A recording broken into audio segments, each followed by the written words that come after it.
Oh, wait.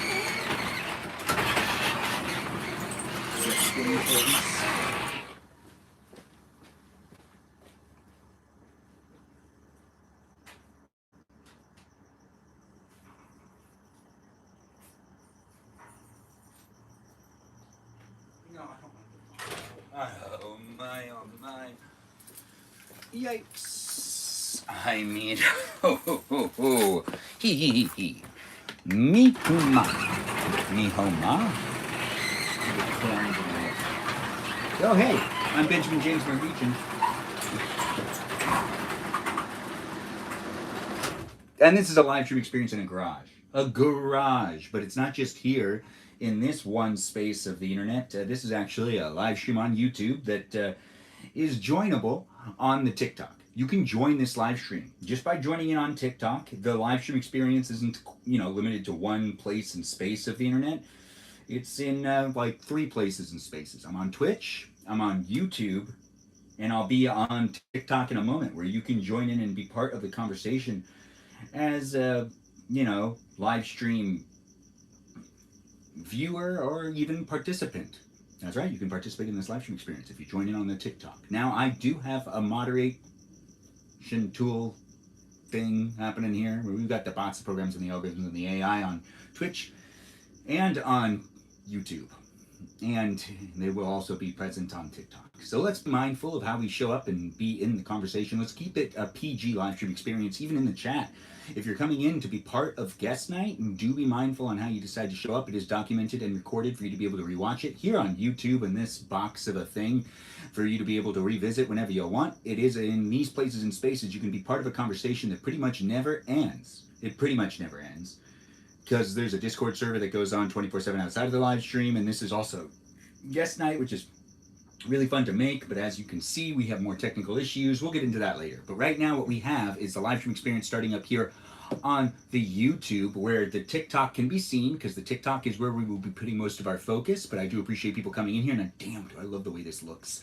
I actually really like how this one looks better than how this one looks, and I should be doing this, so then you can see me kind of going like that, and then you can also be in guest night. You can kind of feel like you're actually right across from me. Ain't that just the best? It's nice to be able to make these live streams happen, and I do hope you take that creativity that I'm bringing to the table and you contribute to it as well by also participating in it and having fun with the other people that are in the room. There is a piano in front of me, and there is this and this and that and that and this, and a lot's happening.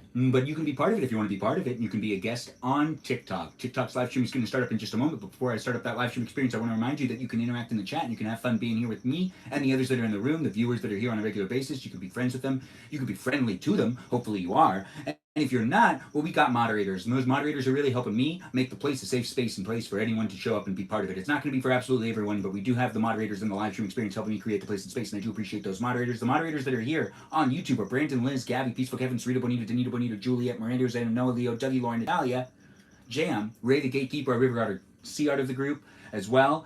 And we've got ourselves Kaja, that Fox Chicolita, said with Melody, also known as Stephatron of the group, the pretty princess as we also call her. And we also have Iris McGrath, who's not Texan, but she is a McGrath. And we also have a Kiki. That's right, a Kiki, but she's known as the Little Mermaid. It's a live stream experience that's here on YouTube that we're starting up on TikTok as well. It's guest night. Be in it if you want to be in it and contribute to the live stream by liking and sharing it.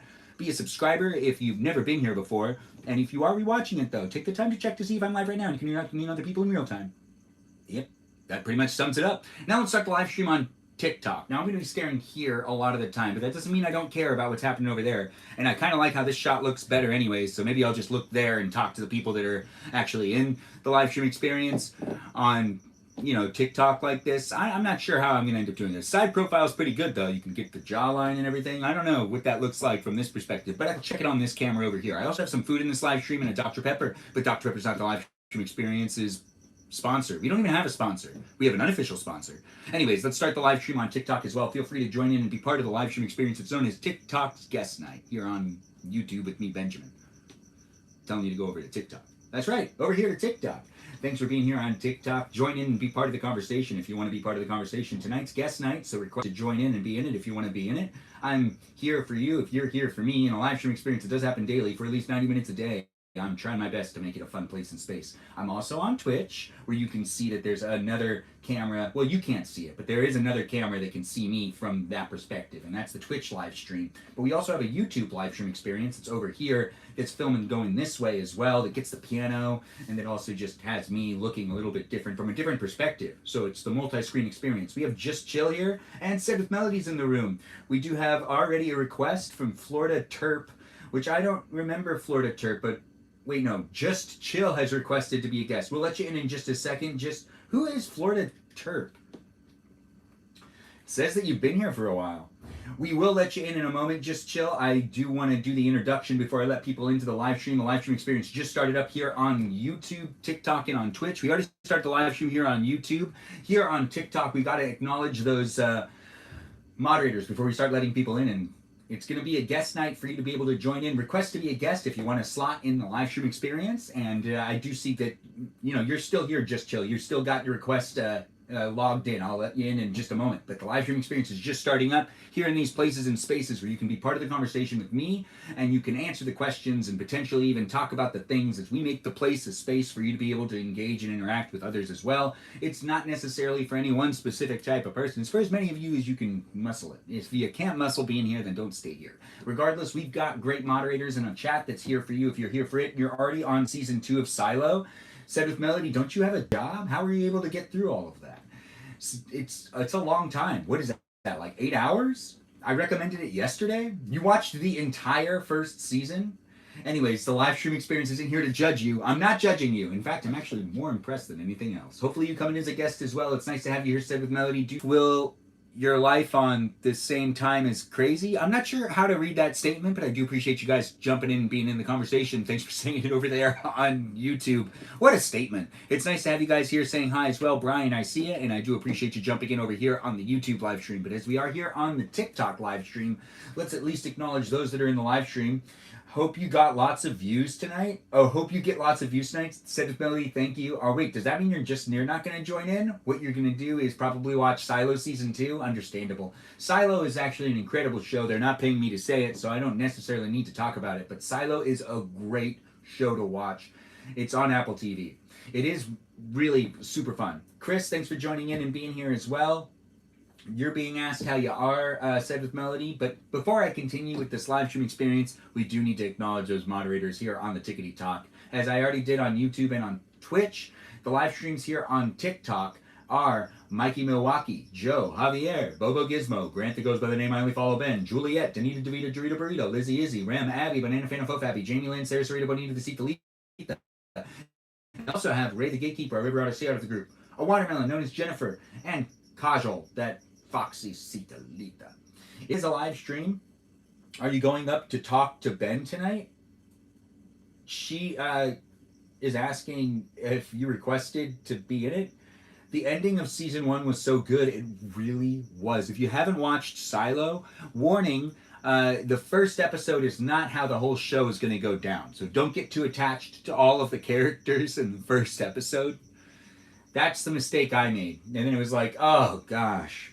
It's nice to have you here, UFO. Thanks for jumping to the live stream experience as well. Tap on that screen, guys. Give me as many likes as you can. Give me as many shares as you can. Like the live stream experience and do be in it to be in it with all the others that are in the live stream. I'll let in guests at this moment. We also have, the things that are in this live stream. Before we actually continue on, let's at least acknowledge the best thing that there is in this live stream.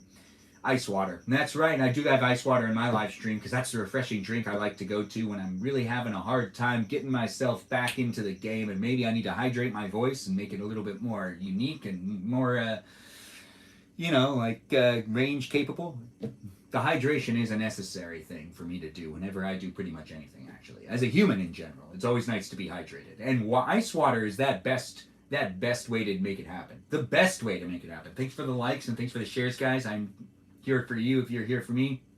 Let's see what we've got going on. We'll accept Just Chill into the room so then they can come in and be part of it too. And we also have others as well jumping in. And what is up with this? Oh, wait a minute. Just Chill, do you want to introduce yourself? No.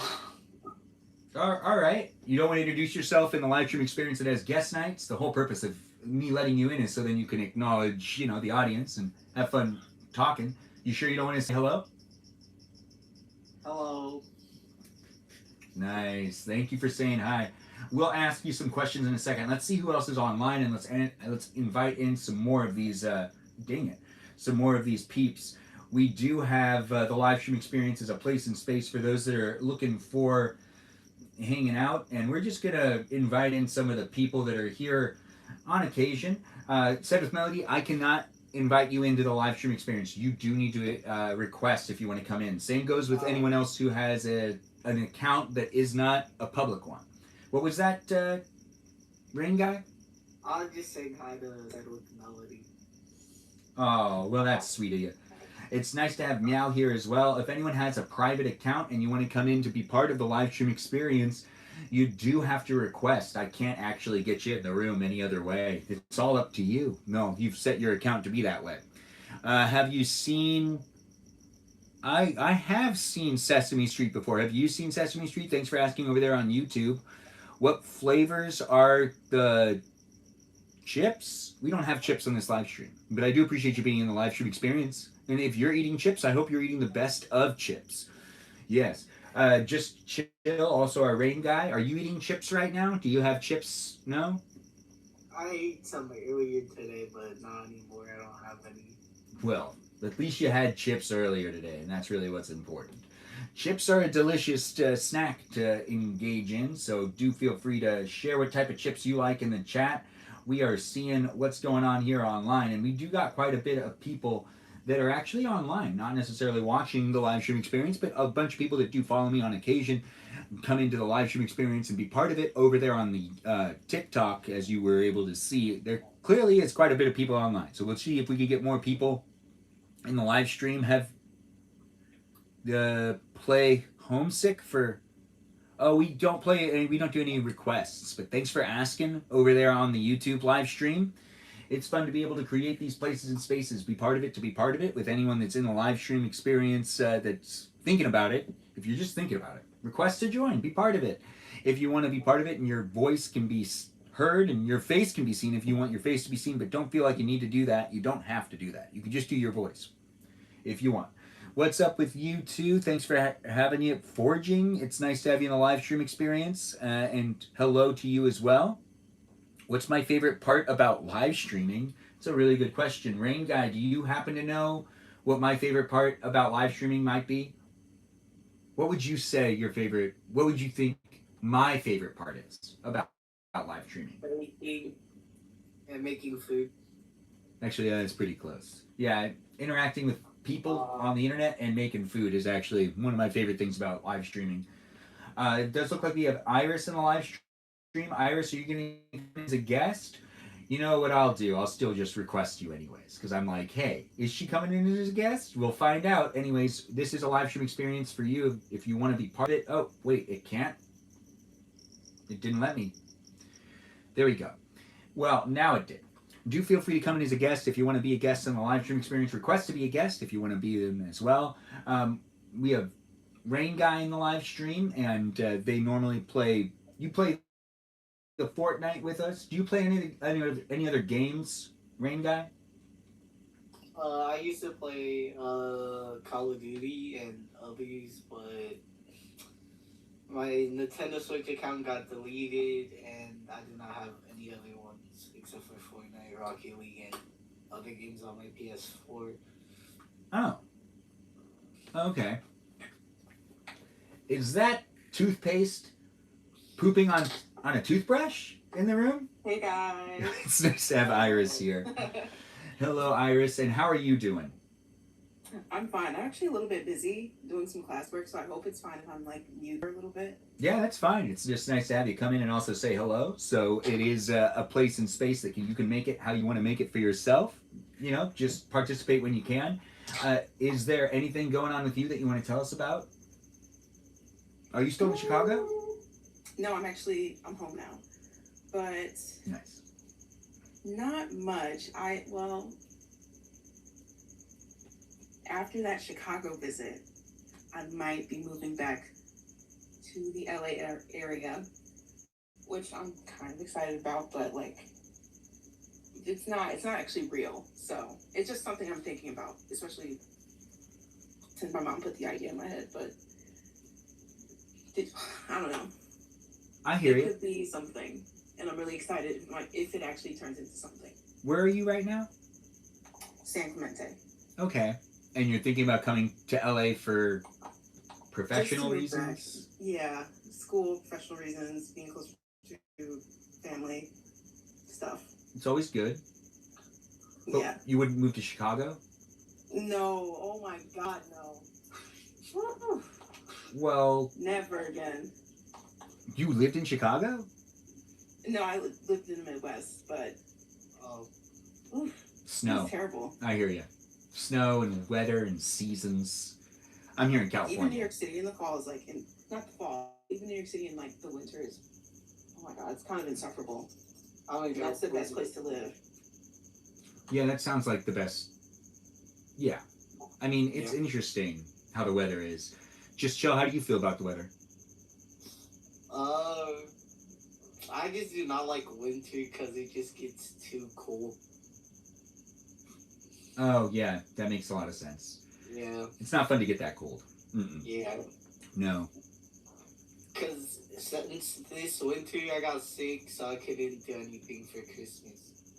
Wait, you got sick, and because you got sick, you can't get things for Christmas? No, I couldn't go do things for Christmas. Oh, like dude. work and other stuff that I had in it. Yeah, that makes more sense. The other way, I mean, I don't know why I thought that. Anyways, it's fun to be here, guys. We do have Iris and our rain guy in the live stream experience. They're here for you, as I'm here for you too, in a live stream that's being documented on the YouTube for you to be able to rewatch over there whenever you want here on YouTube. It's also on Twitch for you to be able to watch and observe and potentially even revisit for a time being. As we are in these places and spaces, it is what you make it. And if you want to come in and be a guest, you can be. If you don't necessarily have the time to talk endlessly and you just kind of want to be in the room and talk every now and then because you maybe have something going on, you can do that as well. That's what Iris is doing. If you do want to be part of the conversation overall, you can just hang out in the chat too as well. Can we read the TikTok text on YouTube again? I don't think you can, or can you? You'll let me know. It might not be readable. It might be readable, but it's best when it's not readable. I can read it out loud and accurately read it the way it's written, rather than read it the way that you want me to read it. Maybe I feel like I said that right, right? It is nice to have Melody in the room. Melody, once again, you are a private account. I can't invite you in. You can always jump in. No, we can't read it from YouTube, is what Nixie is saying. Nixie's saying you can't read the chat from the YouTube live stream this time, which I guess it's for the best. If you're on Twitch, can you guys read the chat? Nah, you can kind of read it, I guess. Anyways, you can see the food. You can only see the food on the YouTube live stream and on the TikTok, on the Twitch live stream. On the TikTok live stream, you can't see it. It's nice to have people jump in and be part of it. We will accept. The Melody is now in the room. Stephanie, you want to say hello? Hi, friend. Hey. Hey, it's nice having you here. And how are you doing today, Stephanie? Alive and kicking. Are you having fun watching Silo? What's don't spoil it for anyone. I stopped for this live stream, but I'm excited for season 2. I really like the character. She was like, I can't really curse anymore, but she was like really like a strong lead or whatever. Thank you for respecting the rules of the live stream, keeping it PG and not cussing in the live stream experience. That's why you said you can't cuss anymore, right? Right. Yeah. But yeah, she kind of has this hard personality where at first you're like, I don't know if I'm gonna like this, and then you keep watching it and you're like, okay. You have to let yourself. Yeah. Do you know the show The Expanse? The what? The Expanse.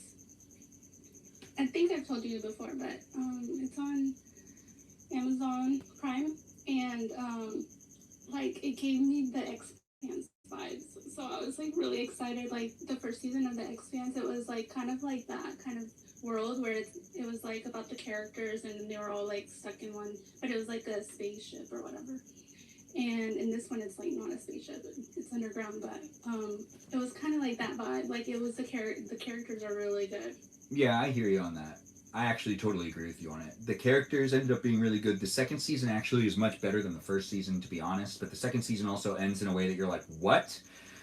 And they're still making seasons, so it's been greenlit to keep going. But it is also a show that like kind of frustrates me because I don't like waiting for more episodes. I just like being told the story, and it's fun to actually tune into that story on a regular basis. I mean, not on a regular basis. I mean, to tune into that story when it was like, I was watching Silo when it was new episodes every week, so I was like waiting. But you're just binging it, right? Yeah, and then Puerto Vista is really good. So yeah, I'm kind of, I get into these moods like where I'm like, okay, I really want to watch shows, and I'll just watch shows. That's all I'll do. So I'm really like in that mood lately. Yeah, I mean, to be honest, I'm in that mood pretty much all the time, and I have to fight it to do these live streams sometimes because I want to just watch Yeah. things, Yeah, and I I get just that. like, I sense you when I'm doing this. I'm like, Ben does this like a lot, and I am like that, but I tire out. But right now, yeah, I'm just kind of like not wanting to do much of anything, but just like be really into a story through media, like not reading. oh Like, yeah, film or whatever, and yeah. no, I hear that.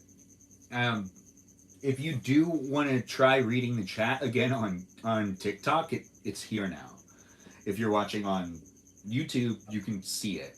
You can see it, but you have to like really look. You might not be able to really read it very well. Anyways, the live streams here on YouTube, Twitch, and here on TikTok. We've got 3 great guests. We were talking about the show Silo that is on Apple TV. It is recommended, but not necessarily. There's no incentive for me to recommend it. So you know it's a good show because I'm saying something about it. We have Cedric Melody who also agrees that it's a good show as well. Just Chill and Iris, have you guys seen Silo? Yeah. Do you have anything you want to say about it that doesn't give away any aspect of? No, I got nothing to say. But when I was sick, this was the sad thing. I had a call off of work, and then my boss got mad at me just for skipping that one day. Oh, wait, so you were sick and you ended up just watching it in one day? Is what you just said? No, I'm saying my boss got mad at me just for skipping one day off of work. Oh. Yeah. Well, did you tell him you were gonna be skipping that day? Yeah, but he still got mad. Well, that's not good. I mean, to be honest, though, that kind of makes some sense. Bosses can be bad. No. Does anyone watch Shrinking on Apple TV? Also a really good show. I do watch Shrinking, and I do believe that show is pretty perfect. Yeah, I think it's a perfect show. I don't know how else to say it, but it is really fun to watch. And it looks like, Stephanie, you never gave it a shot? You didn't... Gave what a shot? Shrinking. I know, like, I haven't really been into shows like this for a while. And so that's why I asked you for recommendations. So you mentioned Silo. And at first I was like, oh, I really don't want to. Then I did it. And so I'm happy. And so I got to get out of my I'm happy you did it too. bubble. Because it makes your brain think. It's a good thing. It's a great thing. Right? Because you're just like... Yeah, I have this... I have this other subscription. It's called like VidAngel or something, and it cuts out a lot of the like not so good parts. What do you mean not so Make it good more parts? PG, like. Oh wait, I'm actually interested in this. What was it called again? VidAngel. So it's called VidAngel, and you can watch it. How do you watch something legally on that? It's allowed. It's a subscription to that, and then they don't have it for all platforms, but Apple TV is one, and like Fallout is in it, so if I get Prime, I can watch Fallout. But does it bleep things out? Yeah, they'll cut like the scenes that aren't, and they'll like mute like when there are like curse words and stuff. So it's more like I can handle it better. Wait, so this is something that would be great for my grandma. Not, not that yeah, it would be great for my grandma. It's okay. Put me in that category at this point. Yeah, like my grandma. That would make it so much easier to just. So it's called VidAngel. Yes. I want to read into this more. This is interesting. Okay, so it is. You need to be 13 plus in order to use it, right? That's what it's saying. The app's ability to filter inappropriate content. They also praise its extension, movie selection, and customizable editing features. Interesting. So you have to be 13 plus to use something that filters out the things that you don't want to see that are 13 plus. I mean, of course, like it's going to be still 13 plus for like mature content because it's. I mean, it cuts stuff out, but they don't. It's like it doesn't cut out the storyline. So if it's if somebody's gonna like be unalived or whatever, it'll cut to the scene, but it'll like what's happening, but you don't see it happening. It's just kind of like, but it'll make sure you stay in the know. That's interesting. So it like ends at the point to where you're at least implied on what's going on in the storyline. Yeah, and sometimes it'll like cut some scenes, but it'll show like the object, or it'll show like the person right before and right after and stuff. Like, Like it won't have like a text describing what happens, like a text screen writing it out instead of you visually seeing it. Nothing like that, right? I'm not sure about the closed captions. I do see that it says that it can remove profanity and blasphemy. Now, the blasphemy part, that's actually really impressive. I think that that's great. Blasphemy, childish language, racial, bigoted slurs can be removed. Wow, that's a lot. Cartoons with profanity. I feel like if you're watching some cartoons, it just wouldn't work well with this filter at all. And it's like not like every show that's been made. It's like they have their team. It's only 15,000. What to? It's only 15. Edit. It says that they only have 15,000 movies and TV shows to pick from. Yeah. So. Okay. It has. How does it do the comedians? It says that they're there. I don't understand how it would do the comedians, but whatever. Making it family friendly is an interesting business model. Oh, it can remove the nudity for you. That's nice, but we were talking about that. Okay. You know what? I'm gonna send this to my mom and see how she. Yeah. I feel like your mom is one step above me because she reads like novels. Oh, so you'll still read the novels.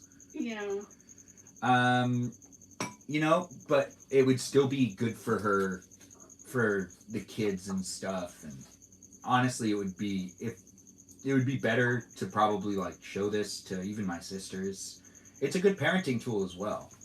But I do see we also have people jumping in and being part of the conversation on YouTube. We see that people are saying things in the chat, and I do appreciate you guys being here and being part of it. I'll try to acknowledge more of what's going on over there. We're here on Twitch, and we're still here on the TikTok with a different setup because the adapters didn't work again, but I got new adapters. I even have two, just in case there's any troubleshooting with the tech, but we still ran into it anyway. So the guest night did start about an hour later than really planned, and we also have great people in the room already, but also an opportunity for you to join in and be part of guest night as well, where it is recorded here on TikTok and YouTube and Twitch in a live experience.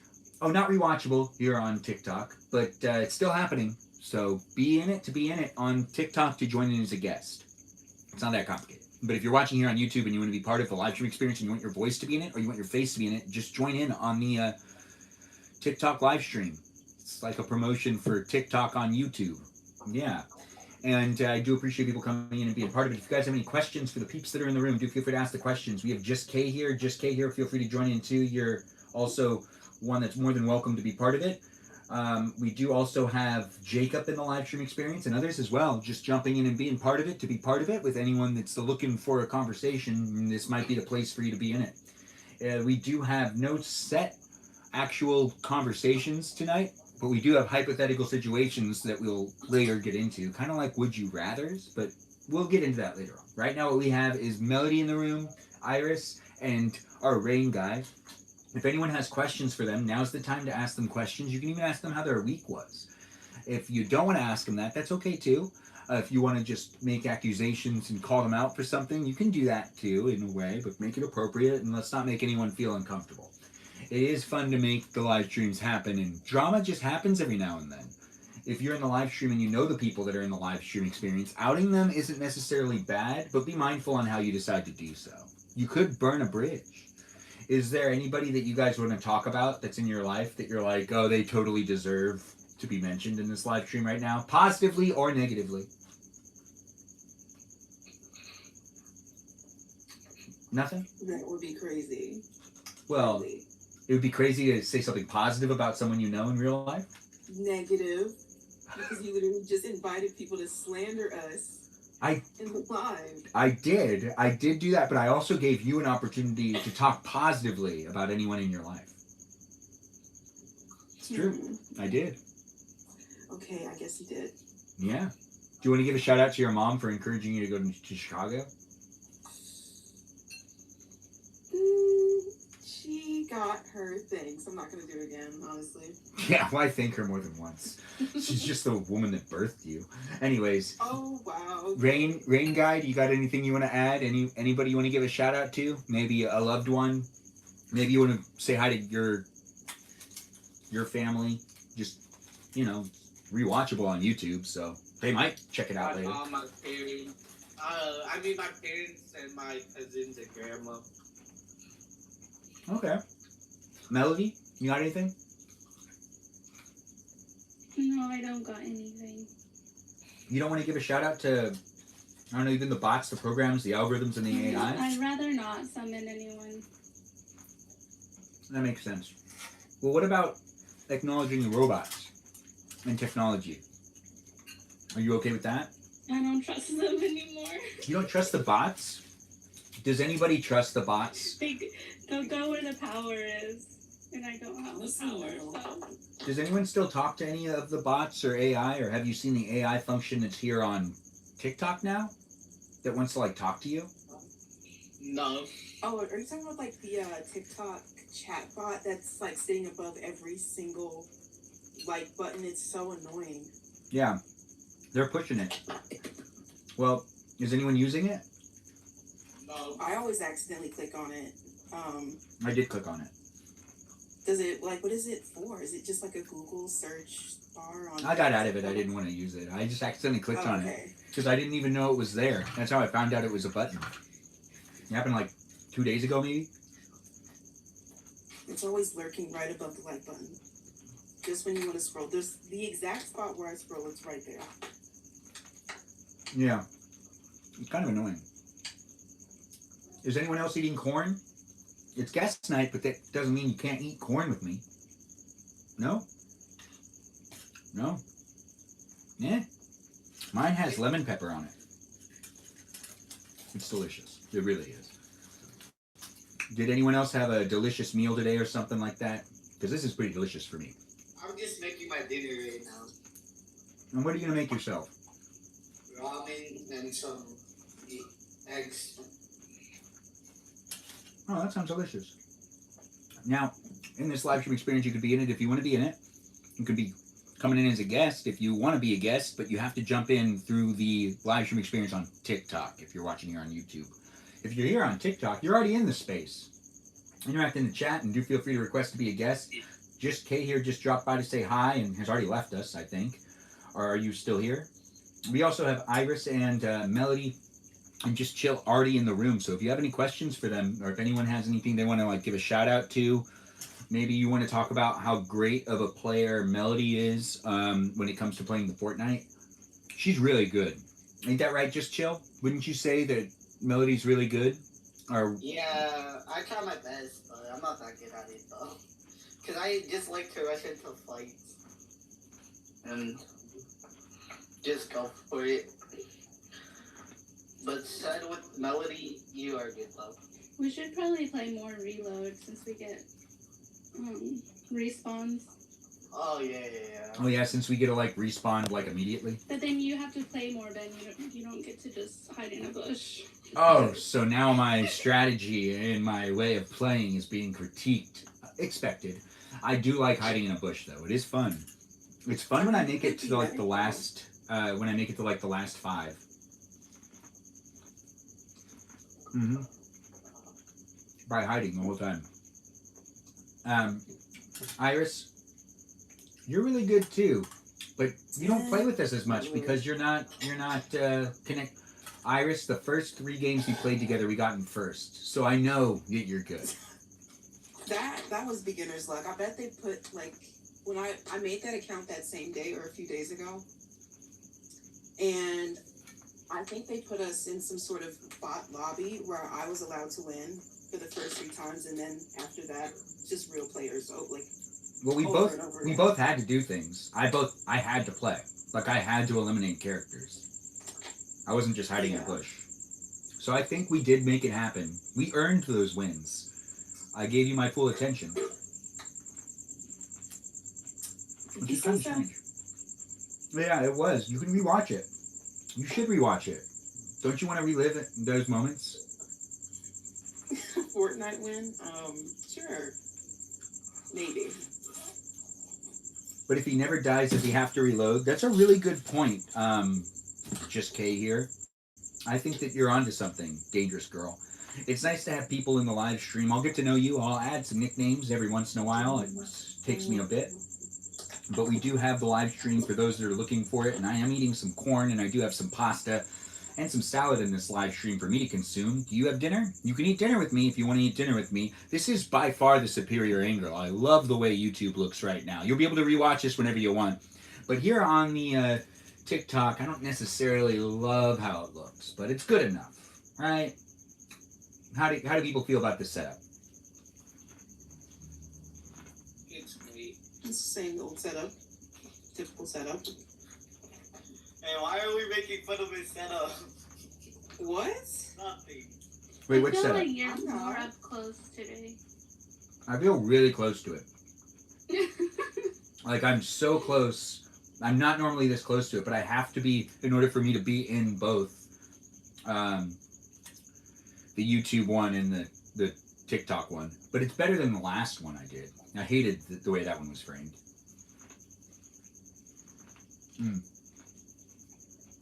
Corn is delicious. What was wrong with it? Was it like too much midsection or something?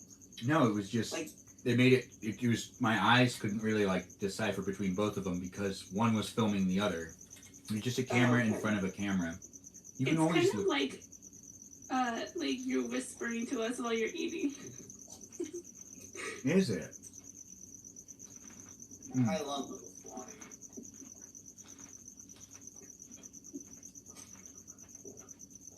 Maybe you should eat corn too.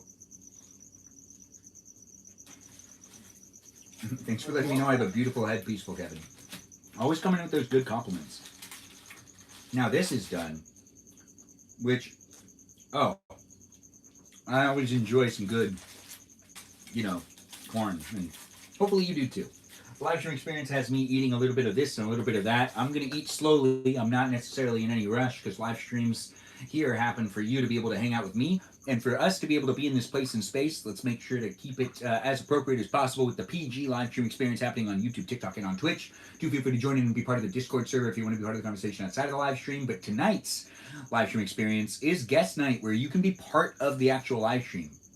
Instead of being part of the conversation outside of the live stream on the Discord server, you could just be part of the live stream for you to be able to rewatch here on YouTube whenever you want. It's on demand for you, and I do need to check to make sure that connectivity is actually working really well. I'm not sure if the YouTube live stream is working at its best of abilities, but we're going to check it right now, and it looks like it is doing all right. It looks like it's doing all right. I think we're good. Anyways, we've got someone buying corn for everybody. Is that what I see happening in the chat? Are you going to buy corn for everyone? It's nice. She's an angel. Yeah, our blessed angel indeed. We do have a piano in this live stream as well, which we're going to break that out soon. But here on the TikTok live stream experience, my bad. Do be in it to be in it with the others that are in the live stream. We've got the guest night happening up in this place in space, and I wouldn't be doing it anywhere else but the internet. And that's right. Well, could I do it anywhere else? Potentially. But most of those options aren't necessarily to my disposal. But this is, and you can easily be joining in too if you have yourself a cellular phone, even an iPad, whatever you got going on for you. You can jump in and you can be part of the live stream experience as a guest if you do want to. We do got the peeps already in the room.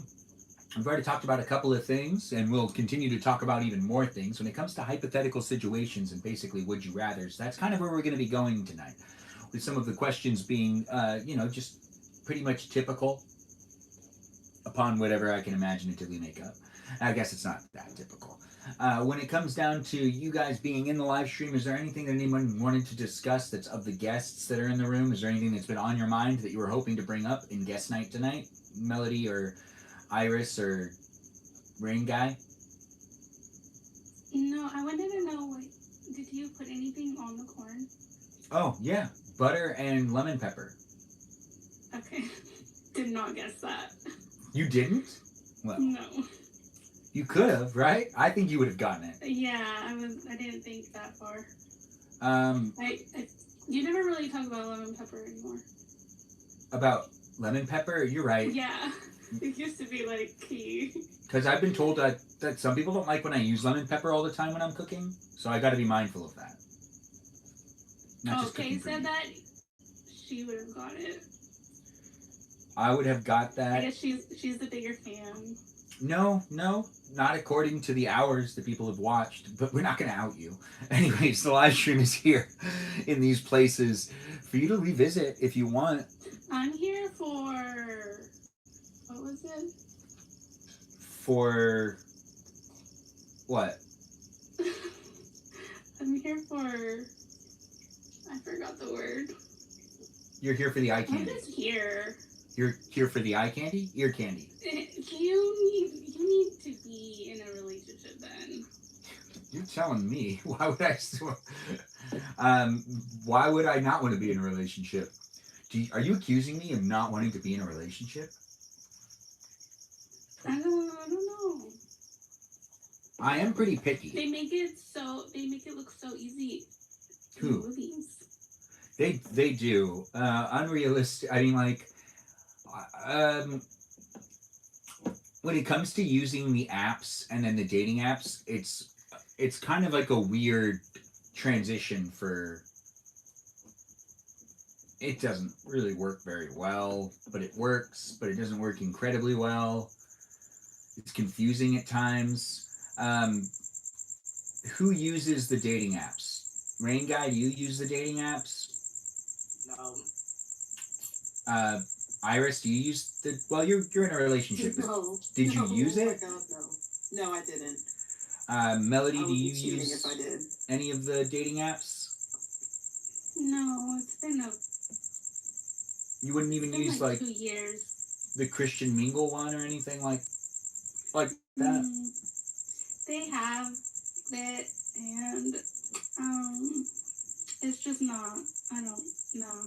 We have someone raising their hand saying Hinge, me as well, and it does seem like Peaceful Kevin it did as well, and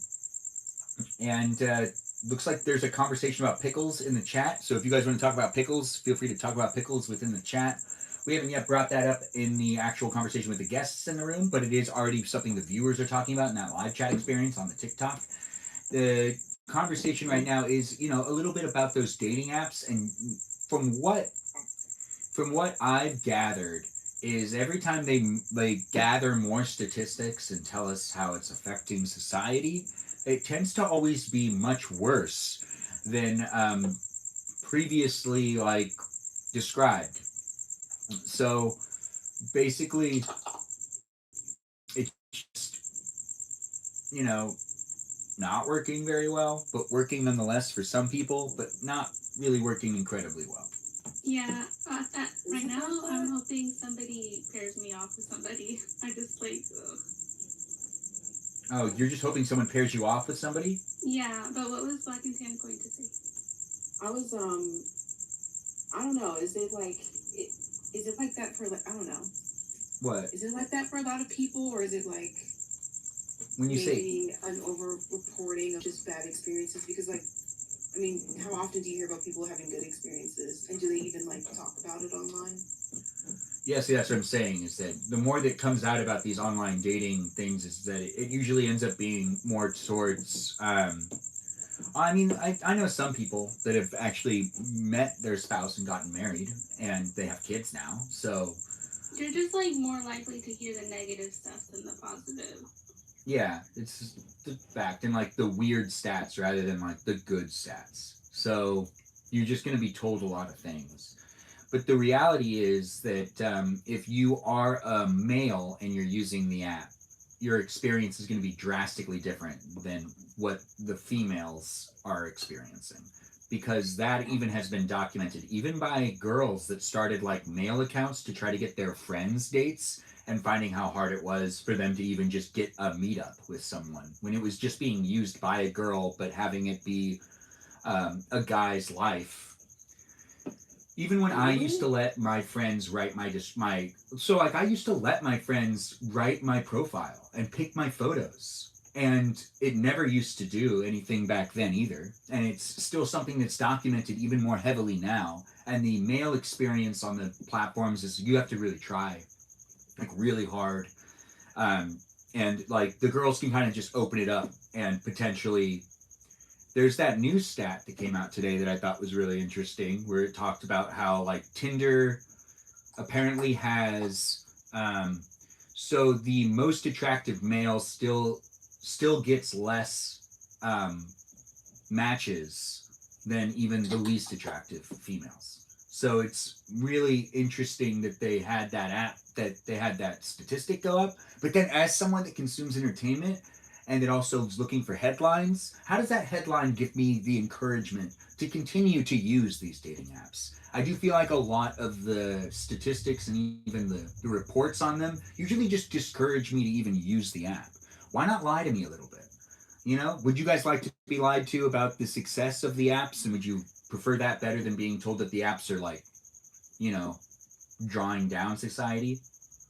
I am like I hear about that, but I'm also very confused about how that even works. Like, do they? It like the basic function of the app is like you get a profile, you like it, you don't like it, you swipe it, whatever. So, did you guys get fewer matches? Like, I don't know. Well, Like, I do they get like suppress significantly matches? fewer matches. I get matched like not very often. On Hinge, it's a little different. I People don't do know. start conversations with me, but Okay. you know, Then have you seen those live streams where they're dating shows yeah. Wait, what do you mean? Like on just a like dating show in TikTok? general? Yeah, on TikTok, the live streams that are like dating shows. No, I don't think. No, the live streams that are like, I think, I think I do know what you're talking about, but I think that I like tried to be in one of those and it didn't really work out or something.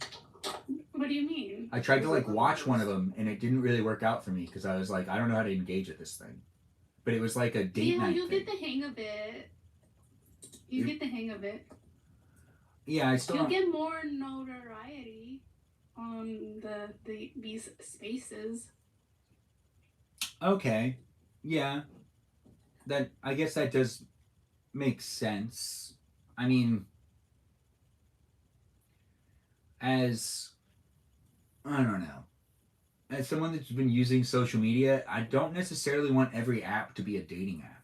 Like there was a time where it felt like Instagram was a dating app, and it felt more like that was a more legitimate place and space to communicate with people and to get that like next date rather than Tinder and Hinge and Bumble. And that's actually that is I definitely that there's a lot of truth to that. You're here, Elijah. Elijah is here. Chat. Thanks for being in the live stream experience, known as Rain Guy. Um, they are definitely here for you. Do you have a question for them? It looks like Peaceful Kevin's also not yet, LOL. Oh, Peaceful Kevin's not yet checked on things. Just K here Hey, can I says, ask you like about the dating app thing real quick? Because I've never used it, but I hear a lot about it. what do you want to ask? Like, I just wanted to ask you about the like how exactly is it harder? Do you have to pay to see your matches after a certain amount? Like, you only get to see three. Oh yeah, you have to pay if you want to keep going after a while. You could be on the app for a little while during the day, and then you can come back later and try to match with more people. You can only send one rose a day on Hinge. You can do like super likes on Tinder, but Tinder is just made for you to spend money. So Tinder really wants is not going to help you if you don't spend money. It seems like because Okay. I've just know people that like get dates on it, and it seems like they're okay with spending money. Um, Bumble, I don't know what to tell you. I have no idea how to navigate Bumble. I've never gotten anything good off of Bumble. But have anyone else? Has anyone else used Bumble? No. I Yeah, haven't. No. Bumble's a weird one. But to be Didn't that honest, start off as a friendship app or something, or am I wrong? wait, which one's a friendship app? I thought Bumble was. That's what I remember. No. No? Okay.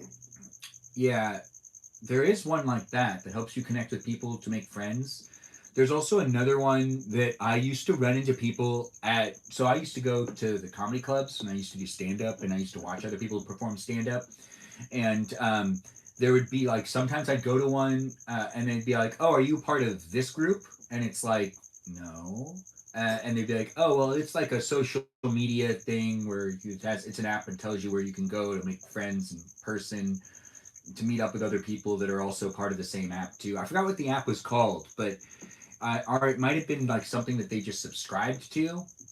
But it would give them like events to go to, and then they'd meet up with other people, and sometimes some of the same people would be there. Um, and I remember being like at one of the events, and I was like, "Why wouldn't you just like?" I remember I was thinking to myself like, "Why would you use an app? Why wouldn't you just go out more?" I've never really had a hard time making new friends and keeping my old friends. I still talk to the friends I have from preschool. Does anyone talk to their friends from preschool? I don't. I wish I did. I always think about this one, well, these two people that I used to know. I always wonder where they are. Why don't you reach out to them? I have no idea where they are, or if like They're not I online? have just no, I don't know. One I remember, his name is Zachary Smith. He lived across the street from my old um, elementary school, and I haven't seen him since like the third grade. But I think about him pretty often because he was really nice. Excuse me. I see people are here But I saying always things. wonder, like, where are they? Yeah, you went to preschool with them. Yeah. Anybody else talk or think about the people they went to preschool with in the live stream at all? Sherry just joined in. Sherry, maybe you want to chime in on the chat. I see you're here as a live stream viewer. You want to talk about whether you talk to your preschool friends or not? The ones you made in preschool? I'm sure you made friends in preschool. The longest friend I've had is from fourth grade. Okay, that's still Yeah. pretty good. You're Yeah. 22 or 23, right? Yeah. Yeah, that's years. That's decades on. That's good. Um, Rain Guy, you got anything you want to add? Do you have anyone you talk to from your childhood? No, I wish. There's like a lot of people that I know, but I don't know where they're at. I try to like talk to them, but they don't talk to me anymore. So Oh, no. that's sad. Well, thanks for sharing. When it comes to Peaceful Kevin saying he talked to someone from second grade, I'll ask Melody in just a second the same question, but let's get Just Kay here to say something in the chat because she just joined in as a guest. Just Kay here. Hello, and how are you doing? Hello, I'm currently walking, so it sounds weird. That's why. Well, that's fantastic. That is good. It's a walk is a good thing. Do you have Yeah. anything to add on childhood friends, preschool friends? Still got them? Hate talking to them? What? My longest time friend actually lives in the same town as me, and we went to preschool together. And we actually know a lot. We're not friends with them, but we still like follow a lot of people on Facebook that we went to preschool with. So it's interesting. We all went to the same schools, kind of growing up. So it's interesting to see how people like change over the years. Okay. I agree with that. Some people change so much, and other people not too much. They like the same person. Well, yeah, there used to be four of us. We're the four Musketeers, and then now there's just two of us that are left as friends. Kind of sad. I guess, but people can always reconnect. That's the beautiful thing about friendships, and you know, you never know where tomorrow is going to lead us and how we'll run into maybe someone that we knew in our past. Like, True. I secretly hope to run into people I went to church camp with when I was a kid. I do. There's some relationships that I think back at, and I was like, oh, I really wonder where that person is. They were really fun to hang out with that one week. Just like, was it like the camps where you like you're just there for a week and then you don't really talk to them again? Yeah, because it's a sleepaway camp, but then you make some Yeah. new friends that you like. We'll stay in contact. What's your address? This is the '90s, so you really like. What's your phone number? What's your address? Like, oh, like my mom will send a Christmas card like once or something will happen. Or, oh, you live that close to me? Oh, that's so crazy. But then you never really end up meeting up with them again. It happens. Um, it's a strange thing. But thanks for being here, guys. Thanks for being part of it. I do see we've got people coming in. Seems like someone's Peaceful Kevin's talking about someone that they were friends with in 5th grade that they texted them the other day. That's good. That's good. Peaceful Kevin, you can always come in as a guest if you want to. Melody, do you have anyone you still talk to from preschool or childhood? No, they're in town, but just like two girls I grew up with are still in the same church, so I see them every Sunday. That kind of counts. Stuff. That kind of counts. Are they like married and whatnot? Yeah. Do they rub it in your face? Like one of the. It's complicated, but one of their daughters went up to bear their testimony this past Sunday. Anyways. It sounds like you actually still talk to them, though. You do. I'm just very... I like people from a distance. Like, I do not like to be included in any kind of weird whatever's going on. I'm not included, but I still love them, You like to like people from a distance? Yeah. That's such a fun thing to say. I've never heard anyone say that before. But I do appreciate the honesty, and I do actually like to envision that. Like, a conversation where you could be talking to someone and you could be like, oh, yeah, no, we could hang out, but I really would just enjoy us having a friendship at a distance. So, like, I'm going to go home and you can just call me later. Like, I could just see tons of conversations like that. Would you ditch me to go hang out by yourself, but then also to watch my live stream? Or would you end up still hanging out with me? Like, for guest night. I think she left for a little bit. Oh, she had to go do something? I just did that. Yeah. It seems like Peaceful Kevin wants to join the panel later. Oh, she said be right back. Okay, we'll get back on that. I see. We do got Just K here, Iris, and Just Chill, our rain guy in the live stream experience here on TikTok. You can join in. And it's nice to have you guys here. I'm 1 for 1 on Bumble. Well, that's interesting. Thanks for sharing. We were talking about those dating apps, and we'll bring that back up again later. We do got the peeps here in the room and ask questions. Excuse me. Here on YouTube, even here on TikTok. In the chat. On Twitch, I can't really read the chat. But I'm going to start eating a little bit, and we're going to let anyone else come into the live stream experience and be part of the conversation, be part of the overall live stream you know, it is a fun place of the internet, and I wouldn't be doing it any other way other than here with you all right now and being within the live stream. It's always fun to make the live streams happen, and I wouldn't be necessarily doing the live stream experiences without people coming back and having a good time and enjoying themselves, maybe even letting me know how they feel about the live streams by being a follower, by being a liker, by being part of the overall whatever this is experience. This is now definitely not cold anymore. So I need to get this back into the refrigerator and get myself a new one. I'm talking about a soda pop. Not any one specific type of soda pop, because I'm not getting paid to mention it. But I am going to eat some more things in this live stream. We've got Iris, Just K here, and Just Chill, and Melody in the live stream experience. I do hope everyone's really enjoying themselves. Just K here, how was your day? Did we already ask you how your day was? It was great.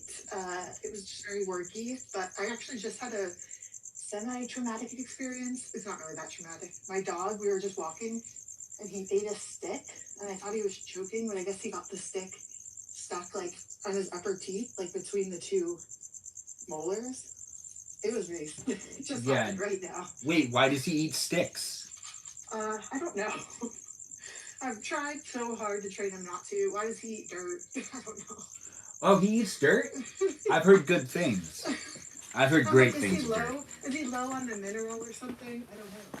Well, I mean, to be honest, dirt might be tasty from a perspective of a dog. I'm not sure if I can talk for all dogs out there, but I would assume there'd be like a dog that would be articulately capable of explaining why dirt's delicious in the future. Do you also like pickles? Because we were talking about that earlier. Yeah, I brought it up. I was just randomly thinking about it, so I was eating a pickle. Just chill here. Just chill here. You want to say goodbye to the live stream? You've been here as a guest. It's nice to have you here, Rain Guy. Does your dog also like randomly lick the floor, like excessively sometimes? It's pretty funny when dogs. We have mostly carpet, so I would say no. But in the kitchen, yes. The Wait, kitchen. Does your dog do that?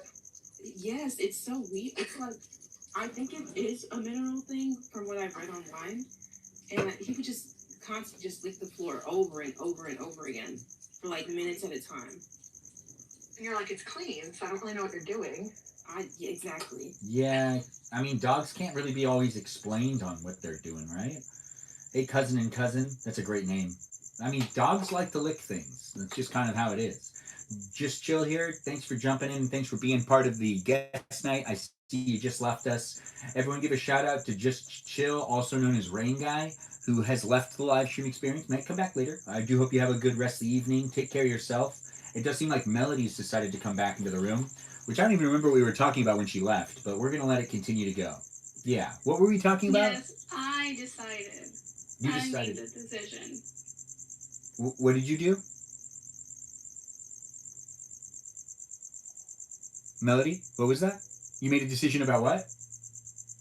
Let's take a moment for the crickets. They are the best. Oh, okay, I see what you're saying.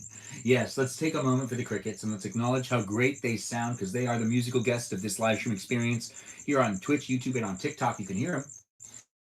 You can even acknowledge them in the chat. Give them a shout out. Tell them they're doing a great job. Why are you on video alone? Well, technically, I'm not alone. Green Militia. I don't know if I said your name right, but it looks like it says Militia. And that's really what's being documented here for us to be able to witness me read names. Ain't that just the best? We have a Jafar in the live stream. Nice to have you here, Jafar. If you're wondering, what are we doing tonight?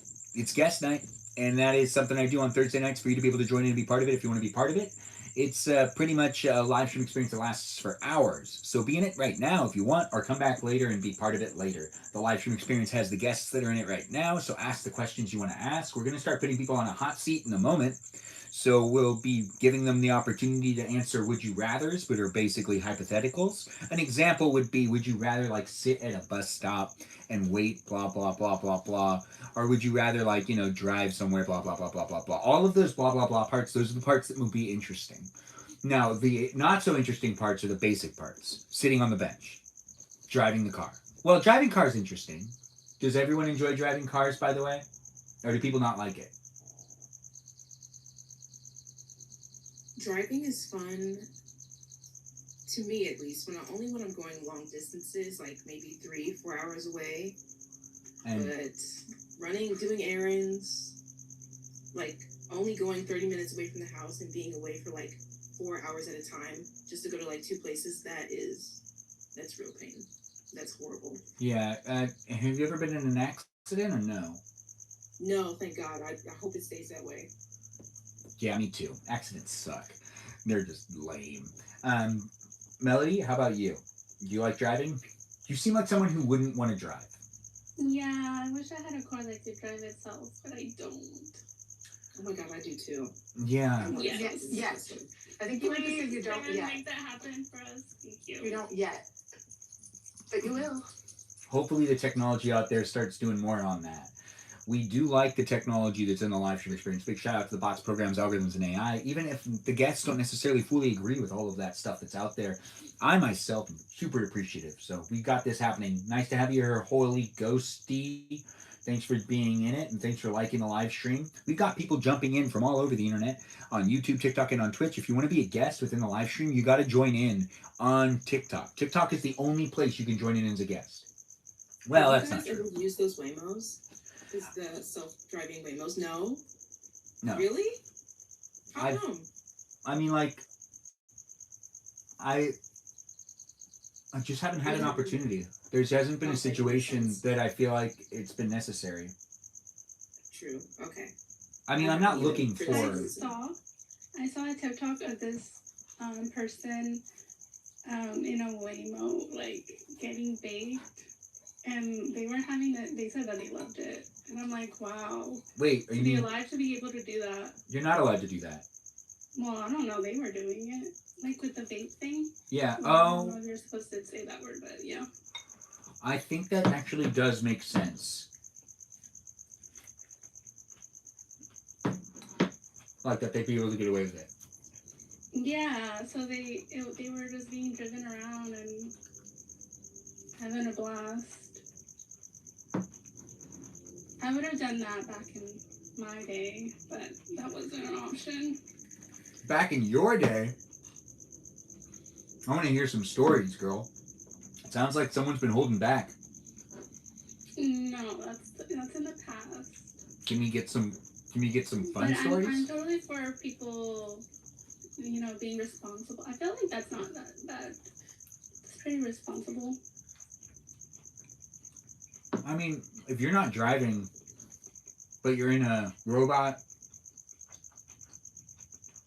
car, I still feel like you need to be alert and attentive. You shouldn't necessarily completely trust the car yet. We haven't gotten there yet.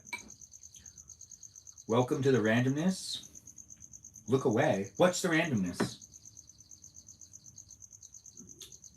Just K here? What was this comment? I didn't see it earlier, I don't think.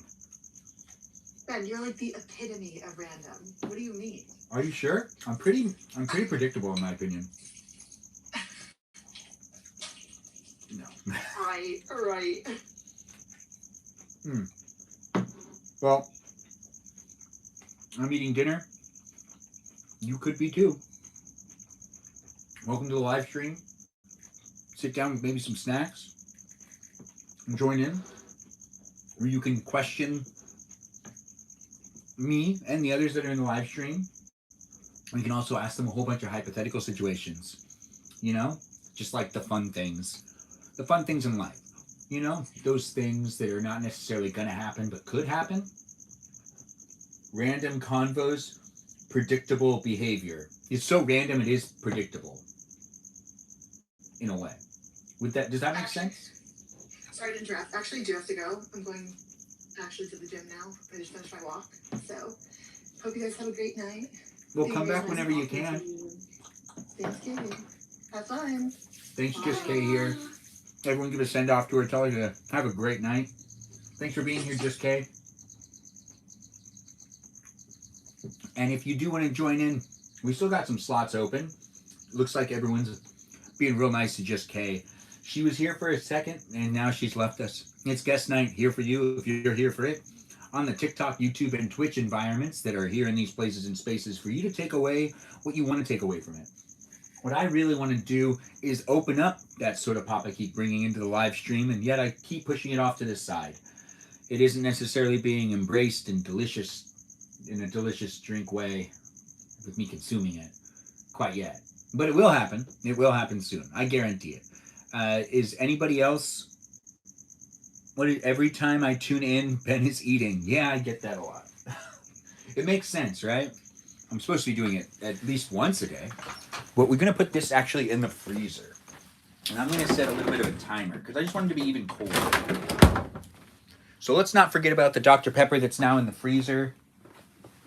Now, as I'm here for you, you can be here in the live stream too. Do look for it on the internet on a daily basis because I live stream daily for at least 90 minutes a day, doing different things. This is Thursday where we do guest night. We've got the best of the bests in the live stream. And it's only a place and space because you got viewers jumping in and being part of it. What are some of the favorite things that you'd say you like being part of in the live streams that I've done so far? Besides washing dishes. Melody, you got anything? I don't know. Yesterday was pretty cool. Like you got like a good amount of viewers, and you were just like, you seemed very comfortable and stuff. So that's really nice to see. Oh yeah. For you. It was actually really nice to go back to, having that many people watch the live stream, which,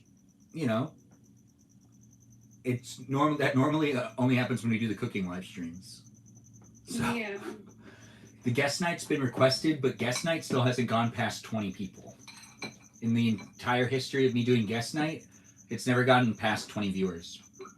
You can have up to 20 viewers on TikTok Live.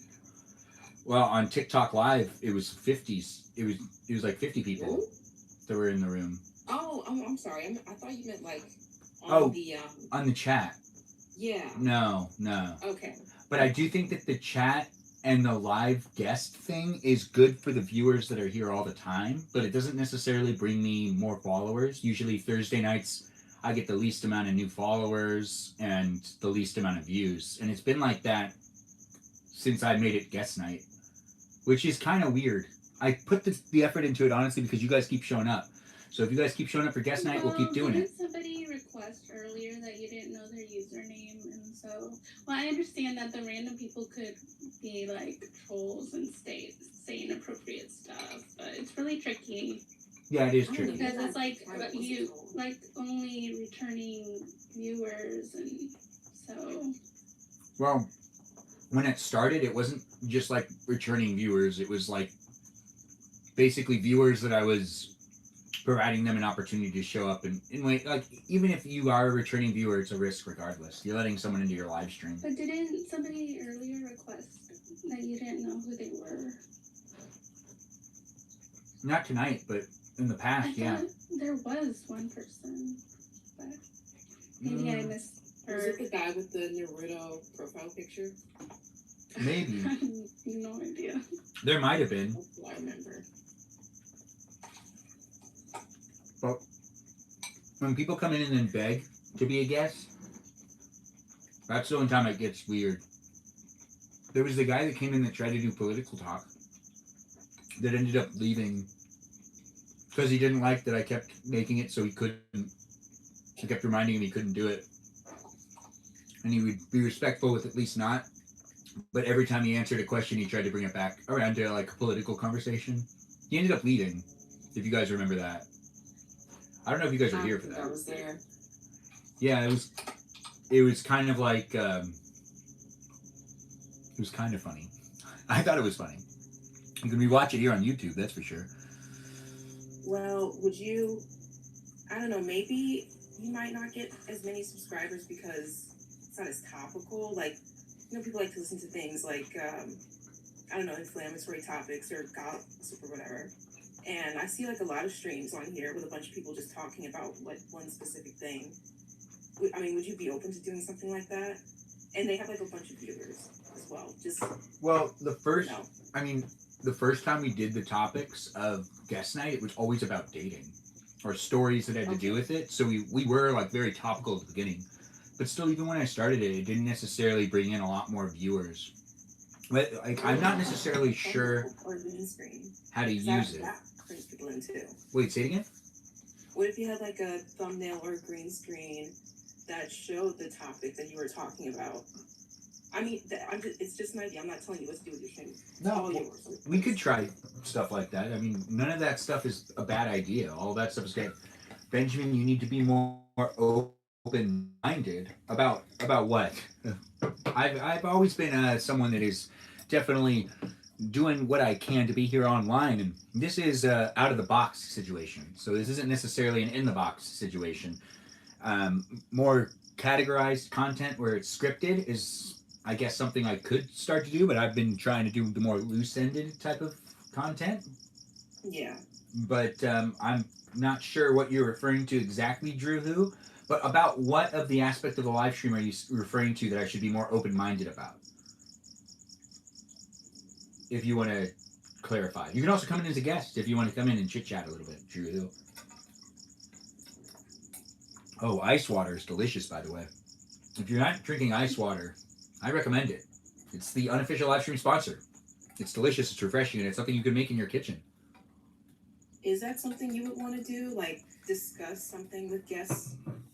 We could. We used to do discussing memories and discussing a little bit more of childhood experiences. We'd have more of a topic before, but I didn't see that was actually, I mean, if I put it up as a text behind me, maybe that could grab more people, but also at the same time, it's, one of those things where there's a lot of other live streams to also watch and engage in, and I think a lot of people that are going into guest night are actually going into guest night for controversial conversation.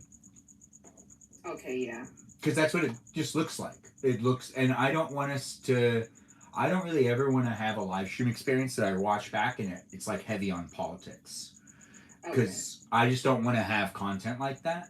And I don't want to be doing that. That's why I've even cut people off in the live stream before when they've tried to talk about those things. And it's just not going to be in my space of the internet. There are plenty of other things we could talk about. But I don't want to be doing rage baiting type of content, which I do understand that could potentially get a lot more people in the room. But guest night was supposed to be more of a time for the viewers to come in and be part of it. But even the people that have requested guest night, well, I don't necessarily know the future of the live stream, but the guest night was requested by people that aren't even here. Where is Kajal? Not that Melody and Iris aren't great to have, but the live stream experience, I remember when we started doing guest night, it was heavily promoted by Kajal, Danita, Sarah, and Ray. They were pushing it really hard, and they were like, do a guest night, let us come in to the live stream. And they did at the beginning. Even Sarah was here the first couple of times. Like, she would actually come in as a guest. Because I only agreed to do it if they also came in as guests. Yes, we do run on vibes. How long has Peaceful Kevin been? Peaceful Kevin's been here, I think, since 2024. Pretty sure. 2024 you've been live streaming? I started in 2024. October of 2024. Dang. Yeah, it's been a while. And it's had its moments where it fluctuates here and there with the viewership. I can't believe 2024. That seems like forever ago. Yeah. 2026. It does seem like a really long time ago. It almost seems like that was a different live stream. To be honest, I enjoyed the live stream a lot more at the beginning. It was really exciting, and it's just because of like those new thing, like when something's new, it sometimes can have a lot more. I feel like you're more comfortable seeing random people because I don't know, like yesterday I just left you like on and it was, I don't know, it was different. It is usually better if I don't fixate and focus on specific people in the live stream. Yeah, because I don't like when you pick on me so much, to be honest. But I know you get bored. Yes, I do get bored. The familiarity does make it easy. I do sometimes miss Mikey Milwaukee being in the live stream because whenever I had a hard time or whenever I needed to do something to reset myself, Mikey Milwaukee was my go-to. And sometimes I use Said with Melody as a reset. And that's like, okay, let's just bring it back a notch. Let's say something about Said Yeah, with Melody and and let's reset. I Yeah. like to type stuff to try to get your mind off of focusing on me. Well, no, Don't sometimes get it's your it's sometimes it's a reset. So it's like a focus on you to then reassess how I can talk in the live stream. That's what I'm saying. I do that to you. Yes, but if you feel like it's too much, you can always let me know. I used to do the same thing with Mikey Milwaukee, and then it kind of like Bobo Gizmo was also someone that I just had fun saying Bobo, which he doesn't always come into the live stream anymore. But Bobo Gizmo used to be one of like it was just fun to say his name.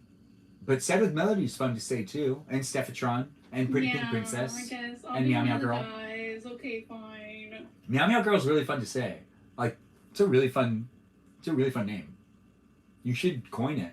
You Live up to it. forgot. You almost forgot What? I almost forgot Meow Meow Girl. the other day about that nickname. Oh yeah, I guess. Did I though? Yes, and you will. Eventually, probably. I mean, or it'll be reassigned. I do see we've got people being in it. The algorithm is so trash now. What are we talking about, Iris? What's this algorithm that you want to talk about?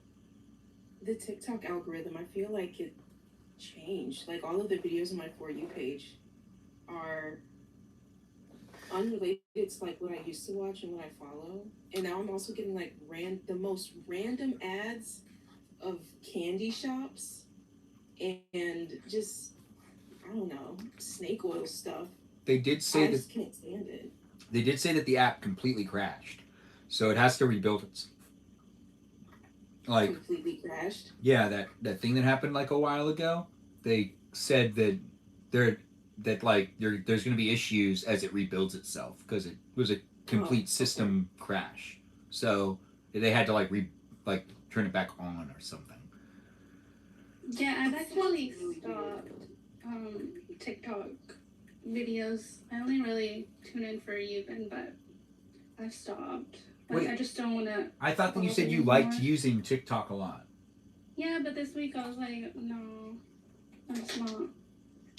It's like one or two like TikToks are like, yeah, this is for me, and then it's back to like just not my style. So then I'm like, why even bother with those two?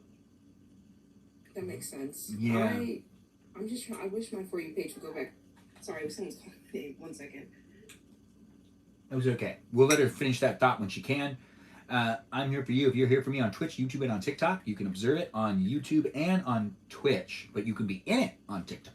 You can join in and be in the live stream experience on TikTok. This is a promotion for TikTok in my live stream on YouTube and on Twitch. The Twitch and the YouTube live stream are here promoting you to go on to TikTok. TikTok, you hear that? I'm giving you guys some ad time. Some ad time on the other platforms. On the other platforms, I'm promoting people to come over here. Yeah, you want to take note of that? Do you think the bots are going to notice I'm doing that, Melody? Wait, what are you doing? Well, that I'm talking about, joining the TikTok live stream from YouTube or from Twitch. Like being like, hey, you could watch on Twitch and on YouTube, but you should really join in on TikTok. I told you this, and you said you don't care. Wait, what? You think that, no, about the robots listening to it. Do you think that they care? You said that you don't care. Well, no, I'm saying, do you think that it helps the robots? I'm asking what you think, though, not what I think. I don't really care about the brainwashing tactics robots are trying to use these days. I don't really care. I'm more back into the real world. Well said. It's terrible. It's terrible. Grumpy. Well, now we got Lauren in the room as well, but we've got a grumpy Melody in the live stream as well. Lauren, you want to introduce yourself and say hello to everybody? What's up, guys? My name is Lauren, and I live in Florida. And I really like Pakistani guys. And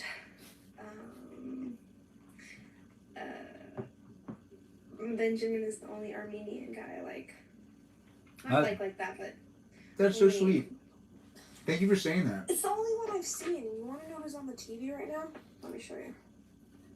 You know, Sona Movsesian. Remember one time we talked about that? You remember she's Armenian? Yeah. Do you know her or not? Yeah, she is. on the She's TV really right funny. now. Yeah, she's pretty cool. You're pretty cool. We're both pretty cool. Oh, thanks for saying it. I do appreciate you being here and saying such a compliment like You're that. welcome.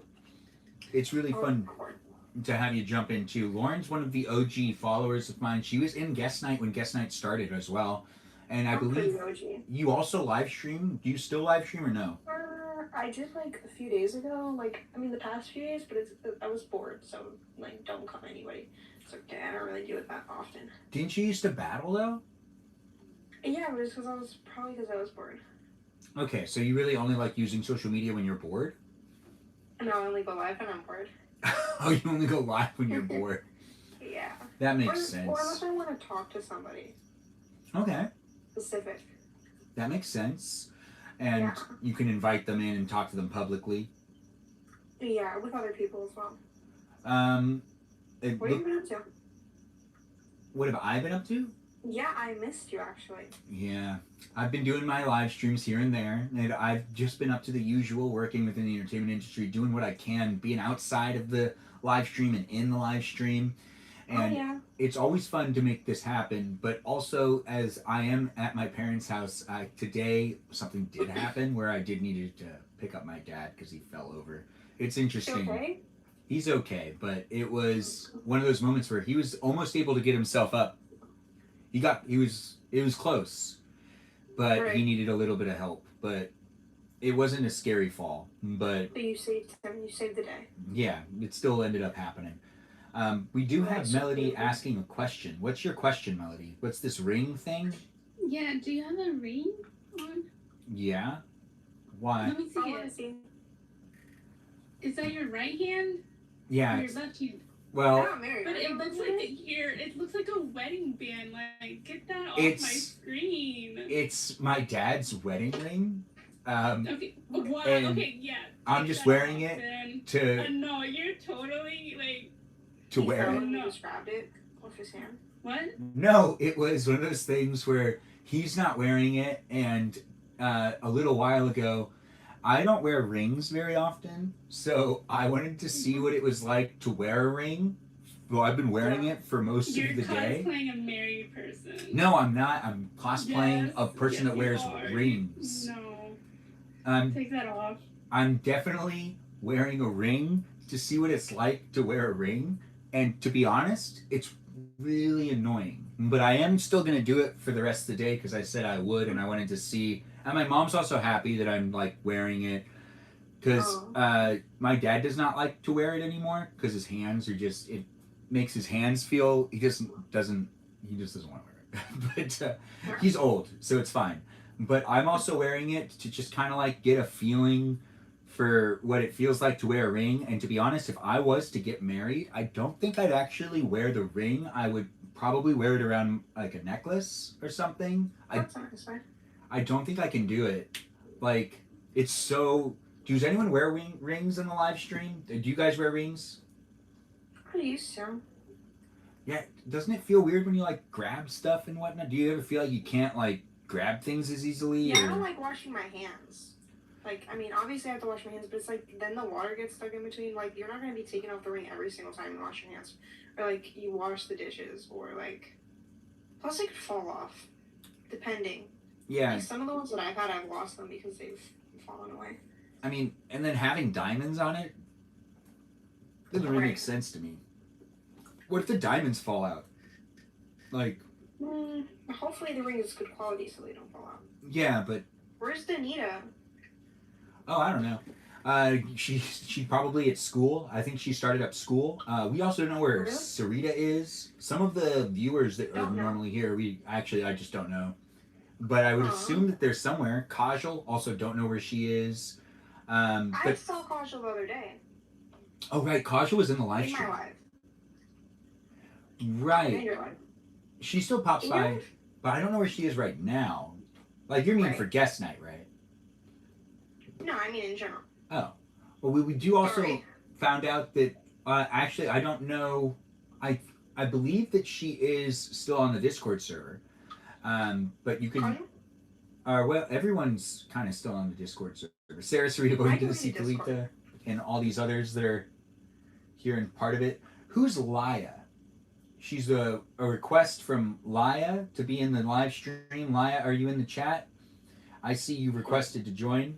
Who are you? Are you a regular viewer? Hi, Kevin. Yeah, Kevin's here saying hi to people. Kevin, I you remember joining Kevin. in? And you also being a guest? I think I've been coming, like, I think I came onto your live the first time in, like, March or April. Yeah, That's kind of crazy. Isn't it funny how time works? it is. It feels like it's been longer than it actually is. It always For feels like real. it's longer. I think it depends, actually. But I know what you mean. Oh, well, sometimes things, yeah, it really depends on what it is.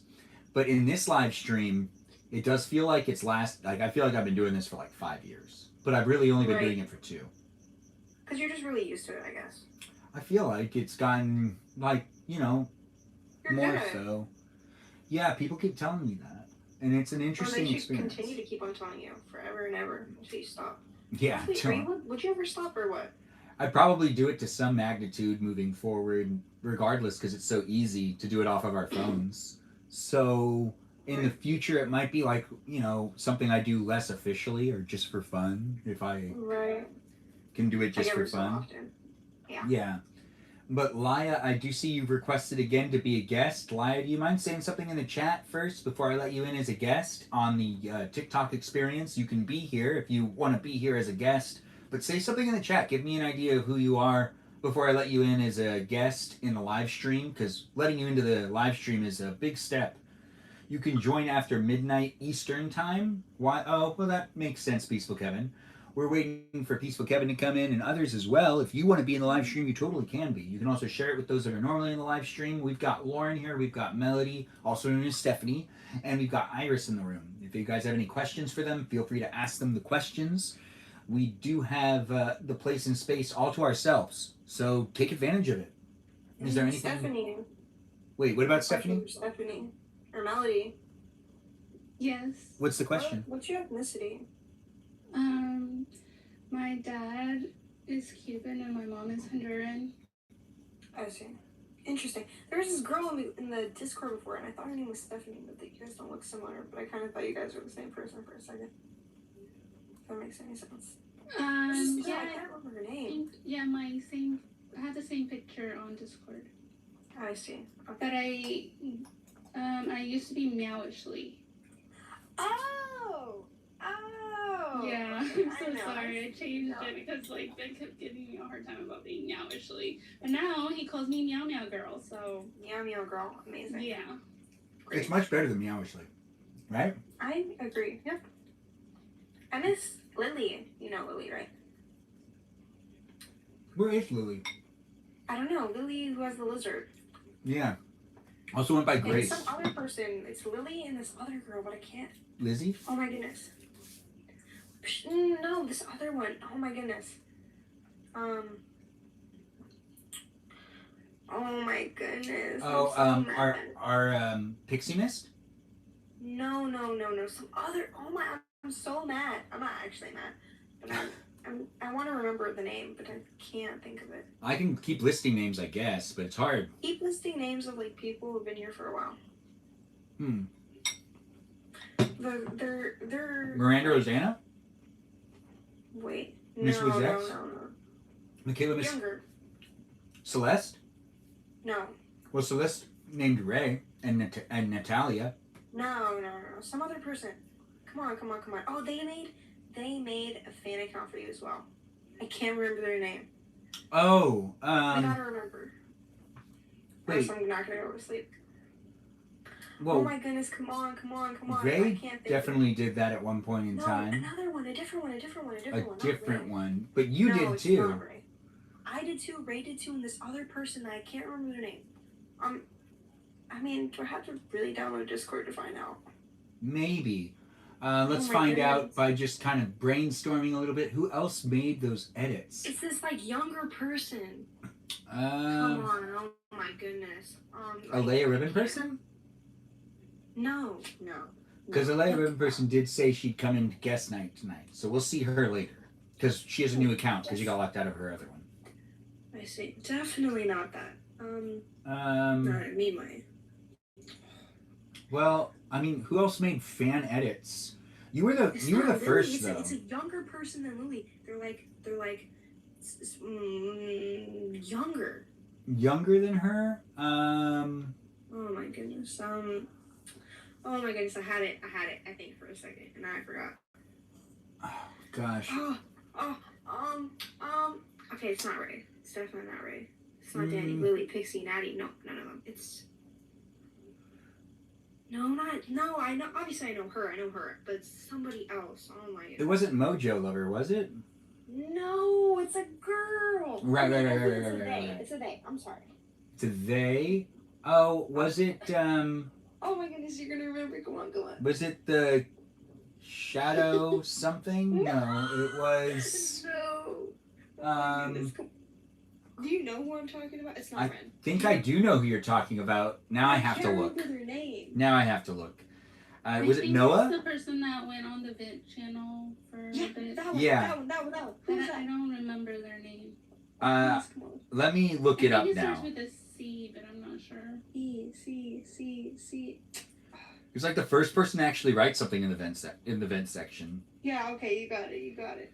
Ghost or something? Ghosted or That's not even their original name. I didn't know what their name was. Sinclair? Yeah. Oh, yeah, okay. Yeah, it's Sinclair. Yeah. Yeah. Exactly. Anyways. Yeah, Sinclair was like the first one to jump on the vent section. And Honestly, I didn't have anything to say about Sinclair, but I just needed to know what their name was. Clutch. What was it? Where are It was they like- wait, who? AC Clutch? Oh, yeah. I'm surprised I remember that. Yeah. AC Clutch came around a couple of times afterwards. We still have Deer Warmer Bringer jump in every now and then on YouTube, and I always avoid them. I can't block you, so I don't know what else to do. But you are blocked on TikTok and on Twitch, Did so air conditioner do something? not to me. I think there was something weird that happened, and he didn't properly apologize or I something think like I got that. blocked by AC Clutch. Everyone did, including me. He sent me a doesn't make message, any and then sense. he blocked me immediately after the message was sent. We have He had a another. different name, right? He wasn't AC Clutch, but on the Discord he was like Wizard something. Laya, is this a Leia Ribbon person? I was fighting for my life in those comments. I remember this girl. We've got a Leia Ribbon person in the live stream right now. Alea, you want to introduce yourself and tell everyone what happened, where you've been? Oh, okay. So my name's Aaliyah. I've been gone because I've been freaking locked out of my account. I can't get back in it, so I had to make a new account. Yeah, that's basically what happened. And Yeah. so when it locked you out, was it like telling you that like you needed to update your information, or was it like just it logged you out and it wouldn't let you log back in? So I guess, okay, so there was like a time where I kept on re-downloading this app and then deleting it because it took up too much space. Yeah. Yeah, yes. it's Ribbon person. Yeah. And so when I was trying to log back in, it was like where that account didn't exist. And I know it exists because when I look it up, it's nothing's wrong with the account. So I think it's just the password. I'm putting in the wrong password, but honestly, I gave up after the first week. I was like, okay, I'm not having hope. So I've just been, Man, that's intense. That sucks though. It always doesn't feel good to lose an account, but at least the posts are still there, right? that's true. Yeah. You'll be able to look back at it. Maybe one day you'll get control of it. But for right now, you can just keep watching here. And is this the same account you said hi to me on yesterday? That was my other account. That one's like from high school. I don't go on that one, but I only do it if I just like, I don't know. Wait, how many accounts do you have? So I have that main account that I got locked out of, and then I have the old one that I used yesterday. That one's like, I don't really post on there that much. And then there's this one where I just created it. It's like really random, and that's all my accounts. Oh. Those are still some pretty great options to switch between. I think we just lost somebody. We lost our Lauren. Lauren, you come back in whenever you want. You're saying be right back. All right, so we've got peeps in the room. We've got a Leia in person here for the first time in a while. So if anyone has some great questions for her, a Leia in person, we actually haven't seen you. How was your New Year's? Also, last time we talked to you, you told us that you were talking to a boy. Did that work out or no? Wait, I was? You were when you last talked to us. This is gonna sound crazy, but I'm actually talking to a different person, but I have a job now, so that's different, yeah. That is good. What type of job you got yourself? I'm a receptionist at the H&R block near me. It's the taxes, yeah. So. You like doing taxes? Heck to the no, but I mean, I could maybe do it, so. Yeah. Is this season busy for you? Oh my gosh, yes. There's like people coming in like last minute asking us to do like their last year's tax return. I'm like, dude, you like people are just crazy. Yeah, it's been very crazy. I can imagine people wanting you to do like backflips. Yeah, it's intense. Yeah, and there are probably like some people like, so I haven't filed for like 3 years. What do I do? That's exactly what we had. We had a person that didn't file for like 4 years or something, and they wanted us to do it all in that day. I think I used TurboTax and I didn't do my 2013 taxes or something, and TurboTax like forced me to like do it. But the thing is, I remember when it happened, I was like in 2013 I just didn't make as much money as I did in previous years. So I thought since I made like less, this was me thinking as a kid, which this is not how this works. If you make less one year than you made the previous year, that doesn't mean that you don't have to file taxes. No, you still got to file taxes. Yeah, and it'll have all the information there, so it'll tell you what you like owe. And I had to like go back and do TurboTax is what I ended up using, but I've heard good things about H&R Block. Yeah, I mean I can't really say. I've only been working there for about 3 weeks now. So. You did the free version last year. You have to, in order for you to do the free version, you have to qualify within a certain amount of income, I believe. Right? Yeah. It's like you have to make. I forgot. Was it like 40K as a single person or something? Something like that. It's like you can't make past a certain amount, and you can make as little as possible, but there's like no minimum that needs to be made. It's once you go past a certain number, I think you have to file your taxes a different way. But yeah. But it's nice to have people in the live stream experience. Chris, you got to do last year's. That's going to be awkward. Yeah, that's going to be very awkward. But hopefully you get through it. So do you have work friends now, a Leia Ribbon person? I mean, a lot of the people there are like older than me, but they're like I still have talked to them. Like they're just like fun. Like I'd rather be around older people than be around people that are like my age and just like annoying, but they're really fun to be around though. Like they're all like in their like late 30s, maybe 40s, but they're like there's one guy, he's 24, he's really nice, he's fun to be around, but I don't know, I don't really care too much if I have like friends, I guess. And you're doing this for, is this just a seasonal job? Or are you there for the foreseeable future, or is it just your hired staff for why they're really busy? It's just a seasonal. So the job ends April 15th when tax season ends, and then I'm gonna go back to school, and then yeah. So you're not going to school while you're working? No, because I'm really trying to figure out what I want to do. I think I want to apply for university instead of community college, so I'm kind of in the middle of changing my mind. So yeah. That makes sense. I feel like we're rushing people to make those decisions too fast when they don't know necessarily how to pursue what they are passionate about. There's nothing specific that you're like really passionate for. Yeah, right? There's a lot of things I want to do. I just don't know what I want to pursue. A speck on the radar. What are you talking about, Iris, to Chris, what is it that being said in the chat? I was scrolling up through the old comments, and she said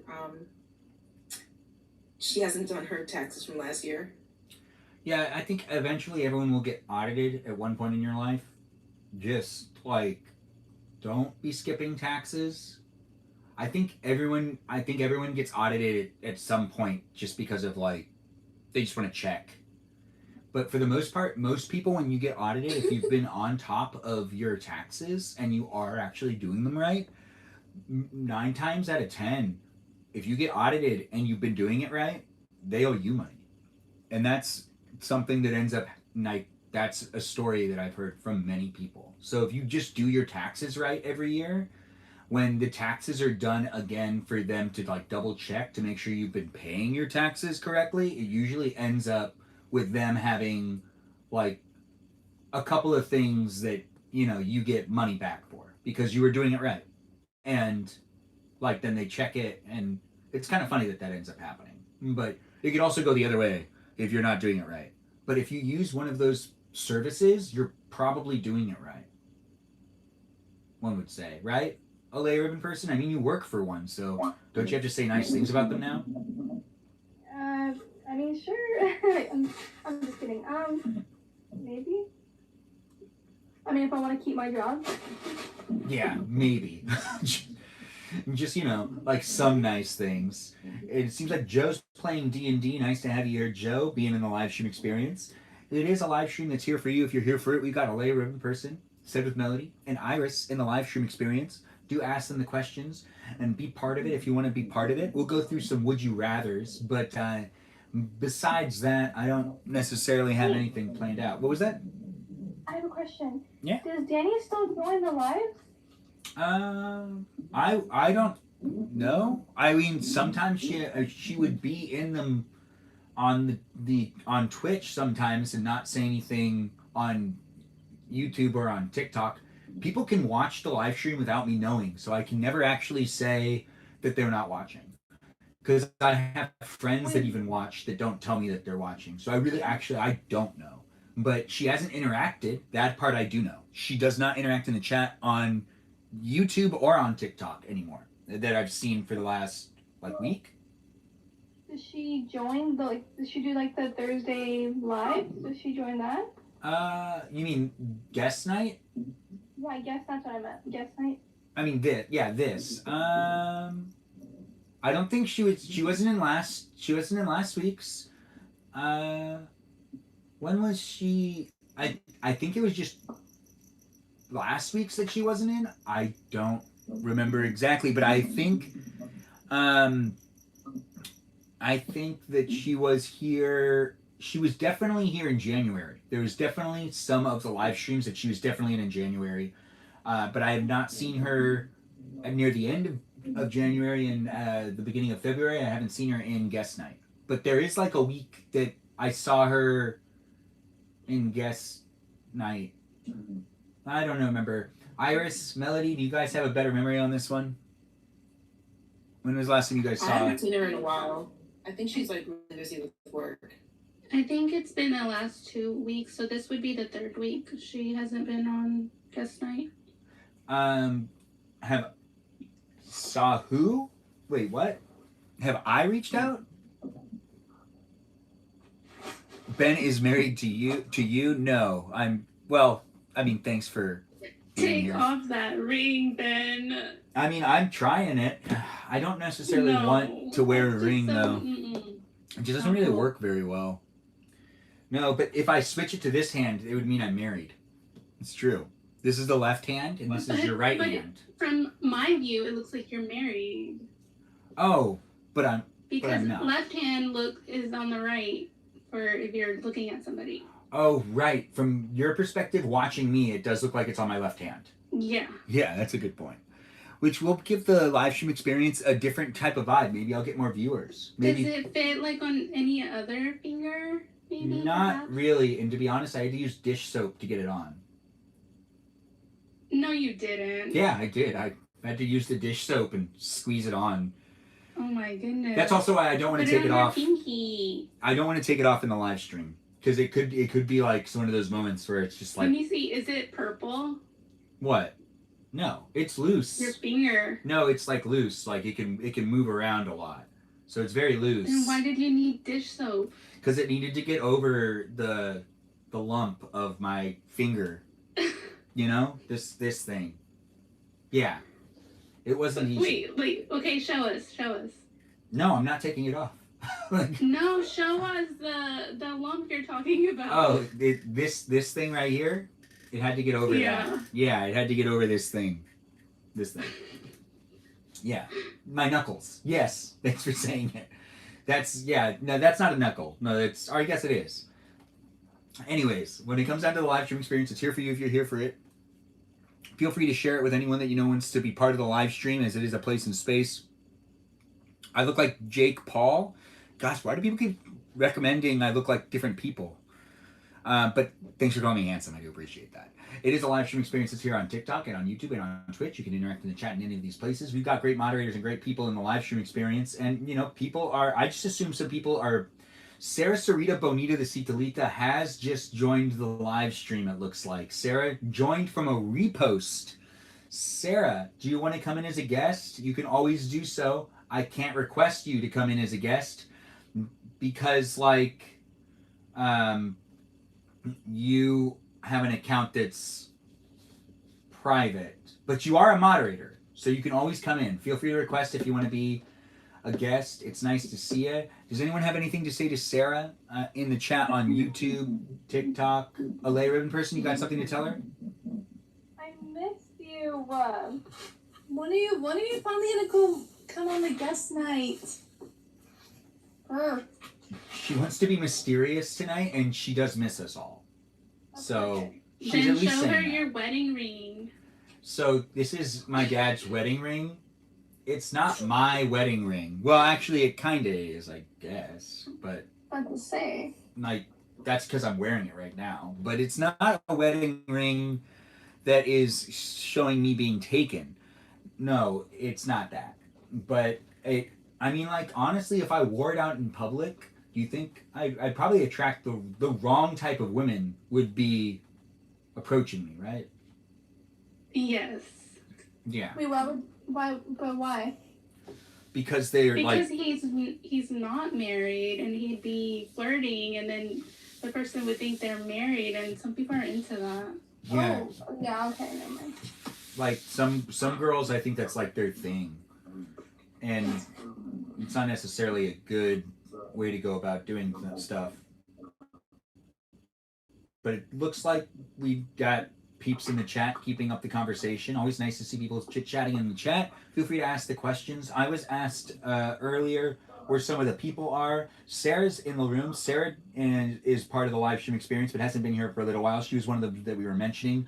We were also mentioning the others as well, but people are normally on the Discord server. I see people on the Discord server all the time still.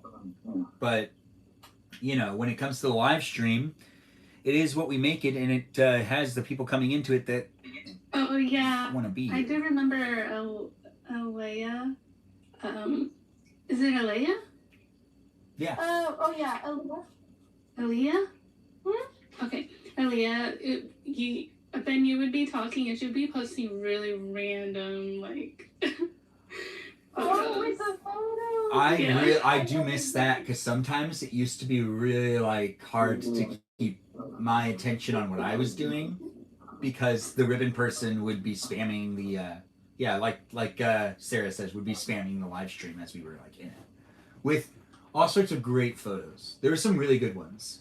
There was the one, gosh, what was it? It was like this. It was a go-to for you. You kept going back to it, but what was it? It was like an apple or something, or was it an apple? There was one that really got me. Yeah, and I was like, oh, that's so nice to see. How great. Oh, you know. I will bring that back. Trust me, it will be brought back. Okay, good.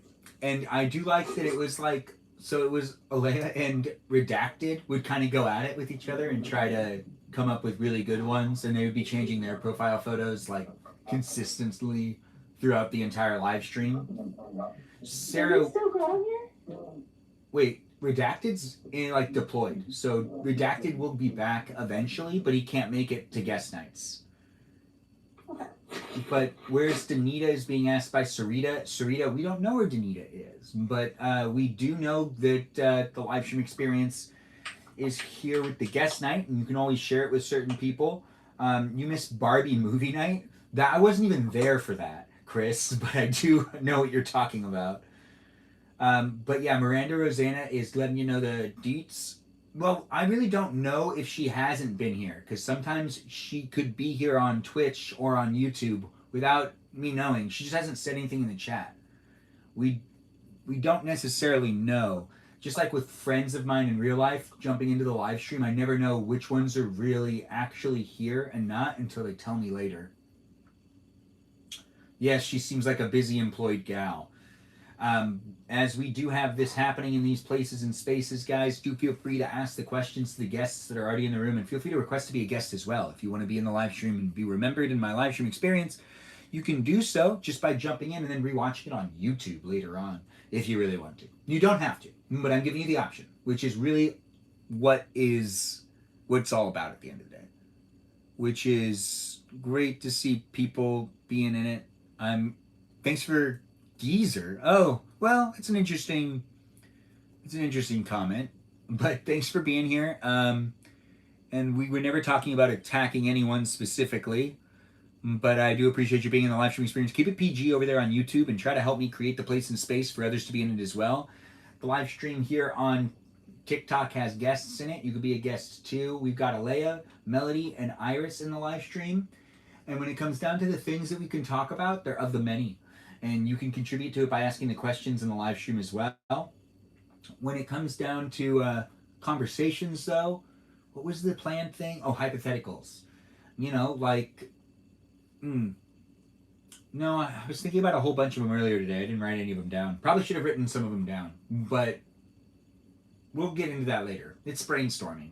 We'll be able to do it. It's a creative exercise. When it comes down to my live streams, what exactly do you guys like about the guest nights? What type of topics do you guys enjoy more in general?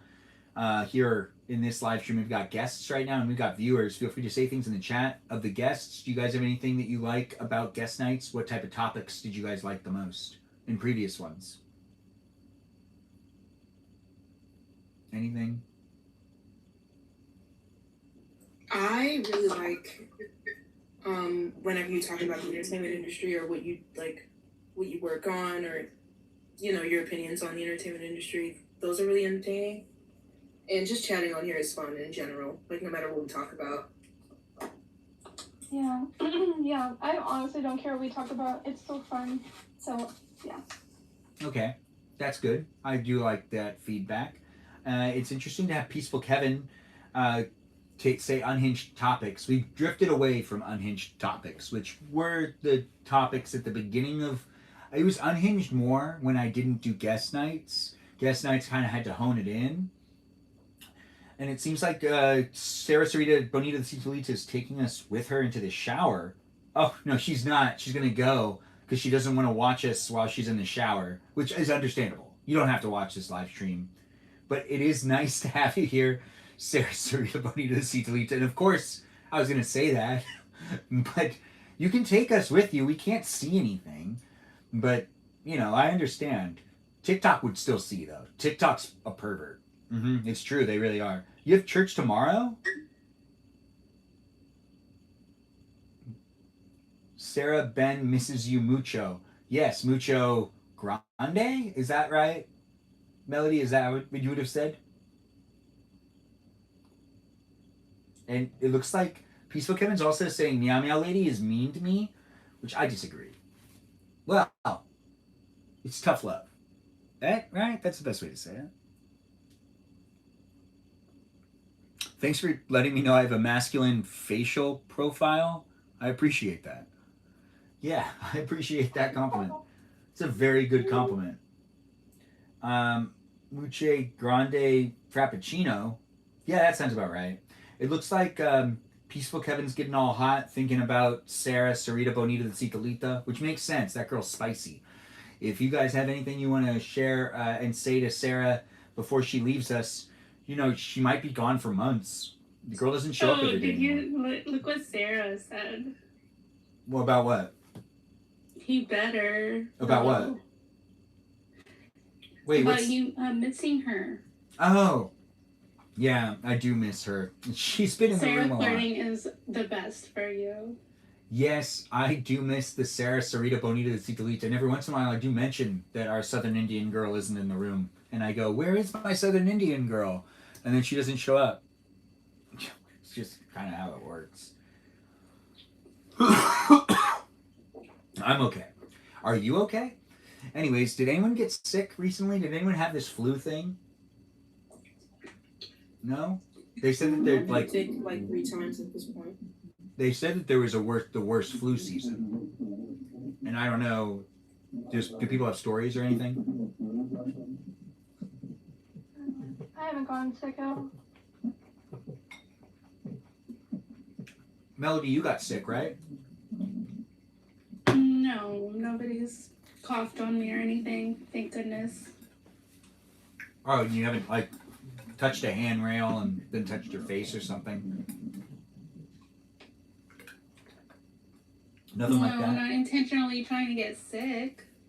Okay, well, that's good. And your new job is done with training, right? Correct. How was all the training? Was it fun? Oh, you have a new job and a lay ribbon person does? Wow, it's getting exciting. Yes. But yours is work from home, right? Mm-hmm. And then a lay ribbon person, you go into the office every day, or what's your thing? So I work from 2:45 to 7 p.m. at night on only weekdays, and then on Saturday I work from 10 a.m. to 5 p.m. and then Sunday I don't work. Wait, you work every day of the week except for one day? Yeah. Wow. I Okay. mean, but I go in at 2:45, so that's good because half of my day is like is when the sun is still out. So yeah. Well, that's good. Like, you don't want to miss that sun. You got to get that sunlight. You know? I don't play about that. You know.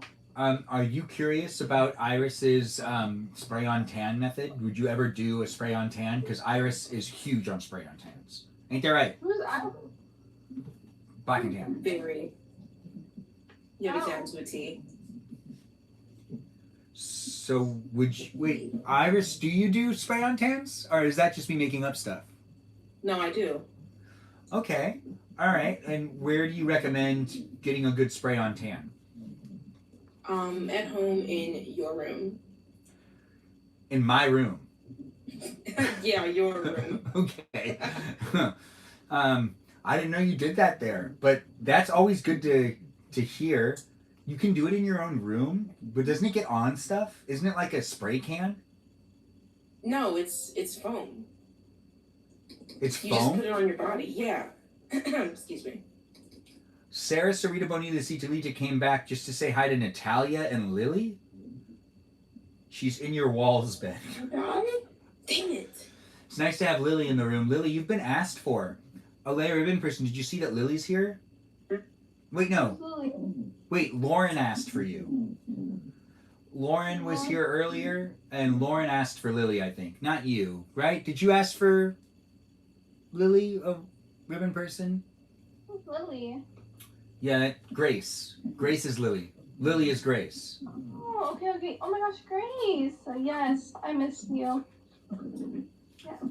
Also, feel free to join in, guys. You guys are always more than welcome to be here in the live streams. Guest night, the slots are always available for you, and I'm here doing what I can to make it fun for us to enjoy each other's company. But it's always best if you jump in and ask the questions, too. We've got people missing each other. We've been up to date on what...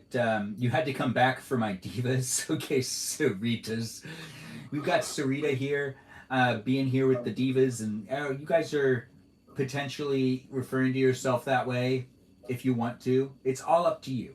However you decide to show up and come into the live stream and make those friendships, that's all on you. I hear it's a Queen's birthday suit. Isn't... is it February 11th? What was the date of Sarita's birthday? Is it the 11th? Or is it not? Sarah, is it Benjamin Guess Whose birthday is soon? I believe it's not the 11th, or it is? It's tomorrow. Tomorrow. My birthday was the 30th. So, your birthday was the 30th of January? Yeah. Well, happy birthday. We missed it on the Thank Discord you. server. We should have been more on top. That's on me. But what did you do for your birthday, Alea? You want to tell us about it? So there's an In-N-Out an hour away. So me and my friends drove there, and then we went antique shopping, and then I kind of wanted to be chill. So then I had cake, and then it was just kind of a day with my friends and family. So you got In-N-Out on your birthday? Because that's actually a really good. That's a really good thing to experience. I love Yes. In-N-Out. Me too. I freaking love it, and we have it 1 hour away, and I think Washington only has one. So I'm so happy. Yeah, I think Joe and you talked about that before in the chat. It seems like someone had some yesterday. That's Natalia, but Natalia, I believe, is in San Diego. So there's a bunch of them all around her. Washington is on the border of Oregon.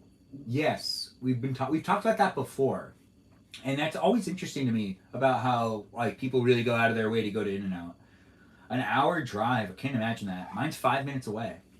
But then again, it ends up being a 25-minute, 30-minute. You still have to wait in line when you get there, right? So, how long did In-N-Out take, Alea Urban Person? You drove there, and then how long did it take? Well, I mean, there's always a lot of people in there, but the line wasn't long at all. We just went there and we ordered it and we sat down, but there wasn't that much seats. Oh, there wasn't a lot of places to sit down? Yeah, there was people everywhere. Yeah. In-N-Out has that feeling. Yeah. Did you guys just get it for the car then? Or you just stood around and ate? Oh, we eat inside. Wait, my closest In-N-Out? Ben, your closest In-N-Out is also my closest In-N-Out? Oh, it's a 6-hour flight for you? Oh, that's interesting, Miranda Rosanna. Miranda Rosanna, feel free to come in as a guest too. If you have any questions, feel free to ask those questions. Yours is by a Sprouts? Chris, that's interesting. Forever Untamed, thanks for joining in on the live stream experience of the YouTube, TikTok, and Twitch experiences. People are in the chat in different places, and I'm trying my best to acknowledge all the people that are in the different places. And I do see people... Sorry, guys. Miranda is clocked out. So Miranda's just having fun being a viewer, which is always appreciated. Just keep talking in that chat, girl. You're good. You don't need to come in as a guest. But if you do want to just chit-chat in the chat, always just do what you want to do. As the live stream is a place for you to decide how you want to engage and interact in it. I think it's been long enough for me to get my Dr. Pepper. Does anyone think it's been long enough in the freezer, or do you guys think I should keep it there? You should get it before it freezes. Yeah, it's probably right. All right, I'm going to grab it. I'm right here, though. Oh, yeah, it's so cold. This is how you want to do it, though. You want to get yourself a nice cold refreshment. Or cold refreshing. You're drinking a Dr. Pepper right now, too, Grace? Grace, come into the room. Be a guest if you want to be a guest. It's nice to see you here. We're drinking both the... Oh, it froze up too much. It's a slushie. I can see that it's a slushie. So it's perfect. Actually, yeah, it is perfect. It is a slushie, and it is very tasty. Iced tea with a ton of Splenda? That sounds bad. I don't like Splenda. Does anyone like Splenda? Besides Peaceful Kevin? Nah, not really. Melody, you seem like a Splenda person. Are you a Splenda person? Are you even a coffee person? No, no coffee for me.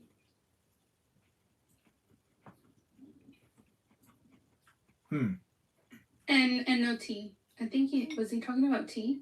I think tea, so, no yeah. tea for me. A labor person, you a coffee or tea person? I like iced chais better than coffee, but I like iced coffee. I'm more of a tea person though. Okay. Iced coffee is I think really fun to drink on those on those hot summer days. But I don't really gravitate towards it any other time of the year. I don't really have iced coffee. I don't like hot coffee. Really? You seem like Yeah, I don't. a hot drink type of person. You're not a hot drink type of person? No, I don't like hot coffee. I'll drink it like one time if it's really good, but if it's not, I won't drink it. So we once were sitting down and we were told like the perfect combination for oh wait, no, I can't say that. That's a lie. Anyways, the live stream experience is here documented, and I don't want to say that because I'll have to hold up to it. So it would have been funny though. I guarantee it would have been funny. But I just don't want to say that joke on a live stream experience that's rewatchable. Later, you guys will hear it in the future. I guarantee it. I talk a lot, and it might happen anyways. Anyways, we got peeps in the room. Do be part of the conversation. Be part of the conversation with those that are normally here.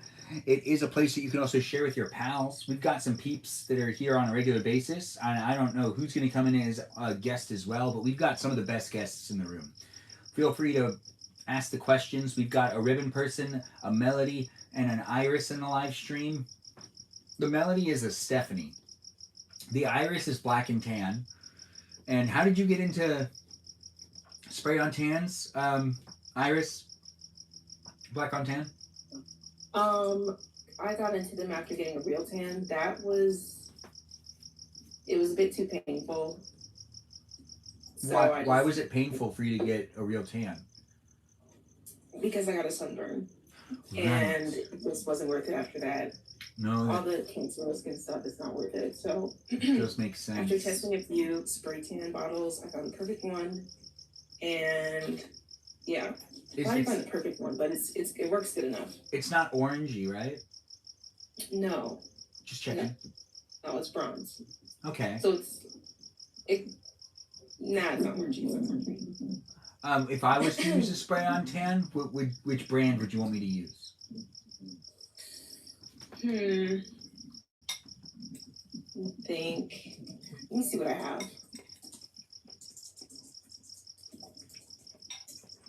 Oh, Sarah's leaving us for real this time to shower without us. Or you can always take us with you. You can. Who goes on their phone in the shower? Does anyone bring their phone with them in the shower?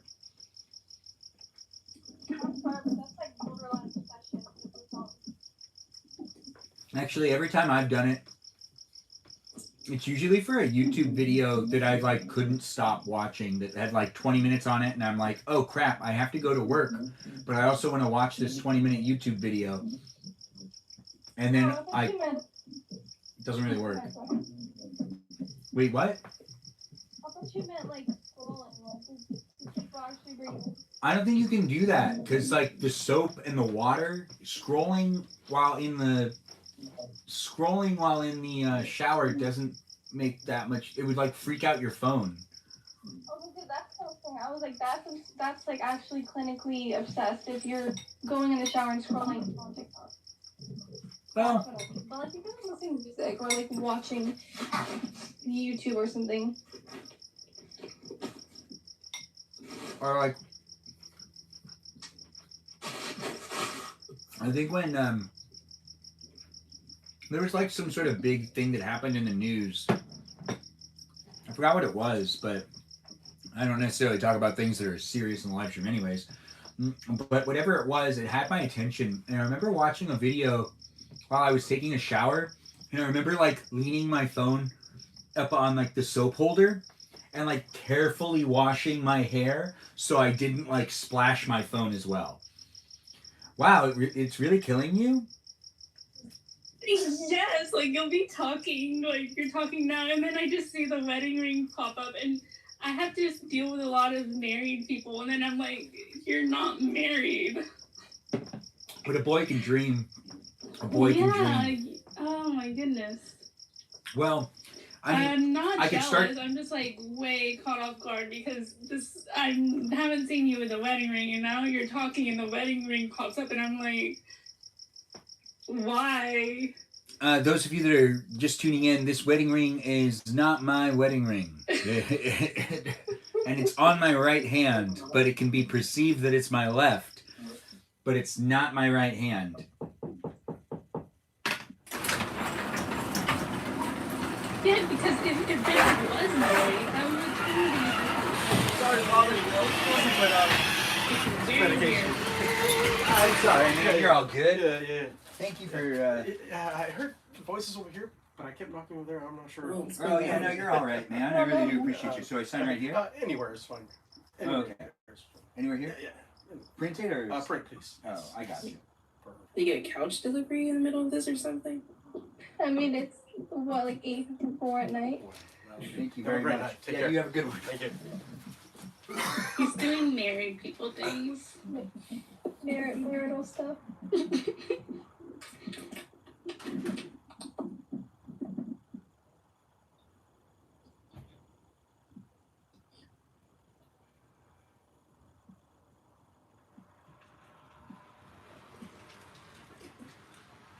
Where'd it go?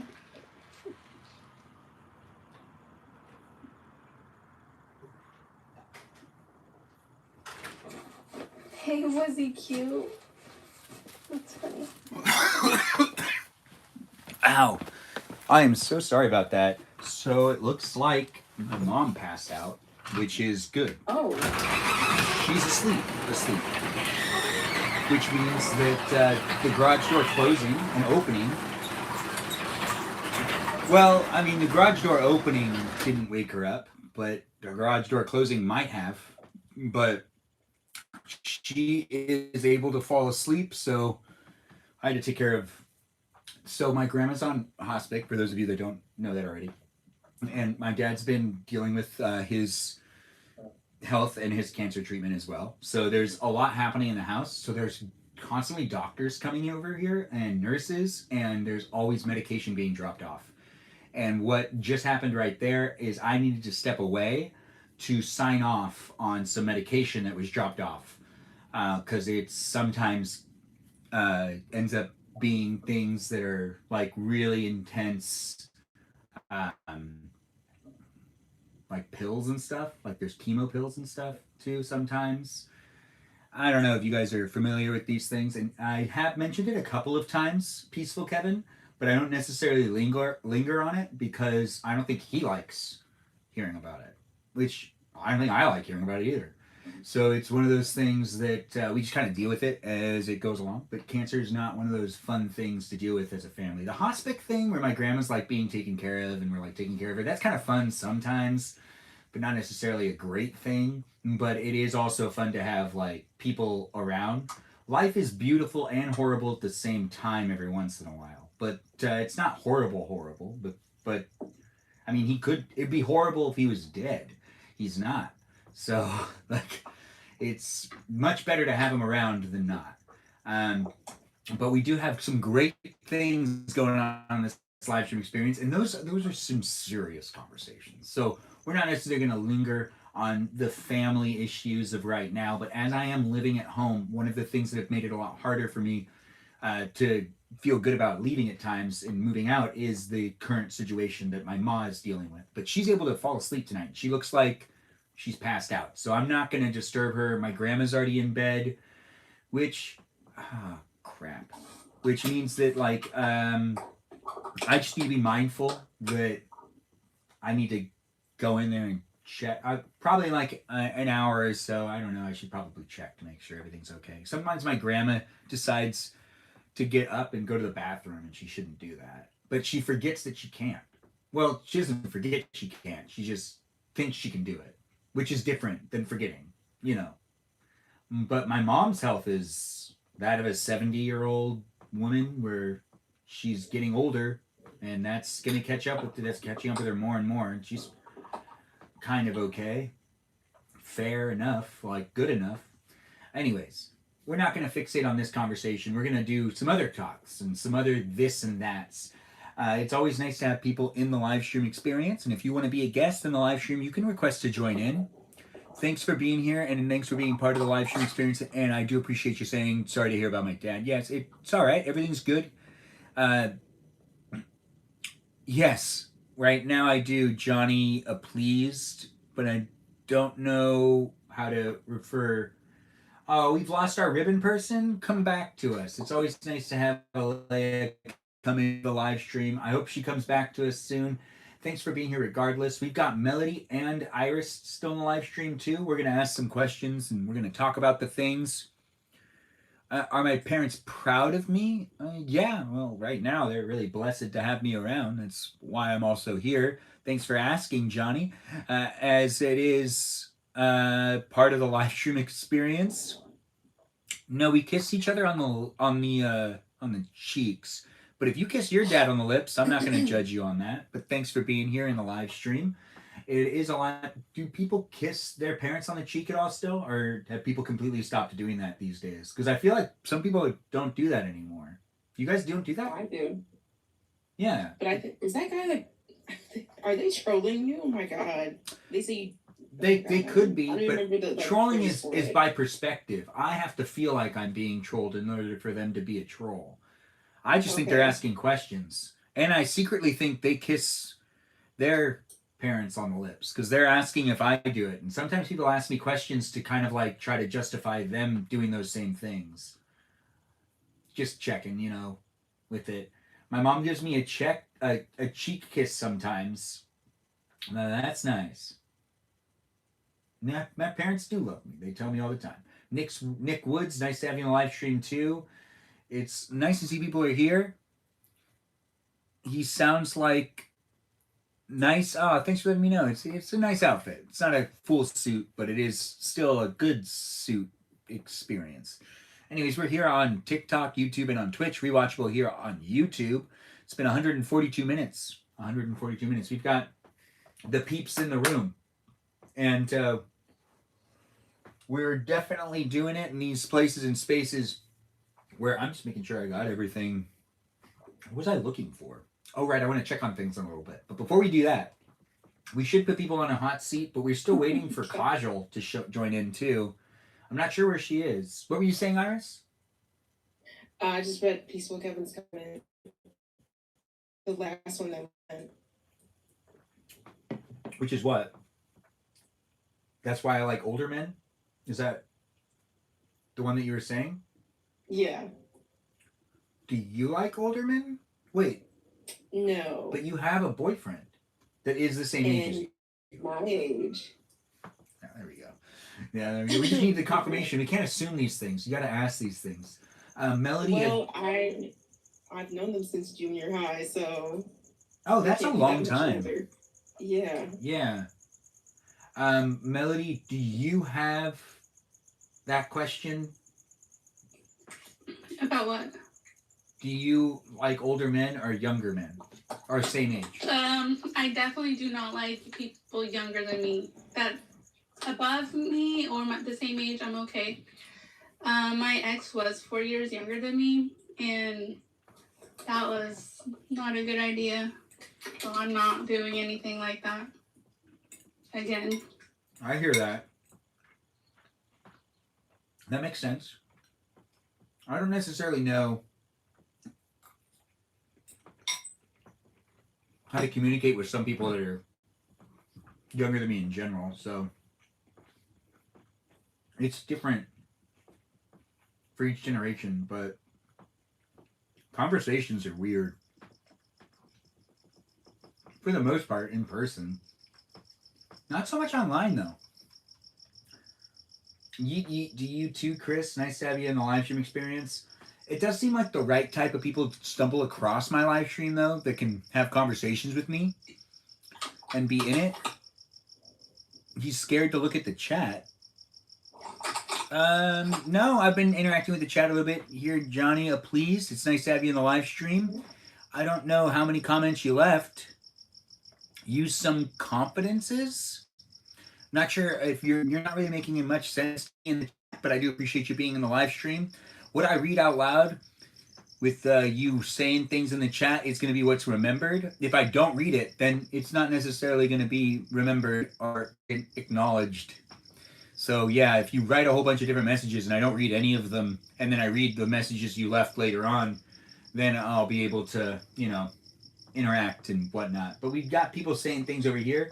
Lord, what's going on YouTube? Chris, I don't know. It doesn't seem like Johnny Appleased is the only one who's talking. I don't think they're having a conversation with anyone other than me. But it's always encouraged for you guys to respect each other and also have conversations with others in the live stream. Create the place and space for you to make some friends. It's social media. Tell them, girl. I'm not sure what you're referring to. But I do appreciate you being here. Because, you're interacting. And that is what makes the live stream more enticing. And it even helps me with getting more people in the room. It's happening here on TikTok, YouTube, and on Twitch. Like the live stream, share the live stream, whichever one you're in, and be part of it with the others that are in the room. Find the live stream that works best for you. You don't need to be in any one specific place of the internet, though. I'm not telling you got to show up anywhere. We've got Peaceful Kevin now joining in as a guest. We're also going to see who else is online here. Oh, look, we got quite a bit of people. But we're going to clean it back over here. Hello. Peaceful Kevin, it's nice to have you in the room. Well, you just said hi. Is there anything else you want to introduce? Hello. I think everyone knows me. Yeah, for the most part. It will be rewatchable, and if you don't know him, well, you know him now. Peaceful Kevin's in the live stream experience. He's also a moderator here on YouTube, known as Peaceful Kevin. Peaceful Kevin, how are you doing today? You been taking care of yourself? I'm good. I try to take care of myself. Is there anything... What about you? Are you... Am I good? I'm good, and yes, taking care of myself.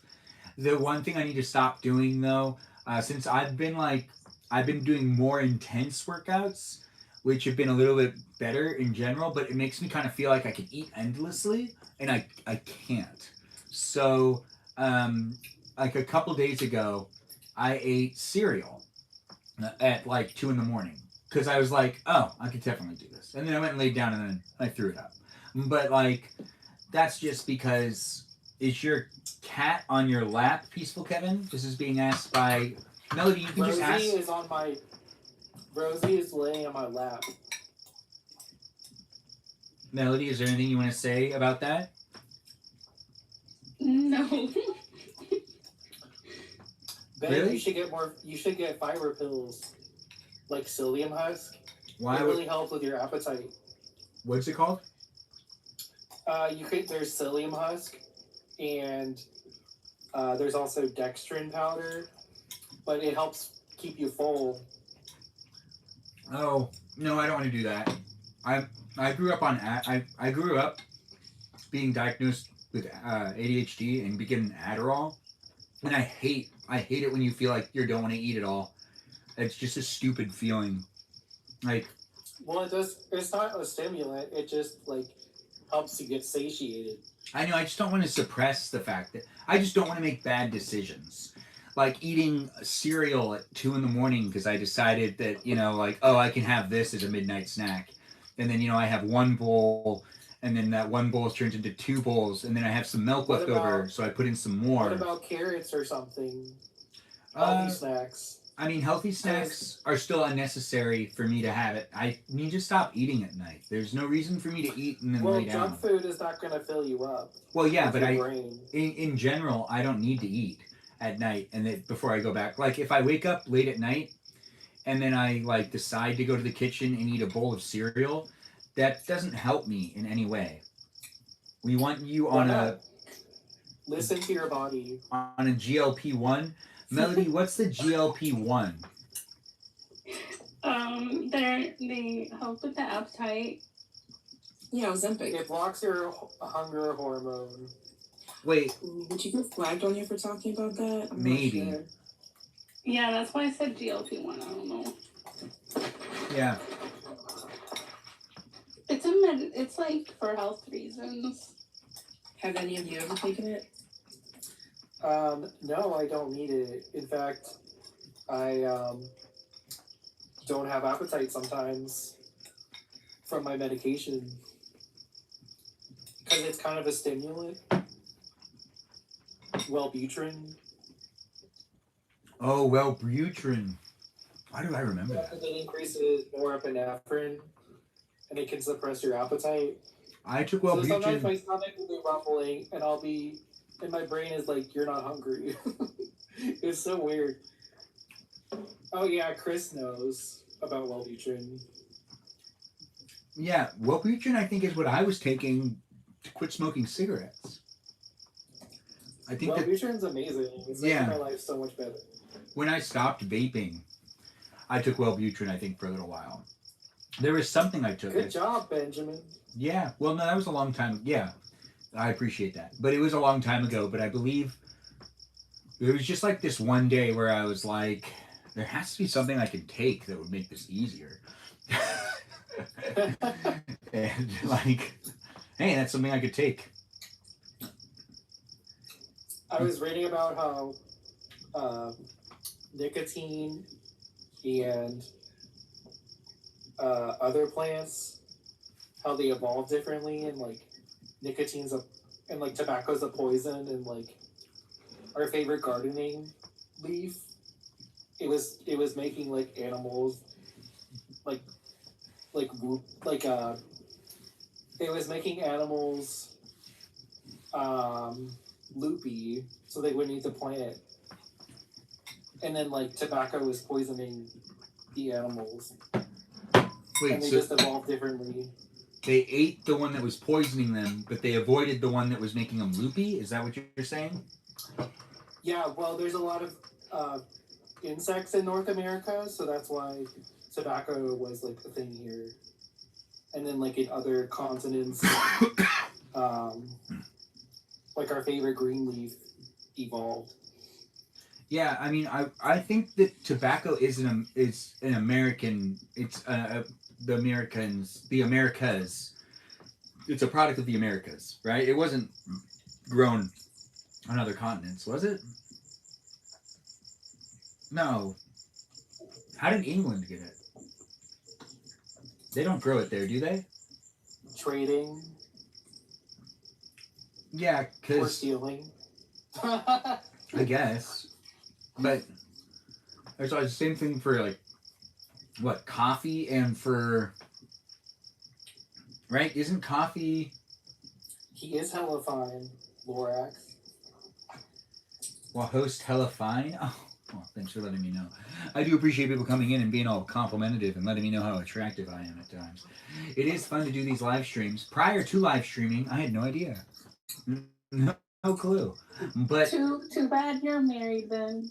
too bad I am married to who am I married to? Let's say, oof. No. Is this another celebrity crush Yeah. question? We should probably have it be a celebrity. Dua Lipa. Who's Sabrina Oliva? Carpenter. Sabrina Carpenter. I can do Samika. Yeah, I'm married to that Samika I feel girl. like that'd be funny because Sabrina's so short. How short is she? Like 5'2", right? No, Sabrina Carpenter is 5'2". I just made that up. I have no idea. I think she said 5'4" on NPR. Isn't Ariana Grande really short too? How short is she? That makes sense. Yeah, she's tiny, right? She seems like a tiny girl. She is, I think. I think she is 5'2". Yeah. And what? She's just gonna be an actress now? She said she doesn't want to do music anymore or something like that? Like, Who's No, I Sabrina? think she's still making music. I'm not sure though. well, I mean, musicals. She's doing Or is she Pringles fighting for commercials. Audrey Hepburn's role in her biopic? Really? I mean, I'm asking. I have no idea. I don't think she A lot should of do people say Audrey so. Hepburn. What? I don't Really? think. I don't think she should do it. I don't think anyone should. I would. I don't. Anyone? I don't think it's necessary. Not right now, at least. What do you think about Chapel Roan in her dress? Who If is? not now, then when? She's You know, it. I don't think. It's just weird when you do. Like, you don't need to do a biopic of a lot of our actors and actresses of the past. I don't always like Okay. biopics. I think that sometimes it gets weird. And it's like Okay. it's like a version of them that they didn't even sign off on. So in a way, is their estate signing off on it? Like who it like even the Elvis ones were kind of like, it's cool to see this, but like would Elvis be cool with it? If they're alive and it's done, I actually tend to have more respect for it. Like a good one is, Catch Me If You Can is based on a guy that really did that.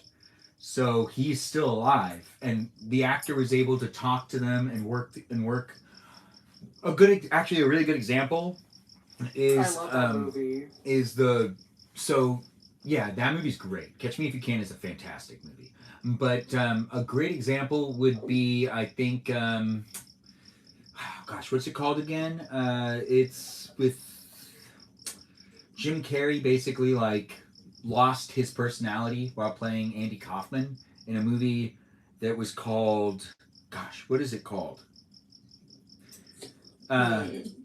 Anyways, the biopic for Andy Kaufman, which was a comedian back in the day, died. Jim and Andy? No, that's the documentary. The documentary afterwards. And, that's also a good example of someone portraying an actor that's passed away. Because, like, he never actually got to talk to him, but he did a really good job at it. And he also somehow lost a little bit of himself while also playing that character. But I think it's more appropriate, even when you see movies where it's like they're based on like historical people, it kind of means more. Or like, that movie Ray? I'm not talking about Ray the Gatekeeper. I'm talking about like Ray. Like that movie Ray, he was still alive when that was made. So Jamie Foxx got to talk to him and got more of an idea of how to play and how to be him. And that makes more sense to me when someone's able to do a biopic when they're still alive, but they're older. When they passed away and they can't necessarily give their input to someone playing it as them, except for in the one case of Val Kilmer playing Jim Morrison. I think that was perfect. And I don't even think Jim... Have you seen I, Tonya? Man on the Moon. Thank you for that. Man on the Moon. I, Tonya, I have seen. That girl's still alive, too. I love that movie. Yeah, which makes it easier for an actress or an actor to be able to play the character that it's based on if that person's still alive today. So Tanya's just boxing now. She's boxing now? Yeah. That makes sense. She's a athlete. Or she used to. Thanks for saying it over there as well. Man on the Moon? Yeah. It is fun to do these live streams, guys. Be in the conversation. Be a guest in the live stream on TikTok. This live stream's on YouTube and on Twitch. But if you want to be within the live stream and you want your voice to be heard or you want your face to be seen, you got to join the TikTok live stream experience. That's right. I'm telling you to get off this app of YouTube and go on over to TikTok and join in and be part of it over there. But be here if you want to be here and observe over here if this is the only place you could watch from. It is fun to have people say things in the live stream experience. And I do have you ate cereal at 2 a.m. and forced yourself to throw up? That's interesting, Johnny. Pleased. I do hope you're doing all right and that everything's all right with you. You come into the live stream experience every once in a while, and it's nice to see you come in and be back and be part of it. Your participation is seen and appreciated, but just be mindful on spamming the chat. Mike, who chased... I don't know. Don't read that out loud. Oh my god. Wait, what? Don't read that. Don't read that. It's a prank. It's a setup. The chased one? Where they're saying chased? No? I have to see, but it sounds like something else. It sounds like this phrase.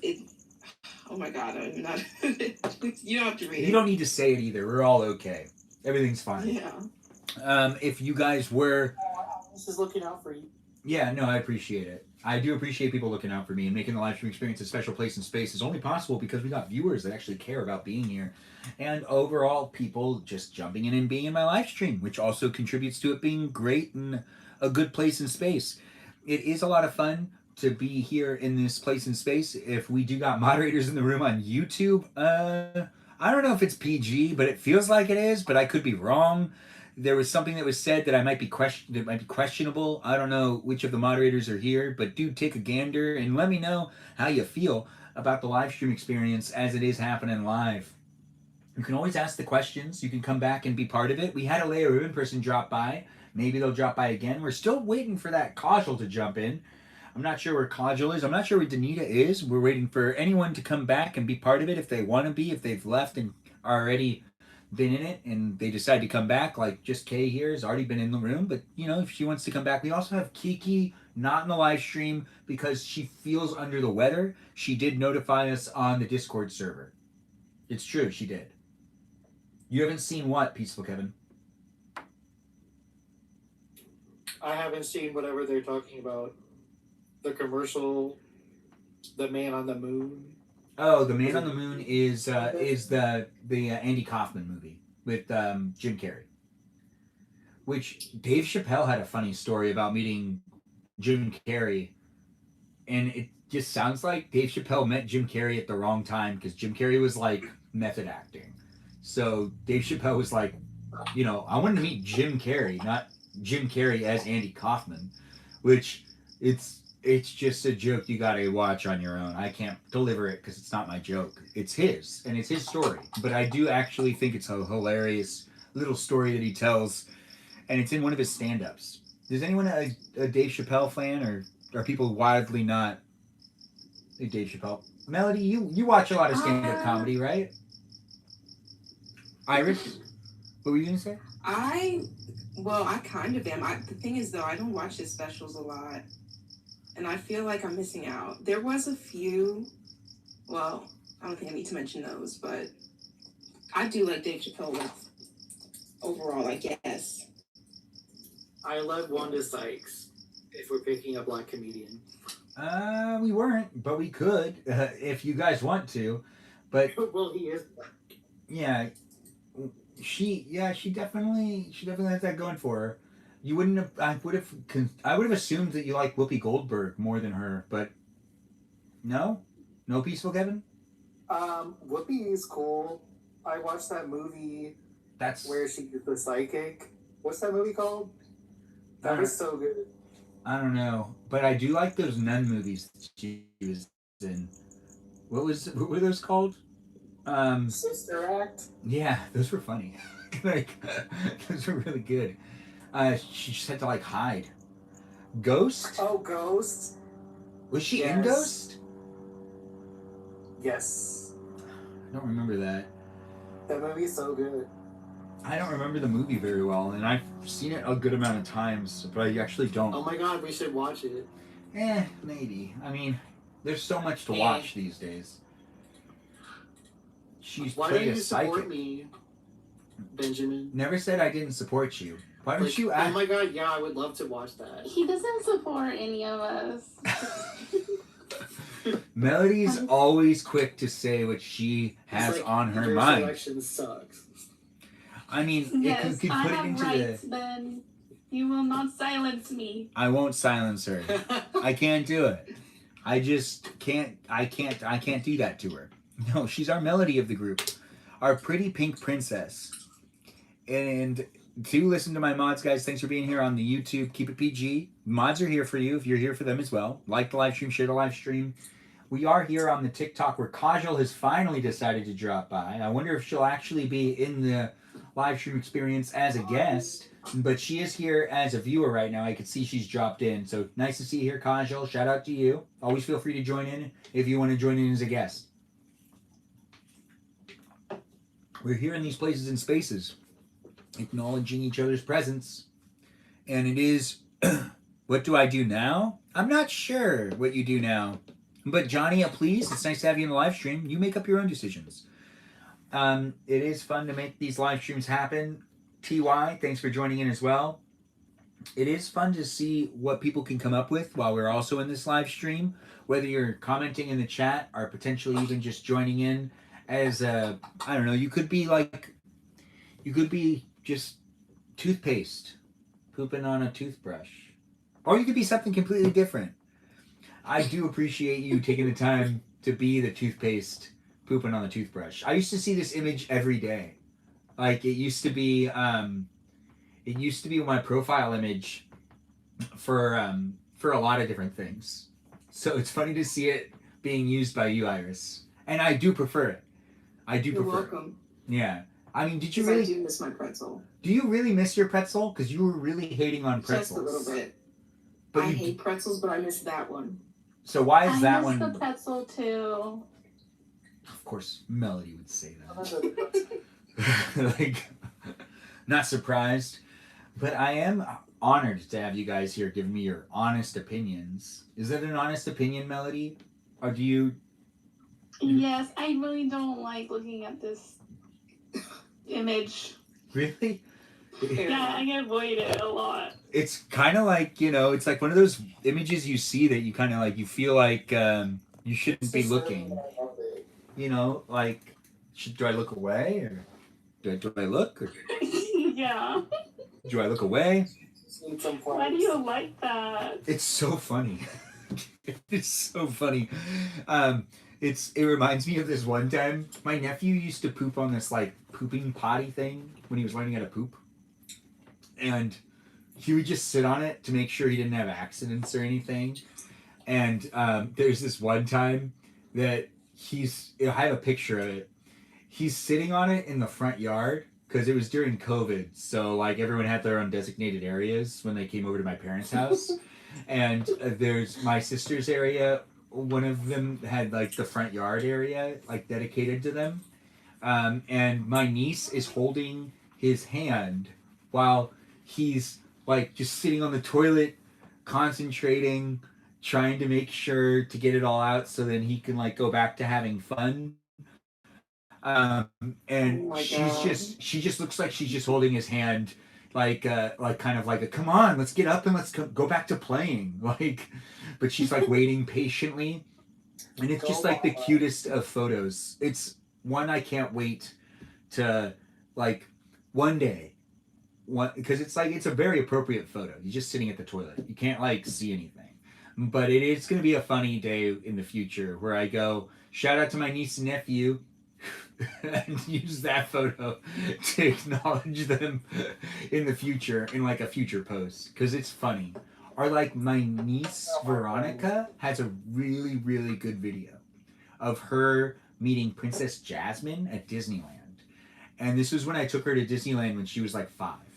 And the audio's perfect for it too. And the girl who was Princess Jasmine, she nailed it. She was like really good. She was also really beautiful. So it was like really fun for her uncle to be there and to kind of coach it a little bit. Because like I like, you know, talked to her for like a second before I brought my niece in, and I just like made sure it was okay to film and whatnot. And she just had like, she had questions for Jasmine, and Jasmine answered all those questions in such a great way that made it so then she also had questions for more questions on top of those previous questions. And it's just like one of the cutest 3-minute videos. It's like 3 minutes long. It's 3 minutes long. And I did a moderately good job at making sure to be as like steady as possible. But there's like a part of me like when I'm filming it, I go, oh, like I was like, oh, this is nice. You're doing a great job. Like, but it was, oh gosh, that was when she was so cute and innocent back then. Never did anything wrong. No, we're not gonna fix it on that part. Anyways, the live stream experience is here for you if you're here for it. Does anyone have any stories that they want to share? And anything that looks like people are here saying things? Let's see. No one has any niece and nephew stories to tell about Disneyland or anything like that? Melody, you don't really have, you only have one sibling. Wait, you had a nephew, right? I believe you did. Was I wrong? Why? I thought that you said that you played video games with one of your nephews or something, and they were like, but that could be a wrong memory. I could have that confused. I just thought that you did say that in the past, but you might not have. FNAF. I'm sorry, say it again? It was FNAF. FNAF? Oh, wait, what does that mean? Wait.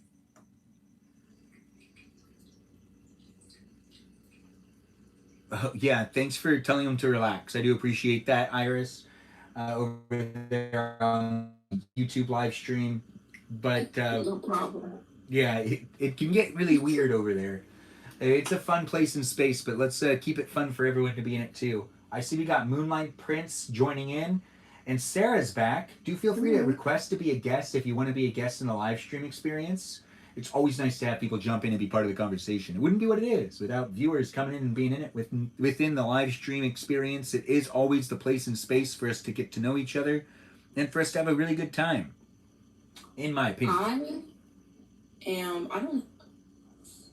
The few nieces that I do have, they're like maybe a year old. I think the oldest one is like a year and a couple of months. So hopefully I'll be able to answer this question in like 5 years or something. Yeah, that's about right. 5 years, maybe 4.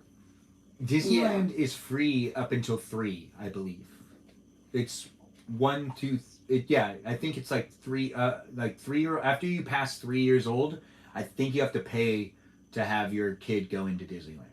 I don't remember exactly. Does anyone know off the top of their head? I don't remember. I do like that they do that, but it's not really like, I guess. No, it's cool still. I'm pissed that Disney got rid of Evil Queen.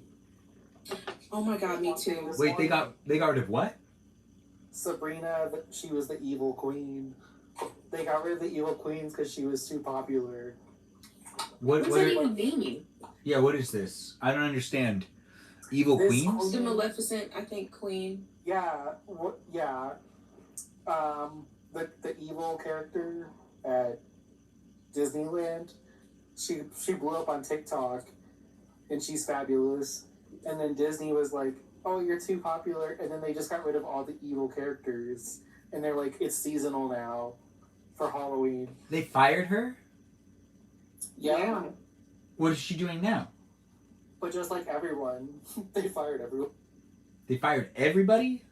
That sucks. Yeah, they're not having any evil characters anymore. Derek, is what I heard. H18? I'm not sure.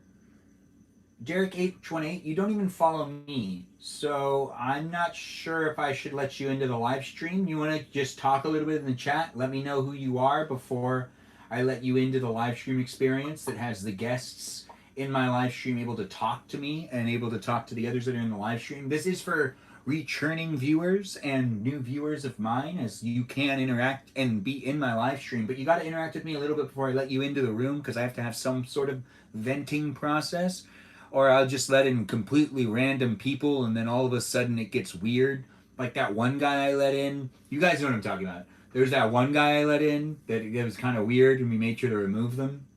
You know what I'm talking about. Yes, exactly. Yeah.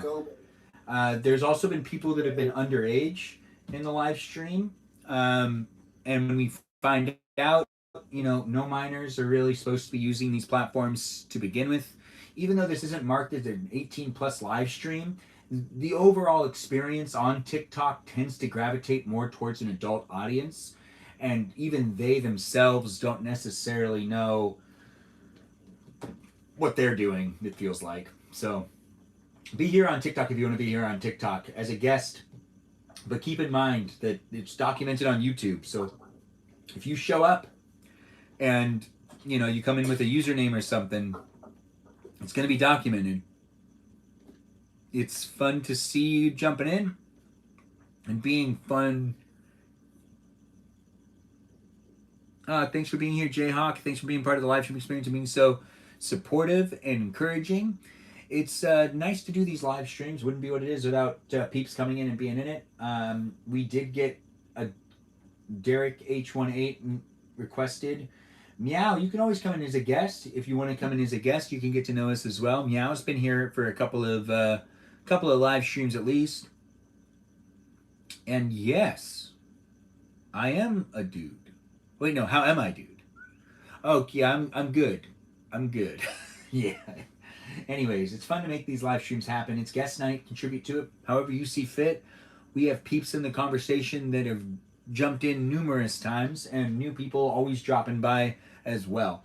So do take the time to be part of it if you want to be part of it, or rewatch it if you want to rewatch it later on. But Thursday nights are guest nights, so if you want to get your feet wet with being in someone's live stream like Meow's, like maybe one day, Meow. I mean, you just keep coming back. You'll get comfortable. Maybe you'll enjoy being here and want to come in as a guest once you feel more obliged to do so. She might be enticed more if you don't call me Meow Meow Girl.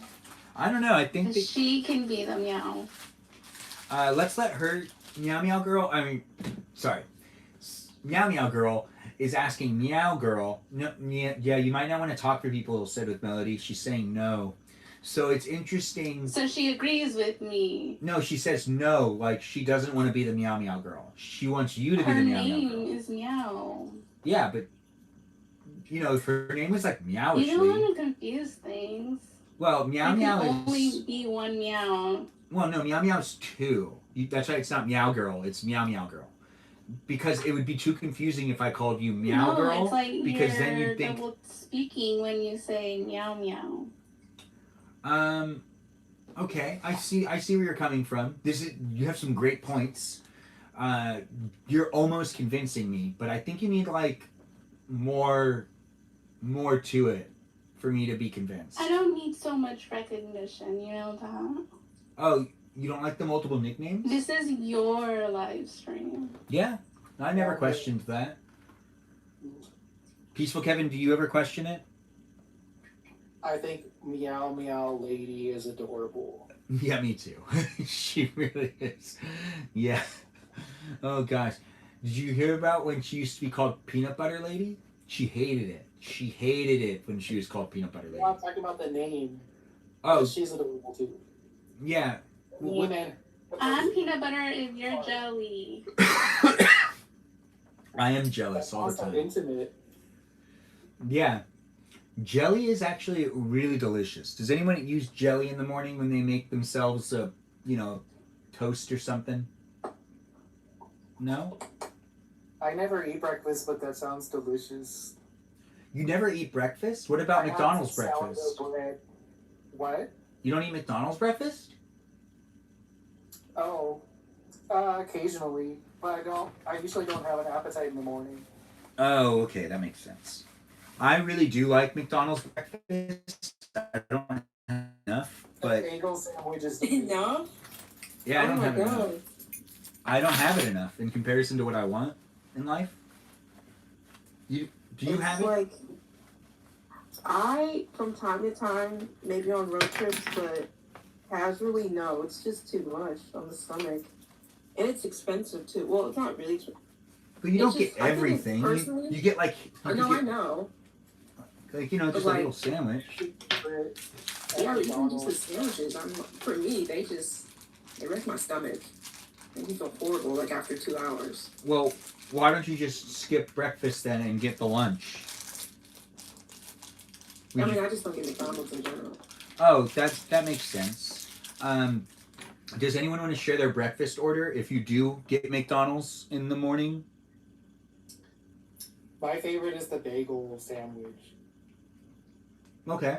Melody, do you have a favorite of the McDonald's? The McMuffin, sausage, cheese. I like the hash browns, and I get orange juice, at least. The hash browns are amazing. Yeah, the hash browns are fun. I do like getting. You see, if you have like a really active day, it is helpful to have the McDonald's energy. That's not true. No. Have you tried They Wendy's give you guys breakfast? energy, genuinely. I always crash after it. Yeah, I crash after it normally. Yeah. Wendy's breakfast is really good, and it's actually like real eggs. Really? Yeah. And they load you up. It's not a tiny little thing. I always wanted one of those little molds for the little eggs to make at home. I know they have them. I have a circular mold. Yeah. Wait, what do you do with the circular mode? You just put it in the air fryer or something? It shapes the egg so it looks nice. Oh, I know what you're talking about. Yeah, that makes A sense. ring thing. Yeah, a ring thing. You should try Wendy's breakfast sometime. Maybe I'll do it in a live stream. I do It like. was really good. I like doing breakfast. It is Oh, nice. the croissant Wendy's? sandwich was amazing. Oh. Wait, what did you say about Wendy's? The croissant sandwich was amazing. I mean, isn't Have you that guys had like Chick-fil-A breakfast? no? No, I haven't. I haven't either.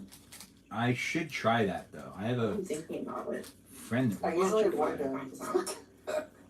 Sometimes we have people that work at Chick-fil-A in the live stream experience because one of my friends owns like 3 of them, and I know that a lot of those employees, and they follow me, and they're sometimes in the chat, and I know that they're like store managers and whatnot. So we have people that are in the managerial positions at Chick-fil-A watching the live stream all the time. It's true. I didn't know they had breakfast. I didn't know either, and I should have probably, but to be honest, if I go to Chick-fil-A, I'm not gonna really. I don't think I still wouldn't get breakfast. I'd still get like lunch. I'd have an early Yeah. lunch. Fair enough. I'm not huge on breakfast, but I do think that I need to Really? do like Are you IHOP. telling me that now? Well, I mean, I would say for the most part, I try to keep breakfast as simple as possible. I think if I eat too much in the morning, it could really make the day a lot harder in general. So I try not to eat too much when I wake up. It just doesn't work. Even when I was a younger, more youthful child, still, I hated it. If I ate too much in the morning, I'd be like, what is it? Kind of like, What, sluggish? no, well, yeah, Lethargic? kind of sluggish, kind of like, I'd be like kind of lethargic. I'd be like kind of more lazy. Well, I guess, yeah, that's sluggish still. But yeah, I'd be more likely to make the lazier decisions. To be like, oh, I'm supposed to run? Can I just jog? Or like one time. Alright, so you guys can share your stories too. So I was in track and field once. And I remember it was right before a race, and someone was like, I have donuts for after the race. You guys can have a donut. And I remember being like, you know what I'm going to do? I'm going to sneak a donut now before the race. Biggest mistake. Oh my god, Ben. Biggest no. mistake. Oh, wow. I did sneak the donut, and I like had a really hard time finishing. I was like having a really hard time Ooh. getting to the end, and I was like, I just want to stop walking. I just want to stop running, and I just need to sit down. But I made myself keep going, and I finished in dead last. Dead last. No comparison. Jesus, you killed your race that fast with one donut. Well, I ate one of the ones that was like the bigger ones that are like the twisty ones. You know what I'm talking about, right? It's like rule number 1. Yummy. Shame on you. Well, I was in middle school, so I understood Oh, okay. after that. Okay. I was like, oh, that's how my body works. I didn't know that. Okay. I thought you were in high school or something. No, in high school, I pretty much gave up on sports after I started to realize that coaches were kind of upset with me if I wasn't going to get competitive and try. Oh, similar to how I play Fortnite. You know, people are like, pay attention, make sure to like be a winner. Yeah, I just like, no. Like, That's so mean. it's not going to I happen. mean, it's competitive. I give up. No, if it's like super competitive and I see someone cares and I'm like not trying as hard, or if I feel like, you know, like sometimes I just feel like this, like, it's just like, I don't care enough. And I want to have fun before I want to be a winner. So that's always going to be that. So that is also, I was known for getting in fights with my teammates. Oh, I thought you were going to say the opposing Oh. team. No, my teammates. I know what I was doing. So, like, because they would get upset with me for not caring, and then I would get upset with them for not wanting to have fun, and then I just stopped playing sports altogether and started to film them and announce them. And I have the voice to announce until I got banned, which we talked about that in a previous live stream. Which, do you guys remember Yeah. why I got banned? Yeah. This is a saga. Do you remember why I got banned though? Vaguely. Because Yeah. I remember you saying you got banned. I don't remember why. I made up words and I also made up characters and wasn't necessarily committing to changing my voice. So it would fall in and out. And it would also be like not necessarily the most articulate. It wouldn't be like the most articulate. It was baseball. I had a really hard time doing baseball. I got so bored. Oh, So yeah, I just couldn't do it. But I didn't know I was gonna get banned from all sports. What ended up happening was I got banned from announcing every single sport because the coach from baseball had power. Way more power than I thought he had. And he made sure I was never allowed to announce for any of the other sports. And I'd already been doing it for over a year. So I did all the other sports and then I wasn't allowed to do any of them. And then the last couple of there was like 3 or 4 games that I was allowed to go back to announcing because there was no one there to do it, and I was like the only one that could have done it. They're so desperate. Yeah, they were desperate, but it was for the broadcast version, not for the live version. So you couldn't hear my voice unless you were watching it on Channel 19. And it was for women's soccer because no one could make time to do it, and I was like already there or something. So like I'm surprised you weren't in drama. I was in drama. I never said I wasn't in drama. Thank you for How did saying you- women's soccer, by the way. Well, how do you have that much time? What do you mean? I was like, I might have been a stoner in high school, but didn't mean that I wasn't like there on campus all the time. Well, I was in marching band and that was exhausting just doing that. I wasn't in marching band though. But you were in drama? Well, I mean, here's the thing is I was in drama, but I wasn't always in. So I was in all of the productions because I started to be on the other side. So I couldn't be in the musical if I wanted to be the director of the musical's production, which I was the director of the filming of the musical. Because I would rather have taken a director role than taken an acting role on the musical. Well, I did Little Shop of Horrors first. Oh, I love Little Shop of Horrors. Yeah, I was and then listening today. and I directed that musical's production crew. I wasn't the director of the musical. I was the director of the live recording that was happening, where I was talking to all the camera operators to tell the camera operators what to focus on, and that was really fun.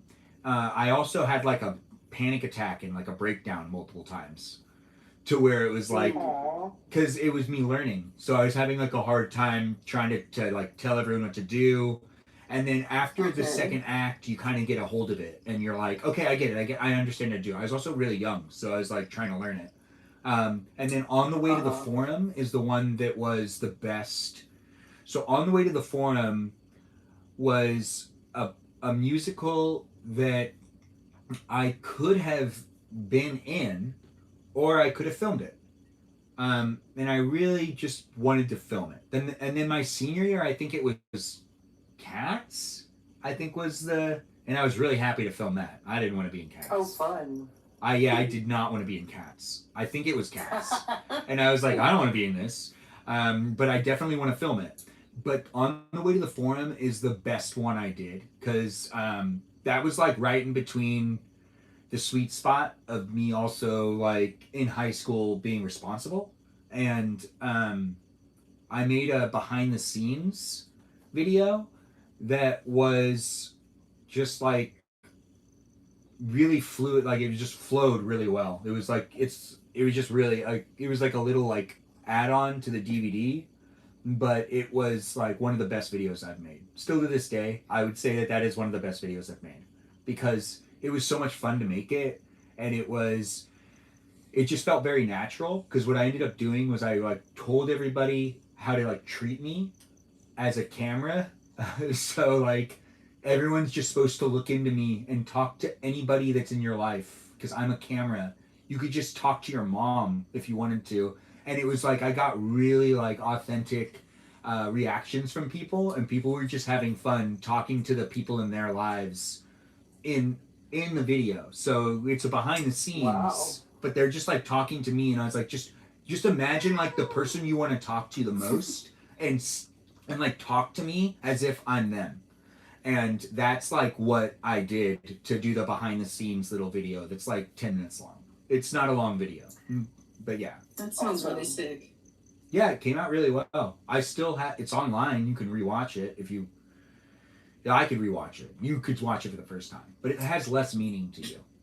It does because you don't know the people Well, that are in Which it. one did you act in? I mean, it doesn't. We don't have to know them. That sounds cool just from you describing it. Yeah, it was so good that some people asked me how I did it.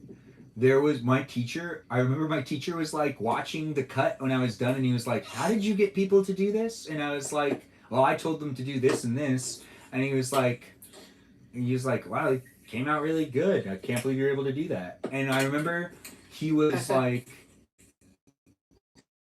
it's also like 8 hours. So it's a 10-minute video, but I have 8 hours of footage. And I still have all 8 hours of footage.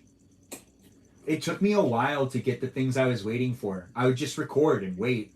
And there was a lot of footage that can't be used because nothing happens. I'm just recording to be recording for that one moment. And then I would take note that it happened, and it was easy to edit it. Because of the 8 hours, maybe 40 minutes of it is watchable.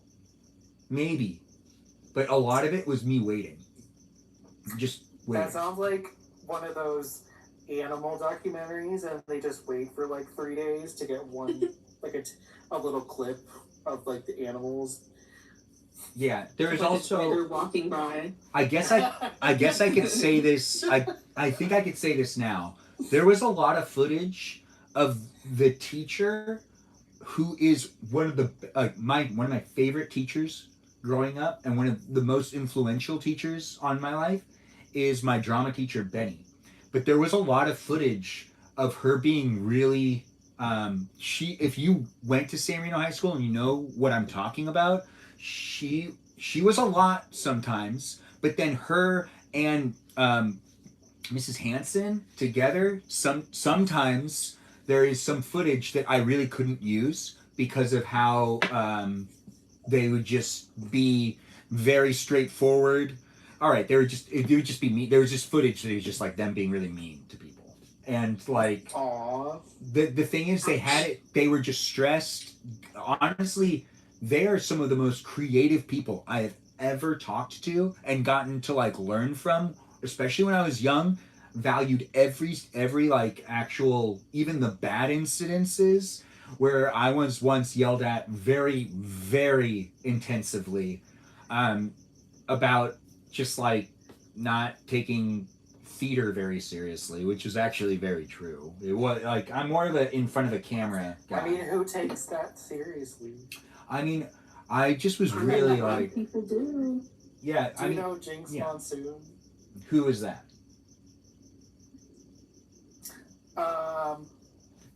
She is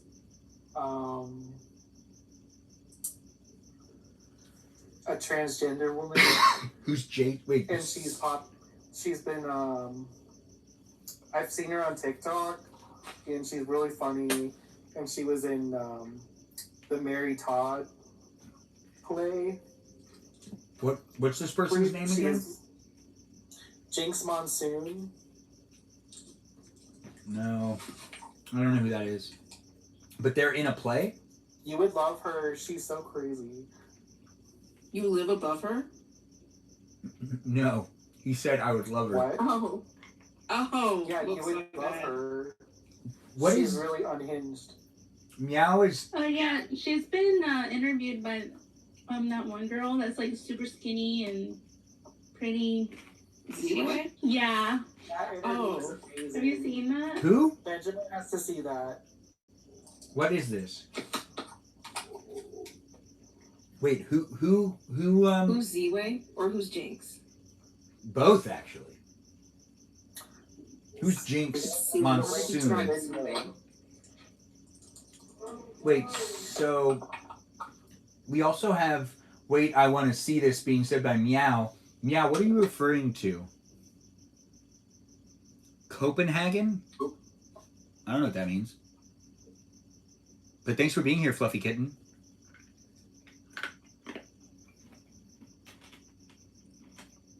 What's being said?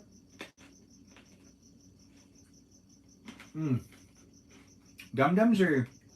The Discord for you, Benjamin. I'll look into it later.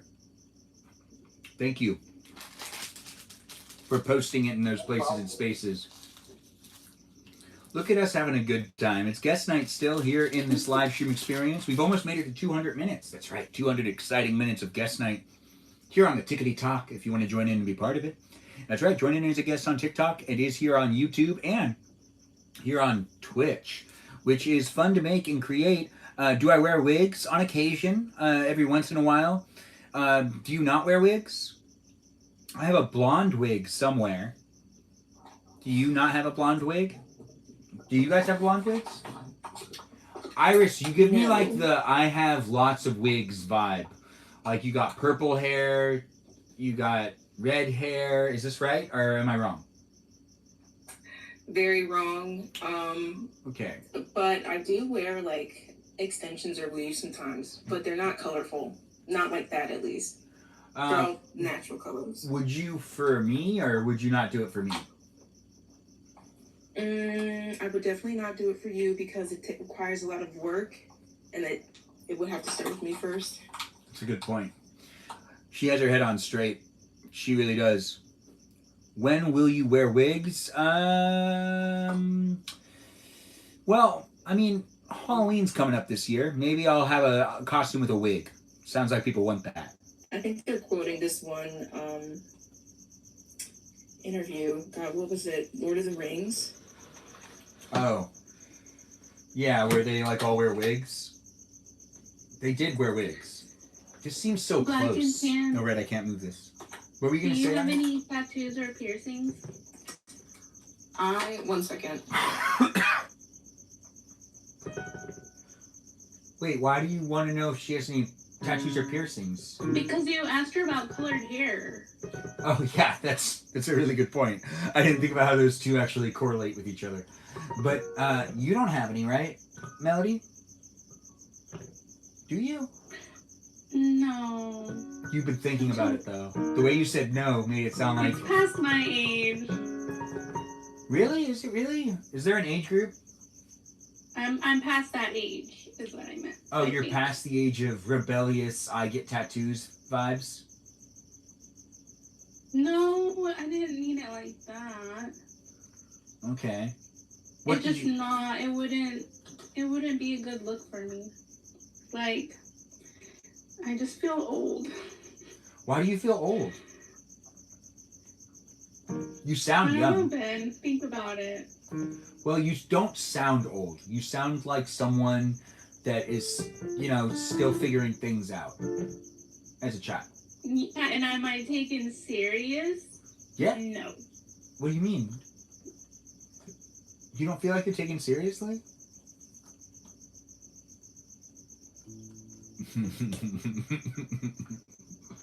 Welcome to the live stream experience. It's definitely here for you if you're here for it.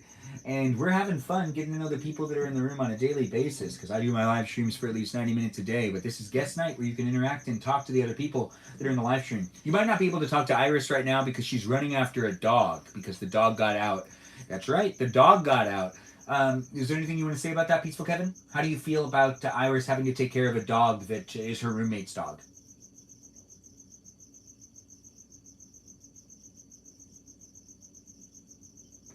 Well, Peaceful Kevin didn't respond, but I still think we got Melody in the room. Melody, do you have anything to add to this whole Iris has to go after a dog thing? I don't know. My roomie's dog got out. Oh, is she chasing a dog right now? One would assume, right? Would you not? Oh my God, sorry, I had to. Way more eventful than what we're doing, I guess. What, are you bad mouthing the live stream We're experience? stationary. I guess. We're just stationary. I mean, I'm moving around. So, two people are running after a dog right now. How does that make you feel, Peaceful Kevin? I babysat my friend's dog a couple years ago, and I took the dog out for a walk, and it ran away, and I had to body slam the dog. Wait, the dog? And I was actually impressed with myself. You body slammed a dog to keep the dog in the house?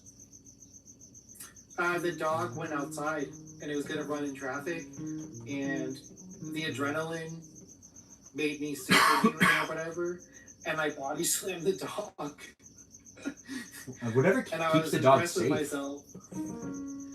Yeah, and then I was like, this is why I'm a cat person. And I'm never babysitting again. Because I don't want responsibilities. The thing that scares me about dogs is just if they try to bite people. There's been a couple dogs I've taken care of that, like, the only times I'm, like, scared. So there's this one dog that is a champion, been mentioned multiple times in my live stream before. Not super directly, but Brutus, who is one of the best dogs that I have ever really experienced living with. That's right, I lived with Brutus for a little while. Brutus is the dog of Rocco. That's right, if you've met Rocco before, if you know Rocco, because Rocco's one of my friends, he's come into the live stream experience in the chat, and he has definitely chimed in. His sister's also been here in the live stream on TikTok. Brutus was a dog that I was taking care of for 3 days because I was the only one at the house. And the entire time I was taking care of Brutus, the only thing that I was scared of is that he would eat somebody. Or try to eat somebody. Because Brutus was big enough to, like, really do it. What type of dog was he? I forgot the breed he was. But I know that he's a very big dog. He was not at all a tiny dog. He thought he was tiny. He'd get stuck in little corners and have to back out all the time. But, you know, he was a really big dog. And it is nice to have the live stream experience in the live stream. Did he eat somebody before? No, Is that why you're scared? You know, he would bark. He would bark so much. Who is Leah Vintage? Is this a Leia Ribbon person again? We accepted it. Is this you, Alea? Huh? It is. All right, so we know who this is. So we've got a Leia Ribbon person in the room again. Is this, what account is this? This is the same one. This is the same account? Yeah, I just made it better because it looks like a weirdo's account. Okay. All right. Well, it's nice to have you back in the room. You've not really missed much of anything. We have Iris chasing after dogs right now. Hi. Peaceful Kevin's here. And we have the usuals still already being part of it. Could you ask Ben a question for me? Seems like Davis wants to ask me a question, but wants to ask you, Peaceful Kevin. Ben barely answers my questions. If I was to answer a question, what's the dream question you'd like to ask me that you'd really be happy I answered?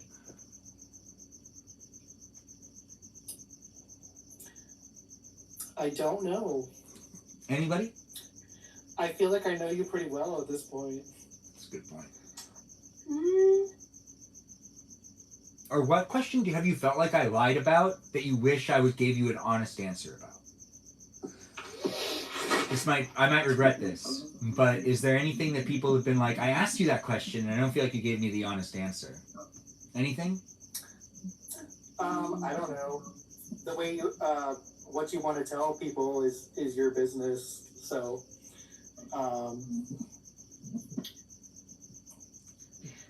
it's a good point. Actually, I do have a question. What is it? It's like super random. I'm not trying to like expose where you live, but do you live in Northern or do you live in Southern California? I live in Southern California, but I'll do one better. I live in Pasadena, California, which is okay. huge. Yeah, Pasadena is a really big city. But we also have a question from Iris, and it must be about catching a dog, because she's trying to catch a dog right now, so she's probably has like questions on how to catch a dog. Is that what you're trying to ask questions about, Iris? Stop. Oh, what? What was that, Melody? Do you have a question? Oh, you guys got him. Oh, okay, good. So you don't have a question about catching a dog. I'm staying mute because I'm trying to catch my breath. Yeah. You could. We're not going to judge you either way. I mean, some people are heavy breathers in the live stream, and we always hear them, and we never say anything. I hope that's not me. Don't Oh, want. that's me. It's not you. It's neither of you. But there have been a couple of people that have been guests that you can like hear them breathing, and I shut off their mics before. That was earlier on. Crap lungs over the mic. You have crap lungs? Is that what you wanted to ask me about? My lungs? There's a lot of things being said on YouTube. Let's keep it PG. Let's have fun. I'm not sure what's being said over there, but I do see someone going like this, so I don't know what that means. But I do appreciate you guys being in it. Were you ever in a frat, Mr. Benjamin? I have a frat story, but I was not in a frat. No, my sisters were in sororities, though. Just kind of. Say something, I guess. I really, like... No. And then I found out that there were more of my friends that were actually in frats when I was, like, at the same... Never mind. There's more people... Never mind. It's not important. Were you ever in a frat? Was anyone in a sorority or a frat? Peaceful Kevin, were you a frat guy? Oh no. I don't like alcoholics. Yeah, that's kind of the vibes I got too. Did I tell my frat story though? Of like, I showed up with my friends and I had some really attractive... I'm in a sorority. Sororities are kind of more okay than frats though. But the frat story is, so I showed up to this one party with two of my friends, they're beautiful girls. They are straight up beautiful, and they know they're beautiful, but they're also like socially awkward. So they like try to gravitate to the people they know. So I knew that it was going to be like easy for me to make sure to stay like near them and whatnot, because that's like the whole thing. Make sure that they don't feel uncomfortable. I'll also get them out of there if they want to leave. If they feel like they drink too much too, I'm like there to make sure that they can get out of there.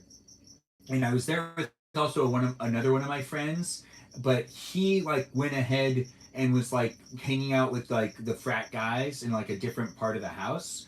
And I was with the girls, and one of the frat guys just came up and started talking to me. He was like, "Hey, can you help us with like taking care of some stuff?" And I was like, "Yeah, sure. You guys need help with something? Yeah, okay." Now, I'm new to college experiences. I didn't know what was really going on. And apparently that was a move that they were putting on me to get me to separate from the girls that I showed up with, so then they couldn't talk to me anymore, and they could talk to the frat guys that are there at the house. And they took me to a room, and it took a little while to get to that room. And I was like, I was like following, and they're like, "Hey, yeah, just keep up, man. We're almost there." And it's like, "You're doing good. You're having a good time. You already got a drink, right?" Blah, blah, blah, blah, blah, blah. He's like, "Yeah, dude, I'm fine. I'm not going to drink. Like, I'm just here with my friends. Just make sure everyone's, like, having a good time. More of a stoner type of guy, blah, blah, blah. Thanks for the heart, me. I do appreciate that, Spice." And, like, they take me all the way to the back of the house where there's one other person in the room. I walk in, the guy who is leading me there circles back, goes through the door, shuts it, and I realize he just guided me to a room where there's like one other guy, a couch, and a couple of like balloons on the ground. And there's also like a keg there. And I couldn't figure out how to get out of the room for a little while. Because you couldn't go back out that door. And I remember, like, once I got out of the room, I didn't know where where I was in the place. And this was also when our phones weren't that great. This is 2009, 2010. I didn't have a smartphone yet. But like, you know, calling or texting, sometimes the phones would just drop the calls and stuff, especially if there's a lot of people, you know, kind of like in a designated area. And I was like thinking to myself, I was like, wait a minute, I need to get back to my friends. I need to get back to this girl and that girl. And I was like, I need to get back to them like now, because this seems like I had like a weird feeling about it. Like I was like, this doesn't feel right. This feels really wrong. And like I didn't have any other experiences to draw to this experience. So because like I'm young, I'm 19. I'm not even technically old enough to drink ish. But you know, like I eventually find my way back to them, and they were not happy with me. But they were happy that they like found me. But they were like, where were you? Like they were like, where were you? Like, you know, like I was like, what do you mean, where was I? You were with me when the guy asked me for help. I went to go help, and it actually didn't need my help. And then like it kind of got cleared up, and we like, this was also during that time where people are like trying to get into sororities and frats. I forgot what it's called, Rush Week, maybe something like that. We'll accept our next guest, which is also Michaela. Michaela, nice to have you in the room. I'm telling the rest of this story really quick, but you'll be able to introduce yourself in a second. Oh, yeah, it's called rushing. So as soon as we realize we're all together again, I start trying to bring out these girls, and it's not over yet. No, the story's not over yet. The guy that led me to that room Kevin shows up again and is like with me and them, and trying to separate me again. And I'm like, no, man, this isn't happening again. We're leaving. I'm taking them and going. And he was like, you really shouldn't do that. And I was like, what are you gonna do? Are you gonna just beat me up in front of everybody? Like, is that what's gonna happen right here? Like, I used to say that all the time. If you remember me from when I was in high school and when I was in college, I would be quick to just question you. If you were pissing me off too, or if I was trying to leave, I would immediately go to, what are you going to do about it? Are you going to just start punching me? Are you going to react to violence? Are you going to use violence to try to keep me here? Are you not going to be wanting to converse with me to try to get me to stay in an articulate way? Are you just going to try to flex a little bit? Because I would also provoke a little bit. I would, a tad bit. But to be honest, I never really lost a fight. Until there was a couple situations that I did lose those fights. But for the most part, I was pretty much not someone that would like back down. So, and I would get numbers. If there were people with me that like knew me, no one would ever be like, oh, you're on your own, Ben. No one would ever do that. So people were always better in numbers, people. Always better in numbers. But when we had to leave, that guy like really tried to get me to stay, but more importantly, leave the girls, because I'm not supposed to be with those girls. And he had like I don't know, understand what he was thinking. It was like, dude, we're leaving. Like, you can't do anything. And then a couple weeks after that, this was at USC. A couple weeks after that, there was you could look this up. There was a really bad situation where a girl called out the frats for like taking advantage of her.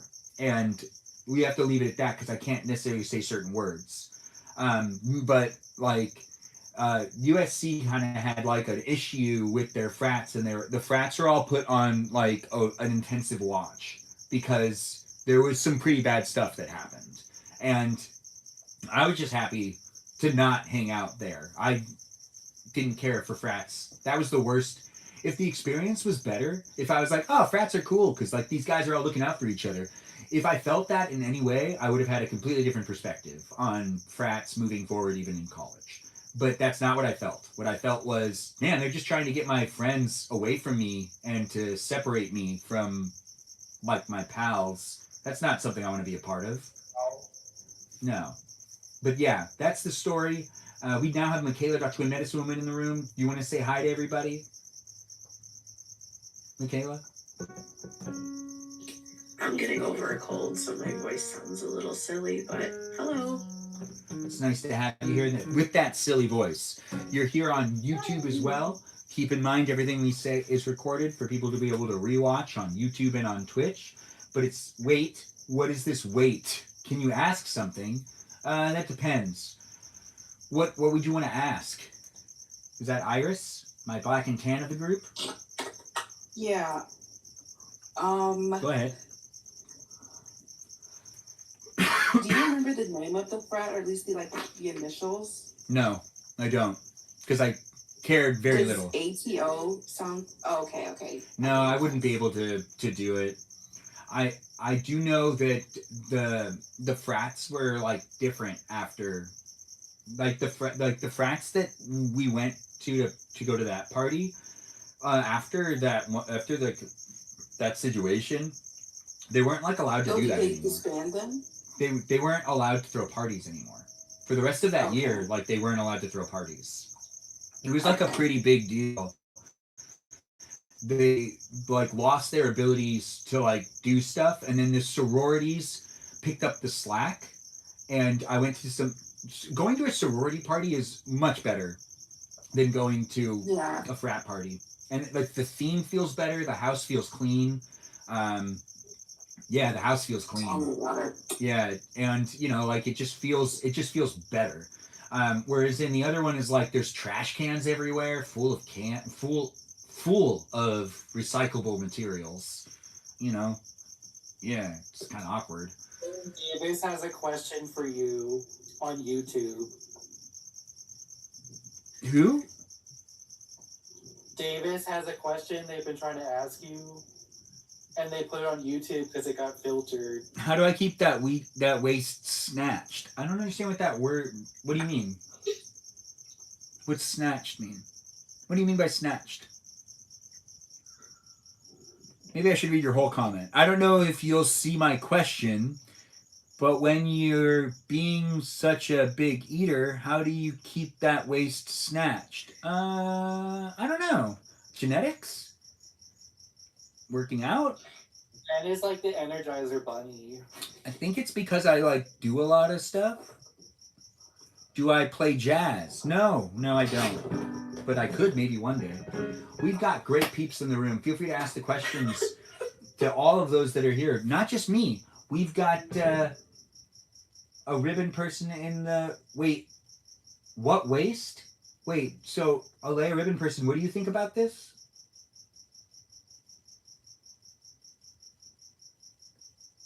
Or what do you mean by what waist?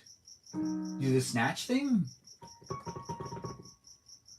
Ben, you should stand up and pose for us and show us your snatched waist.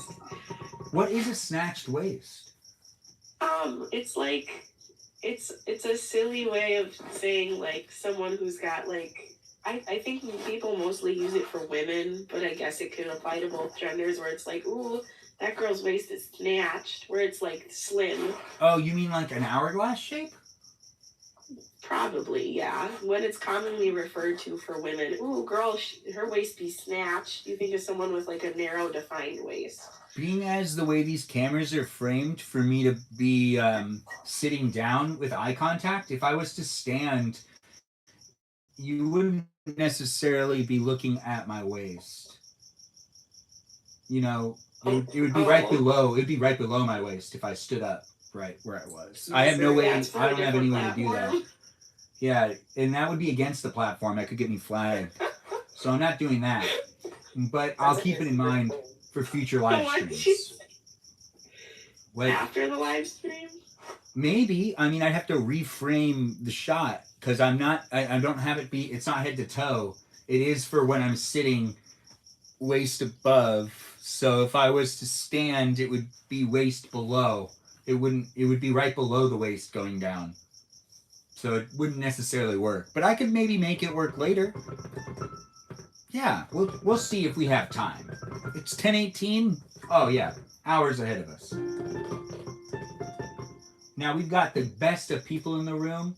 Do feel free to ask the questions. I don't know where you are tonight, but I know where I am. I'm here online to interact with all of you fine people. If you do want to be in it, you can be in it, and you can be part of the conversation. There is this one thing that I'm seeing if it lets me do it, but it does let me do boards. You find and show as many eggs as possible. What is all this stuff? Do you see this thing? If you're watching on YouTube, you can see that this is the game boards. 5 minutes yapping? What? No, we're not doing any of those. Those are all bad. So we're not going to do any of that stuff. But thanks for being here on YouTube, TikTok, and on Twitch. We're still doing guest night. We've got a ribbon person in the room, which if you're wondering how she got that name, her live stream, or in my live stream when she came in and she was trying to interact in the chat, she just had a little bit of a ribbon as her profile name. And I just started calling her Ribbon Person. And if you're in the live stream and you're wondering, how did Peaceful Kevin get the name Peaceful Kevin? I don't know. I never asked him. We can ask him, though. But only if you want to know. I'm not going to ask him unless we all want to know. And how did Dr. Quinn get the name Dr. Quinn? Well, her mom calls her that because, like, it's kind of like a mother-daughter thing. You wouldn't understand. I was named after the TV show. It's that simple. No. Let's leave it at they wouldn't understand, but it is a mother-daughter thing. But the TV show is a really popular TV show. If you haven't watched Dr. Quinn Medicine Woman, neither have I for years. But it is a good one. I do remember it being good. She's like married to an Indian guy or something like that. He has like a wolf as a pet. Salty is white and very blonde, but yes. Yeah, that sounds about right. And she was a Bond girl. Dr. Quinn was a Bond girl. It's true. We also got our Melody still here and our Iris. Ask the questions you want to ask. Let's get to know each other to the best of the abilities of online interaction. If you do want to know what type of dog Iris had to chase after, you can always ask her, but I'm not going to ask her. I feel like that'd be overstepping on my behalf. I look like an actor? Thanks for letting me know I look like that actor. Yeah, I appreciate that. It's nice to have it happen. It is a live stream that is what you make it at the end of the day as well. And it does seem like people are laughing at the live stream a little bit. At least Michaela is. Iris told us it's a golden retriever. You want to tell us anything else about this dog, Iris? You're in the chat. He comes over from time to time. He's my room. The dog is my roommate's dog, but the dog lives at my roommate's sister's house. Okay. And whenever she can't watch him, the dog just comes over, and he's a fun time. But tonight, not so much. Well, that's okay. I mean, everyone has their moments. Does anyone have any animal stories they want to share? Maybe like the first time they were bit by a dog. Maybe that first time they were bit by a parrot because you put your finger into their cage even though you were told not to do so, and you did it anyways, and then the parrot bit you, and then you cried, and then the adult said, I said not to do that, and you did it anyways? Well, let's get you all bandaged up. Yeah, that happened to me. Did that happen to anyone? Anyone been bit by a parrot before? No. Unsoliciting advice about what? And you should put us on the hot seat, and each of us gives 1 minute of unsolicited advice. What would that look like? Like this is just my interpretation. Oddly specific advice that nobody asked for. That's not like common. Like make sure to double tie your shoes, or like turn off the lights before leaving your room. I don't know. Just like oddly, maybe for laughs. I don't know. Maybe for the laughs? That's my interpretation. For the laughs. No, I mean, laughs are important. Everyone does love to laugh about things. Right? If you guys don't like to laugh about things, now would be the time to let me know. I honestly wouldn't know unless you told me. But I would appreciate it if you guys informed me. We'll do a hot seat for some fun. Let's give people 3 minutes. And let's just put people on the hot seat and say, this is a time for you to share. Okay, so technically we should be doing hypothetical questions because that was what I wanted to do. And I was making up a whole bunch earlier today, but I forgot most of them. But the live stream experience isn't limited to whatever I can come up with. It is a live stream experience that's definitely. Wait, what just happened? Where did my Melody go? Melody's gone? Well, Melody's not in the hot seat. Alea Ribbon Person is. Alea Ribbon Person, you have the floor. Is there any advice you'd love to give people that you feel like... Good, there's our Melody. She's back. She was going to be... I was going to put her on the spotlight right there. And put her on, because I'm about to eat something. Okay, we'll redo it. Oh, wait, we have Kajal also coming in. Oh, look at that. Oh, fantastic. Well, you know what? I can talk. We got a Alea Ribbon Person in the center screen, but we're going to just bring it back, and we're going to start the hot seat again. It's here on YouTube, TikTok, and on Twitch. We've got Fight Like Kajal in the live stream experience, but I got to get back to the main page, which I have to, like, exit this show. So we end show now, and then I'm going to set it back up. But first, let's let Kajal introduce herself. Kajal, you want to say hello to the audience? Hi everyone. My name's Kajal. I'm just happy to be here. I hope everyone's having a great night, and yeah, it's nice to see that everyone's already here and having a good time. I chimed in a little earlier, and yeah, now I'm here. Well, good to have you here. I'm happy you were able to make some time to drop in and have some fun with us, Kajal. It's always nice to see you jump in and be in it. It's a guest night tonight. Is there anything on your mind that you wanted to share with people before we start back up with Peaceful Kevin? Thanks for using that photo. It's a good photo. It's a really good photo. I just saw that photo too. I was laughing. That's the photo that I use as my Venmo account as well. If you ever pay me for anything on Venmo, you get to pay me with a mustache. You pay me with a mustache. I have a mustache in my Venmo. Really sexy spot. That's hilarious. I always say, I always go, oh, you just pay the mustache version of me, because that's the version of me that you can pay on Venmo. Yeah, that's the photo, guys. That is the photo, and that is for the show Glow. So if you watch the show Glow on Netflix with those beautiful women, I'm in that show, and I have that mustache the whole time. Yeah, I'm in that show. In the background. I haven't seen that. You're full of surprises. Glow is a wrestling show. Michaela, do you know what show I'm talking about? You can answer in the chat. I mean, you can say it in the... Is it on Netflix? Yeah, it is. Oh. It's the first time I worked for Netflix. Which... I was thinking of... Oh, go ahead, Ben. Sorry. Oh, no, I was just saying, it was the first time I worked for Netflix, which was a really good experience. They do a good job at making the set fun. But what were you going to say, Michaela, Dr. Quinn? No, you're good. That was my fault. I was just going to say, I was thinking of Pose, not Glow. When I went to the trans people show.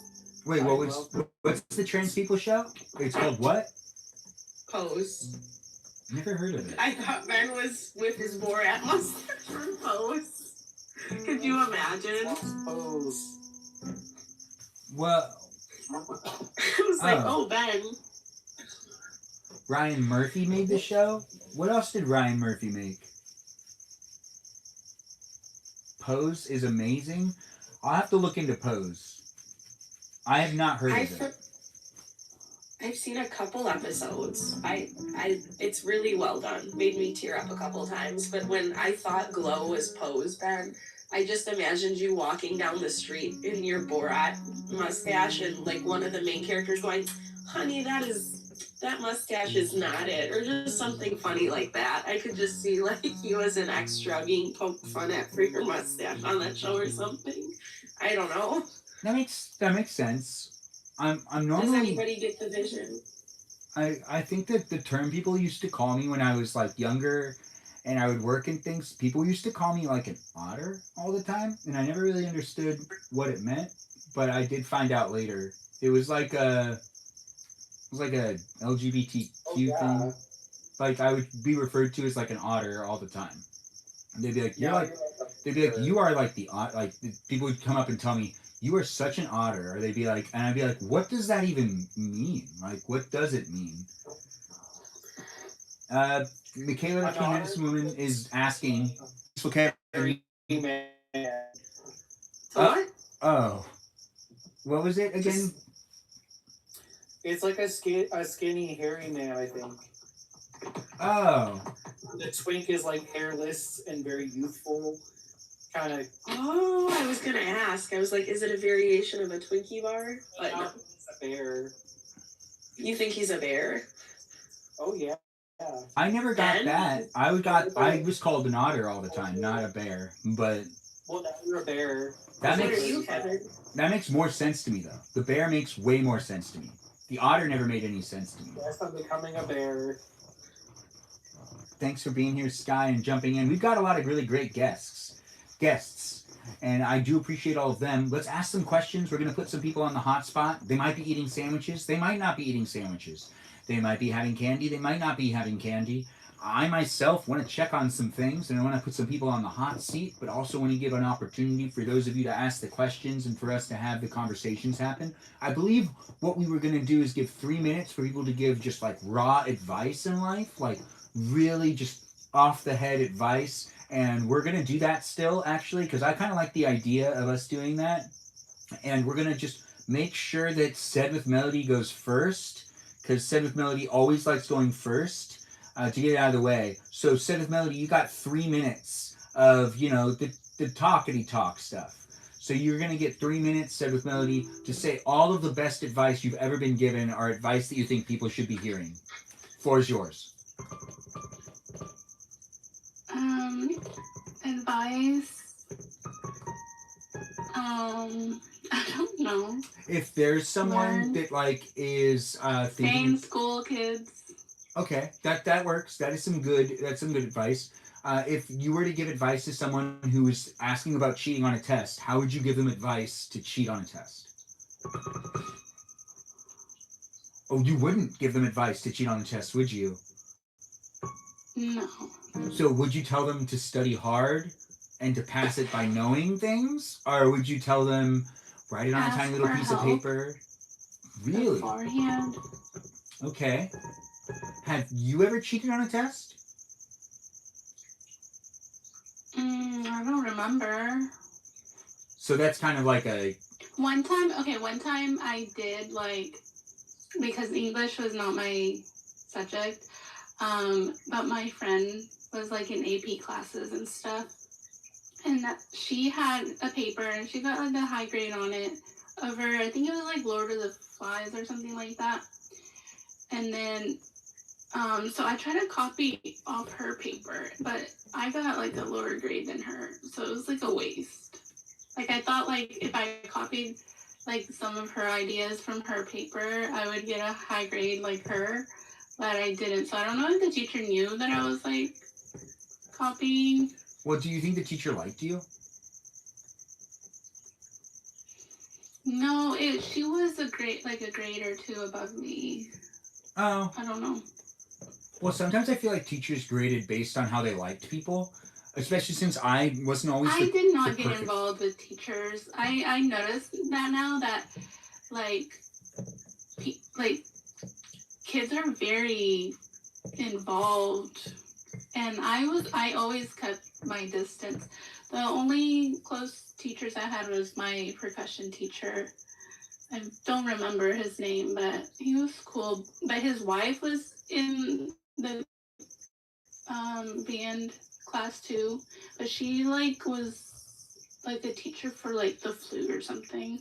But it was really cool that they were both in both teachers teaching in the school and stuff. So you don't remember the name of your favorite teacher? I'm not a names person. I literally have to hear so many names every week. I just don't care. It's okay. I mean, really, it's the experiences you have that make more sense in remembering those. There's a lot of people in the world, a ton. Yeah.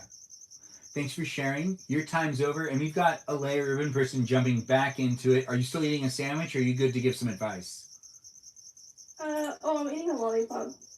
Okay, so when it comes to giving advice, is there anything you'd want to say that would help people with their lives that you feel like would be like just good generic advice?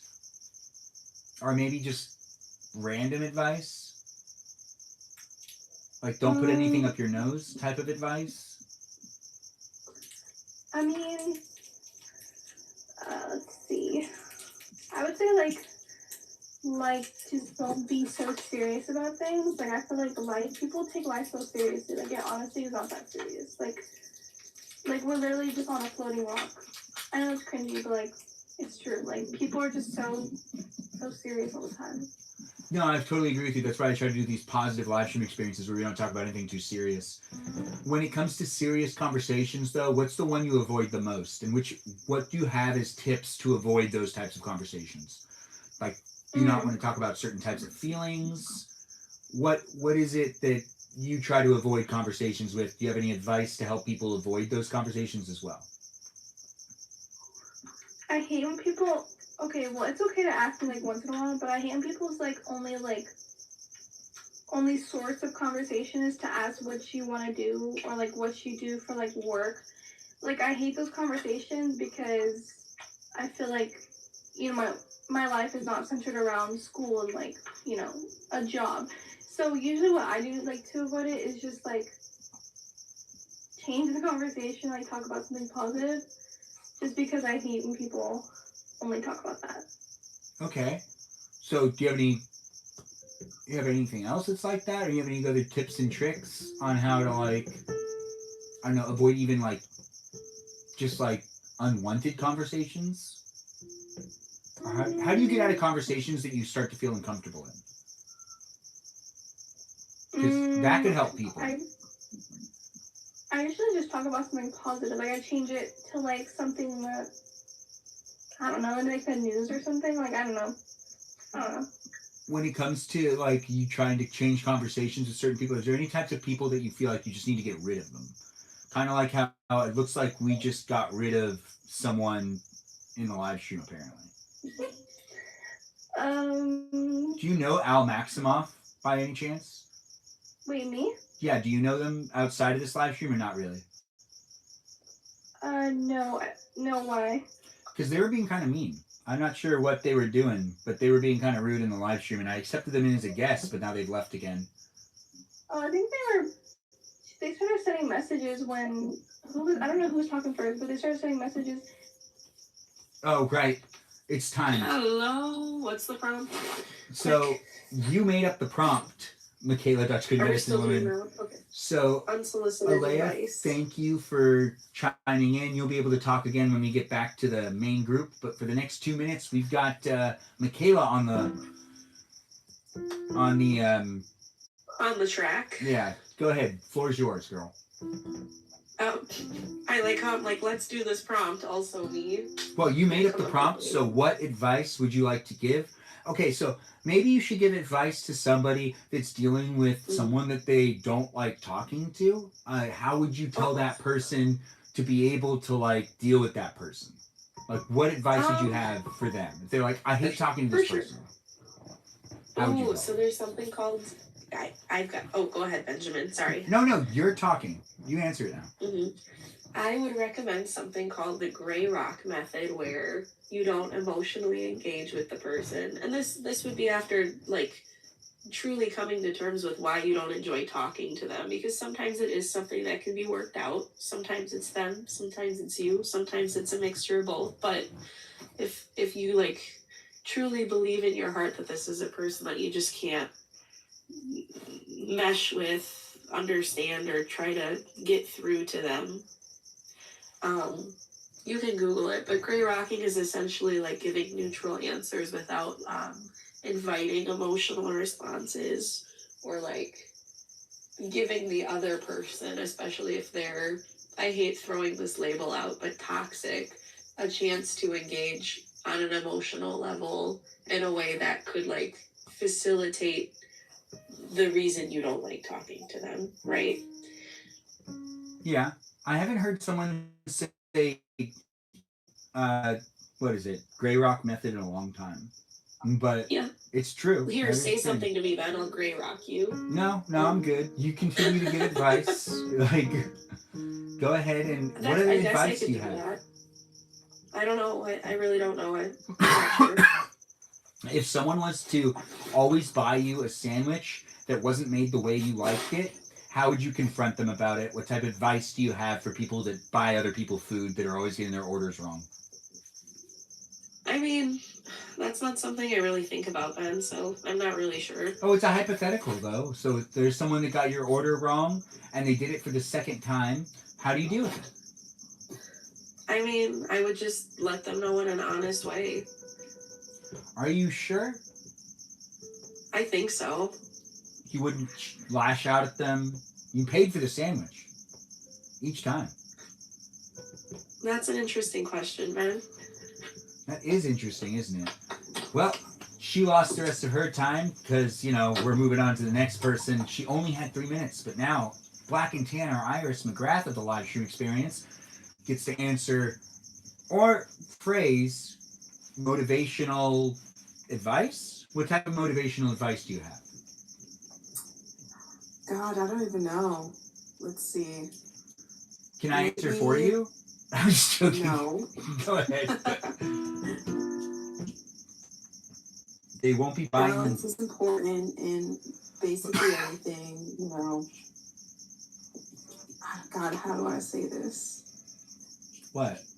I would say be bold. Don't ever be afraid of people. Please don't be scared of anyone. Literally anyone. Yeah. I slightly agree with that, and I also slightly disagree with that at the same time. Because you have to learn how to read the room. Some people you shouldn't talk to. Yeah, that's why the first thing I led with was balance. Like, balance is very important. It's a very important thing to practice in everything that you do. But also not fearing people is very important to me, which is why I said it, I guess. Do you have any advice for someone who's getting gaslit? Gaslit. Gaslighting, Which I guess is another, I don't want to call it, I don't know. Is that another form of lying? I guess for if you know someone is lying to you or exaggerating details, I would kind of just let them, because I don't know, how do I put this? If you know someone is lying to you, if the situation calls for it, you can call them out in the moment, but just, I guess, hold on to the fact that they lied to you. How do I word this? I don't know. How do I word this? I would just let them. Just let it happen, I guess. Okay. I'm letting you talk. You have the floor. I'm trying to figure out how, because I don't know, whatever is true, truth reveals itself. I don't want to say that, but lies don't stand for, they can only stand for so long. So when it's necessary, call them out on it. If it's not harmful at all or detrimental, then I don't know. I don't know how to put this. Oh my God. I think you're doing a great job. Fantastic. It's not that I'll describe this after. I'll have to figure this out. I really want to say this though. Well, you lost your time. But we've got our Peaceful Kevin in the live stream experience. Peaceful Kevin, do you want to give any advice or any random phrases that are motivational to some degree in the chat, or do you want to just give advice on how to discipline a cat? As Shakespeare once said, brevity is the soul of wit, which means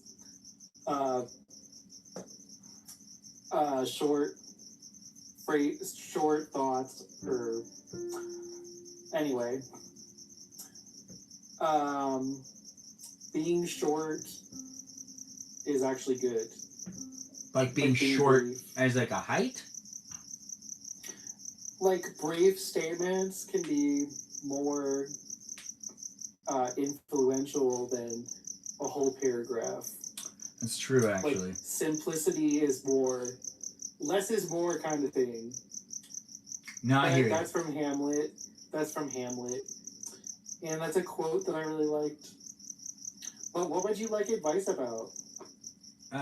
It's not about me. It's about us as a group. What advice do you think needs to be said? If you were to give advice on anybody who is trying to change their style, and you've known them forever, and you were like, oh, but everyone knows you as the guy that's always wearing shorts, but then they wanted to change their style, how would you give them advice to try something new? I would say stop being a pussy and follow your heart. So you give them the hard love. That makes sense. Yeah. Okay.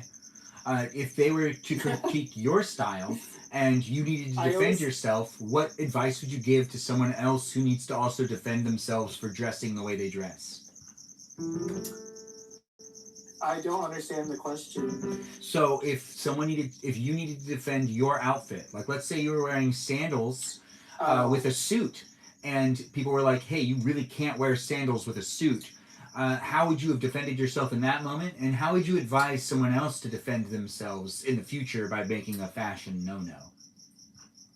I'm just like, I don't give a frick what you think. Thanks for giving it PG. And then, yeah. And then, well, it's funny because, so I get really hot from my antidepressants. They mess with your hypothalamus and your temperature control in your body. So Ronaldo, he gets triggered when I wear shorts out. He's like, people are gonna judge you, and I'm like, I don't care. I have hot flashes, and you just have to put a hard line and say, this is not up for discussion. And I'm just like, I'm wearing shorts. And then if people comment, I just tell them the science.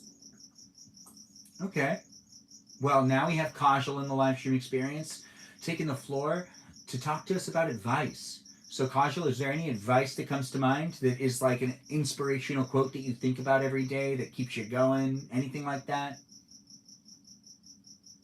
I mean, there could be a lot, I guess. Do you want to hear mine so you can work off of it? Sure, I'd love to hear yours. Mine is, what lies within us is much more important than what lies before us and what lies behind us. Oh, that's inspiring for sure. I love that. Yeah, it was written on a wall at UCLA when I used to go to school there. But do you have anything like that? Is there any advice that you'd like to give someone who's thinking about going to college? Maybe you have advice for someone that works at H&R Block that has taken some time off of school. If you were to talk to someone that works at H&R Block, which is a place that helps you do your taxes, and they were like taking a break from school, what advice would you give them? Don't take it too seriously. I feel like I don't know, like it kind of goes off of Elena's message, like at the end of the day, like don't take life too seriously. Like yes, there are very serious moments in life, but at the same time learn to like. Wait, did you just say Alea ribbon person? You remember what she said? Because that hypothetical I just gave you is for a Leia ribbon person. You'd be giving advice to a Leia ribbon person who's taking a break from school working at H&R Block. What? That's crazy. I had no idea. So your advice for her would be to listen to herself. We just found out recently. It's pretty good, Kajal. Do you have anything else to add about advice? If you were to give advice to someone who committed a crime, how would you advise them? It depends on their moral compass. I personally, I would be like, stay true within yourself, and if that doesn't align with who you are, then be honest about it. I think Peaceful Kevin was in line with it better. Get a lawyer. Like, even if if you didn't do it or did do it, whether you committed a crime or not, the justice system isn't made for you to talk. It doesn't care about you as like a person. It cares about you as part of the system. So you have to talk less. Don't talk on. I'm thinking like a crime like cheating in school. I wasn't thinking like a huge crime when you mentioned. If you were to give good advice to someone who like cheated on, oh never mind, I'm not gonna ask that. Don't do it. Yeah, I'm not doing it. Anyways, yeah, we did have the show now end with the conversation now becoming a whole conversation. We had, I think That was we, fun. yeah, we lost our ribbon person, but she'll come back whenever she can. If she wants to come back, she knows she's more than welcome. We have great peeps in the room. She wasn't thinking of torts. What are torts? Iris, you're being called out. What are you talking about, torts? Torts what? Tort law. What's torts I law? believe it deals with like assaults, like physical harm, Oh, well, that doesn't sound. crimes that deal with physical harm. Okay, all right. Now, has anyone ever gotten in trouble for? Well, what is the worst thing anyone's gotten in trouble for? Mine's not that bad, but no one has anything about getting in trouble. I don't really have any law. No one's been. Has anyone been to court? I got a traffic ticket and I got it dropped because they gave me a ticket for not wearing a seatbelt, but it was actually the passenger that wasn't. And I read the law and it says that the fine goes to the adult who's not wearing the seatbelt. So I went to the court and I was like, this is the law. And I felt like I was on How to Get Away with Murder, but like not really. Wait, And I won. So does that mean your friend had to pay? Your friend had to pay for it? Yeah. Well, I don't know. So you went in and were like, I don't have to pay. They don't give you a ticket after the fact. Oh, right. But they dropped my fine.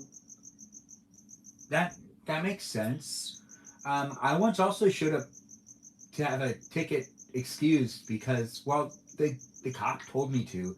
He wrote me a ticket on my birthday, and after he was done writing the ticket, he was handing me the ticket. He was handing it to me, and he was like, "Is it? It's your birthday? Is it your birthday today?"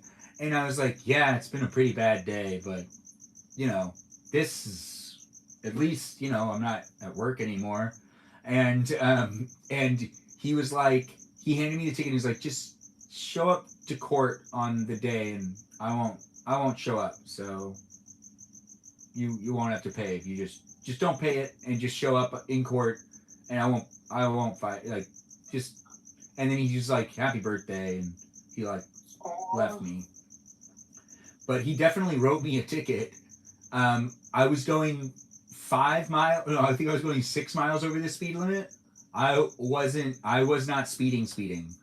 I was like, trying to get home. It was like 11:40 or something, and I was just trying to get home. So, he wasn't like I was drunk and stuff. It was my birthday, and I was just trying to get home, and I was only going like 6 miles over the speed limit. And I think even he felt like, yeah, dude, you shouldn't have to pay this ticket for your birthday. Was this your most recent birthday? No, this was, I think this was before I was 30. This was in my 20s. I remember it was a birthday that it really wasn't a good birthday. I did not have a good day. So when he was like, "It's your birthday," and I was like, "Yeah, it hasn't really been a good day." It was undeniable that I was giving off that energy of "Yeah, dude, I just want to get home. I just want this day to be over." But also he pulled me over when I was 3 blocks away from the house, so I wasn't even that far away, and it was also it was on San Gabriel. I remember it being on San Gabriel because there's a speed trap there. If you guys know what I'm talking about, in the Pasadena area, there used to be this area. I don't think it's like that anymore, but it was. I think I was actually a couple of miles away, but it always feels like a couple of blocks when you're close. But I still think I was actually pretty far away. But there's a speed trap, where it just the speed limit just changes really fast. it's like in between two traffic lights. And if you go through the traffic light and continue to go at that speed, you'd be speeding. So you have to like decrease your speed at that traffic light before the sign pops up and says it's like 10 miles less, something like that. Yeah, it goes from 45. It goes from 45 to 35. Iris. Yeah. But I was still only speeding. I was still only going like 6 miles over the speed limit that was posted. So I wasn't going that fast because I was tired. I was like, I wasn't necessarily.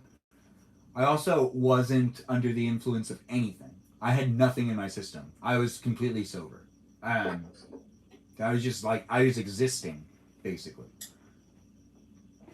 You got pulled over for headlight out? Who got... That's you, Peace of Heaven, right? That's a fix-it ticket, though. Right? Yeah, it scared me, and I was right near home. And why did you let a drug dealer borrow your car? Oh my god, Ben, you're gonna get it banned. Well, you're right. I shouldn't have said it like that. I'm sorry, TikTok user guidelines. I'm trying my best to abide by them. The PG experience is the PG experience that I try my best to create, as I do try to show up for my audience and also show up on these platforms in an appropriate way. It's documented on YouTube in case TikTok's forgotten. It's also here on Twitch for you guys to be able to rewatch it whenever you want. So you can judge it on your own if you feel like... and then the guy had a much more interesting call, threw my license back in the car and left. Well, we have to let Iris tell a story now. Iris, what's the story you were telling in the chat? Yeah, so I was doing something just really bad. And the bad thing was not having insurance. I was between... my one plan stopped, my one policy ended. I didn't have enough money to pay for the next, 6-month policy. So I was driving without insurance. And I was driving without insurance, but I was also driving with a broken headlight. So I got pulled over one time, and he came up to my window, asked for my license and insurance. I gave him my license, and I was like, oh, just give me a second. I have to find my insurance. It's going to be a minute. So I was like scrolling through this group chat with my parents, looking for it. And then I had to like go on my photos, search insurance and look for it. It was just, I'm like, oh my God, what am I going to tell this man? What am I going to do? How am I going to reveal this to him? And he was just kind of like patiently waiting. And then his what do you call it? His walkie-talkie started going off. And he was like, oh my God, I have to go. And he threw my license back in the car and he ran back to his car and left. And I was so it's pretty baller. Eternally grateful. I was so grateful. I literally, oh my God, my heart just, my stomach dropped. I was so stressed, but I'm so glad I got really lucky. Yeah, you got really lucky. That sucks. I would have been really cried. Glad it turned out that way for you. Right? You reminded me of a story of when I got pulled over for running a stop sign. This was New Year's 2007. Yeah, 2007. If you know and you went to high school with me, the 2007 year was the year that there was that really interesting, get together on the roof of that one building that we all got in trouble for being on. But this is before that happened. So before that happened, I was driving and I was so back in 2007 we didn't have maps on our phone, and I was looking at my phone trying to figure out how to get to where I needed to go, which I still don't know how we used to do that. Because I didn't use the Thomas guide, I was using a text, and I think someone gave me a series of texts of a way to get there. Like, if you pass this, you've gone too far. It's in between this and that, and not necessarily using street names because we didn't know them very well. So we were in high school. We all were new to driving. We didn't know the street names incredibly well, but we kind of had a gist of the area. And I ran a stop sign and got pulled over immediately afterwards. and I had a beard. We've talked about this before, and I don't mind mentioning it now, but I was the one that could, buy the stuff that people would buy. Um, and I had that stuff in the back. And I got pulled over. And oh my gosh, I was like, oh crap, this isn't going to go well. So they start talking to me. I start talking to them. They're like, you know why I pulled you over? And I was like, I think it's because I ran that stop sign. And it was like a question mark on my behalf. And she was like, yeah, you did run that stop sign. And I was like, I'm sorry, I was trying. Like, I'm trying to get somewhere. And she's like, have you been drinking tonight? And I remember, this is, without skipping a beat, I said, I can't drink, I'm underage. I'm like, of course not. And the conversation was continuing to go. And then the radio started to go on her shoulder. And she was like, it's your lucky night. I had to leave. You just need to get home safely. And she just gave me my license back, and I was on my way. And it was like one of those situations where I was like, I got out of this. Yeah. Ooh, Oh gosh. thank God. I know, but I also wasn't under the influence at all at that point in time either. So I wasn't doing that. But like in high school, all of us are surprised. I'm just surprised we didn't die. There's so many like situations that like, what? Like, how did we I not? used to sleep next to a river, Benjamin. You used to sleep next to a river? It was like Thanks for the heart puffs. like it was like a 25-mile-per-hour road. Wait, so and I was sitting. You used to sleep next to a river for what purpose? Speeding in the car.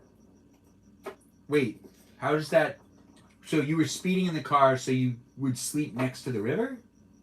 I don't understand. No, I was speeding along the river on the road in a car, moving forward fast. But it was really dangerous upon reflection. Yeah, this is like one of the. And I don't know how I survived. I used to also do this thing that I'm surprised I didn't get in trouble for. I used to go, hey, do you see that? Or like I'd be driving, and I'd be like, hey, do you see that? And they'd be like, see what? And I'm like, we're driving on their lawn. And I'd always start driving on the person's lawn, and I would always go through. Oh man, yeah, because I used to be that guy. I'd be in a car with you, Ben. I would always be the guy that would do some like, or like sometimes I would be like, I'd be like, I don't feel like driving anymore, and like I would just like let go of the wheel and force people that were in the car to steer over me, and I would just like work the pedals every so frequently. But I did that once to my sister.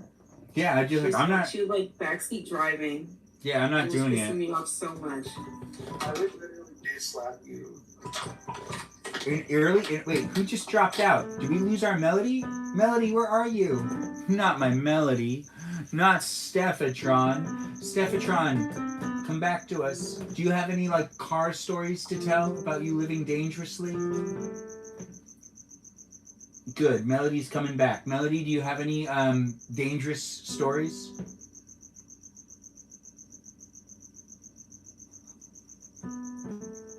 We also have M in the room now. M, do you want to introduce yourself? Hi, I'm M. I have a really good, dangerous driving story. At least I think it's good. Okay. Well, Melody, I asked you first. Did you have anything that you wanted to share before we let M take No, let's hear from our new guest. All right, M, go ahead. The floor is yours. Also, CY, I see it. Have you been here before, CY? Oh, M, you go ahead. What was your story? So I think that whenever you were talking earlier about, was it MapsGo on your phone, or was it someone like getting directions from MapsGo and then like texting you? Oh, in 2007, it was like, yeah, MapQuest type of thing. Yeah.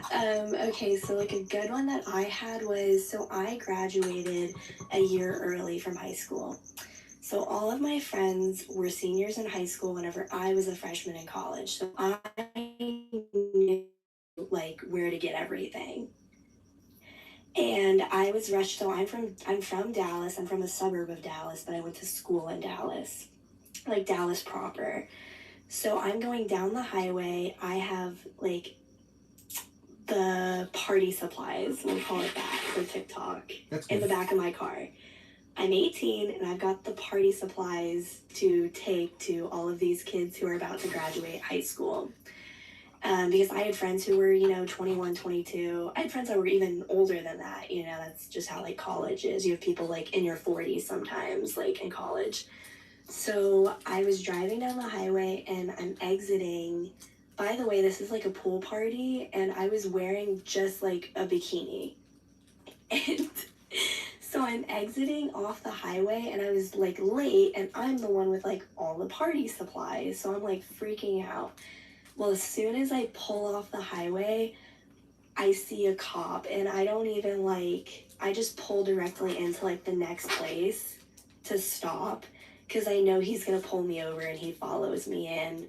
And I'm sitting there and I'm like shaking, freaking out because I'm like, oh my God, I'm going to ruin my life because it just everything that I had in the car was just like awful. I had everything. I had apparatuses, I had like alcohol, I had everything. And I'm like, I'm so dumb.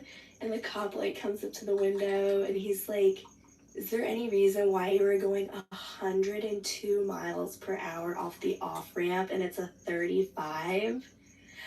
And I was like, honestly, no. Like, I have to get to a party and I'm late and it's dumb and I know it's dangerous. And he's like, okay, like license, insurance, like whatever. And he goes back to his car and he's back there for like way too long. And I'm like, he knows, he can smell it. Like he knows. He comes back to the car and he was like, I should really like impound your car and arrest you for reckless driving. And I'm like about to start crying. And he goes, that's a lot of paperwork and I want to get home to my wife. So, and get to where you're going safe and have fun. And I remember him walking back to his car and I legit like leaned over and like needed to throw up because I was so nervous. But that was how I almost threw my life away. That's so I had everything, like everything. So it's a pretty good Dude, I story. can feel it. That sounds horrifying. Yeah, and after that, I like vowed to never drive with like anything in my car ever again.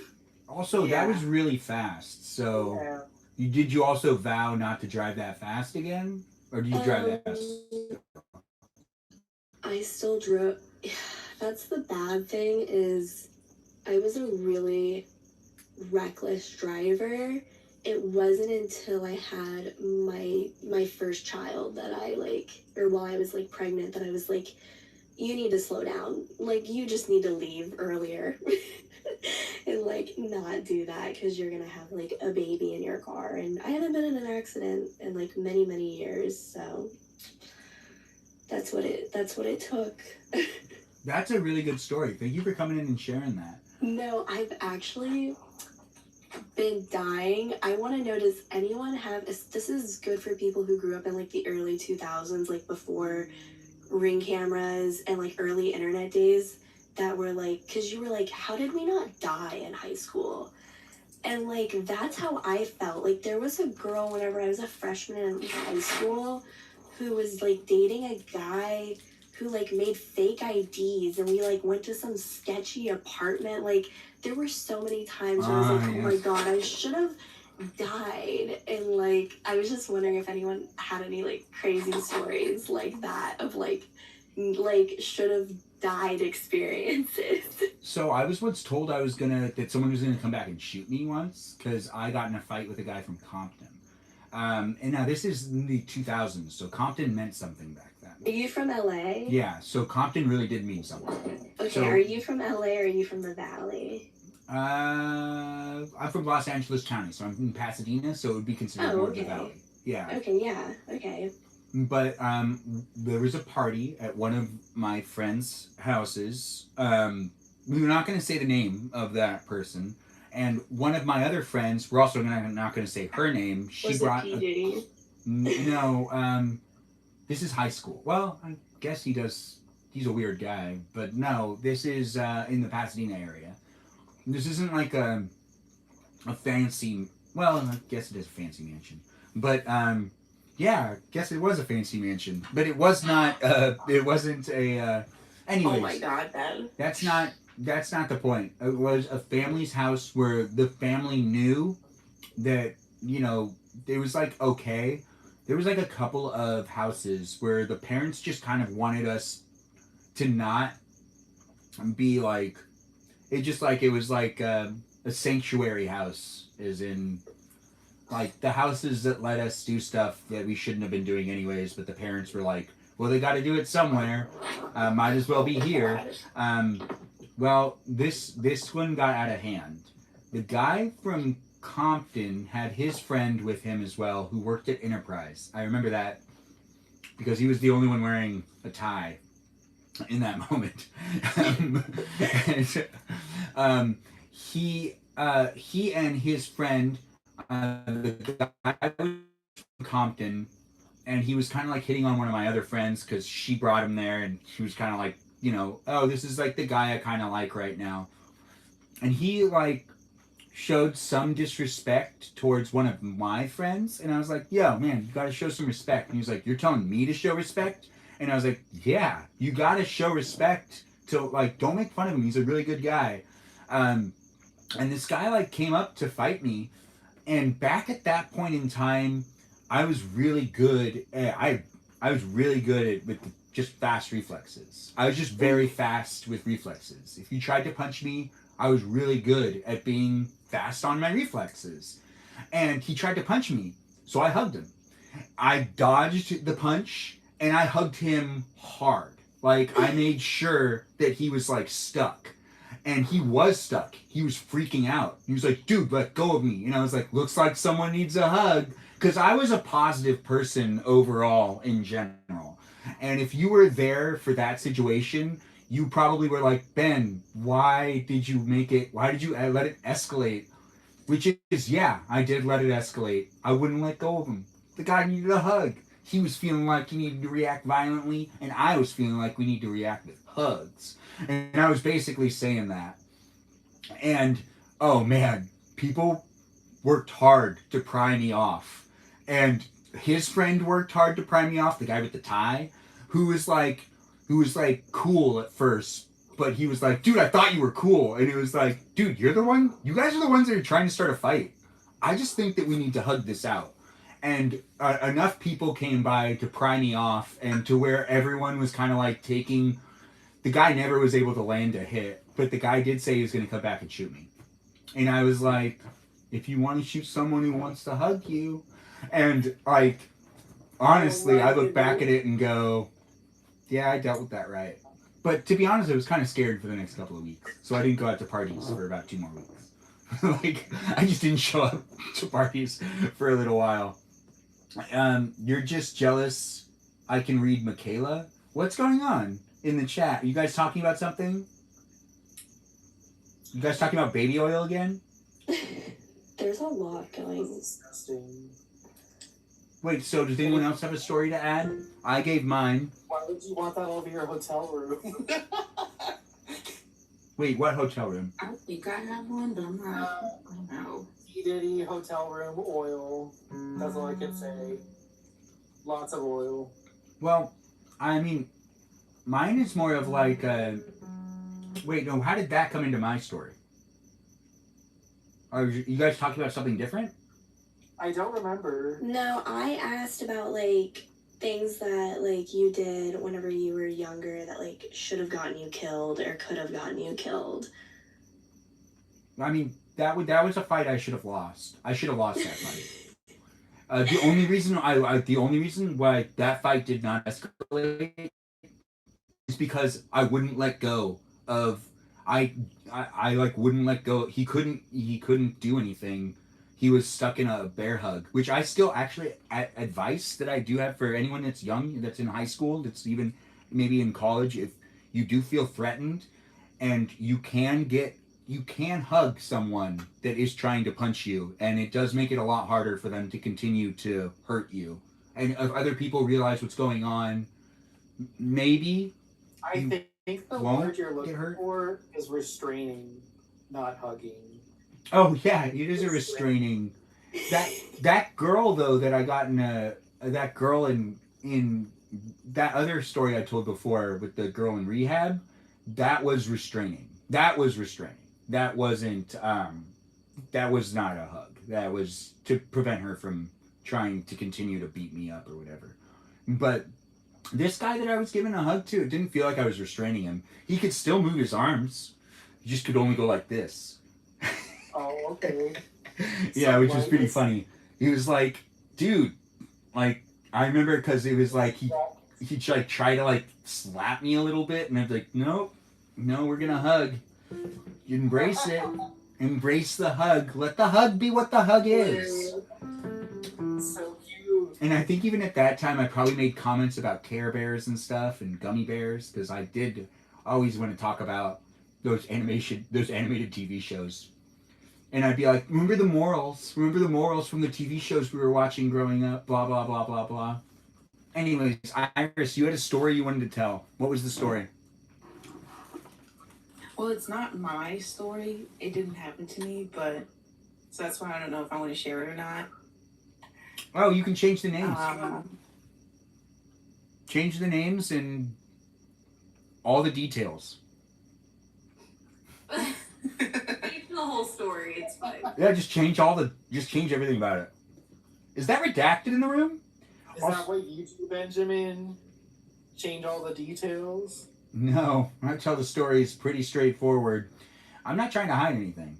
Well, except for the things that need to not be said, because it's rewatchable. But it looks like Redacted's in the room. Hello to Redacted. Redacted, always feel free to come in as a guest if you want. We've got M here who's new. We also have 2 slots that are open. I believe there was someone called CJ or CY who's trying to come in. We can let you in to the live stream too. But I didn't want to let you in when you had requested earlier. It's Sarah's B-Day for you. It's still 11:15 for me. I still can't say happy birthday to her. It's not time yet. You wish you could, but you're currently still deployed. Well, enjoy being in the chat. You can always talk to the people that are here. It's nice to have you in the room. I don't know who you are, where you are, what you're up to, but as we're here live on YouTube, TikTok, and on Twitch, feel free to be a follower, and feel free to be coming back for future live streams. M, is this your first time here, by the way? As a guest, but I've like watched some of your lives before. Oh, thank you. That is so good. Gosh, that makes me feel so good. It's nice to have you here. Did you know who CY was when CY was requesting to be in? Or no? No. I mean, I go live on my account and like I'll have it like sends notifications whenever I join lives or whenever I go live. So it could have been someone that follows me and I just don't know, but I don't think so. I only asked because sometimes people request in pairs and they end up knowing each other, and the request immediately followed right when I accepted you, their request showed up right after yours. So I just thought that you guys were requesting at the same time. No. That's funny though. No, I'm just like, whenever you're talking about like, I feel like if you were a teenager from like 98 to like 2012 was like so dangerous. Like early internet, like I just remember kids like always doing crazy stuff, or girls being like, oh, I'm gonna meet this guy I met on the internet. I'm like, what? Or we have to go to a parking lot to buy this thing because it's Craigslist. And it was like, wait, why are we going to a parking lot? Or picking up. You guys remember if you if you checked on things, if you gardened, you had to go through like real situation to get something. You it have would to take get like in a stranger's car and they drive you around for like 20 minutes and they're like, oh, we need to make sure that you're cool and you're like not a cop, so you gotta garden with us. Your own stuff that you're buying. Like, yeah. so crazy. Or one time I was told to meet in a church parking lot by the trash can. And I was like, seriously? A church parking lot by the trash can? And I sat there for 30 minutes and then I got a phone call saying, yeah, all right, you're cool. Here's where you're actually meeting. And I was like, have you guys like been watching me or something? And it's like it's unfeasible. Like what? And then they're like, go up the street. It's this address. And then I remember like getting out of the car, going up to the house, and then like there's like a dog barking at me, and I'm like, I don't want to be here anymore. And and it just got more awkward as time went on. And that's not even the whole story. There's a lot more to it. It's just the internet, and I don't want to tell the whole story because I don't think it's the right time right now to tell this story. But that story is a story about picking up something. So it's not important. What's important is we're here right now. That's not even the worst one. There's like way worse ones. There's also some that were like borders. Really? At the bookstore? Oh, not in the parking lot. In the bookstore. Why in the bookstore? Like, who makes up these decisions? Or it's like, it's just safer. I feel better this way. But in the bookstore. And in Borders of all places. But if you guys remember, Borders closed at 11, so Borders did have late hours, and I miss that. There aren't bookstores like that anymore. I mean, Barnes and Nobles is still around, but I don't think Barnes and Nobles stays open till 11. No. No, but Where I live in Dallas, they do like events at our flagship store, and they stay up until like 1 o'clock in the morning sometimes. Really? that's actually so fun. I miss bookstores being like that. I used to enjoy reading more because it felt like you were kind of part of something. You'd go to the bookstore. You know, you talk to some of the same people that work there. You had your like card, and your card would keep track of the books. And I remember being like, oh, good, they're keeping track of the stuff I'm reading, so maybe they'll recommend things for me. Well, it's really weird how things have how different types of media that were obsolete or like technology that, you know, we've like completely moved past or like coming back. Like, I don't know about you guys, but I was at like a high school pep rally for one of my kids. And they made a rule in Texas now you can't have a cell phone at school. They put them in like these like lock case things. What? Yeah, and which I think is great. Like if you need to call your parents while you're at school, like use a landline, use a school phone. I don't know, like you're at school and they've got plenty of security and all. Okay, whatever. I'm getting off topic. I was at a pep rally, and all of these kids, I'm talking about hundreds of kids, had digital cameras, like little digital cameras that like you used in like the early 2000s, and they're like taking pictures, and I'm like, this is so weird to see this like type of media and people walking around with like CD players. That is weird. It's just like mind-blowing. Yeah, they don't really make MP3 players anymore that aren't connected to the internet, so you can't do. That's essentially still a phone. They don't make MP3 players like they used to. Yeah, and so that was like. Are there still iPod Touches? Weird. I think, but you can't have anything like that, like a screen, like a touch screen. So these kids were like walking around with like big chunky like CD players, like Sony CD players. It works for today, but it won't work in 20 years. Because the retro technology will be expensive. It won't be like easy to get. Well, that's like the weird thing is it is expensive to some extent. Like I was looking at Urban Outfitters, they refurbish like old technology, and you're paying for something almost double what it was whenever it first came out. It's so weird. I sold my CD player for $40. Right. But that was in 2000 and 2007. No, 2006. Yeah. No, it was $20. I sold it for $20. I sold something else. I think sold like all my CDs too or something like that. I did this because I needed to buy an iPod Color. I needed it.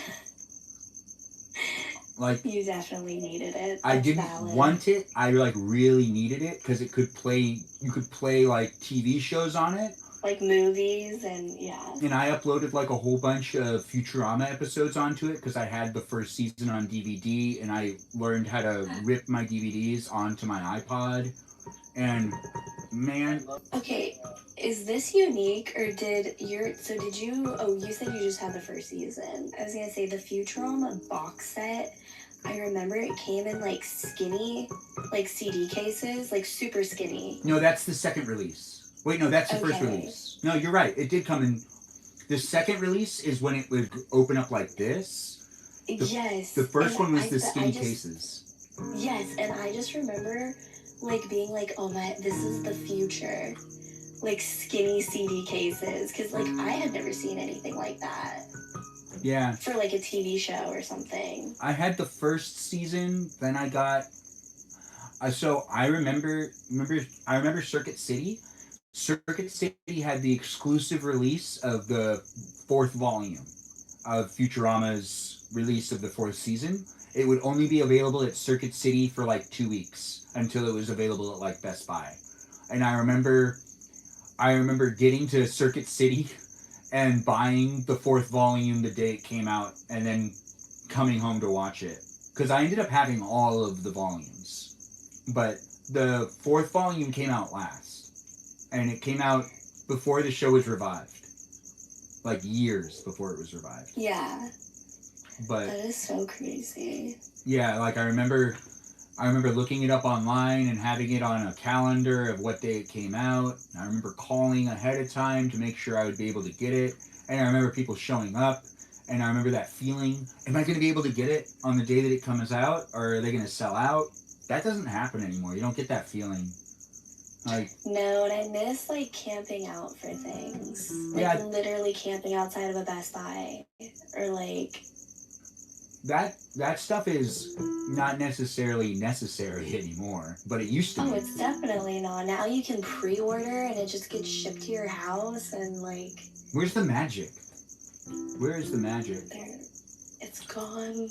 Does anyone have any like stories to share? I'm gonna check on something over there really quick, but as I haven't done so this whole live stream, I need to check on something really quick. But as I'm checking on things, I'm leaving you guys to talk amongst yourself. Feel free to share stories about things that you waited to buy or that you were looking forward to buying back when it was more of like you couldn't just buy it online. Does anyone has anything like that? I'll still be able to hear you guys. I'm just gonna be over there really quick. Let me just check on this thing.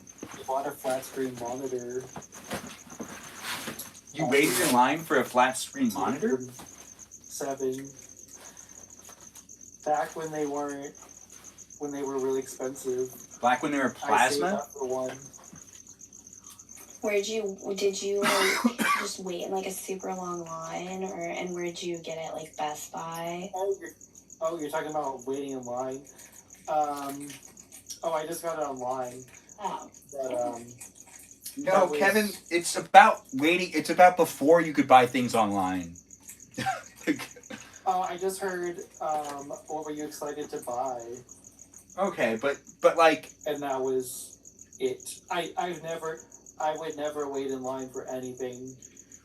You didn't wait in line for any albums? Nothing? 34. No tickets? What about you, Em? I think like the one that sticks out the most to me is, I don't know, like when the GameCube came out, like 2004, waiting outside of, I don't remember I think that was a Best Buy. And my family literally brought like camping equipment. Oh. And we got there at like 4 o'clock in the morning and like waited in line. Or like. My mother has way too much anxiety to do that. See, I grew up with like a family of like dorks. So, I mean, Nice. it was just embedded. It was like embedded in us, honestly. Dorks are cool too. They are cool. They are cool for sure. Kajal, I'm My curious. dad was an engineer. Kajal, do you have any stories to tell about waiting get for it. something, to pick up something, or to Yeah. buy something? What's that? Do you have any stories to share about buying anything before the internet really was where we bought everything? No, but like whenever you guys were talking about that, I couldn't help but think about Blockbuster, you guys. I miss that place so much sometimes. Oh, I just yeah. miss being able to like pick out a movie you could just find in Blockbuster. Remember? And like you had to like have the VCR or the like DVD player. And like it was just fun because you could get popcorn and candy while you were there, and it was like this whole Yes. community. You could also rent a Be kind, VCR. rewind. They let people rent VCRs there. You could have rented a VCR if you didn't have one. Yes. Be kind, My grandparents would rewind. take me to the video store. Wait, you're what? Those films too. My grandparents would take me to get a video when I visited them. Where are you from? Like in the? Are you? I'm assuming you're in the U.S. Where is Lena from? Like currently. Maryland. I'm in Maryland. Okay. Okay. Grew up in Dallas. And where? Dallas, Texas. That's where I'm from. I know, so everything you were Oh talking my about God. sounded so familiar. I just didn't want to interrupt. You should have. I love. Are you still in Dallas? No, I'm in Arizona currently. Oh, okay. I miss it so much though. I actually need to go back there and close up the storage unit. I get that. I have like a super old storage unit. I lived in Austin for a while. And I was, What? That's how old are you? Do we know each other? 31. Are you from Plano or are you from Dallas? So I'm not from Plano. I'm like from like Arlington. Oh, okay. I got you. Yeah. I'm originally from like Allen, so Oh, okay. yeah, I was in Allen like all the time though. that makes sense. Wait, so you guys saying you know each other? Well, we grew up around the same area, so like we could have literally been like in each other's lives. How old are you? I'm 31. How old are you? Oh, okay. I'm 34, so I'm older. Okay. Oh my God, M. Wait. Yeah. That is so funny. I love meeting people from like the Dallas area, but whenever I lived in Austin, I lived next to one of the last Blockbusters off of Lamar and Rumberg, and it was such a bad part of town, but I loved living next to that Blockbuster. Yeah, I'm sure like this is nostalgic. Very nostalgic. The Blockbuster I lived mean, near you know, was really fun you to know walk how small Allen is, and there were 2 Blockbusters in Allen whenever I was growing up. Wow. There are quite a few in Arlington as well. That is so crazy. I like Arlington. Arlington's cool. Yeah, it was nice. And then they built the Cowboy Stadium there. Yeah. And then I also moved to Austin for a bit. For like college and stuff. Okay, I got you. My husband went to business school in Austin, but he went from like 2006 to 2008, 2009. Oh, nice. I was still in high school. I was still in Dallas. And then I've had like a ton of people. What'd you study at UT? Or I'm assuming you went to UT. You could have gone to. Well, I actually went to nursing school out in Austin. Okay. But I got my bachelor's in psychology and I was a behavior therapist for a few years, and then I went back for my second degree in nursing. That is so cool. I love that. Yeah, I got to move to California for a while, which was like my biggest like bucket list thing after high school. I just really wanted to live by the ocean. And how was it? Now you're in Arizona, that's like way different. I know it's different, but it's not too far away. So it's like I've made like little like excursion trips out there and like just spent weekends at the ocean. But it sucks time to come back, you know. What is, I mean, wait, are you in like a major city in Arizona? I'm in Scottsdale. Okay, well then that's where like all the fun is, right? Yeah, I mean it is fun. It's just like super expensive out here. I believe it. I have actually, I know 3 separate people who don't know each other, and I know them from completely different places, and they all live in Tempe. Oh, that's wild. Yeah. I'm always in Tempe as well. Is it cool? Is it worth visiting? Should I go and see my friends? Yes, it definitely. There's so much to do out here. There's gorgeous mountains. I mean, there is a lot of like outdoor activities if you enjoy that, but there's also like the Van Gogh Art Museum gallery thing going on here right now, and it's beautiful. There's a lot to do. That is so cool. I actually, this is another dumb thing, I guess, that I did whenever I was younger. Whenever I was in high school, I was like addicted to like Xbox and like talking to people on Xbox Live. And there was a kid from It's not bad. Tucson. It's Well, I mean, there was a kid from Tucson. At least I had a good suspicion. I mean, this was like early kind of like Instagram days too. And yes. he came to Dallas and we met and we were both like actually the age that we said that we were.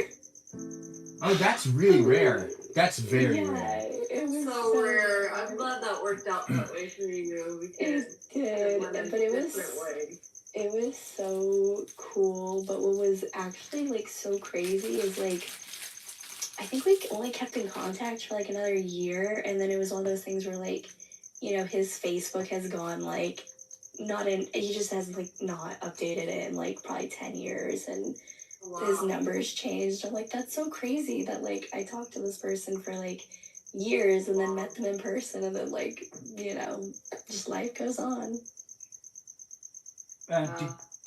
Did you say that you also live stream? I do occasionally. Do you do battles or do you live stream yourself doing things? We just lost our Michaela. Michaela, why didn't you chime back in? It was nice to have you here. Take care of yourself. Get a good night's rest. You're here. You could always come back in if you want to say goodbye verbally. You can slip out too, the way you did or whatever. You're sleepy. All right. Well, do take care of yourself. And best of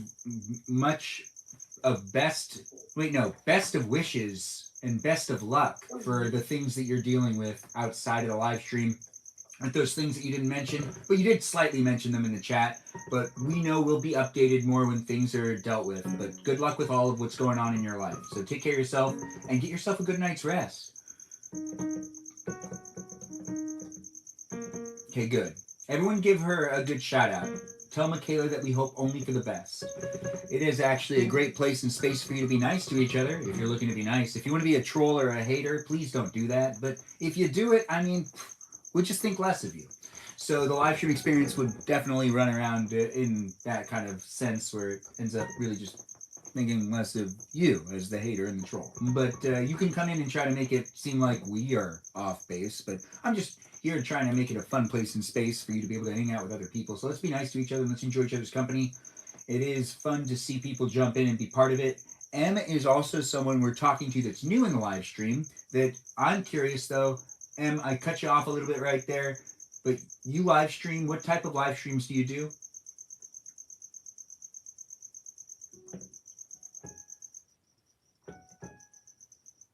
And stuff, and so I'll like set up like a coop cam and like people can come in and like if they send me like a certain gift, I'll like feed the chicken, or I come on and like just tell them like basic facts about like the chickens that I have, their age, their egg production, lifespan.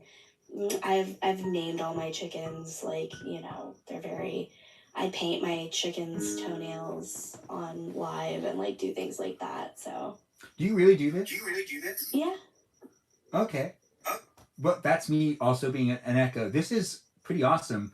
Well, you know what? I think you should join our Discord server, and you should post when you go live on the Discord server, because I think that that would be good for just even my audience in general. Or you could just let me know sometimes. I'd love to check it out. You should share it with us, because that sounds fun. That does sound like... I will. It is. It's such a great time, and they're like super fun. They're great hens. Like, I've gotten really lucky. I've gotten really great hens, and I actually have like 2 little babies right now who are like super bonded. Like, I've got my original 4, and then I've got 2 that are like 3 months old, and watching them grow up has like been really cool on live, and they're getting pretty big. And so I live in Dallas, and we had that ice storm last week where everything was frozen over and everyone was like on their phones. So that was cool to be able to like sit there outside with them and like tell people about my chickens and things like that. That is good. Did you have little chicken outfits for them to deal with the cold, or no? No, I don't. Missed opportunity right there. I know. It's just You could have made them little winter outfits to be like, hey, I gotta don't keep you warm. crochet, but I've seen people like make outfits for them and stuff. But I am about to get another set of babies here in like a couple of months, and I'm thinking about making some like real content with them because they're like the really crazy looking. If you're in front of like a monitor or something and can look up what a silky chicken looks like, I'm getting a couple of those. I've eaten a silk chicken or something like that, like the purple ones, the ones that you buy at the store that are the tinier builds of a chicken, and then it's like rougher meat.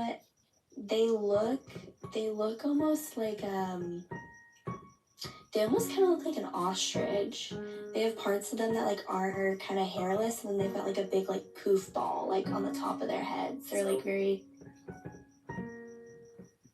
What was that? I was waiting for say something. That is a very interesting chicken. Did you look it up? Yeah, I'm looking at it right now. Yeah, I'm getting a black one and a white one. All right, we're gonna need to add some things for me to check off. So, gosh, there's too many things for me to look at sometimes in these live streams. It builds up a list in my brain, and I can't keep. I might seem like someone that can remember a bunch of names because, well, I can do my moderators and list them all, but. There's sometimes when you do these live streams where we're doing guest night where there's already like 5 things that I should be remembering that I need to look into after the live stream. So, and I already forgot what they are. Dang it, am I going to have to rewatch this one? I don't want to do that. Anyways, my live streams are rewatchable for you to rewatch them. It seems like more like a punishment for me when I have to do it sometimes. Because of good reason, though. I'm in these live streams. And if I forgot something, I'm like looking for something and it's much more stressful. But now, what's this chicken called again? A silky, Silk, and like E. Okay. Right? I try not to be on my phone in the live streams, but I'll try to maintain that one as well. Okay, so a silky chicken, right? Yeah. And then the thing is, there's like a couple other things I should remember that I know I've already said I'm going to look into them after the live stream, and I don't remember any of them. So this is, we're just going to restart here, I guess. My bad. Anyways, let's just keep it going with us being all in the room together. And M is new. M does a live stream about chickens. Does anyone have any follow-ups on this? Kajal, how are you going to do your live stream after hearing about what she does in her live stream? How am I going to keep doing my live stream after I've heard what she does in her live stream? We're going to support her because I think her live streams are going to be very cool to watch, and I appreciate you sharing that with us, Em. Well, I will say, whenever I was live streaming, there were a few people that like were like, "Oh, you're in Dallas," like, and I gave like the general area where I lived. And then it was like, people were like, "Oh my gosh, I know where that is." And do you know where this is? And I was like, oh yeah, I go to Wells Brothers like every Sunday to get like feed and stuff. And they were like, I know where that is. I'm like, oh man, are people gonna like try to find me now? Yeah, you need to be in a Yeah, I place. feel like Dallas is as popular. You gotta be careful. Yeah, I mean, I want to eventually move into like Nigerian dwarf goats. I'm very into like having like the mini suburban farm here in Dallas. It's been a lot of fun. We have Redacted here. He can't use his mic, but he is in the room. Just a slot so then he can also be involved in the conversation. It is guest night. You can join in however you see fit. And do be in it to be in it. If you don't want to show your face, you don't have to do that. The camera doesn't need to be on. But, you know, my camera's on because it's my live stream, and I do appreciate you guys jumping in and being so respectful. We have really great guests in the live stream, and you can be a guest too. Feel free to ask redacted questions. You can act towards him too, but I would prefer the asking of questions. It is a place and space that has M, Said with Melody, Redacted, Fight Like Casual, and Peaceful Kevin in the room. And if you do have any questions for even them as well, now's the time to ask those questions. It's been 305 minutes, and I'm getting the security question here on TikTok. You can see it here on YouTube. You see this little circle? I gotta line the circle up with the picture image and then submit it and prove that I'm a person, not a robot. Look at that. It worked. Anyways, isn't that just the funnest? The funnest things. We do have maybe the hot seat happening again. I don't know. What do you guys want to talk about? There has been multiple topics. We'll still be here for a little longer. We have it happening, so. What is your deepest fear, Benjamin? Wait, say it again? What is your deepest fear? Oh, we're talking about fears now. Ooh. Oh, is it getting divorced? No. I think I'd be good at that, but I'd also like not want it to happen. Stop! I can't. What do you mean? Okay, so let me explain this. When I say I'd be good at divorce, I would mean I'd be the one that would be the reasonable one, and I'd be good as in like I'd be like, okay, this needs to happen. I'd be the good one. The other person would be the bad one. I'd be good. They'd be bad. And I would be like kind of be like, I need this. Like it would be from me. Because I'd be the good force in this situation, and like I'd be trying to make sure. Like, don't you guys think I'd be okay? So if I was to get a divorce, wouldn't you think I'd be the one that was being reasonable, and I'm the one that needs the divorce from the person that did the bad? Don't I look like the one that would be the victim, or do I look like the one that would be not the victim? Your what phone died? Crazy. Wait, I can't speak on that. oh come on! Kevin, I can't with your comment. All right. What Well, if you go crazy? What if you get? It's always the nice looking guys who are secretly crazy. That's a really good point. It's a really good point. Yeah, but I do feel like if I did get a divorce, it's not my biggest fear. I still wouldn't want it to happen. I'd probably Are you married currently? No, I'm not, even though it looks like I am. I'm really not. This is my right hand. That's my left hand. This is right. Number one goal in life is to get married. Yeah, but like I think that if I was married to someone that I'd realized that we needed to get a divorce, I'd probably try so much to make sure that never happened. In order for it to happen, like I feel like I'd have to like completely give up on them. So there'd be like something. With her. Wait, what? What would she have to do for you to divorce her?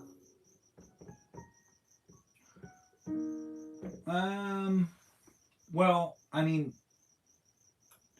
she would have to be not the same or what I believed to be the person that I was talking to. That's very diplomatic.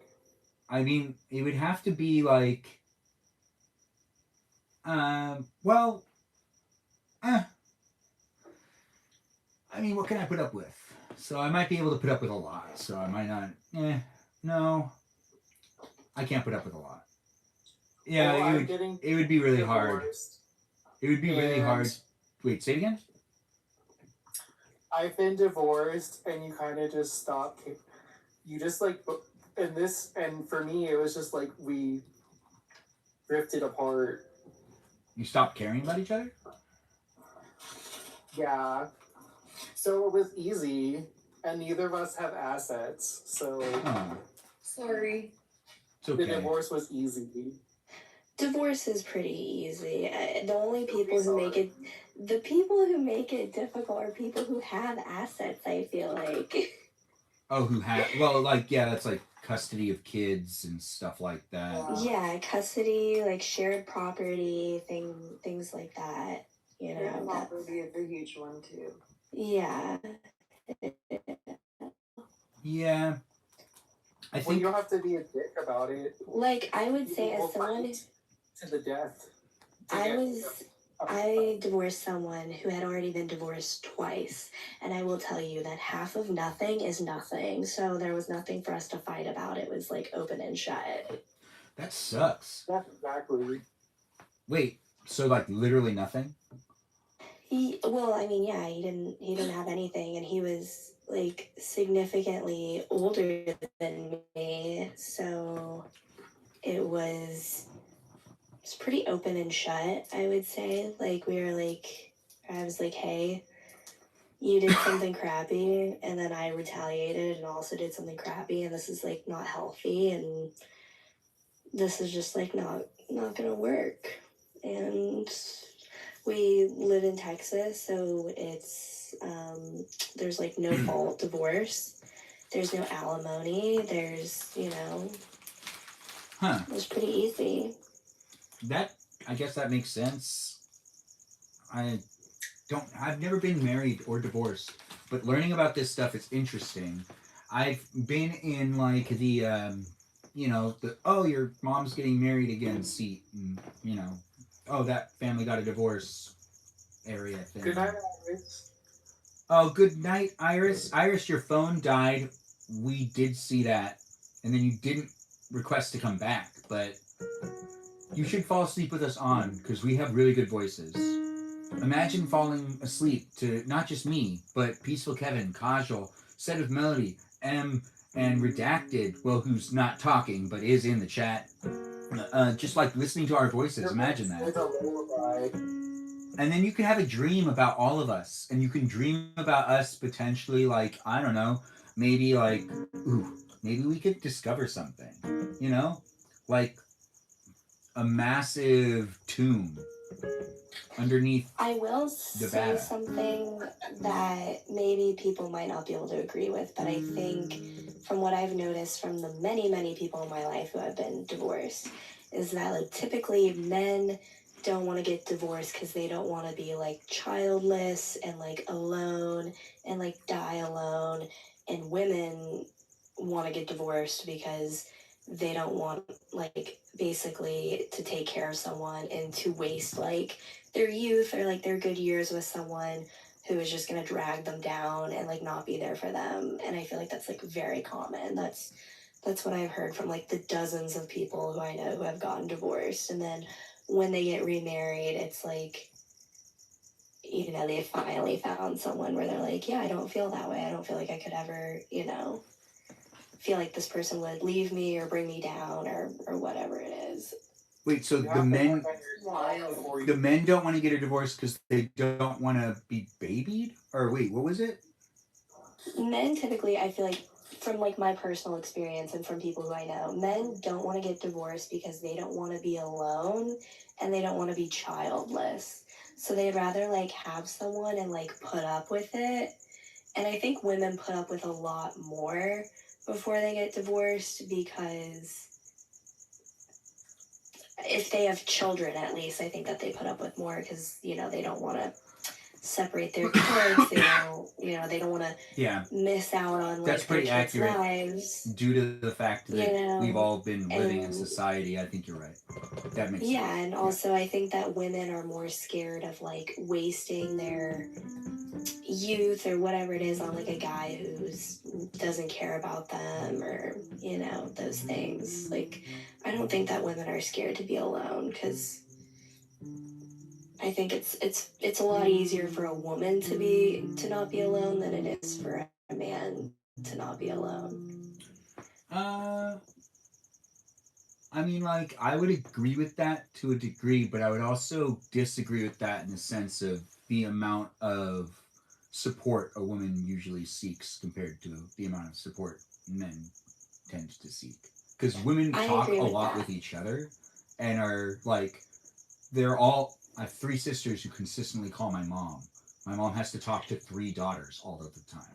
She sometimes That's so hates funny. I have having to 3 talk to them. daughters. I have 3 daughters, so I get that.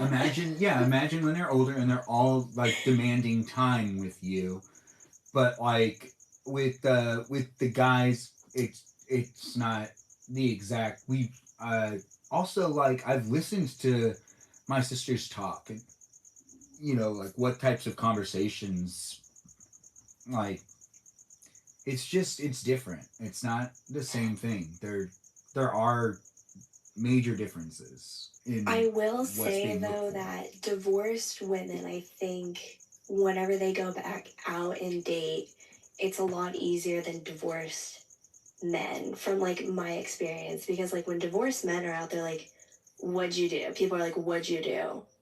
Why'd you get divorced? Whereas women, they're like, people are like, oh, like, what'd you have to put up with? Or like, why would a guy leave you? Like that kind of thing. Like, Well, I've gone out with the girl plenty. value. So the guy. So what you're saying is right, but there's a different way to look at that I was told, which is kind of like the value thing. So it's like if you show up to a party and you have girls with you, the other girls at that party are gonna feel more comfortable talking to you. Women give value to men subconsciously amongst each other. So if you are wanted by other women also want you too.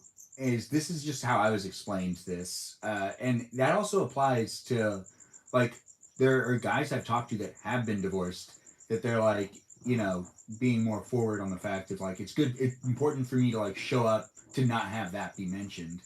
There's one time I did have a friend who got a divorce, and I mentioned that they got a divorce in a conversation, and that apparently wasn't okay.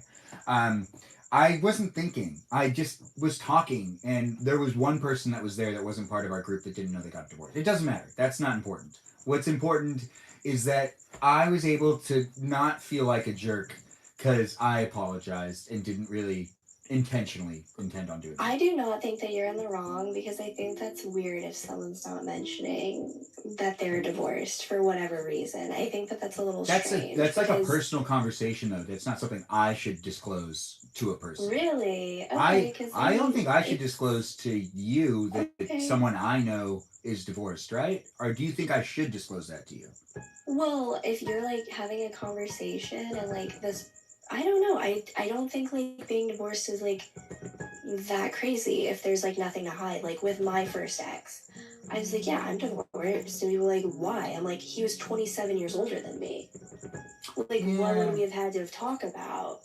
Like, and then people are like, okay, that's valid. But I will say for him, when he started dating again and he started dating women his age, they'd be like, oh, like, you're still cool with your ex? And he'd be like, yeah. And then he wouldn't be upfront with them and like tell them, and then they'd be like, you're weird. Why were you married to someone that was 19 whenever you were, almost 48 years old? Like, that's weird, And then they thought it was weird that he hid it, and then we had a daughter together. And so people like, they were like, that's weird that you had a baby with someone that much younger than you, and then you hid it. And then I think that is different than me telling on someone that's like 2 or 3 years older than me that's been divorced. But yes, I think you are. That is crazy, by the way. So how did you? I just have to interrupt because I need to ask this one question. How did you fall in love with this person? Like, how did you meet someone that was 27 years older than you? Like on the internet, or like? No, whenever I was very young, I used to do stand-up comedy years and years ago. And he's like a big comic. He still does stand-up all these years later. He's been doing it forever. He's been doing it for like 30 something years. I mean, I had seen him like on the scene, and we had been on like showcases and stuff together, and then he had broken up with his like long-term girlfriend, and I like messaged him one night, and I was like, me, you, let's go out. Like, I don't know, I thought he was funny. Like, I'm a sucker for like a funny person, and he was like very funny. Okay. And valid. The rest is like was kind of history, and we were together for a while, longer than we probably should have been. But I mean, he's still like one of my closest friends, and he's a good guy. I don't know. You know. It actually sounds like a pretty healthy friendship regardless right now. But oh my god, yeah, he's like literally he's so great. He's a really great person, and he made mistakes and I made mistakes, and instead of us like staying together and trying to like, I always told people that like, you know, whenever you're doing a puzzle and you're like, I swear that these pieces fit, like, you know, they just don't connect like, you know, perfectly. That was like us, like no matter what you did or you like tried to put us together in whatever way, like it just wasn't ever a perfect fit. yeah, you remind me of my grandma doing puzzles right there. I had a minute right there because I would always see her puzzle and undo the pieces that I knew those didn't go where they were, so I'd just take them off and put them back on the side, and she would be able to keep doing it. It was a really healthy like co-parenting relationship. It still is, like, for our daughter, and like she grew up with like two parents who like loved her, and you know, we don't romantically love each other, but we love each other for sure. And you know, we liked each other to have a baby together, so you know. Well, you were married, right? Yeah, well, not whenever we got pregnant with our daughter. Oh, okay. Yeah. So yeah, that came later. Marriage came after the baby. Yeah. Yeah. Okay. That's fine. I mean, I don't think it really matters any which way you do it. We don't live in like this society that's like die-hard religious anymore. But we did grow up in that society. If you grew up in the 90s, you kind of got that feeling of what the traditions were of American values that I don't even think are taught anymore. We don't have American values. No, definitely not. I mean, like, I don't know. I grew up in Texas, so I get it. I definitely get it. But for me, it, like, wasn't important, and I don't know. Things worked out, though. And like I said, I mean, I don't know, I'd say probably, like, still my best friend. Well, like, he's a great guy. He's funny, and so he does stand up. Does he also live stream? He definitely doesn't live stream, but he does stand up still here in Dallas. He's a regular at a few of the clubs here. He's got seniority. That's great. So he can make the audience laugh then. Oh, for sure. That's good. No, if he has that title, that's something you should own up to. You should definitely live up on it. So he's done the work. Yeah, he's definitely put in the work. I think he started doing stand-up here in Dallas in, like, 95. Oh, wow. Yeah, he's older. Yeah. Yeah, that makes a lot of sense. Gosh. Yeah. How the time flies. That was the year I was born. Yeah, I mean, he's definitely put in the work, and that was another thing that was definitely a big strain on our relationship. Is I felt like I had to give up stand-up for a long time after we had our daughter, but he was going out and doing stand-up like every other night, and that kind of sucked. So yeah, it does sound like it sucked. I would also be pouty about that. Like, yeah. don't feel like that's unnecessary. I feel like that's exactly what most people would do. You'd be like, oh, I mean, this was years and years ago. So I mean, but you know, he's a great guy, and my daughter has a great relationship with him, and I've got a great relationship with him, and yeah, so that is great. I was just curious about that. Overall, it's your life. You shared what you wanted to share, and I appreciate you doing so. At the end of the day, as long as you're happy, not only anything matters. And if you also have good relationships, then it doesn't matter how it's portrayed here in this chat, whether it's being observed or people say other ways, if people say other things, it doesn't matter.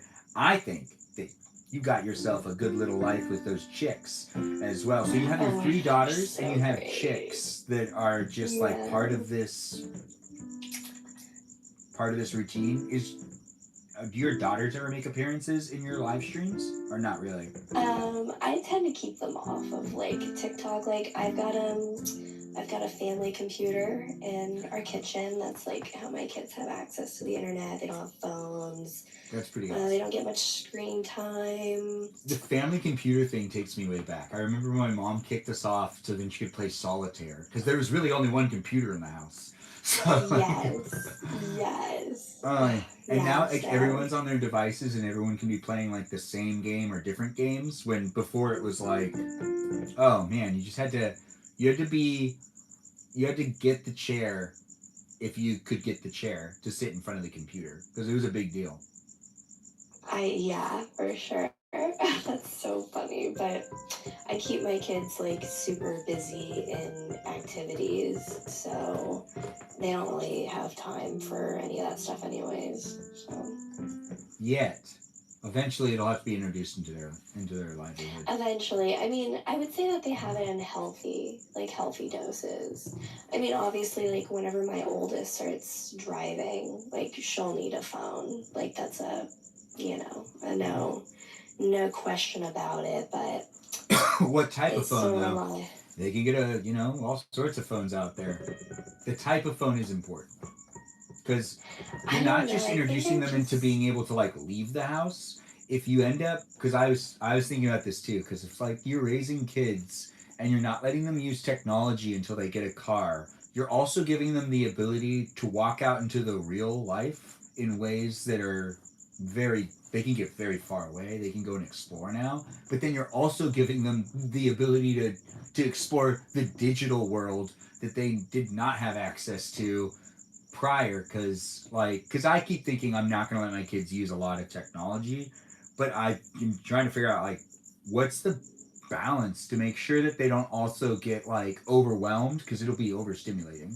It'll also be access to everything at once, because you get access to maps, which also gives access to like all these different Google things that you're going to be able to like read into stores. You're going to be able to do social media to check into the stuff that you're going to need to go to socially. It's a lot. That's a big deal. It's so overwhelming. And also, I mean, like, my kids go to public school, so I'm not like an idiot. I know that they'll be like exposed to things from like other kids or like. Well, no, it's the fact that they have access to it at one point. Like, would you ever are you gonna? Is it wise to do? I guess I'm asking. Do you think it's wise to do like phone and driving at the exact same time? Because like they're able to leave now. Well, the thing is that my daughter, her phone would probably be like very limited to like what she could do. And also my oldest is like very responsible. Like she knows. She even tells me to get off the phone whenever I'm driving, so she gets it. Yeah, get off the phone. We just she's super responsible. We just had Redacted drop out, but Redacted's still probably here in the chat, right? We have Kajal here, and it's Melody. My youngest child that I'm worried about. Why are you worried about your youngest child?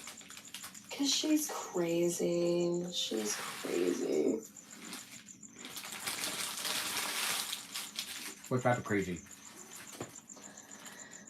My oldest is the She does ballet like 4 times a week and gymnastics multiple times a week, and she plays tennis and like very studious and like she's great. She's smart. She's good. Sadie's good.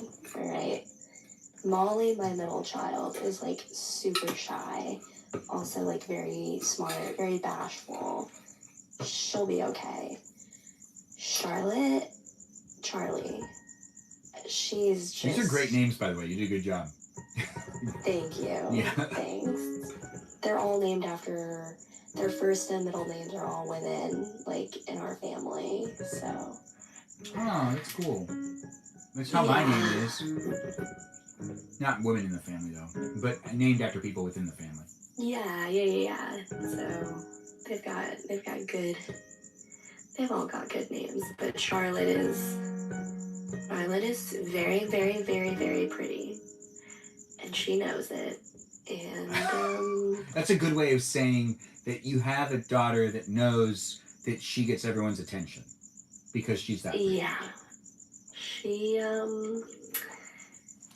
She is my, I don't know, I'm allowed to worry about her. Do you feel like, I mean, I remember growing up, and I remember there were some people that, like, they were really pretty when we were, like, in middle school, but then something happened.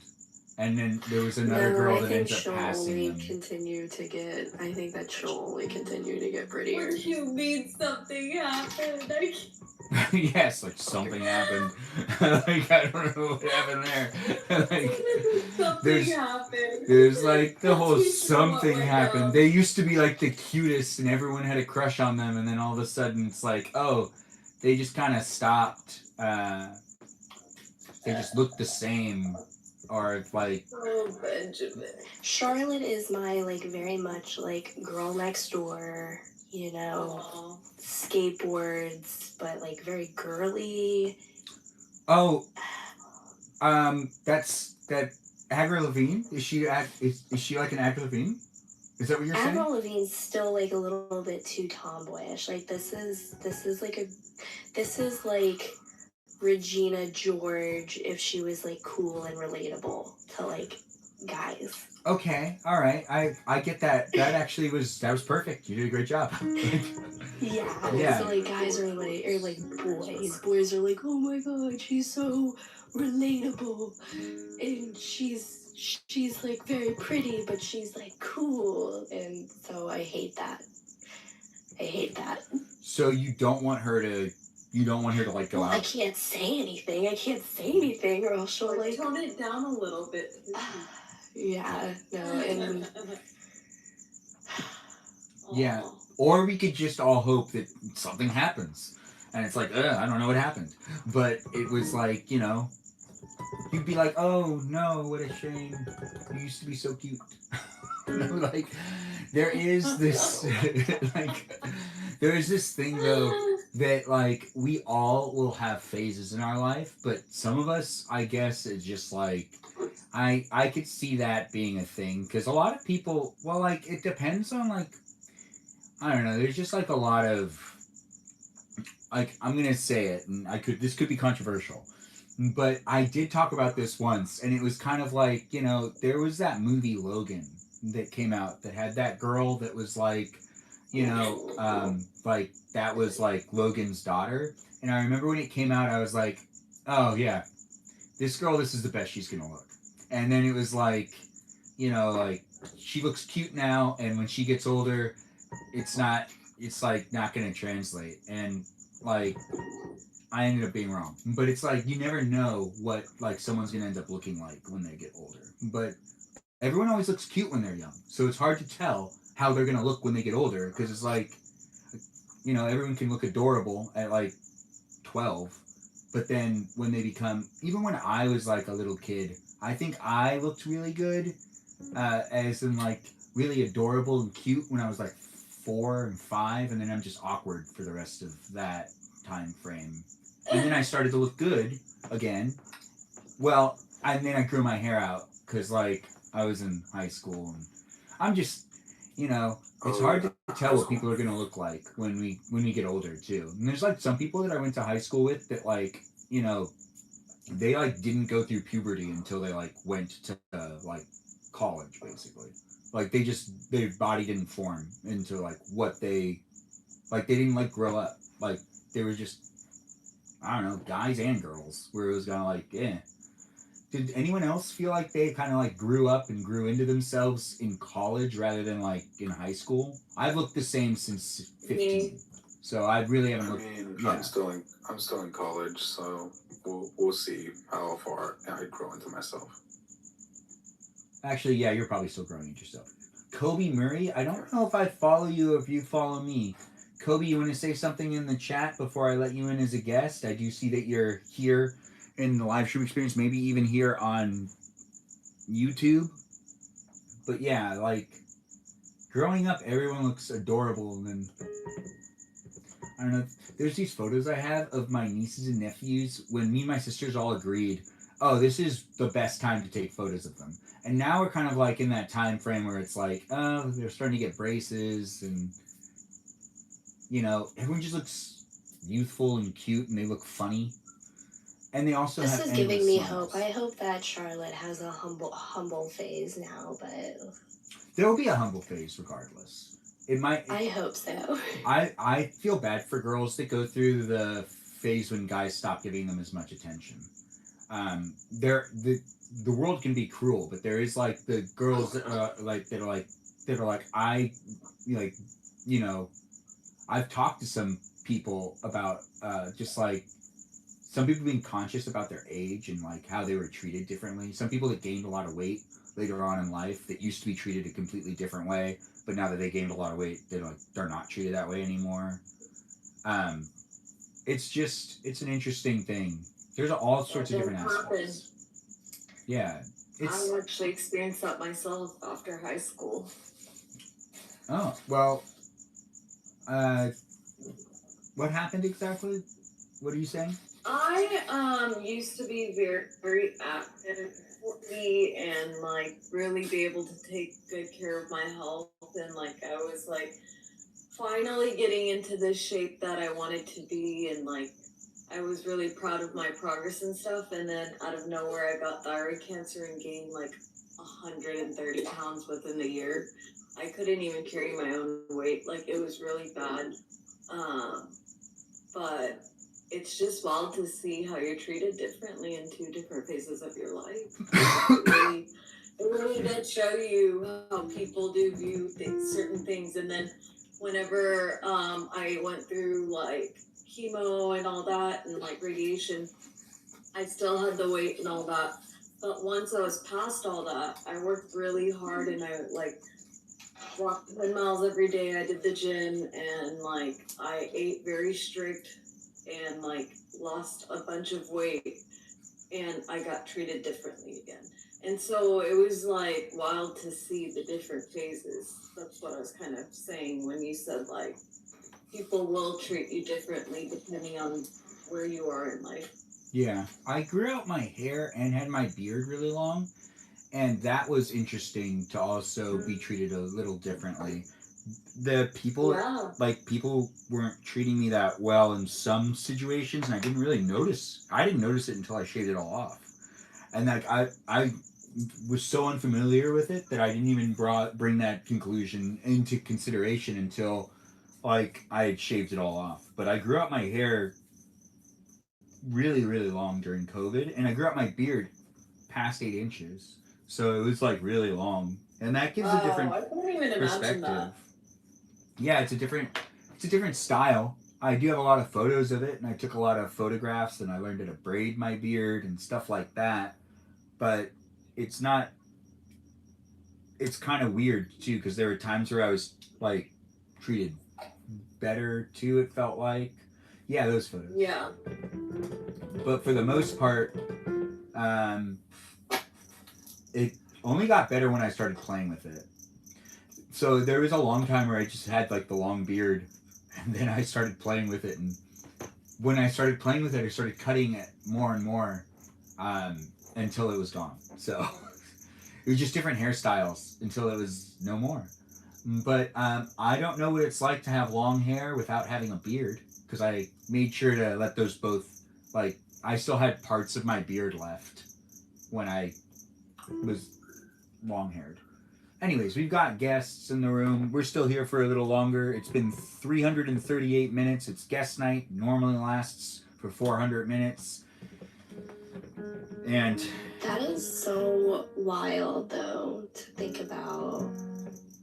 Yeah, people just treating you different for different, like, phases that are in your life. Like, you don't realize it I sometimes. I remember going to my high school reunion and people being like, oh my god, you had these kids, but you, like, went to school? And they're like, what do you do for work? And I'm like, well, I decided to be a stay-at-home mom and just, like, be super involved in my kid's life.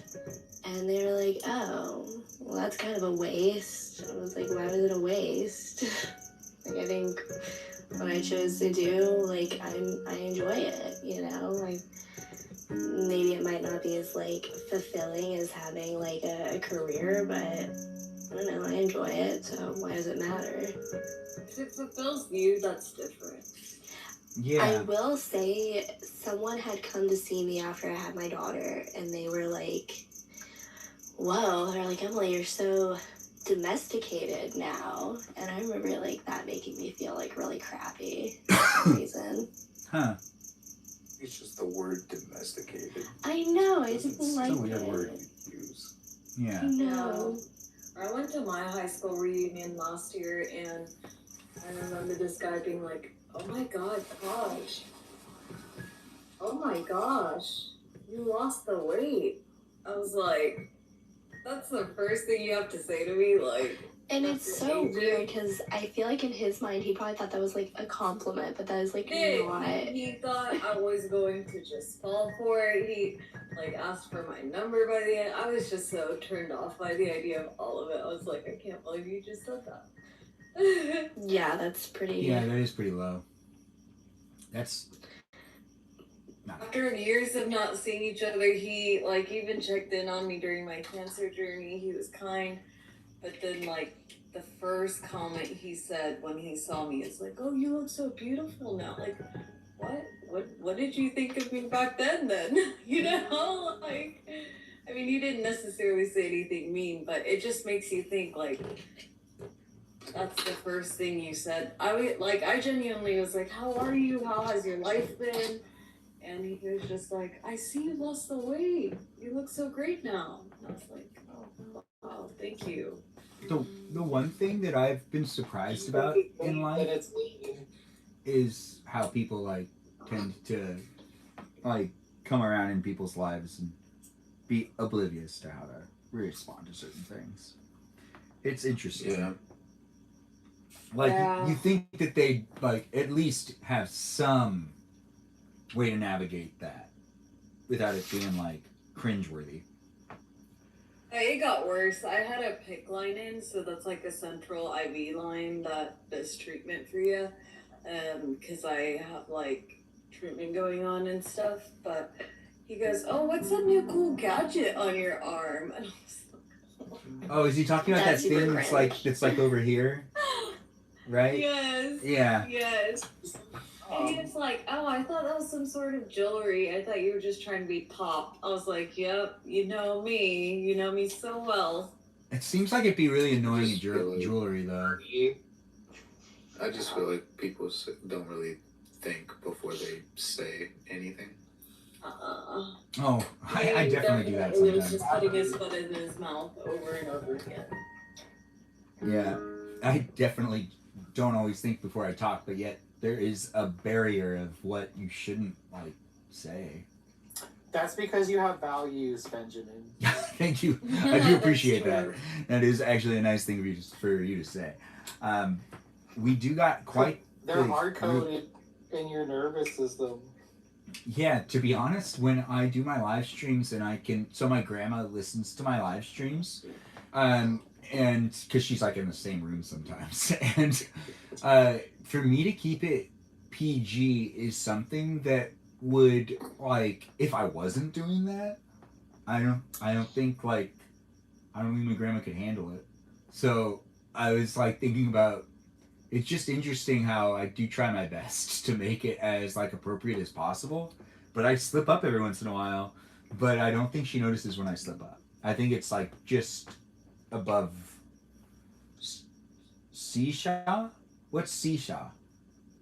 Sorry, one of my followers joined, so I was just shutting them out. Oh, nice to have you here, Seashaw. Kajal's in the room too, so ask her the questions.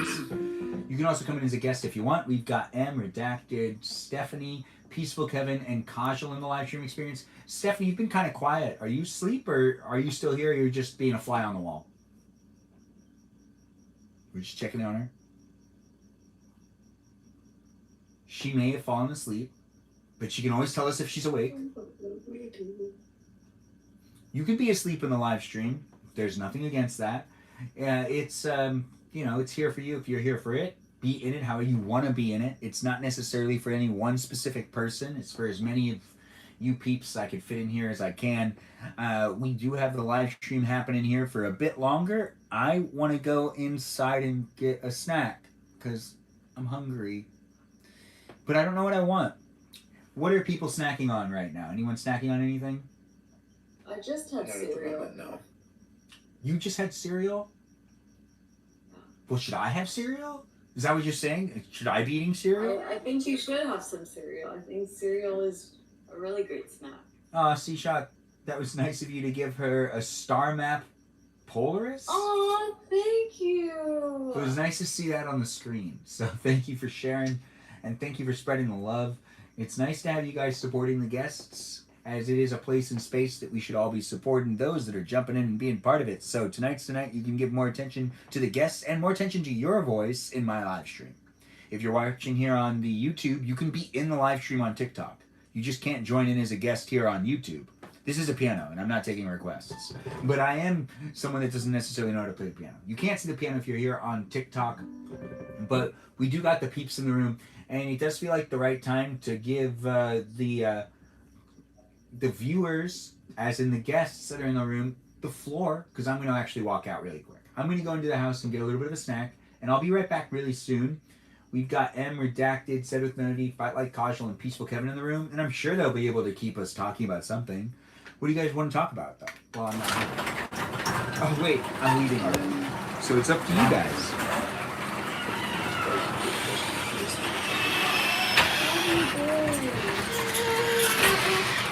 Honestly, just surviving.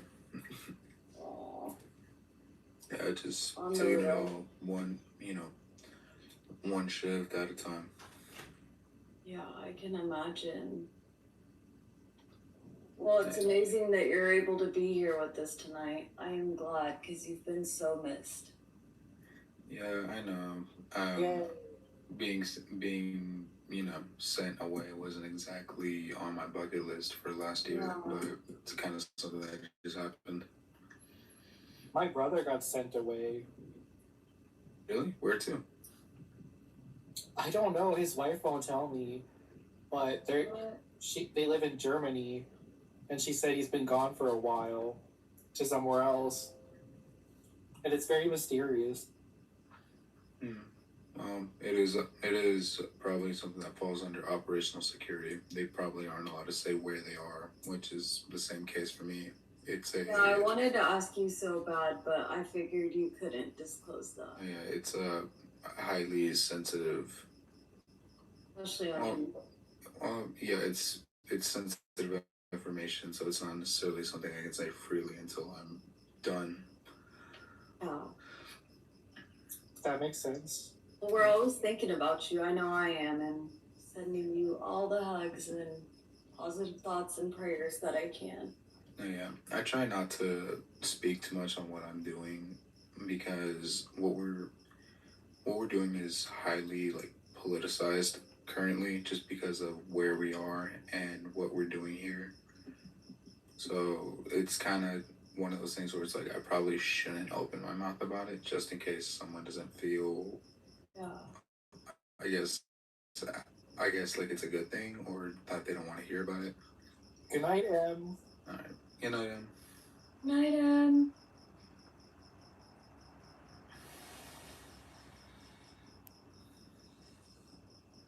But what were you saying? I was just saying that I tend to not talk about all that I'm doing here just because of how highly politicized what we're doing is. Very wise. Yeah, because where we are right now in itself is become so politicized that there's a lot of back and forth on whether we should or shouldn't be here. Yeah.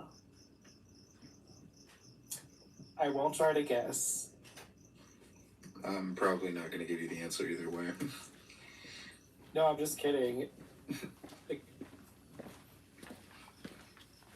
No, yeah, you're all right. But I've been doing well. I've been, taking care of myself and my people too. So,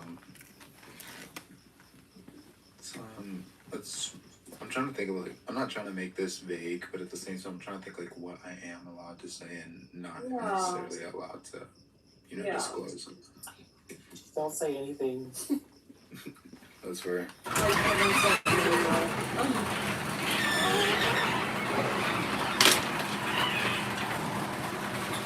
Wait, so what happened? Just weird. Oh, where did M go? Oh, M had to live for the night. Oh, well, I hope everyone said goodbye to her. I do appreciate her dropping by. She might still be in the chat. Regardless, it's been here for you for a while, the live stream, guest night. You can be part of it if you want to be part of it. We'll be here for at least a little longer. It isn't going to last forever, but we've got peeps in the room supporting each other and jumping in and being part of a conversation. What are you guys talking about? Or what were you guys talking about while I was out? I was just asking how I've been. Oh, okay. Good. Does anybody else have cheese and bread to snack on or not? I just ate a chalupa. That's about the same thing, right? Yes. Is it the same thing? Cheese. Uh, Bread like fake cheese. Seashell, feel free to join in too if you want to join in and be a guest. Yeah. I know I'm typing to you, but you're always welcome in. He's been watching my fight since the very beginning, just to give you all a little bit of background, and he has been so amazing. Even when I was in the ICU, like he would, no matter how busy he is within his own life, he would join and just tell me that I'm his favorite fighter every single day. Like I would have a message from him saying that. Oh, that's so sweet. Well, you're in the live now. Seashell, you want to say something? Yes. Thank you so much for allowing me to join you. And Kosh, my favorite fighter. Yay! It's so good to see you. Thank you for saying so. Thank you for joining us. How are you? Thank you. I'm fine. Thank you. Fine. Thank you. Just I was awake in the middle of the night scrolling, and I saw your that you were live, so I had to join to see how you were. I've been worried about you and thinking about you, but I'm glad you're okay. Thank you so much. Yeah, I know I haven't been as active, and that's kind of what I was like saying on the live stream the other day, that I need to get back to it. It's just been very, very chaotic, but we'll talk about that another time. This is guest night, and I want to keep on track for sure and let Benjamin ask the questions he's ready to ask. Feel free to ask Charles the questions you've been asking, and we can go from there. Yeah. Oh, sure. Yeah, I'll be glad to participate. Sure. Thanks, Kosh. Thank you. Yeah. Love you. Love you. It's nice to have you in the room. So I am curious though, what year did you start watching Kajal's live stream? Kajal, how long have you been live streaming for? Maybe 2-3 years ago. 3 years, give or take. Yeah. About 3 years ago, yeah. All right. Time flies so fast. I know. I used to be so like I had a schedule and everything, but Did you do guest nights too, Kajal, or no? No, I did battles and stuff. The only guest that was really allowed was him because he kept it appropriate. Everyone else was kind of wild before the moderators, and I just didn't trust having people in the room like that.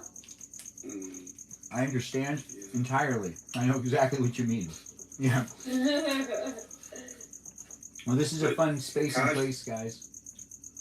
Kaj and I have a reason that we met, and we have something in common. So, Kaj has been educated and trained in working with children with autism or working with people with autism, and I have a 21-year-old with autism.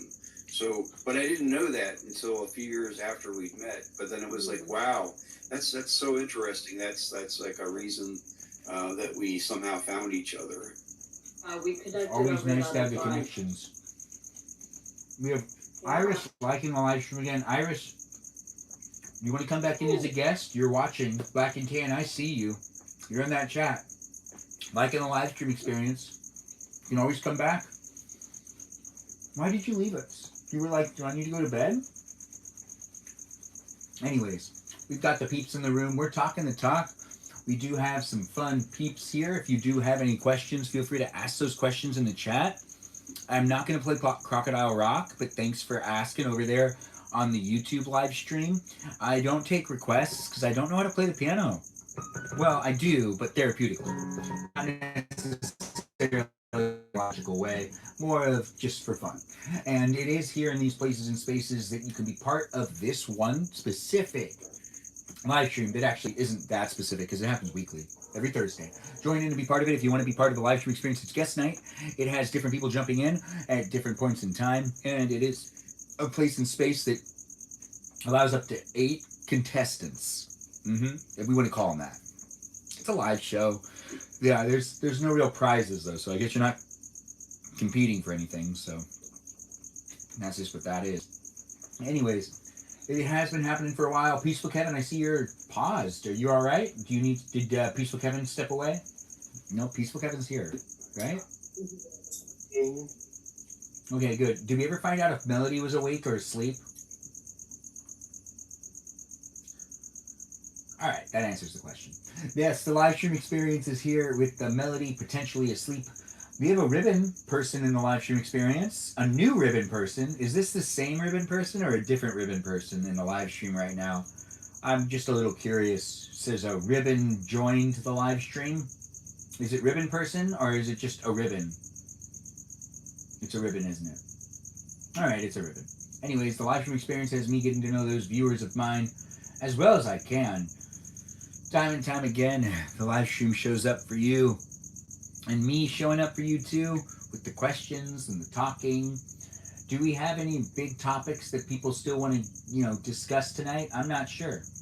What type of we got the love being spread around. It's nice to have you guys jump in and be part of it. And sending roses to each other. It's always nice to see. You guys are showing love and affection. We did have quite the interesting guest night so far. I've really enjoyed those that have jumped in, and we've had some fun getting to know those that have been around apparently the whole time, but maybe not watching every live stream or interacting every time, but they've been here for it. So it's been nice to get to know those that have been watching it, that have decided to be guests tonight. If you're still thinking about it, come in as a guest at this tail end of things. We're still here for a little while longer. And what are we talking about next? I don't know. But it's going to be good. I guarantee it. Does anyone have What did anything? you end up getting for your snack instead of cereal? Bread. And cheese. And banana chips. You kind of went in there and just like, it was free for all, like, whatever we saw. I did whatever the fastest thing was, because I don't really want to eat a lot either. What kind of cheese? Oh. What kind of bread? Ciabatta bread? Ciabatta. Okay. And cheese That's heads. the best bread out there. But I didn't grab enough bread. Does anyone have like a sandwich that they feel like they would like to eat right now? Because I'm definitely thinking about that myself. Thinking about the sandwich. Yeah, I'm kind of thinking about one. Yeah. A good sandwich. Sandwiches sound good right now. So good. I'm a sandwich. Date, so I'm good. A Scooby-Doo sandwich? What's in a Scooby-Doo sandwich, Chris? Scooby Snacks? Is it Scooby Snacks? What would you put in a Scooby-Doo sandwich if that was something you were making? Yeah. Shaggy likes everything. Yeah. It would be like everything everything. in the kitchen. A giant sandwich with everything. Now, when it comes to people and their whole Scooby-Doo thing, which era of Scooby-Doo did you guys watch? I think like there's so many eras. I've realized this earlier because TikTok brought it to my attention and it said which era is your era, and I didn't realize how many Scooby-Doo or how much Scooby-Doo stuff there actually is. There's just a lot of it. Yeah. I didn't realize that either. I thought that it was just one good solid season run, but apparently it's Scooby-Doo, Where Are You? And there's another one where it's just called Scooby-Doo, and there's a whole bunch of different names. Apparently they're all different.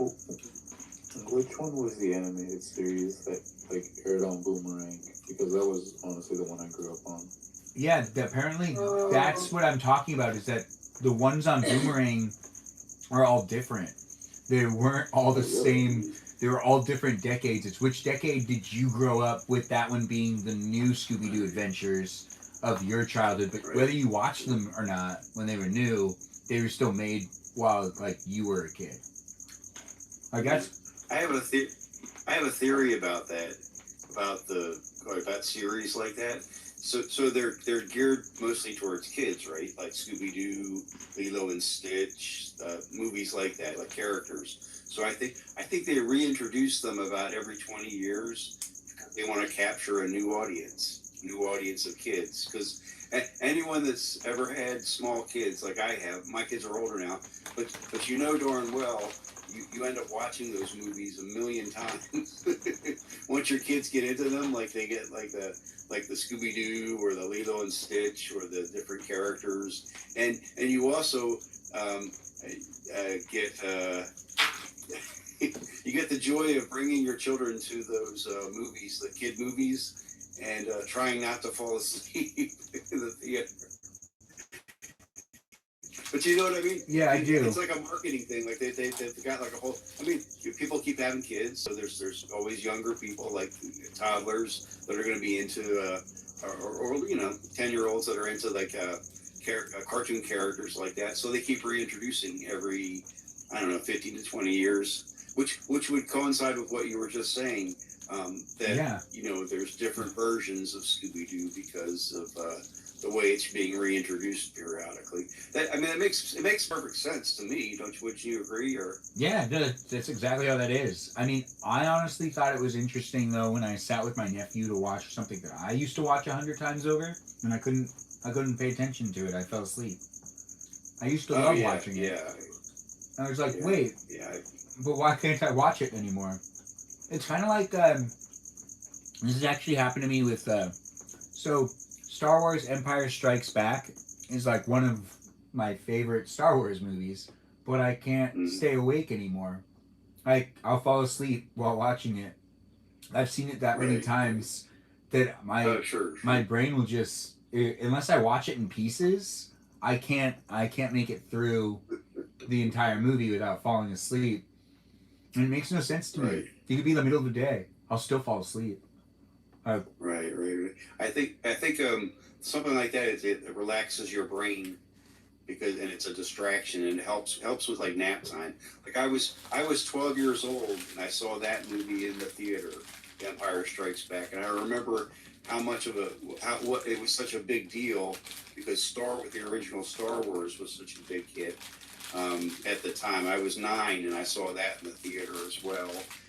And then a few years later, having like the sequel to that movie was really amazing at the time.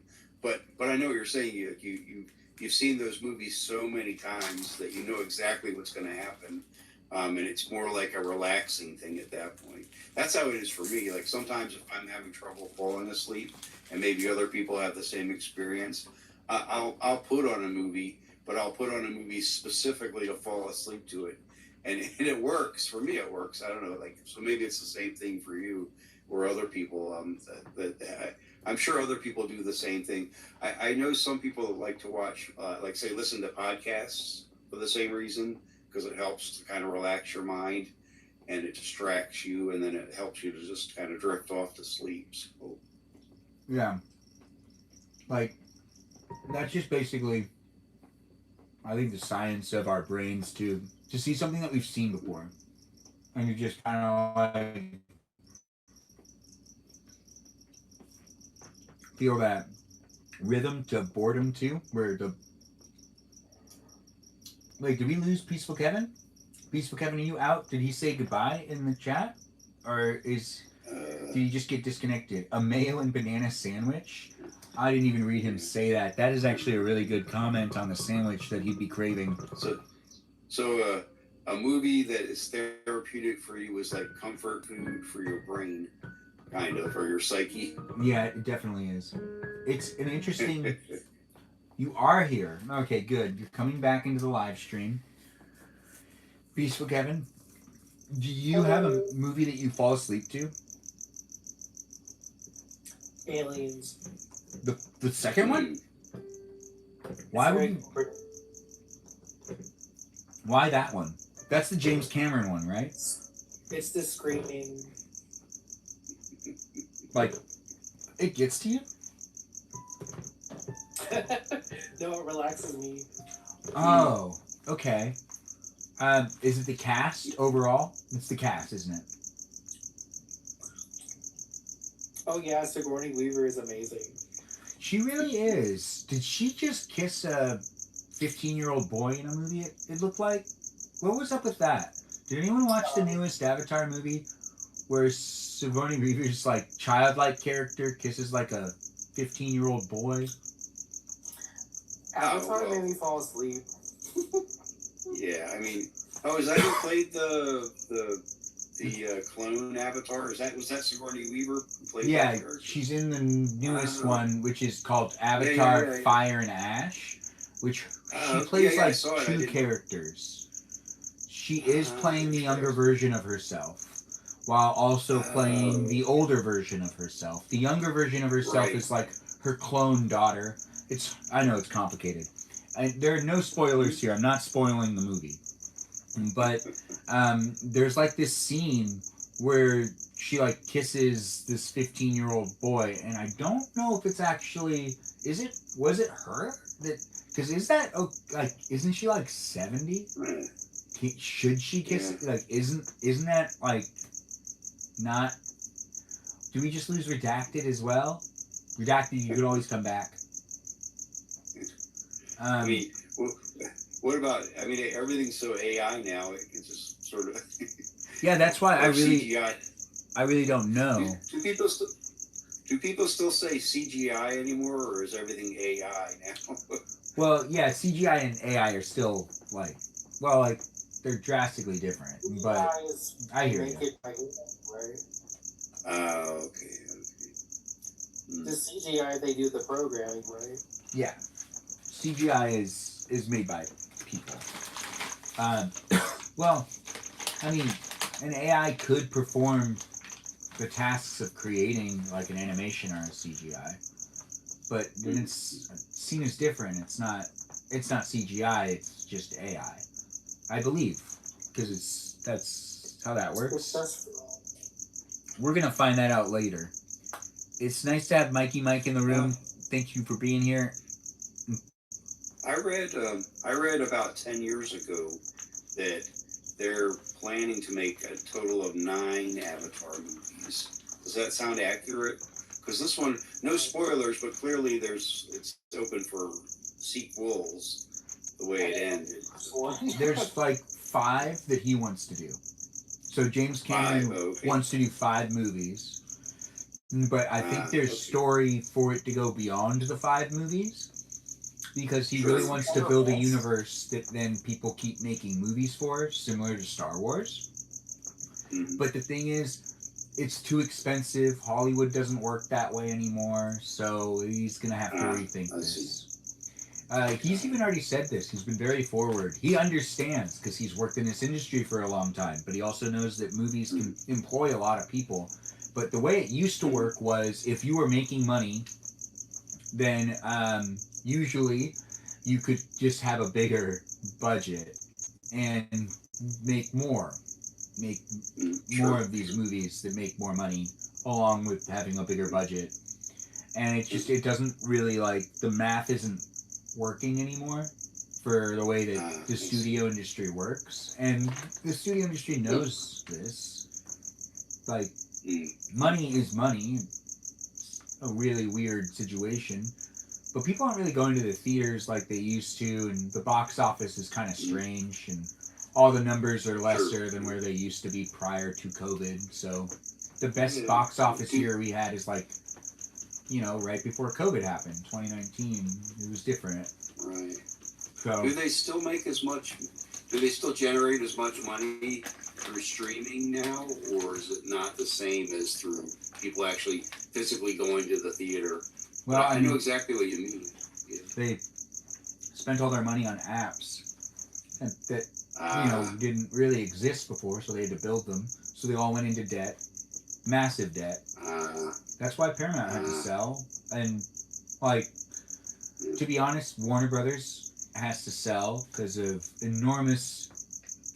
lots of other reasons. They made a lot of really bad decisions for many, many years, but also good decisions at the same time. So it's really confusing. But their debt ballooned, and the only one that really is on top is Netflix. Disney's not even on top anymore. And then Disney was like on top for like 11 weeks in the box office up until that Iron Lung movie came out, which, since this is a live stream that has me being me and me also talking a little bit about the entertainment industry, it's interesting to see that a YouTuber was able to make a movie, release it in theaters without using any of the studio system's resources, and compete with them and also do a dang good job. Shout out to Iron Lung. That movie is definitely something that people should just go see. Support it. That is a YouTuber. I think it's Manifest. Who's the guy that made it again? It is an interesting thing to see a YouTuber do what the studio system is doing without going through the studio system. Yeah, it's kind of weird too. But this is the beginning. What were you going to say, Kajal? Sorry, I was calling Soul and I didn't realize I was unmuted. I apologize. Oh, that's all right. And thanks for the follow. I'll give you a follow back. C-Shot, thanks for being here. Peaceful Thank Kevin. you. So, what was that? So, sort of like what you were just saying. Like, let's say the similar topic, like the NBA. So, I haven't watched NBA basketball in years because I find it boring now. Because all they do is shoot three-pointers, and every team now runs the same offense. However, I've also heard the argument that, well, they're still making a lot of money, but it's primarily based on streaming contracts, not so much television ads, or because people don't really consume that type of content the same way that they used to consume it. Now it's more based on watching highlights on the internet of games, as opposed to actually sitting down and watching a full game. Like when I was a kid, I loved to watch the NBA on CBS on Sundays. That was like a highlight of my week, watching like the Celtics and the Lakers play, or the Sixers and the Celtics play, or the Pistons and the Celtics. Like watching a game of the week. But I'm 57 years old, so you're talking about 1980s compared to now, and things are so much different now. With the internet didn't exist back then. There was no streaming services. There was no social media, and now the NBA is more of a global product as opposed to just something for the United States, like it's more consumed globally, and it's across. It's like that on the board across. So like, you have to remember the domestic market with entertainment was primarily U.S. distribution meant everything. Foreign distribution's newer. Before it was. I understand. Sure. Yeah, like there was a war that happened in like the 40s that made it so no one really wanted to like go to the theater in foreign territories. It was hard to market a movie and to get people to go out to go to the movies, and their entertainment was different. BBC kind of had a lockdown on their own entertainment, and then all these different markets they really functioned very differently. Now we're kind of all functioning together. But what you're saying about the NBA and about like watching sports, and like how sports have even changed with people watching highlights. People don't necessarily want to watch long form content anymore. That's kind of the main thing too. People also want to have multiple forms of content happening at the same time. Some people want to be on their phones while also watching something on TV, but it's not necessarily a TV anymore. It's like an iPad, or like they might be on their computer, because not everyone has TVs in their house anymore. That's not a common thing as it. There was like a time frame where you couldn't go somewhere that like I can go to some people's houses where they don't have it, like they don't have like a standard TV setup. If you watch something with them, you're gonna watch it on their iPad, their laptop with them, because that's like not they don't have a TV, because it's like you don't need to have a TV anymore. So it's so funny that you say that, because I have a TV and I haven't watched it in like 2 years, because I do exactly what you're just describing. I have a tablet. I watch movies on my tablet, and I do the exact same thing you just described. I like to go on my phone and scroll all the too often while there's a movie playing, sitting in my lap, and then I've got my phone. And yeah, we're all doing the same. That's so things. funny. Yeah. Yeah, it's kind of like, why not have access to it? Peaceful Kevin, were you trying to say something? What were you saying? I said, Ben, you're a really good scientist. You have all this data. About what? You're doing social research. Your social anthropology research. Oh, it's not really research. In no way would I consider it research. I would consider it living within the world that I live in and being up to date with what's happening in the industry.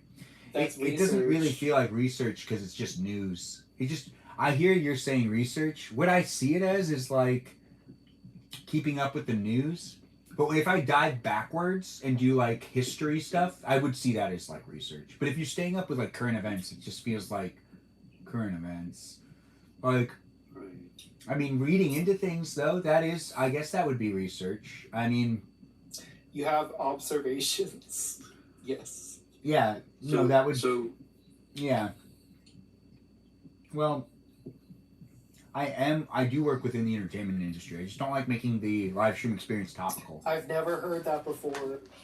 Well, I just don't like making it too topical within the live stream. Even when I do the live stream, we don't necessarily talk about the box office, which I'm surprised sometimes that I don't talk about how the box office is doing, because prior to doing my live streams, I used to be obsessed with the box office. I used to talk about it pretty much throughout. Like, there were people I used to text and call to talk about it. I don't talk about it at all anymore. It's completely pointless. It just like doesn't feel the same anymore. It's so weird. It used to be so much fun to talk about. I don't know. Is that why so much of the ad revenue is now on platforms like YouTube?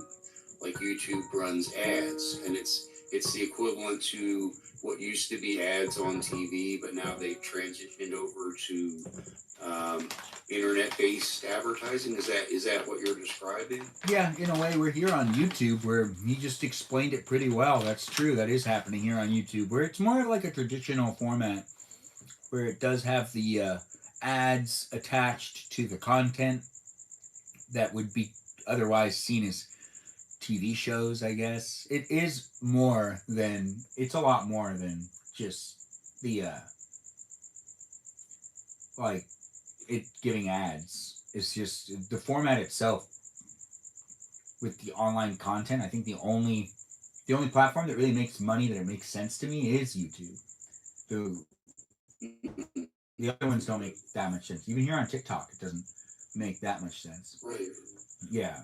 Yeah, you know what drives me batty? Maybe other people the same thing. So I'm too cheap to pay for YouTube to get like the YouTube Prime, so I just have the regular YouTube. But I love to watch and listen to Pink Floyd The Wall, the full album. The only the only problem is that the way it's set up on YouTube is they just randomly interrupt with ads, like in the middle of song. Like there's not like a logical break point where they insert the ads. You're just kind of listening. The song's going along. Yeah, YouTube. Yeah, Pink Floyd, absolutely. But then all of a sudden an ad jumps in right when you're getting into like because you know how that album was structured. It's based on the character Pink, who was a young boy whose dad died in World War II, and it's kind of chronicling his whole story as he evolves into a rock star. So there's a lot of the movie is very interesting. The album is really interesting, the way all the songs connect to each other. But if you're trying to sit there and just listen to it with your headphones on, it can be frustrating because all of a sudden an ad just like cuts off the song. Do you know what I'm saying? Like it's really interesting. And I guess in a way that's my choice because I choose not to pay for like the YouTube, what is it, Prime or whatever it's called, the paid version of YouTube. So in lieu of that, the ads are now what are paying for the service, correct? I guess that's kind more or of. less how the business Honestly, a ends. lot of people do I do Prime because of what you just described. I did feel like the placement of ads were just bizarrely placed in even things I was just watching where it was like it's hard if you don't have a like real break. Like you just put it in where it makes it more annoying, but it also is it's on like a timer of wait the last time you saw an ad and when you need to see another one. So you can play into it, but it took me too long to like I just couldn't do it anymore. And then like I just decided to do it, but I also found out when I did it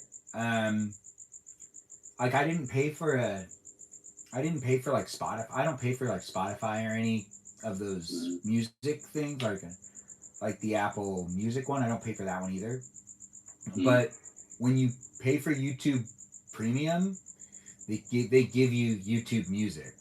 So you get a subscription to YouTube Music as well. And then it kind of like, oh, well, I guess this makes sense because you're kind of like saving money in a way. But I could see that eventually going up in price. Yeah. Sure. Well, you know what I've been paying for like 3 years, and I don't know why I keep doing this, is DirecTV. Because I don't watch TV anymore, but I keep paying for it. And it's more or less, well, what if I had somebody over and they wanted to watch like a game or something on TV? So I need to still keep my I need to keep my DirecTV active just in case. But it's like it's interesting, like what you were just saying, the way we've moved so far away from like the way things were in the 70s and the 80s, where you just had a TV and you watched it, and there was 4 channels, and you had ads, and you had ads that interrupted the TV shows, but in a logical part, like a built-in break. It was always a pattern. And the pattern would never sync because we could channel surf, and we'd always want to see what was on different channels. So every channel had a different structure, and it doesn't work like that on YouTube. YouTube's so chaotic in the sense of how you could use it as a consumer. Yeah, it's interesting. Well, as the live stream experience is here for a little longer, we'll be wrapping it up soon. But is there any topics or conversations people want to just throw in there to talk about before we end things? We have Kajal here. Melody's probably still asleep. Melody, are you still asleep? Sounds like Melody's still asleep, which it's still great to have her here. We have Seashaw here and Peaceful Kevin still in the live stream experience as well. Is there anything on people's mind? Yes, Kevin, I have a question. Did you see Alien Romulus? No, I don't think I've seen that. That is an excellent movie in the series because it shows you a totally different side of the Wayland Corporation. It shows it more from the low level worker perspective within the Wayland Corporation. Oh, that's interesting. Nice. Yeah. Yeah, you should if watch you're a it. fan of the series, you should really, and it's a really good movie too. Like I saw it. Actually, I saw it in the theater last year. Yeah, it's more recent. And then I just watched it on like Tubi, I think, last week, and I'm like, wow, this is a really good movie, and it's interesting because it gives you a whole different twist on, like I said, on the Wayland Corporation, and it's a really good continuation of the Alien series. So anyway, just FYI, you should check it out if you're a fan of the series. It's a good movie. So Yes, I just looked it up and I'm saving it, so thank you. yeah, no worries. I will definitely watch that. If anyone else has any movie recommendations too, feel free to chime in. If anyone saw like the newest Predator movie, Kajal and I watched the newest Predator movie recently. Kajal, you liked it, right? Kajal? Yes, I did. I did like it, and then I remember falling asleep towards the end. Yeah, we both fell asleep. I think at the same time because we talked about it afterwards. Yeah. But the thing is, I woke up to like watch the ending, and I wish I just stayed asleep because I fell asleep for like this moment in time. They made it when I rewatch it. I was like, oh, I already know what happens. Like I was like, because then you fall asleep and wake up. That was a really good movie too in the series because it also showed a different perspective on the whole Predator character. I saw that movie in the theater a few months ago. I thought it was excellent. I really enjoyed it too. Because you're seeing like from the Predator's perspective and like from the underdog Predator's perspective. It was really interesting. Yeah, I mean, to be honest, it was. I think we were laughing really hard, Kajal, with that girl for quite a while. The girl was perfect. Yes. But then I think we must have just like fallen asleep because it became less funny because it became all action for probably a little while, and then I fell asleep. I think at some point we just like ran out of things to even say about it. We were just kind of like, okay. Did anyone see Begonia? The movie Begonia? Yes, I did. Excellent movie. I was very shocked. The acting was amazing, I thought, in that movie. The way the actors performed, I thought it was amazing. I really loved that movie. Yeah, it got me too. It had a good. Yes. It had a good amount of twists. It was yeah, always on my toes. No spoilers here, but it was good. As a parent of an autistic child who's 21 years old, I really loved that the way they incorporated that character, the assistant character in the movie.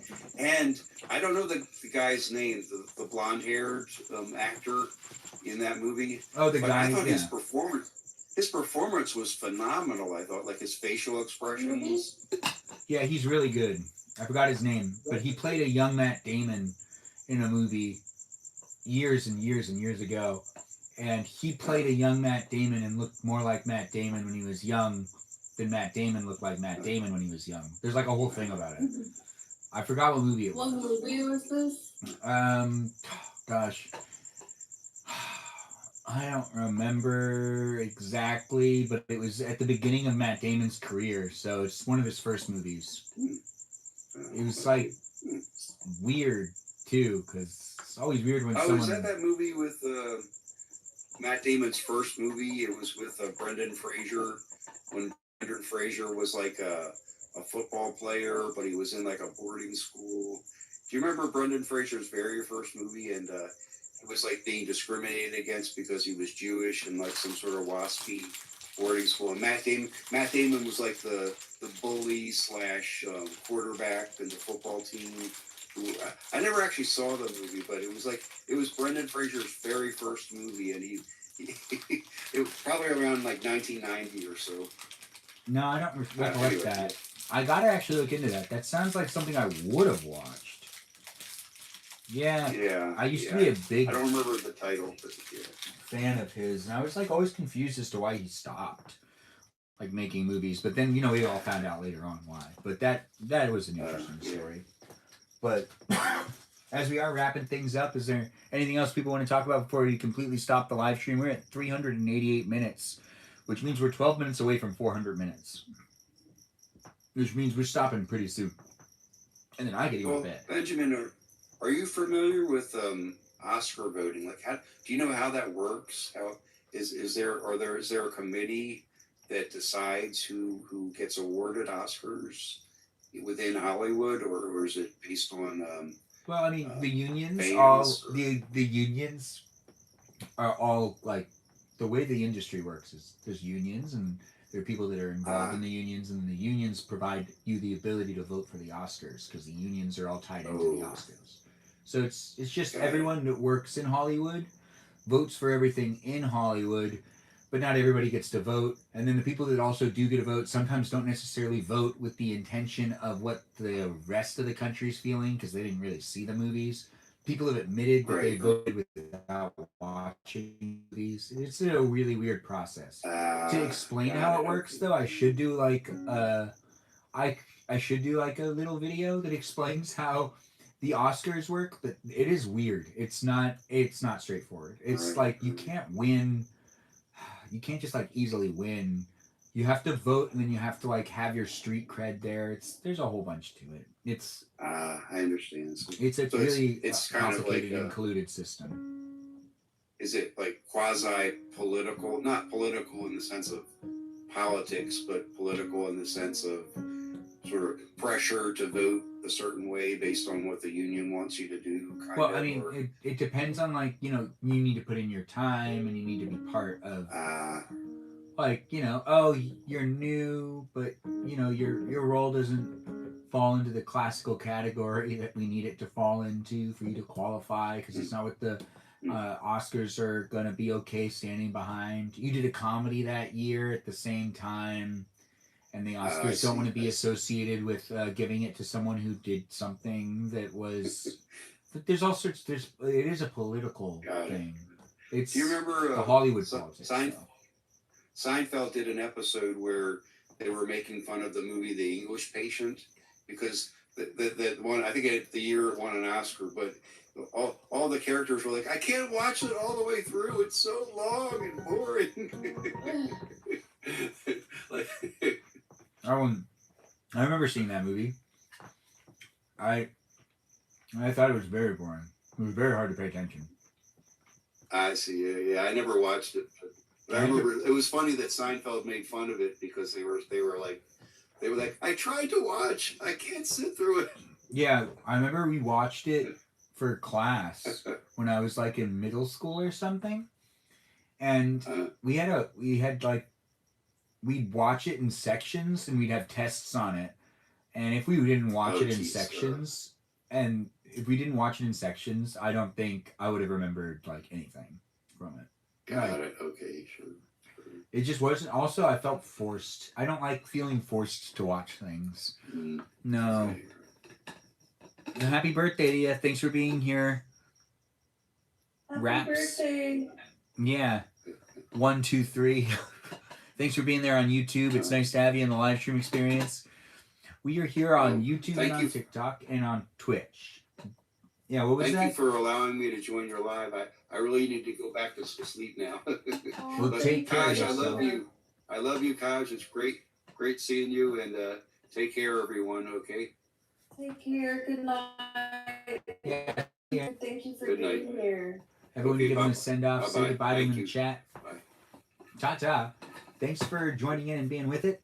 Now, just give them some love in that chat. Do give them a send off. It was nice to have them in the live stream. We're here in these places and spaces. We're on TikTok, YouTube, and on Twitch for a little bit longer. It's always fun to make these things happen. Okay. I'll see you later, Sisha. And Okay, see ya. Prayers for everyone. Bye. Bye. Take care. It looks like you don't have any questions. Peaceful Kevin's out of questions. because he just can't get out of the oven. He's just going to keep baking himself, which is okay. Yeah. Well, Yeah. 100%. I think that what we're going to do is we're going to change checking on things to I need to go to the oven, because you can get baked in an oven, and that's okay, right? So you can say I need to go bake something in the oven. And cake is delicious. Cake is delicious. I like the way this is going. Okay, this is fantastic. Let's keep thinking of different words. I'm tired of saying checking things and gardening. yeah. Like, it's all the same. It's boring. It's getting boring. I'm glad I could inspire you. Yeah. Is Melody still alive in this live stream, or is she asleep in this live stream? She's definitely asleep. I'd have it no other way. Hopefully she takes the time to rewatch the live stream so she knows if she's talked about it all. Like, if she doesn't rewatch, she won't be able to see me do this. Look at that girl with that curly hair. Look at her. She won't know I did that if she doesn't rewatch it. She won't know that I was like, show your ring now. oh yeah, and then showing the ring. Yeah. That's diabolical, Benjamin. I don't think rings are really my thing at the end of the day. Even when I get married, I'll like They're so wear the ring uncomfortable. for like the wedding and for like certain occasions where like it's proper to wear it. But for the most part, I probably just wear it around my neck. I lost mine. It's okay. You didn't want to wear it anyway. That's what you were just saying. Yeah, that's why I'm not getting another one. Yeah. Was there a diamond in it though? No, it was just a $20 ring. Oh. It was tungsten. That's still cool. Yeah. But we no- got matching rings. Oh, well, not really. You don't know where yours is. No. Yeah, it's not matching anymore. It's fine. Yeah. But that's okay. Right? I kind of want a gold one. I Not want- real gold, but like, I want you to have that real gold. color. We all want you to have real gold. Everyone No, jewelry wish is it. bullshit. You don't want gold? No. Why? My life is meaningful, Without gold? I guess. I mean, you have to pay for things. I don't need materials. What? I'm just saying, you deserve a little bit of gold. Like, I it. want a taco. You want a taco. Or mozzarella sticks. Oh. Ben, do you know this reference? No, I Can't don't. Can't he just buy me mozzarella sticks? No, I don't know that one. Jenna says to Liz Lemon, that guy wants to buy you a drink, and she says, "Can't he just buy me mozzarella sticks?" Oh, that does sound like I already have a drink. Yeah, that does 30 sound Rock. like a 30 Rock joke. There were some really good ones. Yes, the cake is triple layers, and it's strawberry shortcake. Yes, and he explained it well. Kajal, you know the picture that you Yes. have in this account of yours? When was this picture taken? This one. That one was actually about a year ago whenever I was in Texas for treatment. Oh. Okay. Well, I like it. It's a good photo. It seems like Thank you. I was on the nightly walk and I set up my camera because I was going live at the time, but I don't know, I just saw an opportunity for a picture and I decided to mark my journey there because I was working really hard to get out of the hospital at the time, and exactly a week later I was able to be discharged. oh, wow, that's good actually. Yeah. Well, with all of that said, and with all of us being here, is there anything else that people are thinking, or that people are wondering about? Anything that people want to bring up before we end everything? In the picture, Wait, say it again? Is that chemotherapy or is it saline or something? That is actually the beginnings of infectious disease. That was like whenever I was going through constant IV therapy, but those bags up there are actually TPN because I couldn't eat. Oh, gotcha. Yeah. There's this woman on TikTok, and she has TPN forever.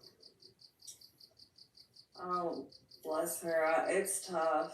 I can't even imagine how she's doing it. Does it give you cramps or something? It does. It's very painful sometimes, but also it's just tough because, like, you literally cannot eat when you're on it. So, like, you don't get the luxury of, like, tasting good food, you know?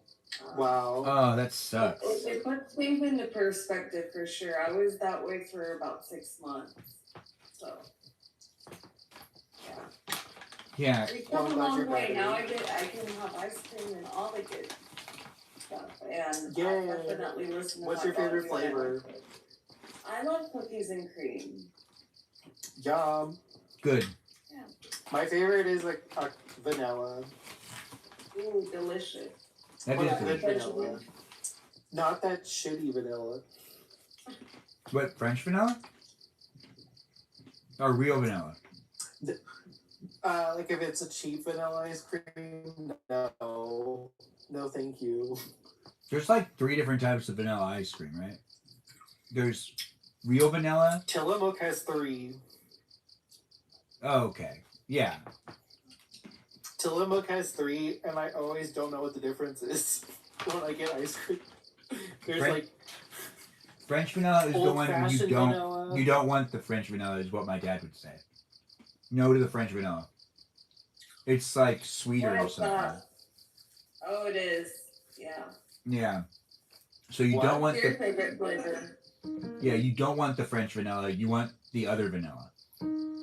But there's vanilla bean and then there's vanilla and then there's French vanilla, right? Vanilla. And old-fashioned vanilla. Oh, yeah, but I think old-fashioned vanilla is just vanilla. Like I think it's vanilla bean, and French vanilla. But I was talking about Tillamook. yeah, I know, but I'm telling you, Tillamook, I think their old-fashioned is just regular vanilla. That's what I'm saying. I think it is called the old-fashioned vanilla. The label is. Yeah, yeah, it is. But I believe that that's their version of just regular vanilla. Like old-fashioned vanilla is their version of just what the regular one would be. Because I believe it's that. So like if you got Haagen-Dazs, yeah, so it's the same vanilla. If they have if they just have it be vanilla, it would be like the same type of recipe that the old-fashioned would be. I believe it goes. Vanilla bean has like little flakes of black in it. Like there's like little black flakes in it. One of the vanillas isn't pure white. It has like little black flakes in it. I forgot which one that one is. It must be vanilla bean. Isn't that what it means? It could be, but I'm not an expert on ice cream. And I wish I was. To better educate all you wonderful people. And yeah, someone's saying in the chat over here. What I don't like. French vanilla, vanilla bean, and vanilla. Yeah, there are just 3. Yeah, vanilla bean must be the one that has a little like brown flake, the little black flakes in it. But that's what I was thinking. Yeah, but I'm gonna have to like get back to you guys on that because I also don't want to be misleading people, especially in the live stream where I'm the one talking the whole time, and I've been talking for a long time, 402 minutes. That is. Try them. Wait, what? Oh, I just tried the vanillas. Give them a try. Yeah, give them a try. What were you saying, Kajal? I was wondering if you said what your favorite flavor was. Mine's the cookies and cream as well. We've talked about this before, I believe. I do have a thing for Trader Joe's chocolate ice cream. Ooh. Trader Joe's has a lot of really good like like products that make you go, huh, I didn't know I'd like this too. Like there's a whole bunch of stuff from Trader Joe's that I'm like, oh, well, this is also They good. definitely have some good stuff. I mean, is it nationwide yet? Is there a Trader Joe's in every state? There's one in Maryland. There's one in Vermont.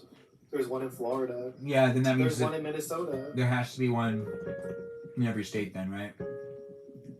What's like one of the weirdest things that you guys noticed got sold out whenever like we were having all that COVID stuff going on? Like, for example, Albuquerque ran out of toilet paper Well, so fast. here in Pasadena, we ran out of Dr. Pepper and Cheez-Its really fast.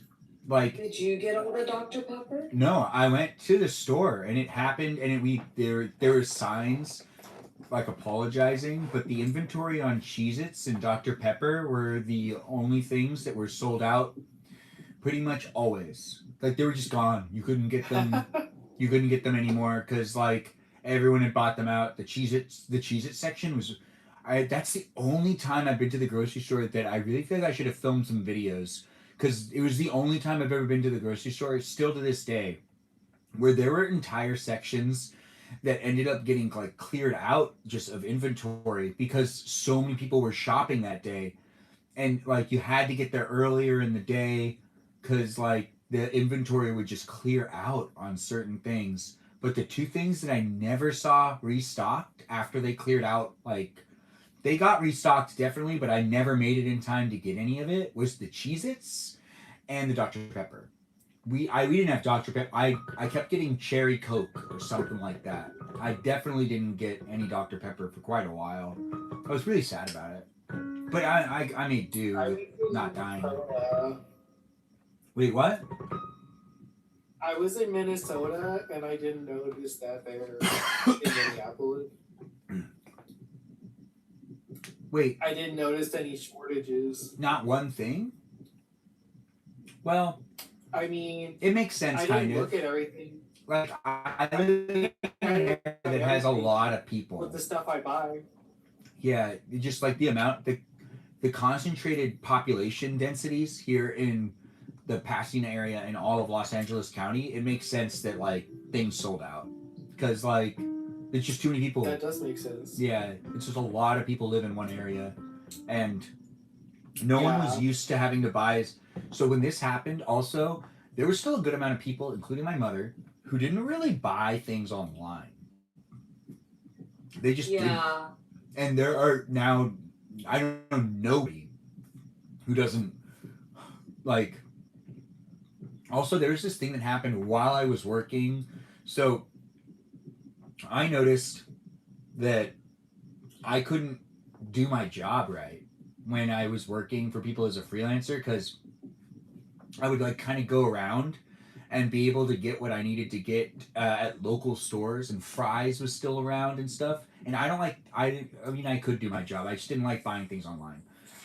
But I couldn't do certain parts of my job without buying things online, and I hated having to do that. And I had to do it for certain things. And then those certain things, now you can't buy them in person anymore. A lot of that stuff, because Fry's Electronics is closed, and a lot of, it's like Radio Shack's been gone for years. But it's like, what things did you buy?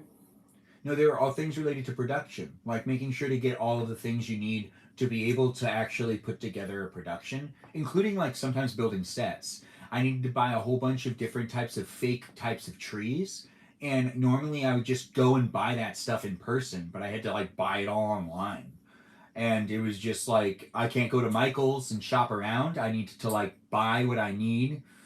And like, oh, that hurts. It hurt a lot as a creative. I was like, wait, I can't like go and just like figure this stuff out now. And it's like, no. Yeah, that anymore. Sounds terrible. Well, I mean, it's come back a little bit, but it's kind of like still not really. Chris says vegan chocolate chip cherry ice cream. I've never heard of this, but it does sound interesting. Is it something from Trader Joe's?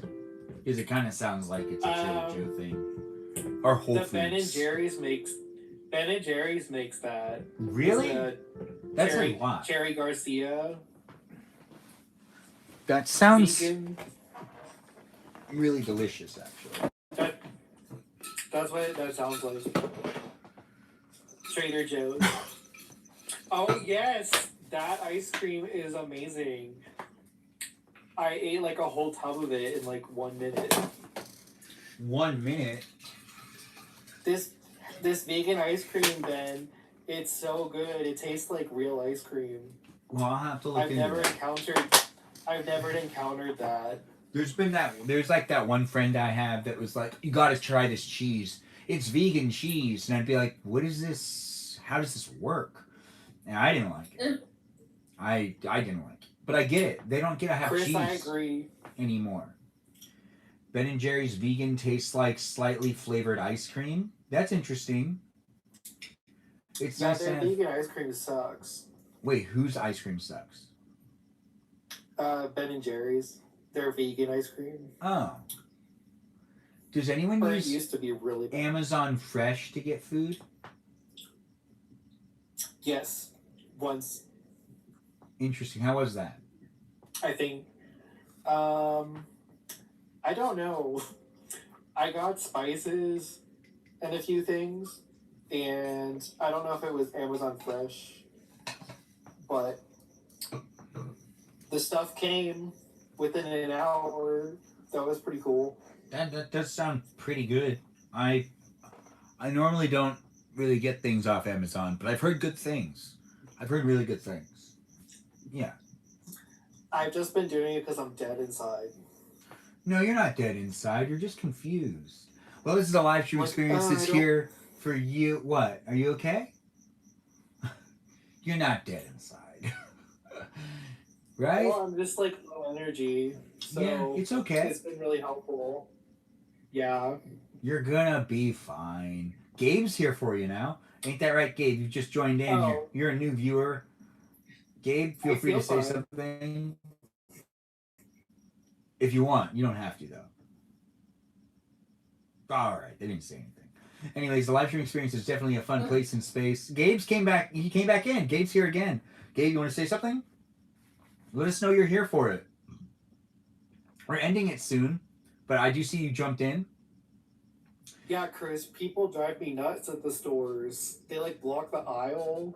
It's like, what? Snowbirds? What are snowbirds? They go to Florida from cold places. Wait, so the snowbirds... Okay. They're seniors who retire, and then they go to the back warm... and forth. Yeah, that makes sense. Well,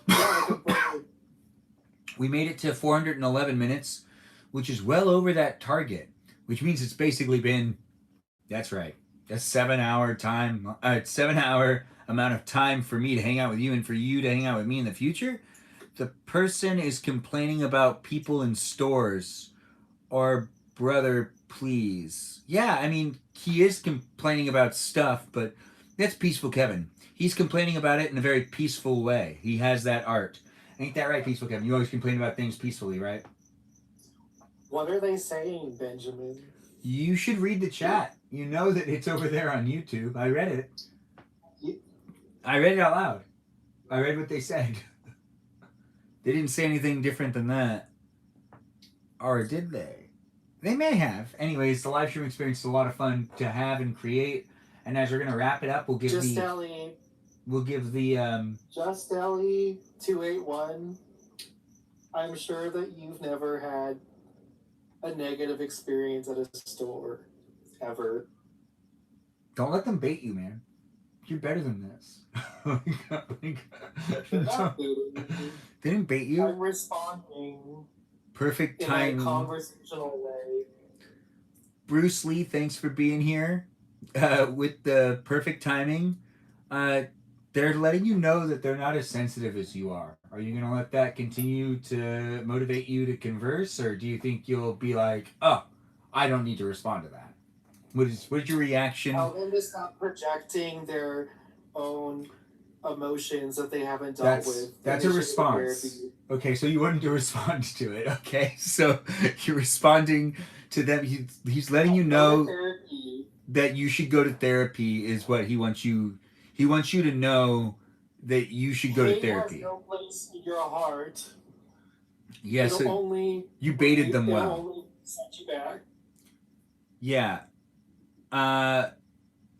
He's accusing. I think they're accusing you of projecting. Be careful. He's a moderator. He has mod powers here on YouTube. He's just hanging out on TikTok for right now, but you know, just Telly, they started the conversation. Just Telly is saying talk about projection, like they're accusing you of projecting onto them. Just let you know. Anyways, the live stream experience is you won't be banned, don't worry. You'll be all right. He's not that sensitive. Are you? I don't give a crap about what this person thinks. Good. See, you'll be fine. Who am I talking about? Melissa, that's a great question. I don't even really know. Anyways, I do appreciate people being in the live stream. We're here on the platforms of YouTube, TikTok, and Twitch. We're going to stop the Twitch live stream first, and then I'm going to stop the YouTube and TikTok ones after that. We'll stop the TikTok live stream last. That's right, last. So it'll have a little bit of an unhinged moment, but not too much. Not too much, just a tad bit. But here on YouTube and on Twitch, we're going to live stream end it. That's right. It's over here on the platform known as Twitch. Thanks again for watching and thanks for being here. You can see me on this screen right here, of course, on Twitch. And I do want to say thank you again for dropping in and being part of it, and for being nice to my moderators. Join me on my Discord server. Follow me on Instagram. Follow me on TikTok and on YouTube, where I'm still live streaming on YouTube and on TikTok. But here on Twitch, the live stream's ending.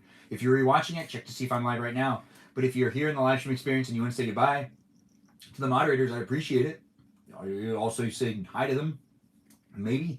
Anyways, the live stream here on Twitch had Burrito Lady, Lily Jam, Ray the Gatekeeper, River Otter, out of the group. We also have Kajal, that Foxy Cicalita. Yeah, that's right, that Foxy Cicalita. And we've also got Sarah Sarita Bonita de Cicalita, whose birthday is today. So happy birthday to Sarah Sarita Bonita de Cicalita. And we've also got ourselves a Natalia, a papaya, a space cheese, and we have ourselves Mikey Milwaukee, a cool kid. He's cool with a K, and Cake. Those are my moderators.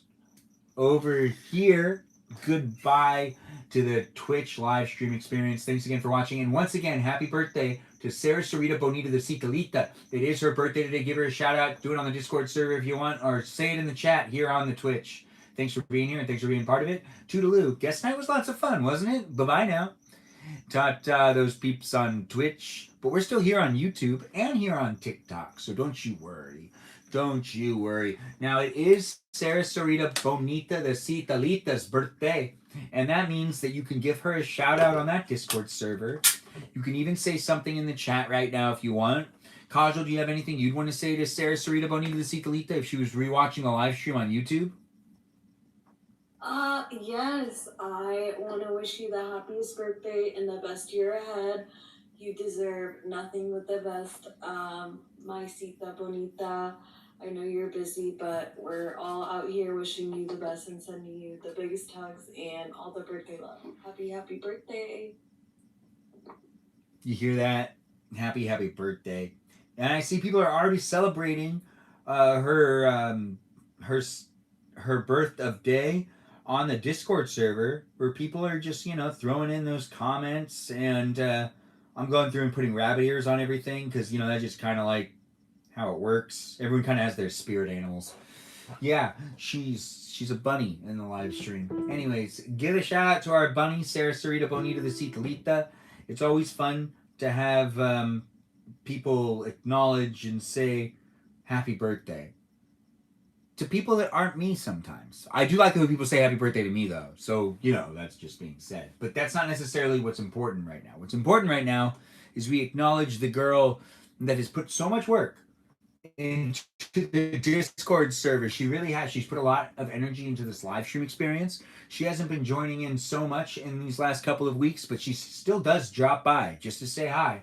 Because that girl has been watching me since last December and has watched me every single month since she started watching this live stream experience, and also contributed quite a bit on that Discord server where she and Jam basically begged their way to be, you know, the people that made the things happen, which I'm happy I trusted them, and I'm happy that they've given it all they've given. Yes, they've given quite a bit. If you haven't checked out my Discord server, it has lots of channels, and that's because Sarah Sarita Bonita Citalita and Jam took the time to really set up a lot of that stuff. And they definitely made it a place of their own. Like, there's a little B-Day section where people can share when their birthdays are, and that's a perfect place for you to say happy birthday to Sarah Sarita Bonita the Citalita. Yes, she's also known as the Southern Indian of the group, so if you just want to call her Southern Indian Girl, she'll know you're talking to her. She's the Southern Indian Girl of the live stream. Kajal, you're Western Indian, right? Or what was yours again? I'm from Gujarat, so what would you consider that? Do you know? No. What, is that West? We've been over this, though. We've been over it? Yeah. Okay, so it wouldn't be West, but it would be still a... No, I don't remember this. Where was that part of India?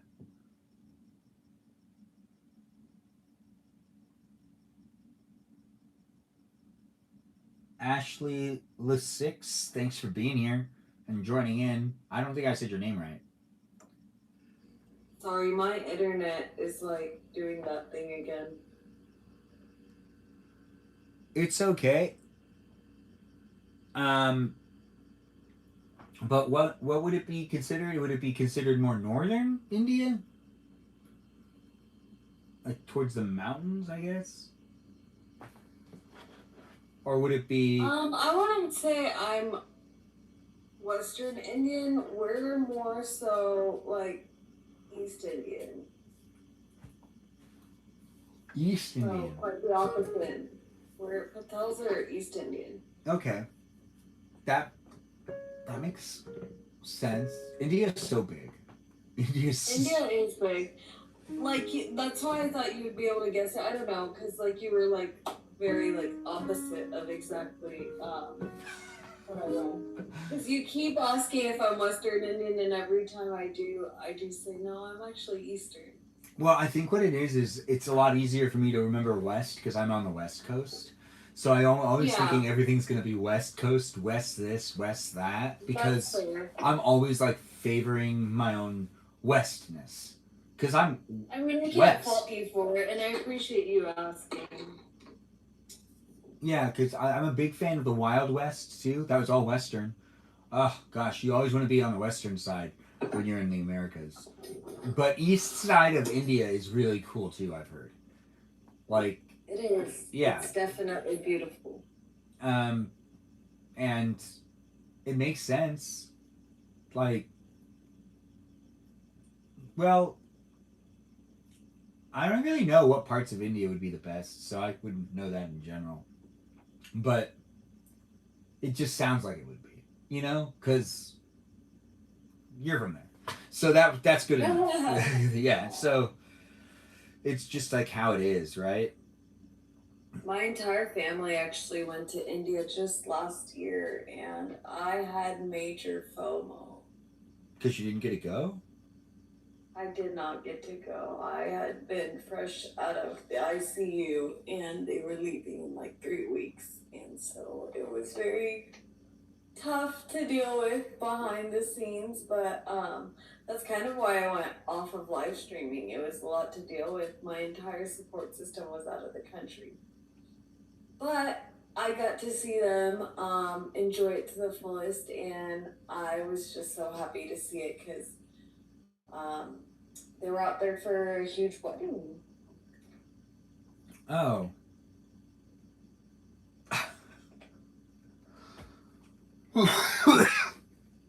Sorry. I am still here with you.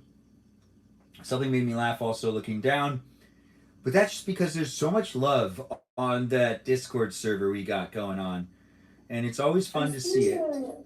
There's just a lot going on in general,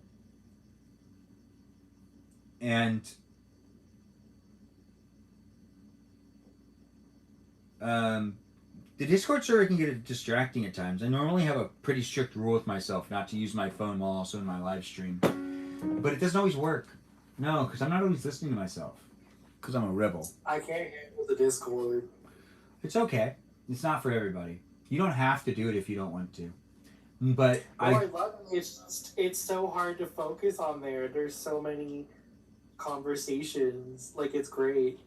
I'm just like, oh my god, choice overload. Yeah, and all the different channels, and there's sometimes where And people you don't are. always know if you want to be in a conversation. Like, Yeah, I feel like it's calmed down a little bit, but when we started it, it was just pure on crazy. It was just all over the place. And whenever I come back, there's like 200 missed messages. Yeah. In this group chat. It's a lot. It's a lot to deal with. Like, okay.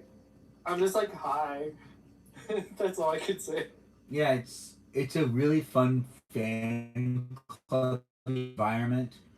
I do think it's interesting. There's been a couple of conversations I've had with some people kind of made it seem like I just kind of have to put some people into check every once in a while and just remind them that it's a community based on my live streams, not necessarily a community that's trying to grow beyond my live streams. I can't maintain that.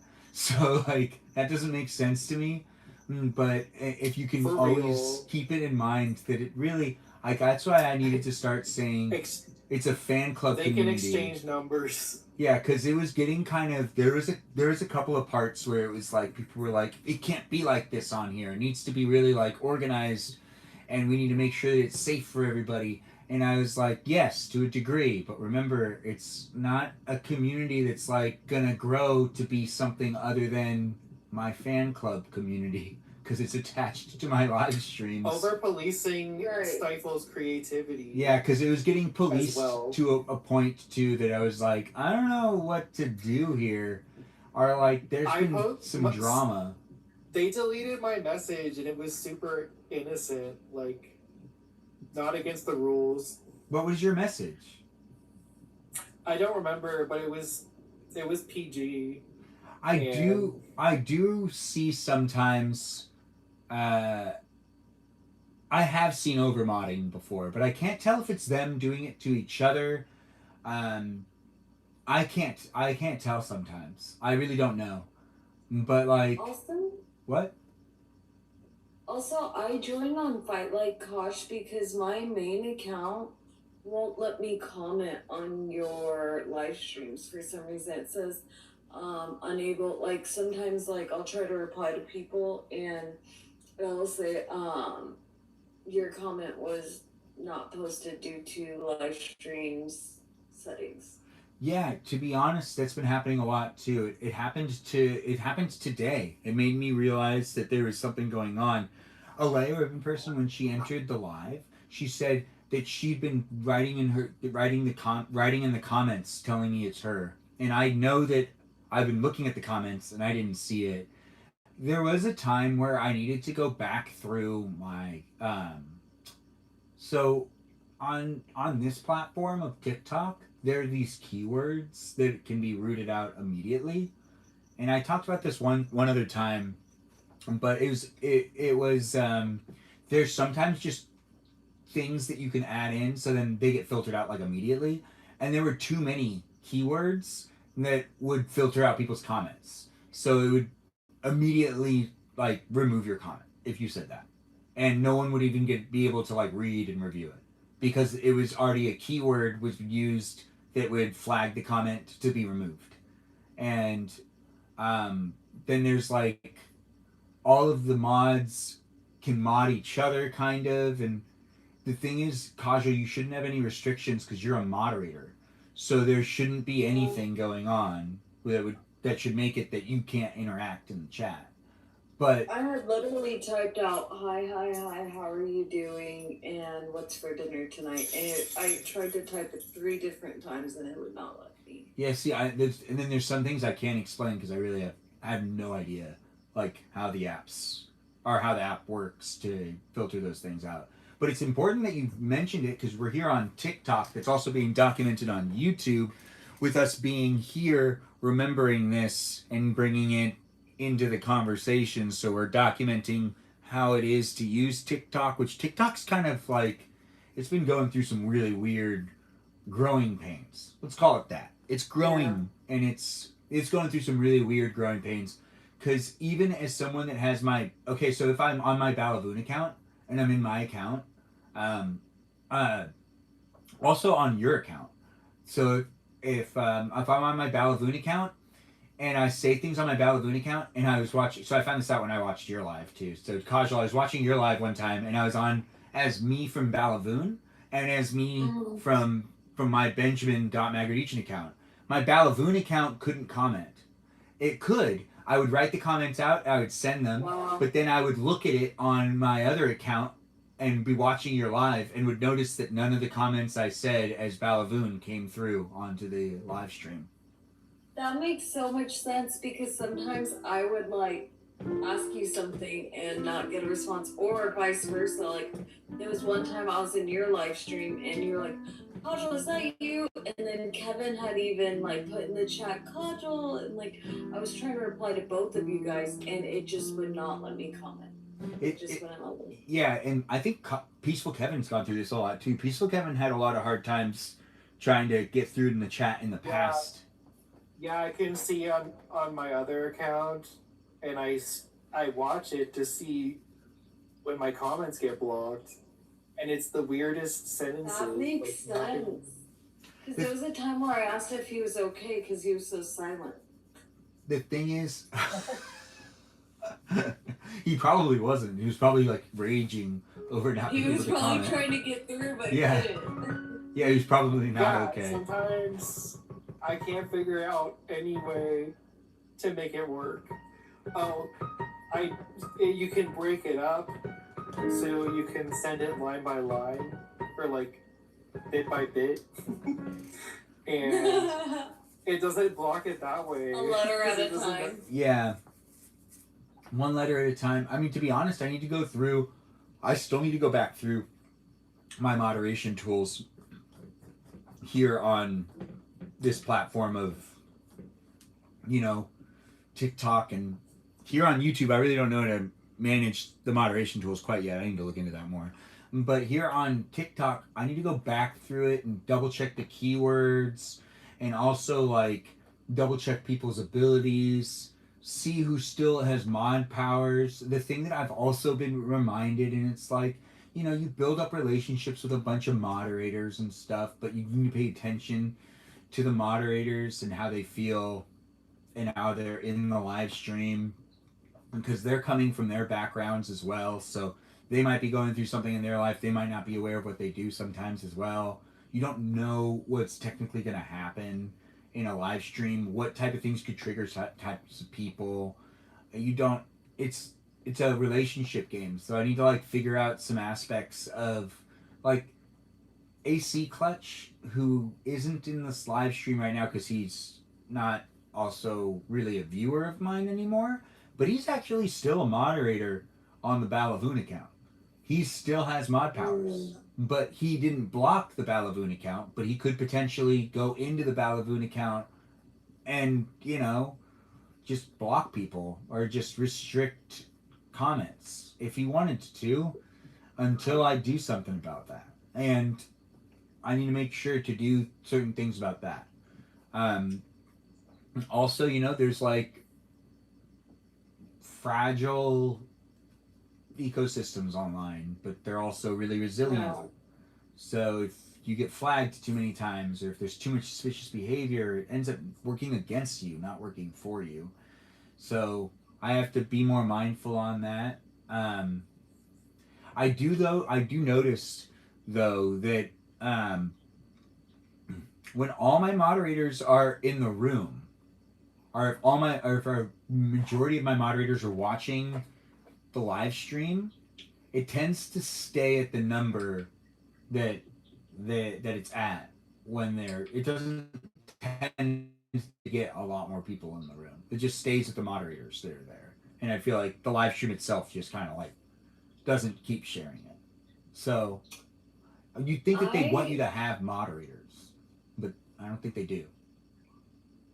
I have a question for you, and this is just like kind of to do with what you're talking about, but like, I guess like in all your years of live streaming, have you, and the whole point of having moderators is to like keep it appropriate, but what if like one of your moderators is being the one that's being inappropriate with you? Like, how have you dealt with that? Because I remember in one of my live streams, I was put on the spot with one of my own moderators just kind of jumping out of line and being kind of off. I mean, Here that I day, didn't or- deal with it very well. Weren't you here when that happened? When that did happen to me? I'm not too sure. With the Celeste and Ray and Grace No, I situation. wasn't. Well, I mean, they were first. It got really confusing. I was like really confused because Grace and Ray had been around for a really long time. They outdated Celeste, but Grace and Ray were also around when we like agreed upon the rules for the Discord server, and I thought that Ray was just joking around for a long time in the chat, and it turned out that I started to get frustrated, and I was very. So the whole purpose of moderators isn't actually to protect the live stream audience; it's to protect the live streamer. So the person that's creating the place and space, like I keep saying, like everybody that live streams, they are creating a space. That the moderators are really only there to make, like you could be like, oh, but what about spamming? And like this is why there was also a greater conversation about this, which we did have months ago. And like it's just important for the moderators to realize they're not there to protect each other from me, because that doesn't make any sense. They're really only there to protect me from the haters and the trolls, which I say numerous times. So if you can't aid to the live stream to help me keep it positive and fun, and you don't trust that I'm going to be doing that, then you can't be a moderator. And there was like a really intense conversation the day of Thanksgiving, which really honestly it kept looping around that like I kept bringing it back up. But the thing was, it was a PSA. It wasn't let's talk about it again and again. It was a PSA. So it was basically me reminding people that it's gonna be okay. There's gonna be places to talk about it.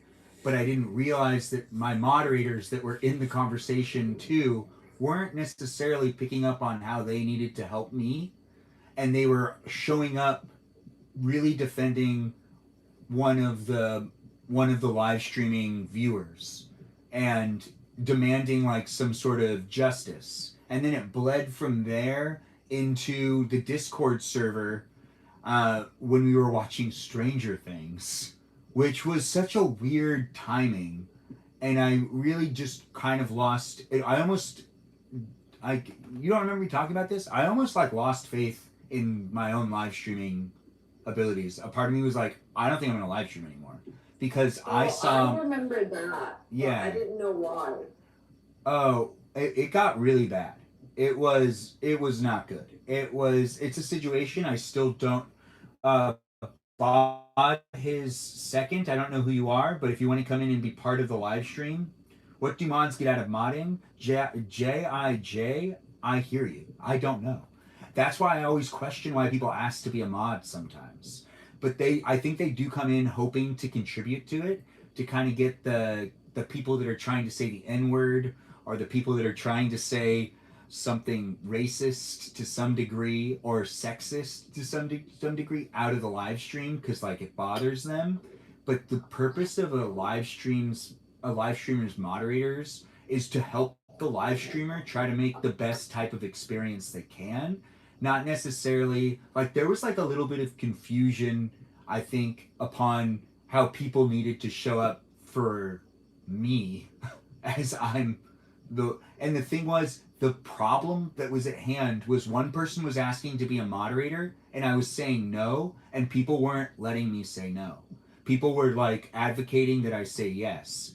And I found that to be also very frustrating because if they're moderators and they're in the live stream and I say no, I need the backing to know that my moderators are going to just follow me on some of the decisions I make, not based on what their self interests are, but based on what's good for me to be able to do the moderation, uh, or to be able to look at the moderators and trust them all. And I still stand by the same thing. I still offered a specific moderation ability for them, and they didn't take it, and they felt offended, and then it ballooned from there. There's more that actually happened. There's messages that were being exchanged behind the scenes that, you know, I felt bad for Joe. Joe had some issues there, and I saw both sides of the track. So I saw private messages between certain people because it is my live stream experience, and you know, people were letting me know what was going on and what both sides were saying, and it was weird. It was not, it wasn't good, and it seemed like it really hurt people that were in the live stream. But I think the people that were in the live stream that felt hurt really forgot what they're like a part of, and they let it build into something that was different. That's why I really need to make sure I always say it's a live stream, like community fan club. That's what the Discord server is, because I think some people were seeing it going into, wow, we're building such a community here that's growing far beyond what we thought it was gonna be, and like it's really nice. We've got these like things happening, book club and whatnot. But to be honest, it's like it's only going to be what I can actually like. It's under my name. It's my live stream experience. If anything was to happen to, it's somewhat my responsibility and to make sure to maintain it.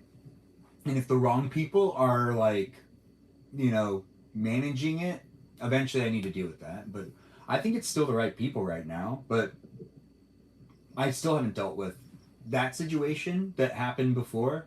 I still technically haven't dealt with it. I need to still address that formally, and I never did. Even with the moderators, I never sent a direct message to all of the moderators, which is what I was advised to do. I was advised to send some sort of newsletter out to at least all of the moderators that have modded on all the platforms to make sure everyone was on the same page. To say a little bit of what I just said right now.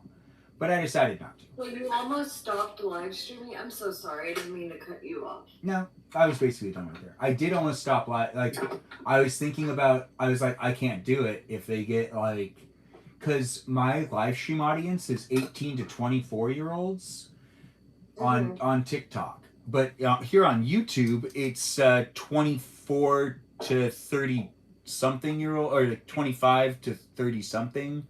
It's older here on YouTube. But Yeah. here on TikTok, it's actually quite younger. And I just don't like, I just don't see myself, like I was like, I don't see myself being able to like communicate with these like I'll just like lose the audience. Like can't do it with these girls. Like these girls are gonna be, it's gonna be too hard to appease them. A part of me still kind of feels like that every once in a while because I don't know what you're looking for, and I'm on a device thousands of miles away from you, just talking, trying to keep it amusing. I didn't realize that happened. Yeah, it was a On weird Thanksgiving. Yeah, well, I mean, that's also why I started saying I really needed to like look into this more, and I still intend on changing some of the moderation aspects of the live stream. I just keep thinking of a different thing, and I keep going, oh well, maybe I do need more people, and then it's like, wait, no, I need less, and then some days I feel like I need more, and then other days it's like, wait, I can't maintain thanking all these people. It's too much of a burden. Eventually, I need to reduce it and make it a more feasible introduction that doesn't necessarily have a name of 26 different moderators across all of the platforms being mentioned in different ones. Like, it's too many people. And then, do I know them all? Manageable for you. I really also don't know them all. So I really don't know where they're at in their life, what stories they're going through, where their mental capacity's at, if they could potentially do harm on me in the future. I don't know them. It's complete strangers that I'm interacting with, that I'm putting faith into. Like, you know, we haven't seen the horror stories of social media to the extent that we'll probably see them in the future.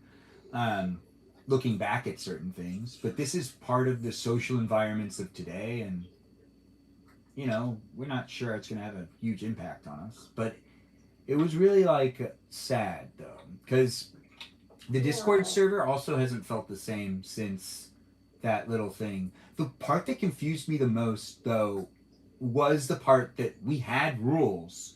I was unaware that people were seeing the rule tab and just not even clicking on it, thinking that, oh, cool, there's a rule channel, but I'm not going to click on it because, like, there's probably nothing in there yet.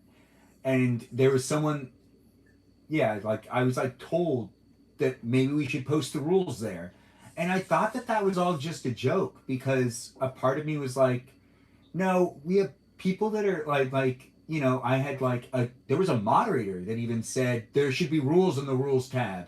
And I was like thinking, oh, it must be a joke. But it turned out it was like all very like real. It was like positive. Like it was not like a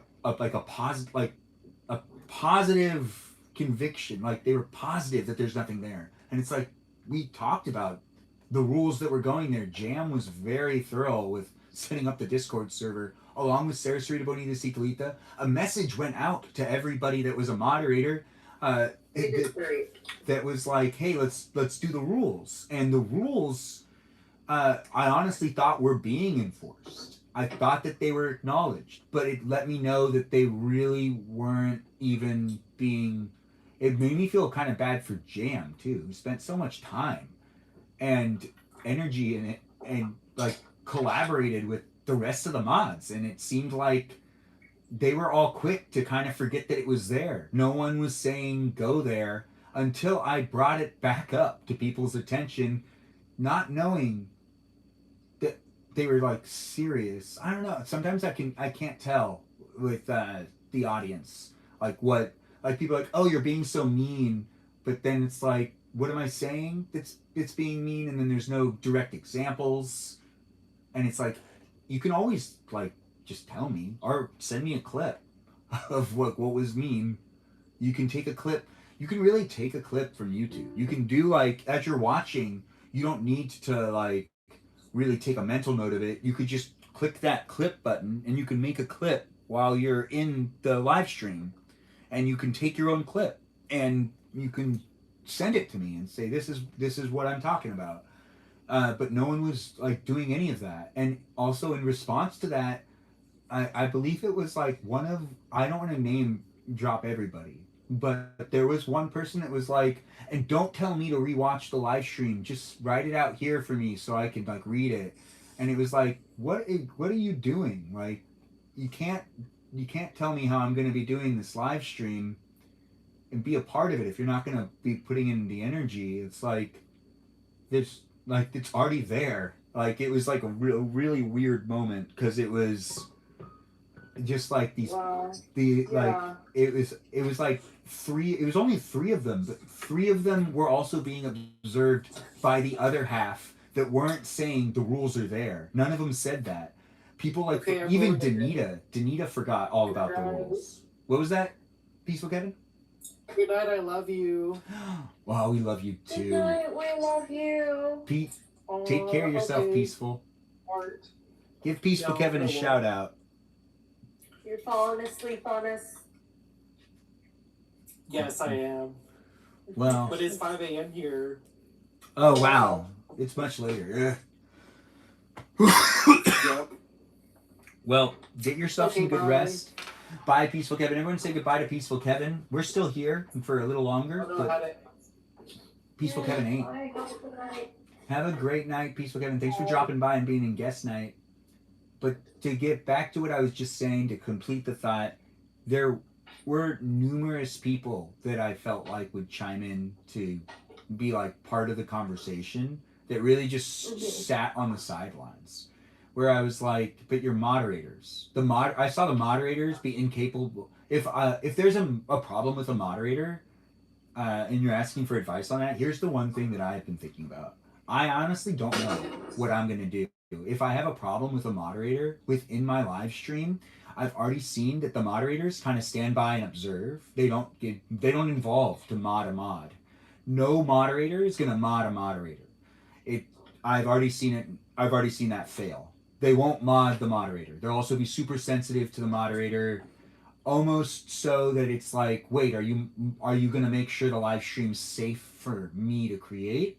Are you going to make sure that the live stream's safe for that moderator to exist in? Because the moderators weren't saying anything, and they were there. They were there. Like, that's what was the weirdest thing, was we had a lot of moderators in the live stream that I freaked out and had to stop because the moderators were like not helping. I missed so much. I'm so sorry to interrupt you. What'd you think? I've been so confused and lost because I just felt like the dynamic did change for a little bit, but I didn't know why because I've been so absent on the Discord server dealing with my own side of things, and I just didn't realize why the shift, but I guess it makes sense because like I just didn't realize all this had happened. Well, there's a couple other things, but what we're gonna do is we're gonna stop the live stream on YouTube first, because these other things I don't necessarily want them to be on YouTube to be rewatched. But there were other whatever. It doesn't matter. We'll just leave YouTube on. It doesn't matter because it's gonna be said anyways. So it's just one of those situations where in November things did change after I'd say Thanksgiving. Things did change. There were numerous things that actually happened all at once between lots of people that were moderators, people that weren't moderators. It just kind of like I had gotten to a point to where there were a lot of people that were trying to demand certain things in the live stream. People were demanding whether new people became moderators. Some people were demanding that I meet up with people in person, and some people wanted to see videos of me eating an onion, and some people felt really like robbed and misled because I wasn't eating an onion. But to be honest, it was like, if you're here for the onion, yeah, the onion video was also a bit of a complicated thing because people felt like I was robbing them by not taking the onion challenge, which I was nominated to do, but then I did articulate that I was backing out of it because I didn't want to do it because someone threw up while doing it, and I didn't want to do it. So I also thought I was going to throw up too. So I didn't want to do it anymore. I mean, I'm not in my 20s, and all of those people that did it were in their 20s, and I'm in my like mid 30s. I don't need to do this to my stomach. But, you know, people that are younger aren't always putting consideration into their bodies getting older. And when you're in your 30s, you do start to feel your body a lot differently than you did in your 20s. Your gut is so different. Yeah, but you wouldn't know that in your 20s. So I have some people that are in the live stream experience that are in their 20s that really think I'm just like, you know, being difficult, which is true. But I'm being difficult because my body works differently than when it was in my 20s. I would have definitely done it in my 20s without thinking about it. I could have been 29 and I still would have done it. That's not the point. It was, I needed to make sure to make the call based on what was good for me. And then I got pushed again, and I was also saying, I think I articulated it this way. I said, if I do the video and people really like it and they want more videos of me doing challenges, I can't maintain that. I'll have to decline. If I did that one challenge just because I was forced to do it, and then someone else throws another challenge at me and I feel obligated to do it because of the view count or because of the social media aspect of it, then I'm going to be going down a rabbit hole that makes it that I won't be able to sustain it, and I could burn myself out. Because when it comes to creating content, you have to think to yourself, do you want to keep making content like? I can make a lot of videos of what it looks like when something's behind me with little to no consequence. But I can't make a lot of videos of me eating certain things with little to no consequence. There could be more consequences, adequately, adjusted to whatever it may be. And I just felt like there were conversations where it wasn't going very well. There were numerous conversations where I was losing in that conversation, and when I say losing, it wasn't really a competition. It's just I didn't have people on my side, and it was like, maybe you just weren't being heard. well, I think I was being heard. I was being labeled as like someone that was like being sneaky, trying to get out of it, and I was like, and they're like, and why aren't you doing this? And like last year at this time, last year January at this time, people were really advocating for me to like meet up with Crystal in person, who was like in town, trying to meet up. Like there was a whole bunch of things that like ended up circling back around. Nothing ever stops because it's the internet, so things will always come back. People will come back around, and people will come back with the Rodolph, good evening to you too. You're leaving. That sounds borderline bullying, abusive.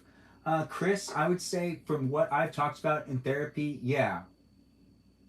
If we're gonna be honest, it was almost like I was being I was being bullied by my own moderators a little bit, and I would defend them still, but it was happening. Then it was also kind of gaslighting ish, kind of, where it was like, oh, you gotta like watch yourself, and there was just this moment where I was like, I was also thinking to myself, wait, are the moderators here for?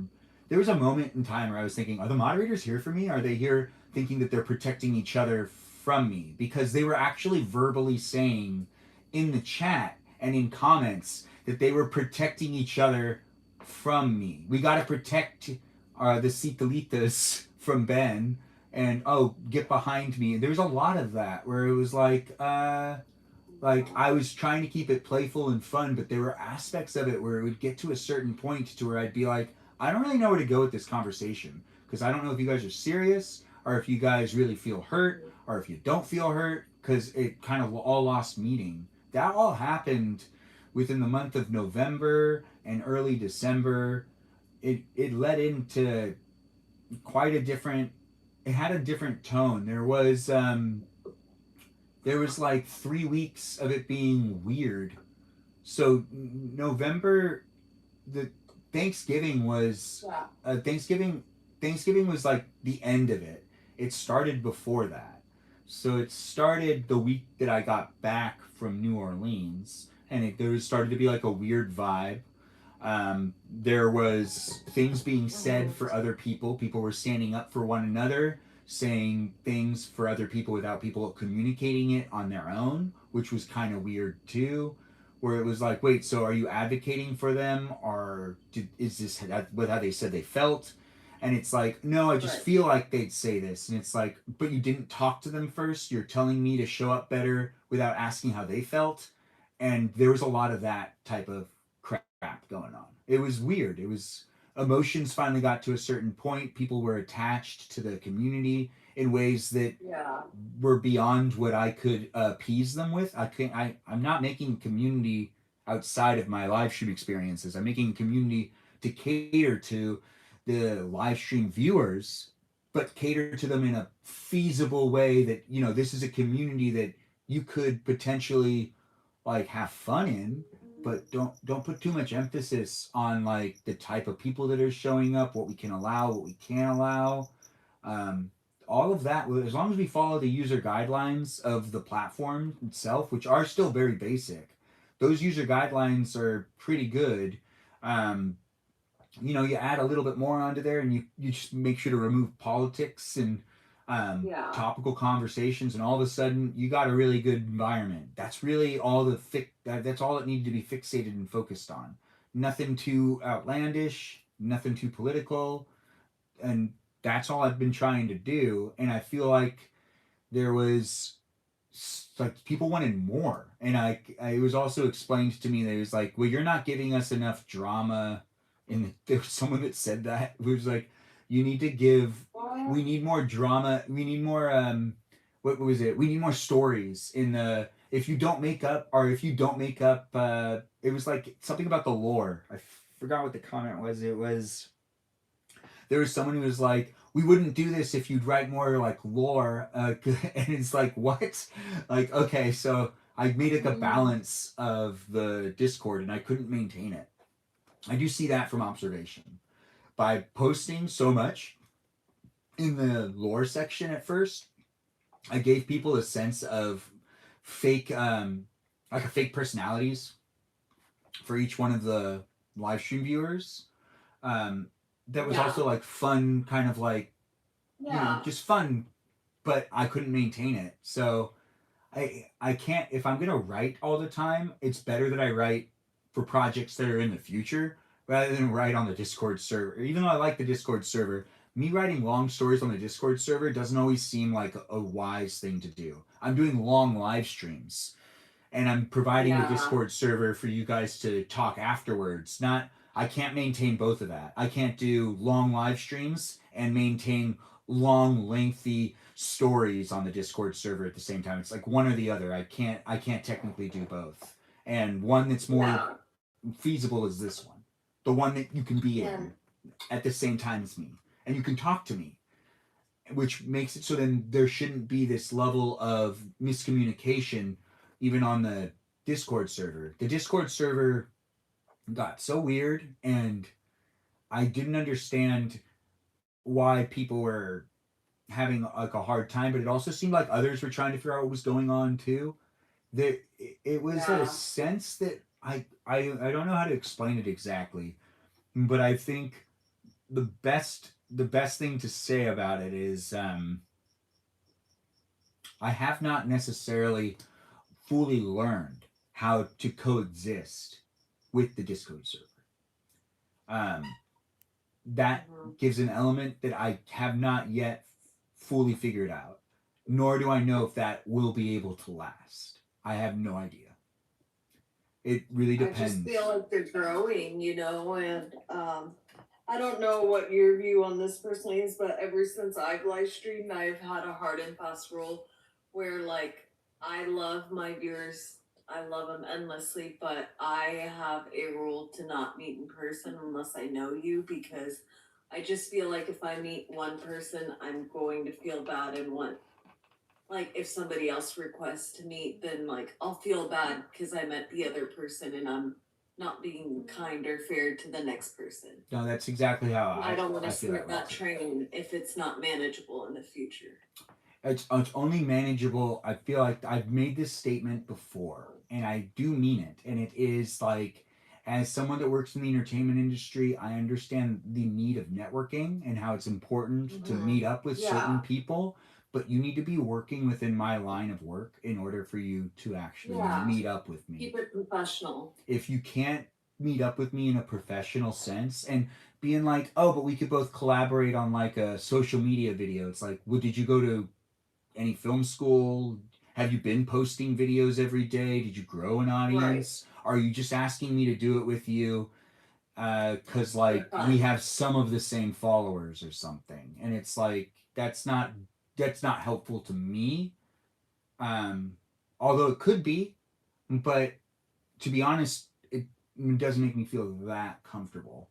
So it's funny you say that because like last year at this time, people were really big advocates for me to meet up with Crystal, and I think that's wild because like you've made it very clear that you're not gonna meet up with people. Well, yeah, but even Crystal tried to do a meet and greet with even her followers, and she has followers, and I didn't end up doing that because I didn't feel right about doing it.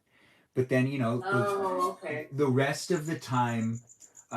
There were other people that also were, even with the thing with Danita, where Danita wanted to do the meetup as well. If I do one, then I need to go back and if I meet up with Danita in person, I first need to meet up with Crystal in person.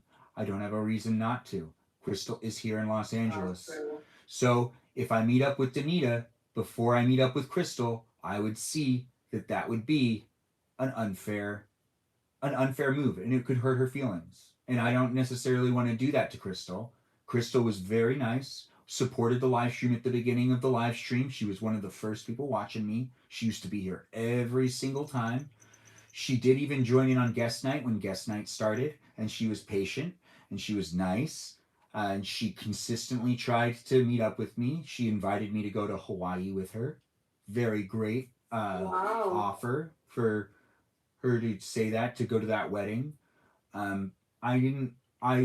I made the decision before I started the live stream, and this was also with like the other friends in my life talking about it, that I was gonna do it and not just meet up with everybody that wanted to meet up with me, and I would be as cautious as possible, but not necessarily like desperate to just meet up with people online, because that could bring me into a lot of weird situations, and I don't need to do that.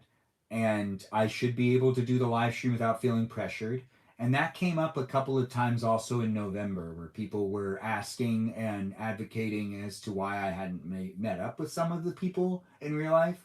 Even said with Melody, who's here and asleep, said that she didn't understand why I wouldn't go and meet up with Danita, and it was very simple. It was like, if I meet up with Danita, if I do a meet and greet with me, which should happen pretty, I should do a meet and greet eventually when there's more viewers and there's people in LA. Yeah, there will be some sort of meet and greet at one point in time, but that's a professional. That would be a professional environment where it'd be like, hey, yeah, come meet me in person.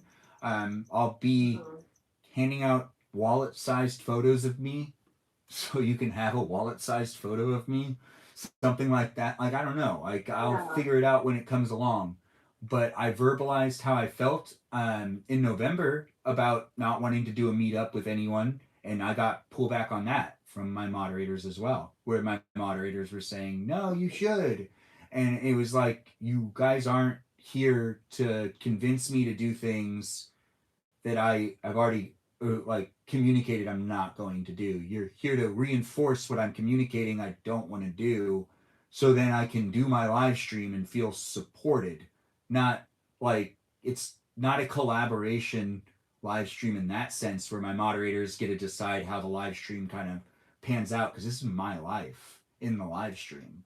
So if you can support my life in my live stream, show up for the live stream experience, and make sure to be front and center, supporting the live the best you can, then like that makes sense for you to be a moderator. But if you're not able to do that, or if you don't feel that way anymore, like I need to figure out a good way to communicate that with the moderators. Like, hey, if you really don't like want to do that, you don't have to do that. You could just be a viewer, or you could go back to just doom scrolling and finding other people to watch. If you're not necessarily going to make sure to show up in the right way, then I can't have like you be a moderator, because it's hard enough making time to do live streams and trying to build content on the internet, to where if I'm fixating and focusing on each of these relationships too much, then I'm going to be losing time I could be spending on other things, especially the things that matter in life, like interacting with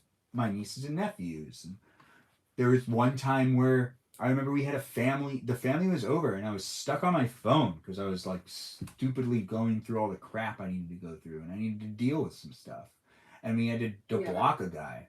And this was not even any of the gals that no Sitalitas are being mentioned in this part. This was a guy. There was an issue just with some guy, and it was causing a lot of uproar. But the thing was, I really brought attention to it, but then I also reminded the moderators that like it got way too out of hand, to where like it doesn't make sense to have them as moderators if like they don't trust themselves to mod the live stream.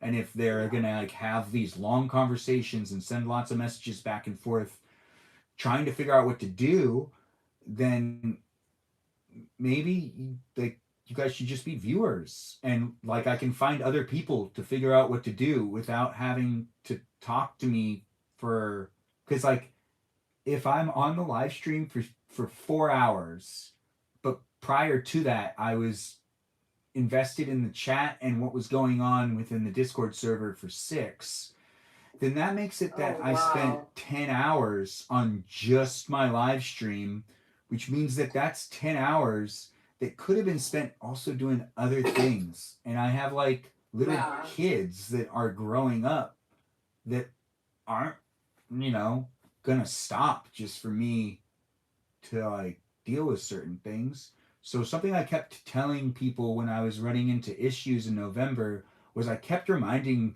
and I didn't realize that like there was some disconnect in communication. I kept reminding them that like I needs to be what's feasible for me to be able to maintain my life. And I don't think that they were realizing that I'm a person that has to also deal with other things besides the hopes and dreams of the live stream and live stream community that was ballooning beyond what I could maintain.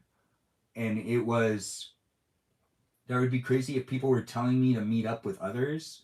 Yeah, Chris. Yeah, Chris. It is crazy when people start like there I was was thinking that. there was adequate there was a good discussion. There was, I would say, Jennifer came in and Jennifer wanted me to talk to her more about it too. But the reality was, I just wanted to talk to a credible therapist.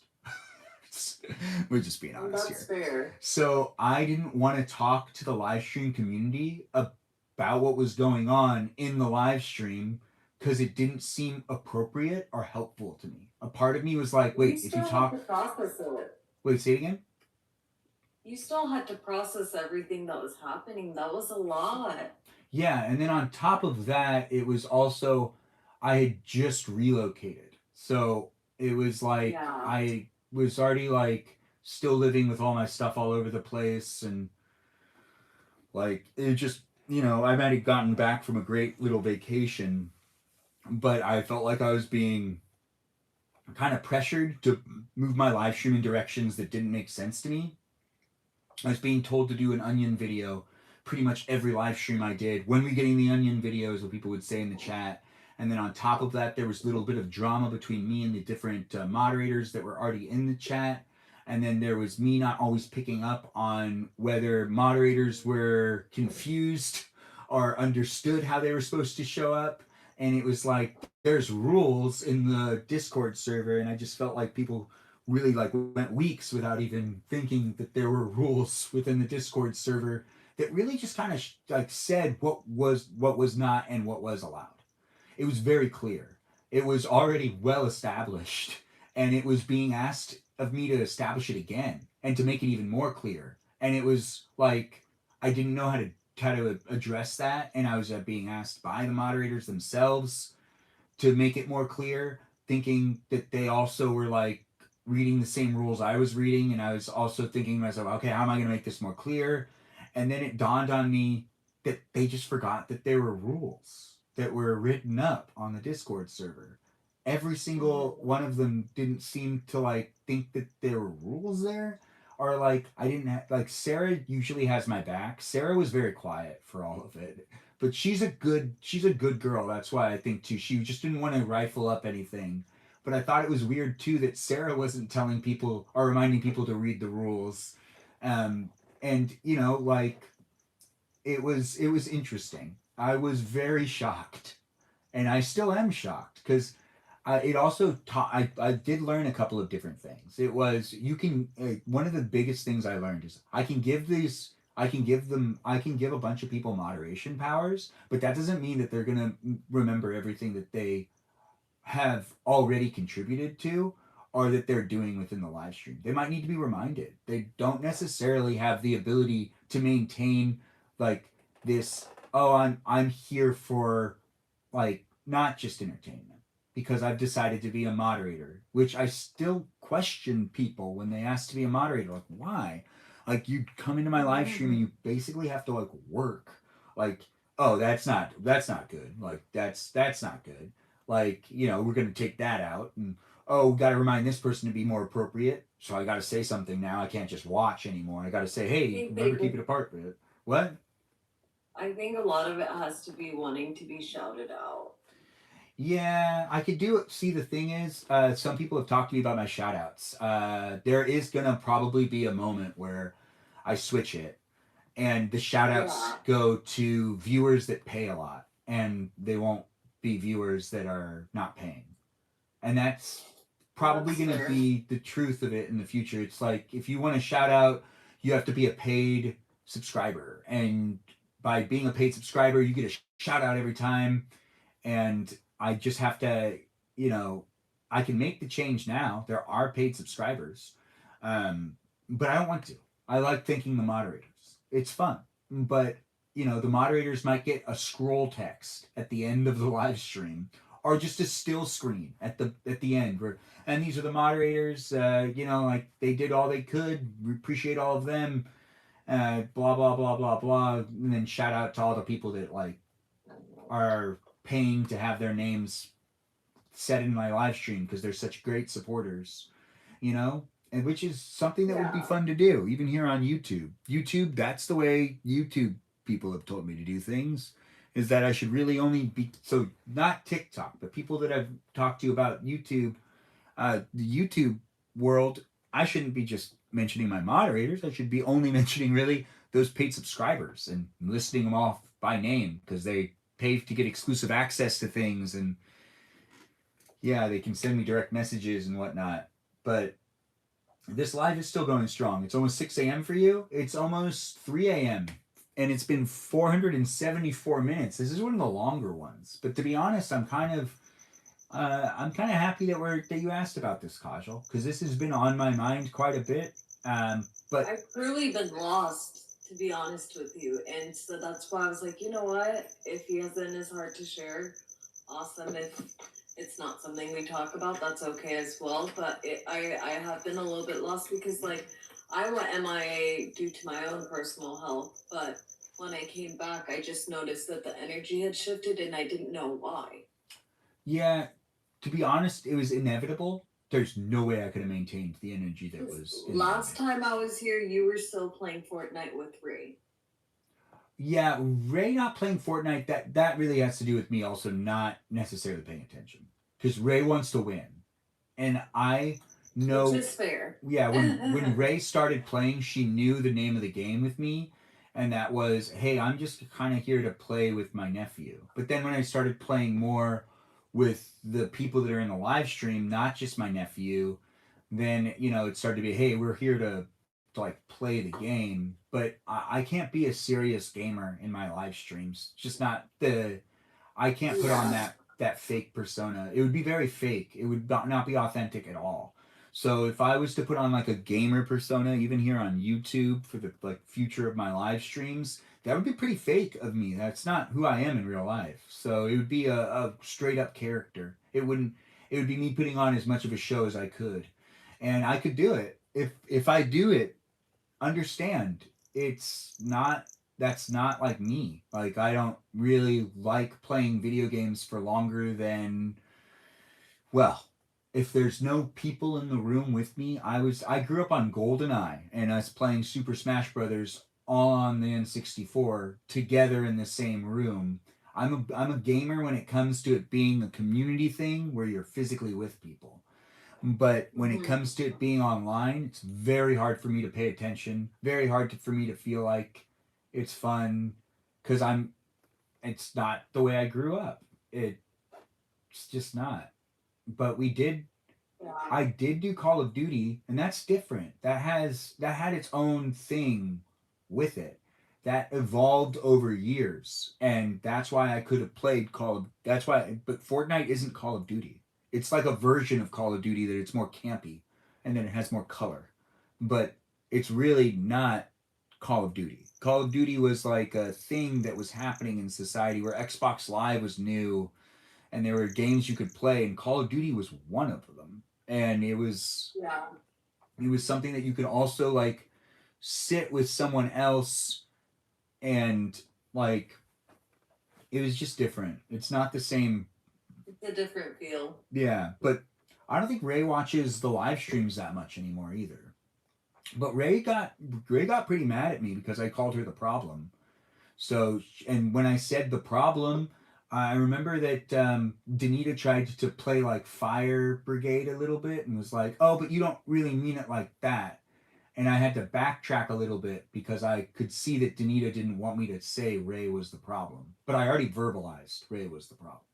Because when there was an issue, I didn't realize that Ray was being serious. And when I realized Ray was being serious, I viewed that as a problem because she wasn't acknowledging that there were rules already written on the Discord server, and she was making me feel like I was the issue, which is the opposite of what the moderators are there to do. And she was telling me in my own live stream and on the Discord server that I was out of line. And I wasn't even the cause of the problem. The problem was there was someone that was advocating to be a moderator. There was a moderator that made a joke about them becoming a moderator. Feelings were hurt. I didn't say anything. I wasn't the one that said anything. I was just the one doing the live stream that was being told I needed to be more firm and more consequential. But then there was a problem on that because when Ray was demanding that I hold people to a standard and that I deserve and that I deliver some sort of punishments, I had just discussed how Danita had done a bunch of wrongs and I wasn't going to punish her too. Because she already not noticed what she did wrong. And I was like, well, then if I do this to Joe, I have to do it to Danita. And I'm not doing that to Danita. So there was another issue that was going on that was also she knows that there was a problem. She was over modding at times, and I called her out on it, and she course corrected over time. But like that was part of it too. So there was this situation that was going on, and I think Ray was asking for justice, not knowing that she was also asking for me to like it just she wasn't thinking through what she was asking me to do. And it seemed like also some people were starting to hate on Joe a little bit, and Joe didn't deserve that, especially since Joe had been in the live stream for so long that I was very confused. And there were numerous messages with me where people said that they'd clarify how they felt about certain things, or they'd send me examples because I was very articulate saying, well, I let you guys rewatch the live streams for this very reason. Rewatch the live streams, send me the clips, or let me know what parts of the live streams were the parts that made you feel like I was out of line. And nothing came. No one could articulate it better. No one could send me actual messages, clips. We have fan edits of things, but no one could actually take clips and really like paint this picture that I was out of line. Because I've tried really hard to make it a fun place and space. And there are times where I might be joking and you might be like, oh, is he taking it too far? And it's like, if I am, you can rewatch it and you can easily take a clip of it. And it also seemed like that was making them upset too, because they were like, oh, don't tell us to do that. Like, that's so much work. And it's like, that's the type of work that you need to put into communicating with someone if you want them to show up better. That's the whole purpose of me making it so you can rewatch them. Even though I view it as a punishment if I have to rewatch myself, because I don't always like listening to me. But that's because would be watching me. Yeah, that's totally different. But if you like watching me, it shouldn't be that hard for you to go back and take the clip and say, this is where you were out of line. And no one was able to communicate to a greater level other than like tiny little bits and pieces, which didn't accumulate to much of anything other than like, okay, you're taking this out of context, or like, are you sure I'm talking to you? Because I'm talking to also this other person that we just banned like 2 weeks ago. Yeah. And it was like everybody seems to always see, the thing is, when you do online content, people might not be able to bring into consideration that they're not the only person in the room. But I say it all the time. Yeah. That you're not the only person in the room. There's other people here. We're all here together. And I make sure to say it over and over and over again. And there's PSAs. I was being questioned on me doing that as well. And it made it even more frustrating because I was like, well, if I can't do the PSA in the live stream without triggering someone in the live stream, then that means that you might not be in a safe place and space. If it's triggering you to question me and to maybe even question the live stream experience, you might not find this to be a fun place. You might have a really hard time being here. And to be honest, I don't think that some of those people feel like they were heard even in that moment. Like even to now, they probably would still feel like they weren't heard. There's still probably miscommunication on it, and it's not something I'd be able to like make sure to clarify with them and work through with each of them one at a time, because it's not something I can give time to talk to each of them individually. I can talk to everyone as a group. That's why we do these live streams. But I can't necessarily talk to each person who watches my live stream or people that were in my live stream to try to communicate with each one how I can show up for them, because I can't feasibly do that in general and try to create an audience that's more than what we got, like 8 people watching. I can't do it with 8 people in general too. So even if it was just these 8 people, nope, I wouldn't be able to make sure to take time to talk to each 8 of you to make sure we're all on the same page. You just gotta be with me if you want to be with me, and if you can't trust me and trust my intentions with my live streams and feel like it's safe for you, then you gotta admit that maybe you shouldn't even be on the Discord server. It's like I was gonna ask if it like got to a better place after November. it has. I mean, I'm still doing my live streams, but I do feel like there's a wedge in between all of the people that are in the live stream and people aren't necessarily sure.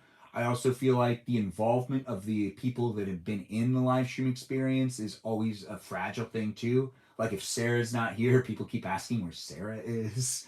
So I need to make sure Sarah always drops by at least for a little while, and she's not getting paid. I'm not paying her to watch my live streams, but people associate the live stream seeing Sarah too sometimes. Same thing with Danita. Yeah. Danita's not, it's not a Ben and specific person live stream experience.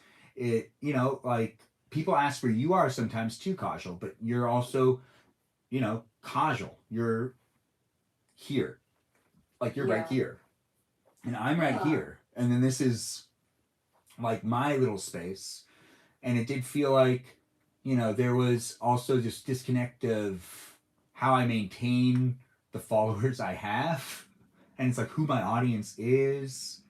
Like, there's like a whole bunch of questions. Yeah, like, are people really here for me? Or are they here to meet someone else and then talk on the Discord server and not really be here for me? Or are they like going through something?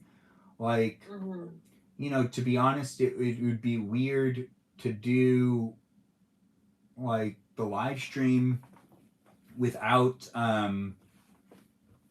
returning viewers, without getting to know people and having people in the live stream that are here on a regular basis. It would be weird to not have that. But it's kind of turned into a little bit of this and a little bit of that. But the weirdest thing is when people started subsiding, or when people started kind of like acting up a little bit, the first couple of times it was diffused by Jennifer. So it was diffused. But then there was like November where it was not diffused. And it was, like there's people being sensitive to, and it wasn't diffused because it was mainly from the mods. So if the mods start to act up, back to what I was saying, if the mods act up, I don't think another moderator's gonna really step in to mod a mod. I don't think that's so. If a mod goes haywire, I'll have to. It'll be problematic. I guarantee it'll be hard. Whatever, these are relationships. Even with the moderators, I'm giving people some power. If I feel like I can't control a moderator, or if I feel like I need to eventually come to terms with, all right, this is how I'll have to deal with it. They get one warning, and that's it. And it's not like a 3 warning system. It would be a 1 warning system because I add moderators too frequently. It feels like. Yeah, I mean, you ask people who constantly want to be mods for you. Like, I remember, I think it was Just Chill who wanted to be your moderator for like quite a while. Asked you like. Yeah, he's still asking. Oh, really? Yeah. Well, Yeah, I remember the first few times. Yeah, and it seems so. There was also there was something that happened to. Well, no, there was I think it was Peaceful Kevin, who might still be here. So I didn't know about this, but oh wait, no, or it was said with Melody. No, it was someone in the chat that's definitely been here tonight. So what ended up happening was there was drama on the chat. There were 3 people in the live stream one day, and I like had like a low view count, and everyone was asking where it was going or what was going on, and someone disclosed to me that there was numerous chats outside of the live stream that people could be on, and that's when I learned that there. Well, I've always known that Danita has her own Discord server. After Jam, and so what happened was Jam and Sarah Sarita Bonita Citalita basically decked out my live streams, Discord server, fan club community with all these different channels. And then a week later, Danita like did the exact same thing and made her own Discord, and also had it be like elaborate with a ton of channels. And she invited me to it, and I declined respectfully, saying I can't maintain a live stream experience and a Discord experience, and then another live stream, and then a third live stream, and keep my sanity. Yeah. So I can't. I don't have the bandwidth. And she was like, okay, I totally get it. But then someone was reminding me that she had her Discord server, so people are probably over there talking. And then they also told me about 2 other things I didn't know about, which had to do with the moderators having their own like little like messaging system outside of my messaging systems, which I didn't know about. But they were like, and then there's also like this, and then there was also another group chat that I think I was a part of, but I've never checked it. And I was like, oh yeah, I never checked that one. And which is true. There's like one that I know I'm a part of another group chat that I never checked, but I don't think anyone's used it since last year. But people did use it back then. But I was like, oh. These are like group chats outside of your Discord? Apparently, they're all just communication methods between my community of live stream viewers that are here in this wonderful place and space of the internet that's gone on for 490 minutes. And, in this place and space, you can talk to me directly, but you can also make friends with other people, and you can send them direct messages outside of the live stream. And there's a little bit of communication between each one of these peeps. Some people have exchanged phone numbers. I haven't. That's part of my rules. Here online, I don't give out my phone number to anyone within my live stream experiences at this moment in time. Maybe in the future, but that's more likely to happen rather than meeting me in person.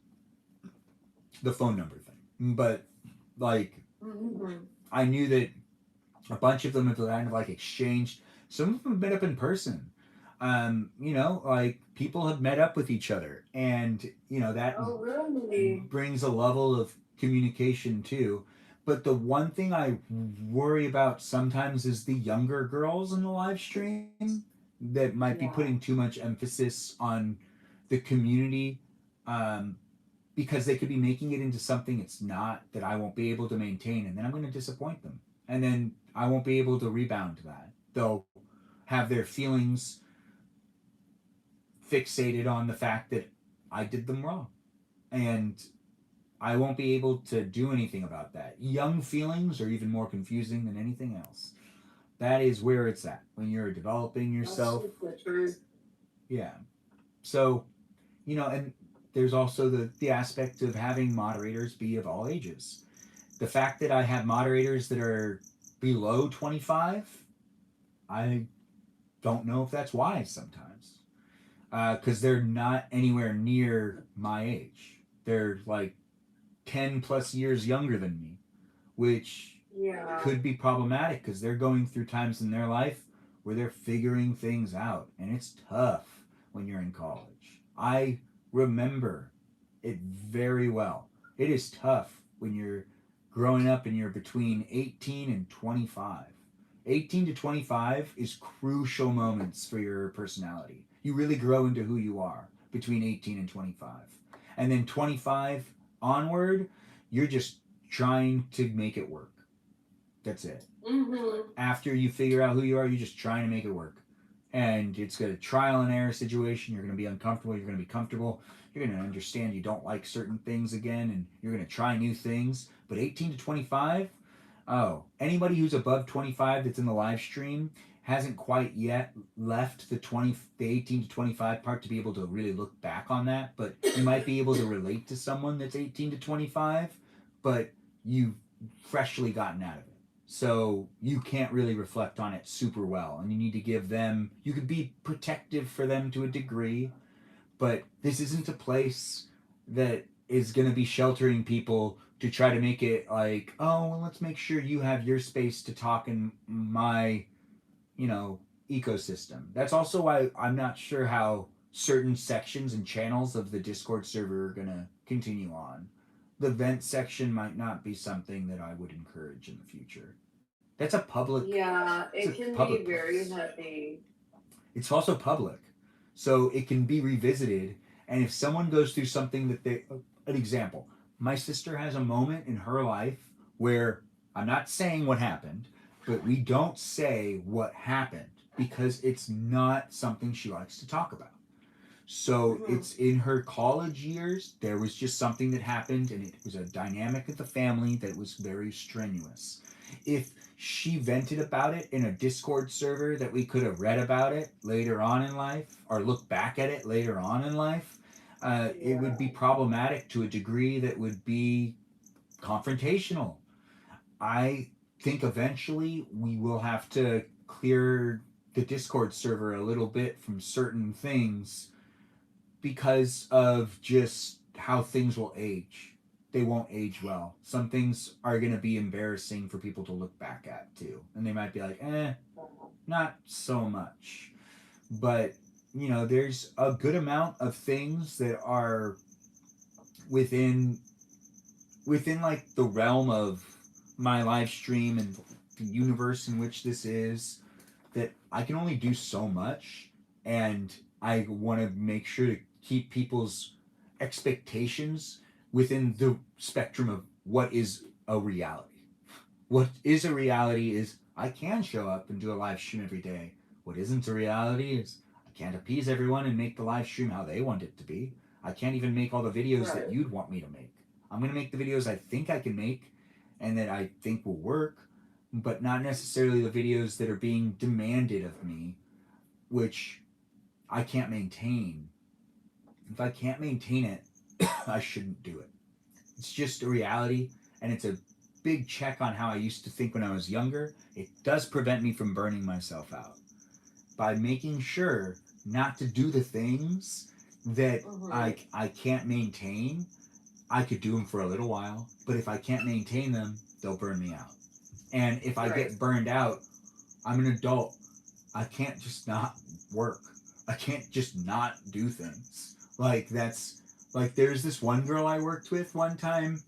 She was talking to me about, she's like, you should just take a break. And it was like, yeah, so can I take a break from paying bills too? Will I be able to just take a break from taking care of the things in life that I have to do as an adult? And it got really awkward between me and her having a conversation one time, because I think at the end of the day, I didn't realize that she didn't want to work with me anymore and that she was trying to get rid of me, but also she wasn't able to see me as a person that was also working within society and that had to pay bills and that had to live my life. Yeah. And it was like a disregard. It was like, oh, you'll figure it out. Like, you'll be fine. And it's like, yeah, you wouldn't say that if like you cared more to the degree that you could see it from a perspective that is putting it within the terms of a realistic setting. Like, hypothetically, yeah, sure, it could work out, but like, not realistically. And it's like, treat me like a person, like I'm treating you like a person. Like, I know you need things to go your way. And that whole situation, that's a whole different story.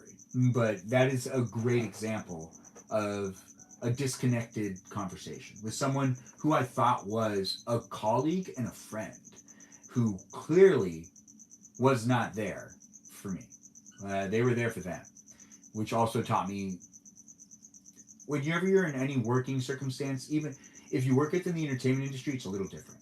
But if you work on any other job, those people are like, that's their job. They're a 9 to 5 job. That's a 9 to 5 job. If you go project to project and you're a project-based person, you're going from project to project. In the entertainment industry, everyone's looking out for each other, making sure you're going project to project. 9 to 5 job people, 9 to 5, the people that are in the 9 to 5 job, they're way more defensive. They're way more protective of their job. They understand they could lose it. They want that steady paycheck. It's a different environment. It's not the same as a creative, artistic. If you talk to people that are artists and you talk to freelancers, they go about it a little differently than the 9 to 5ers. The 9 to 5ers are like, oh, I'll have to report that to HR. And it's like, what? Like, what are you doing? Yeah. Like Like, we're not even at work right now. And it's like, yeah, but, still like, we're at like a company dinner, so it's like company time or something like that. And it's like, yeah, but I'm not even talking to you. Like, you're eavesdropping in this conversation. There's nothing to do with you. And it's like, like, that's an example of not in a situation that I was in, but just an example in general that the 9 to 5ers, which is a good way for me to say someone that has like a regular job. Like those 9 to 5ers. The 9 to 5ers. Yeah, the 9 to 5ers, the losers that are going and pushing those buttons and clocking in and clocking out and submitting their paperwork and writing up those spreadsheets. The 9 to 5ers, the lawyers that are out there, yeah, those guys and the others that are like doing what they need to do. Yeah, the 9 to 5ers breathe and sleep differently than us. If you're a creative and you're like, or even like 9 to 5ers are also like they attend school. Like some of those people are like their school mentality. You're going to school, you're doing your thing, but if you're like an artist and you're project by project and you're just kind of like trying to get along with your life while also fulfilling it with those creative aspirations, it's a different aspect of viewing your life and a different aspect of moving forward. It's not the same. But I will say that what I see in the future is a more clarity. As long as people keep showing up, things will always get better. So I don't see a problem. I saw Natalia was in the chat earlier. Jennifer's here now. It's nice to have Jennifer here. Oh, yeah, Jennifer, we're still awake. We got Kajal asked a deep question, and I gave an honest response. So you can come in if you want, Jennifer. We've been talking about how things have been different on the Discord server and even within the live stream since about November due to numerous issues. And we did revisit the issue with the modding situation where people were demanding that someone became a mod and then that person got made fun of for becoming a mod. And I don't feel like name dropping 100 times over, but all of that stuff. Look, Jennifer, you want to say hi to everyone? Hi guys, I literally just woke up. Good morning. Good morning to you. It's 3 a.m. for us. Oh, it's 5 for me. I'm about to get in the bathtub in like 30 minutes, but I'd love to stay and chat. I'm just up earlier than my alarm this morning. Oh, that's nice. Well, we'll still be here for a little bit, so we'll be amused to have you here too. Kajal's been asking some questions, and I'm actually curious on how you're doing in general. We haven't heard from you in a bit. You're doing good? Yeah, I'm doing good. I just, I'm trying to like get my sleep schedule back, and so I've been trying to go to bed early, but I started a new job this week, and that's been amazing and so exciting, and I'm very, very busy with it, but it's a lot of fun, and I'm really happy about it. Oh, how is it? Wait, what is it again? So y'all know I'm a grant writer. And so I'm doing that. I'm doing a little bit of fundraising and development for an international organization that's working to protect critically endangered turtles and tortoises. I do love turtles and tortoises. So that sounds like the right type of job. It's pretty cool. It's like very well respected, and Like we have partnerships with like one of the curators of wildlife at Animal Kingdom at Disney World. We have relationships with the Smithsonian, with National Geographic. Our largest site is in Madagascar, and we're like kind of single-handedly as an organization saving the radiated tortoises from extinction. So it's a very, very cool organization, and I'm really happy and excited to be a part of it. Yeah, that sounds actually really fun. Yeah, Ben, I'll send you their Instagram. I'll send you the link, that way you can see the turtles. Please do. I'd love to see it. Yeah. It's always nice to see that stuff. It's good that you have something like that to do as well. Like, yeah, that's rewarding so work. Nice. It is, and I mean, I get to do it all remotely, which is amazing. I'm gonna get to travel. I'm going to Mexico in August for a week for our symposium. I'm going to Charleston next month because that's where our center here in the United States is. And then I hope I might get to travel other places. Like I said, we have a site in Madagascar, we have sites in Mexico, we have sites in Belize, we have sites in Uganda, Cambodia, Malaysia. I think you should go to Madagascar. I'll get to do that, but I really want you to go to Madagascar. Me too. We actually have we're working on ecotourism there, so we have like bungalows and stuff, so people can actually go stay there and visit. See, that sounds so much fun. We can go. That I know, sounds right? like a great time. I know we just spoke about like not meeting in person, but how cool would it be if we all just got to go out there? I mean, see the turtles, I know. To be honest, there's certain situations where I'd be okay with it if it was enough of enough of an experience to where it would make sense. But also, it would be a financial burden that it would be like, not everyone would be able to go unless you could figure it out. So it would also be like, you need to be at a specific point in your life to be able to figure that out. So at least you'd know. Yeah. It would filter out the people that. I think it would at least filter out some people. Like, it'd be nice if At everyone. least the minors, like, It would. that way you're safe. Yeah, it would filter out the minors, but I believe, if I remember anything about being between the ages of 18 and 30, I didn't have money. So, it would probably, most likely, 18 and 30 is kind of like, you don't have disposable income quite yet. Like stability. Yeah, well, we do have events and all kinds of stuff, and we're expanding across the United States. So maybe there might be an opportunity to do something. They were actually looking at hosting an event in LA. So. Well, LA is one of those fantastic places to host an event because there's just so many people. But downtown LA is not a place to host an event anymore because, it's dead. So there have been people that have been even confirming this. Even myself can tell you, downtown LA is no longer a place that anyone should be throwing any sort of events. It's not. You can't get people there. There's no. It doesn't feel good. The restaurants are all gone. I'm assuming just because of what we do, it would be more because we've been just primarily working with freshwater turtles and land tortoises. But we're starting to expand into sea turtles. So if we went to LA, I'm gonna assume it'd be like that Long it would be Beach. on the beach. Yeah, it'd be like at Long Beach. That makes sense. Yeah. There's also a very famous aquariums over by the beach and whatnot. So yeah, that makes. Yeah, and that's what we try to do. We have partnerships with the largest zoos and aquariums in the world. And so we likely when we're hosting events like that, we would be going with an aquarium or with a zoo. We have a really great relationship with the Dallas Zoo, and we're hoping to have a fundraising event in Texas soon, so I'm sure the Dallas Zoo will be involved in some capacity, or one of our other smaller sites around San Antonio or in Houston. So we kind of already have these places where we work closely with in these areas. Yeah, that's interesting. That's also really good because it's going to be interesting to see what comes out of it and what you get with. How long? How long have you been there right now? It's been just a couple weeks. I just started on Monday. Really? Wow. Yeah. It sounds like you've been there for weeks already. You sound so Well, you know what? I did a lot of research ahead of time to just prepare because this was a very long interview process. I interviewed in December, and so I've interviewed for quite a bit.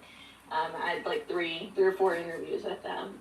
So I learned a lot. But also, like, for my job in grants, I have to know the programs very, very well to be able to ask money for them. So this week, that's a lot of what I've been doing is just reviewing past proposals and past reporting and getting to know everybody's jobs. But, like, for example, yesterday I met with our head of the Madagascar team, and they just had a ribbon cutting at a new facility we're opening there, and the president of Madagascar was there, and so was the prime minister. So, that sounds fun. Yeah, so, like, I've just been learning a ton about our programs and stuff, and, like, I'll send you our Instagram, but it also is, like, our communications team is so good. Like, the Instagram is so good, the TikTok is so good. They are really informative about the work that we're doing.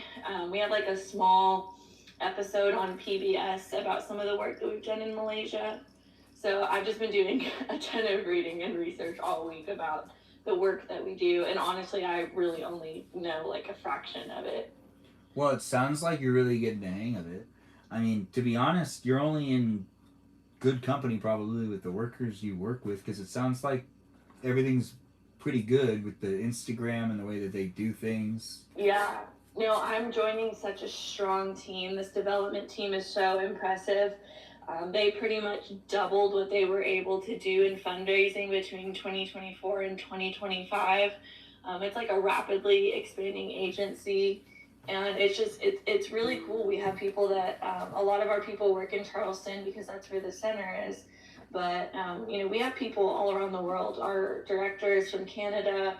Our director of conservation is in California. We have our COO in DC. The chief development is in Florida. So we have a very large and expansive team. And because people can work remotely, you're really getting people who are awesome, like at what they do, because you're not geographically restricted to just hiring people in one area. Yeah, you're like constantly getting the right person to be in the room because you can find the right person. Exactly. So it's a very cool thing. It's called the Turtle Survival Alliance, if you guys want to look it up. Yeah, I can't wait to look at it. It's fun. I'm very excited. It's been great too. My partner actually has a sulcata, a rescue tortoise. So that was kind of funny how that worked out. Yeah, it is. But it's been fun to like learn with him too. He likes tortoises. So being able to like geek out and be like, oh hey, guess what I learned? Or like we're watching the documentaries together or whatever. So that's been fun too. Oh, it is really good. Well, also something that I think everyone needs to acknowledge is really good. This is by far the longest guest night we've ever had. It's at 510 minutes. So we've really been at it, and Jennifer's jumping in at the end, and we're still here with some energy. We've got Kajal in the room. We've had some serious conversations. We've also had some fun catching up with Jennifer and getting to know about this tortoise thing that she's involved in. We're going to look into even more. And as we are here in this place in space, you can always chime in the chat. It is guest night on TikTok, which is this device right here. It's on this iPad here on YouTube for you to be able to rewatch. And it's something you'll be able to look back at whenever you want. But we've got Set with Melody asleep in the room still, I think. Unless she's woken up. But I think she's asleep still. We have Jennifer here and we have Kajal, so do feel free to ask them questions. Jennifer's been pretty busy. Anything else to catch us up on, or? Just the kids are doing so good. They're playing soccer this season, and did you figure out a way to make it so they can grow up slower, or are you still letting them grow up the same? They're still in grow up crazy mode. Oliver's got a field trip today. Actually, he's going to the Mayborn Museum at Baylor University. That's a pretty cool field trip. They have like a ton of science stuff that he loves. And they're just getting big and playing soccer this season. We had that ice storm and then it got really cold last weekend. So the last two weekends have been canceled. But they get to go to soccer this weekend. My grandmother is actually turning 80 in a couple of weeks. And so their dad let me switch weekends so that I can take them to San Angelo to see my grandma. So we're all gonna go see her, and it's been a long time since we've all gone down together. So that's gonna be fun. And then their father is, I don't know what he's doing. He's doing something with the military where he's gonna be gone for a couple weeks. So I'm about to have the kids for like almost 20 days straight. So that's exciting for me. That actually sounds like a lot of fun. I mean, Yeah. just parenting in general sounds fun to me, but that's just me. But really proud that that's happening for you, Jennifer. It seems like, 80 is going to be fun to celebrate as well for your grandma. Yeah, and we're grateful. I mean, like, she's had Alzheimer's, and so she's like started to really cognitively decline, but she's still, thankfully she can still like recognize us and, mostly participate. So we know it's kind of bittersweet. This is probably going to be the last birthday that she has, that she's really kind of all there. You never know. It's Things could always, it's hard. Alzheimer's is really weird. So it's like, I want to say the positive thing, but I know the realistic aspects of it. I've seen it too much. She's had it since like right around the time Ezra was born, and Ezra's going to turn 7 this year.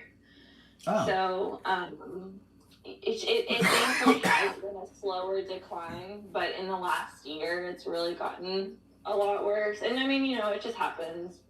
Ben, you know this. I mean, you have aging parents and an aging grandmother, and this is just that, it's part of that. So we're trying to get my grandparents situated and moved out of their house and hopefully down here where I live soon.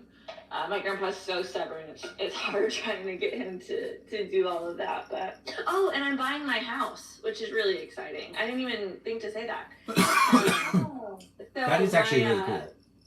You guys know the whole mortgage fraud situation, my ex-husband. Yeah. I'm very fortunate, and my family has decided to help me with some of the inheritance that I was going to get and that my mom was going to get. And so we are actually paying for my house in full, and we're finishing off the note so I won't have a mortgage anymore.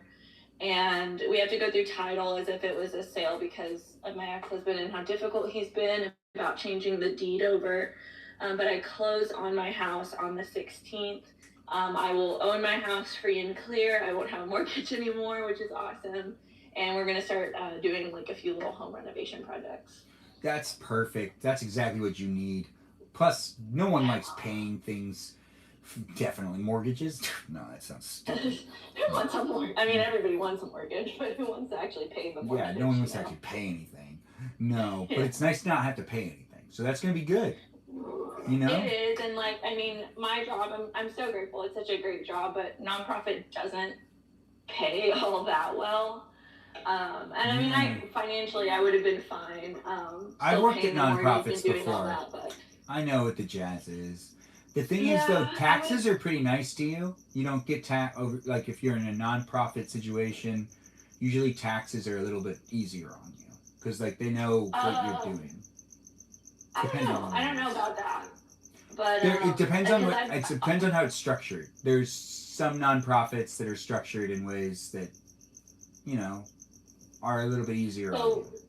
I've worked in nonprofit like my whole career, but I've done it as a 1099 contractor. So this is one of the first times that I'm coming on as like in a long time as like a W-2 full-time salary. It depends on how it's like registered. It depends on how it's registered with the state. These are all state laws, and I really wouldn't know for your state, but yeah. Well, maybe I hope that's right. I would love that. The only deduction I get is for the kids, so. Yeah, because like sometimes depending on like what you're doing, it might have some more benefits to it because it's not necessarily like a high paid / job that's not necessarily benefiting society. Never mind. It depends. We're in California. There's a bunch of things over here that are like not everywhere else. There's also it tends to be more expensive here apparently. So there's a bunch of that going on. Yeah, I mean it's a like just working a nonprofit, like I could make probably almost double what I'm making if I was still doing this independently. But also at the same time it's really hard to have any kind of consistency with your work when you're working contracting. So, Name of and the game. the whole health insurance thing is kind of important. So, I'm getting like a lower salary than what I was used to, but it's at least like I have the benefits and the security of it. Plus, this organization is like very cool about promoting people internally. So I think as long as I do a good job, there's a chance for me to kind of move up into senior leadership eventually if I would want to do that. That's something that everyone needs. You need to have like that motivation to work hard too, to get like motivated, to be able to perform well. Yeah, and like I'm really super fortunate. Everybody there really wants to like teach, and wants to help you grow and learn as a person and a professional. But yeah, so not having a mortgage is going to be really nice. I think I'm going to buy me a new car soon. So Ooh, new just car. a lot of changes. Yeah, so I'm going to start taking care of my partner's daughter when he flies. So I need a bigger car for 3 kids. And I need a new car anyways, but I've been wanting something with a third row seat. So here, like next month, I'm gonna start looking for a Toyota Sequoia, because I've wanted one. I used to have one when I was younger, when my mom, like when I was younger, like a kid, and I loved it. So that's kind of what I want. But yeah, just like a ton of changes, but all of them are good changes. It's kind of, you guys have seen like the progression of how things were after my ex-husband broke my spine and how hard 2025 was for me, and I'm really grateful that things are like changing around for the better. I think you deserve it, girl. You're doing fine. Me too. Thanks for sharing that, Jennifer. I was just telling Benjamin I've been so MIA and kind of like lost in things, so he was also catching me up on his end of things, and like I had no idea you had gone through all that, so I just really commend you for how strong you are. Oh, thank you guys. Well, like honestly, like Ben, I know I said this back around the holidays, and it was like, to touch on what you were saying, it was so frustrating for me to see the community just like being so, I'm sorry, but just being so petty, just about things that just didn't matter. Like, yeah, this credit, by the way. Well, and it's just like this friendship and like this community, it really carried me through some really hard times when I was just very isolated. Because like when you're abused, that is what your abuser does. They isolate you, and I didn't realize how isolated I was and how hard it's been to come out of that. And this really has been such a great group of friends to be able to connect with, to make me not feel so alone. And so I'm thankful for you guys that y'all walked with me throughout this last year, and I'm sorry I haven't been able to be around as much just because I've had so much going on, but really, Ben, I can't thank you enough for the community you curated, because it really has brought me through like some pretty hard, dark times when I felt very alone. Thank you for saying that. It makes it all worth it, because it's here for you and we're all here for each other. It's nice to be able to create an environment that people have been able to take away so much. That's why Kaja was like asking questions about it, which I commended you for. You diffused a couple of times where things got kind of rocky within the community, and then it just kind of exploded later on. But you were very helpful at the beginning of the Discord server, and then the Discord server got kind of weird at one point in time where people just started to kind of like, there was just like drama that was not sensical. Like I can't do. It was very passive aggressive, all of it. Yeah, which really bothered me. And then it happened again. But then the second time it happened, it was less. There was like less involved. Like it was just like less involved with it. There was less being said, but there was a lot of heavy weight to it, and I didn't understand what was going on either. And that's how I felt. Like the second time everything happened, I was like, I don't even understand why everybody's mad. I don't even understand what's happening. Like it seemed like there was a lot of conversations happening outside of the live stream that were lingering in people's minds, and a little bit of crosstalk that wasn't in my. It was like, you know, it was just building, like we were talking about it just a little while ago, but it was like, it was building up in a way that like I couldn't maintain that and do the live streams for hours. Like I can't do 4 hours of live streaming and then 4 hours of damage control on the Discord server. Like, yeah, that's pretty impossible. That's 8 hours on top of me already trying to do things during the day. to live my freelancer life, which means I need to contact people to get jobs, and then to be there for my family members, my parents, my nieces and my nephews, friends. And it was becoming like, I remember like telling people, even in the Discord server and in the live streams, that I needed to do what was feasible for me as like a human, like as a person, what I can do in my life while also still providing this opportunity for us to engage and interact. And I just kept trying to remind people that, like, you know, we're here to enjoy each other's company, and if you're not having a fun time, you need to not force yourself to keep coming back into it to try to clarify or stand up for something or get me to. And ruining everybody else's good time. Yeah, because I do feel like there's still a little bit of that lingering right now, where it is like. Oh, really? Well, yeah, there's a slight linger of where it was in November, or where it was prior to November, and where it is today. Where it's like, you know, people are busy, but I don't think I can acknowledge absolutely everything, but I do know that, like, last year at this time, it was very different. It's very, very different. And yeah, no, it was. Like this year at this time, all the stuff that happened last year still kind of carries. So our baggage comes with us a little bit, and there's still probably a little bit of people really wanted there to be more communication. I still don't understand how I could have met people with more communication, because there was the forgetting that there were written rules.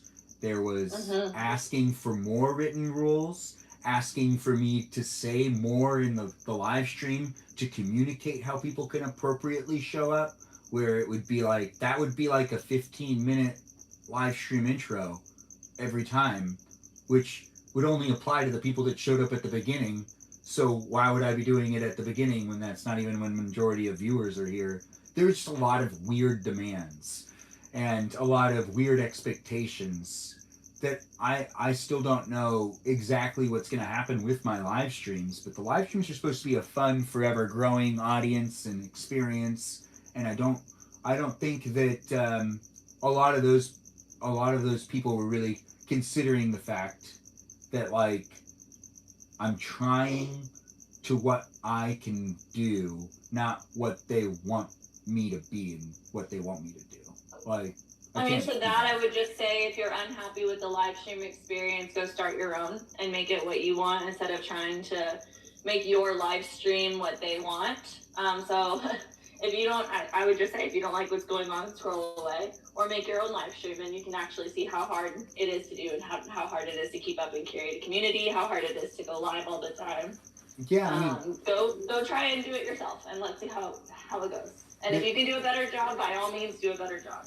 There's that, and then there's also that other lingering thing where there were people that were sending me messages that kind of like made me think that they viewed the Discord server as a community that went beyond like the live stream, where that's why I've been very verbal about this in my own live stream, reminding people that the Discord server is a fan club community, and I had to start saying that even more, because I feel like there was a disconnect where it was like, oh, well, the community's growing in this way, and we need to make sure to show up for everybody that's between the ages of 18 and 24. And it's like, that's not how that's going to work. Like, it can't work like that. Like, that's not going to be feasible.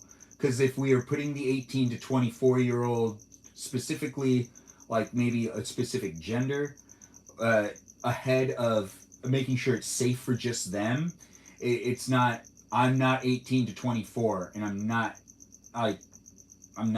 that young. I'm 35, 36. So, like, yeah, well, and Ben, we kind of talked about this early with like because I mean, one thing that's so great about our group is that we do have a variety of ages of people, and I think that's a good thing, because it shows, breadth of experience. And I think that, like, I know there was a situation that I was in with somebody in the group where I went through a similar experience and, you know, she was kind of going through it. And so I think there's opportunities, right, for especially those of us who might be a little bit older to bond with people to kind of share our experiences and maybe, you know, if anybody needs any kind of guidance or advice, I think that's amazing. In the same breath, there are so many varying emotional maturity levels when it comes to that. And so like how I handle conflict at 33 is very difficult. How I handled conflict at 23 and 22 and 21. Yeah, we were talking about that too. We see a lot of that. 18 to 24 or 18 to 25, in my opinion, as like a person that grew up, was a lot of me figuring out who I was. And then past 25 is like trying to deal with that and trying to figure out how to like put myself into the world around me, because I figured out enough about me. 18 to 25 was a lot of trial and error, a lot of emotional growth, and I can't necessarily create a live stream experience that is a live stream community that caters to one specific age group, because I won't be able to maintain and control that and show up for that age group. I have to try to show up for a range of age groups and make sure it's just safe enough for all of them to be in the group, not catered to any one specific category.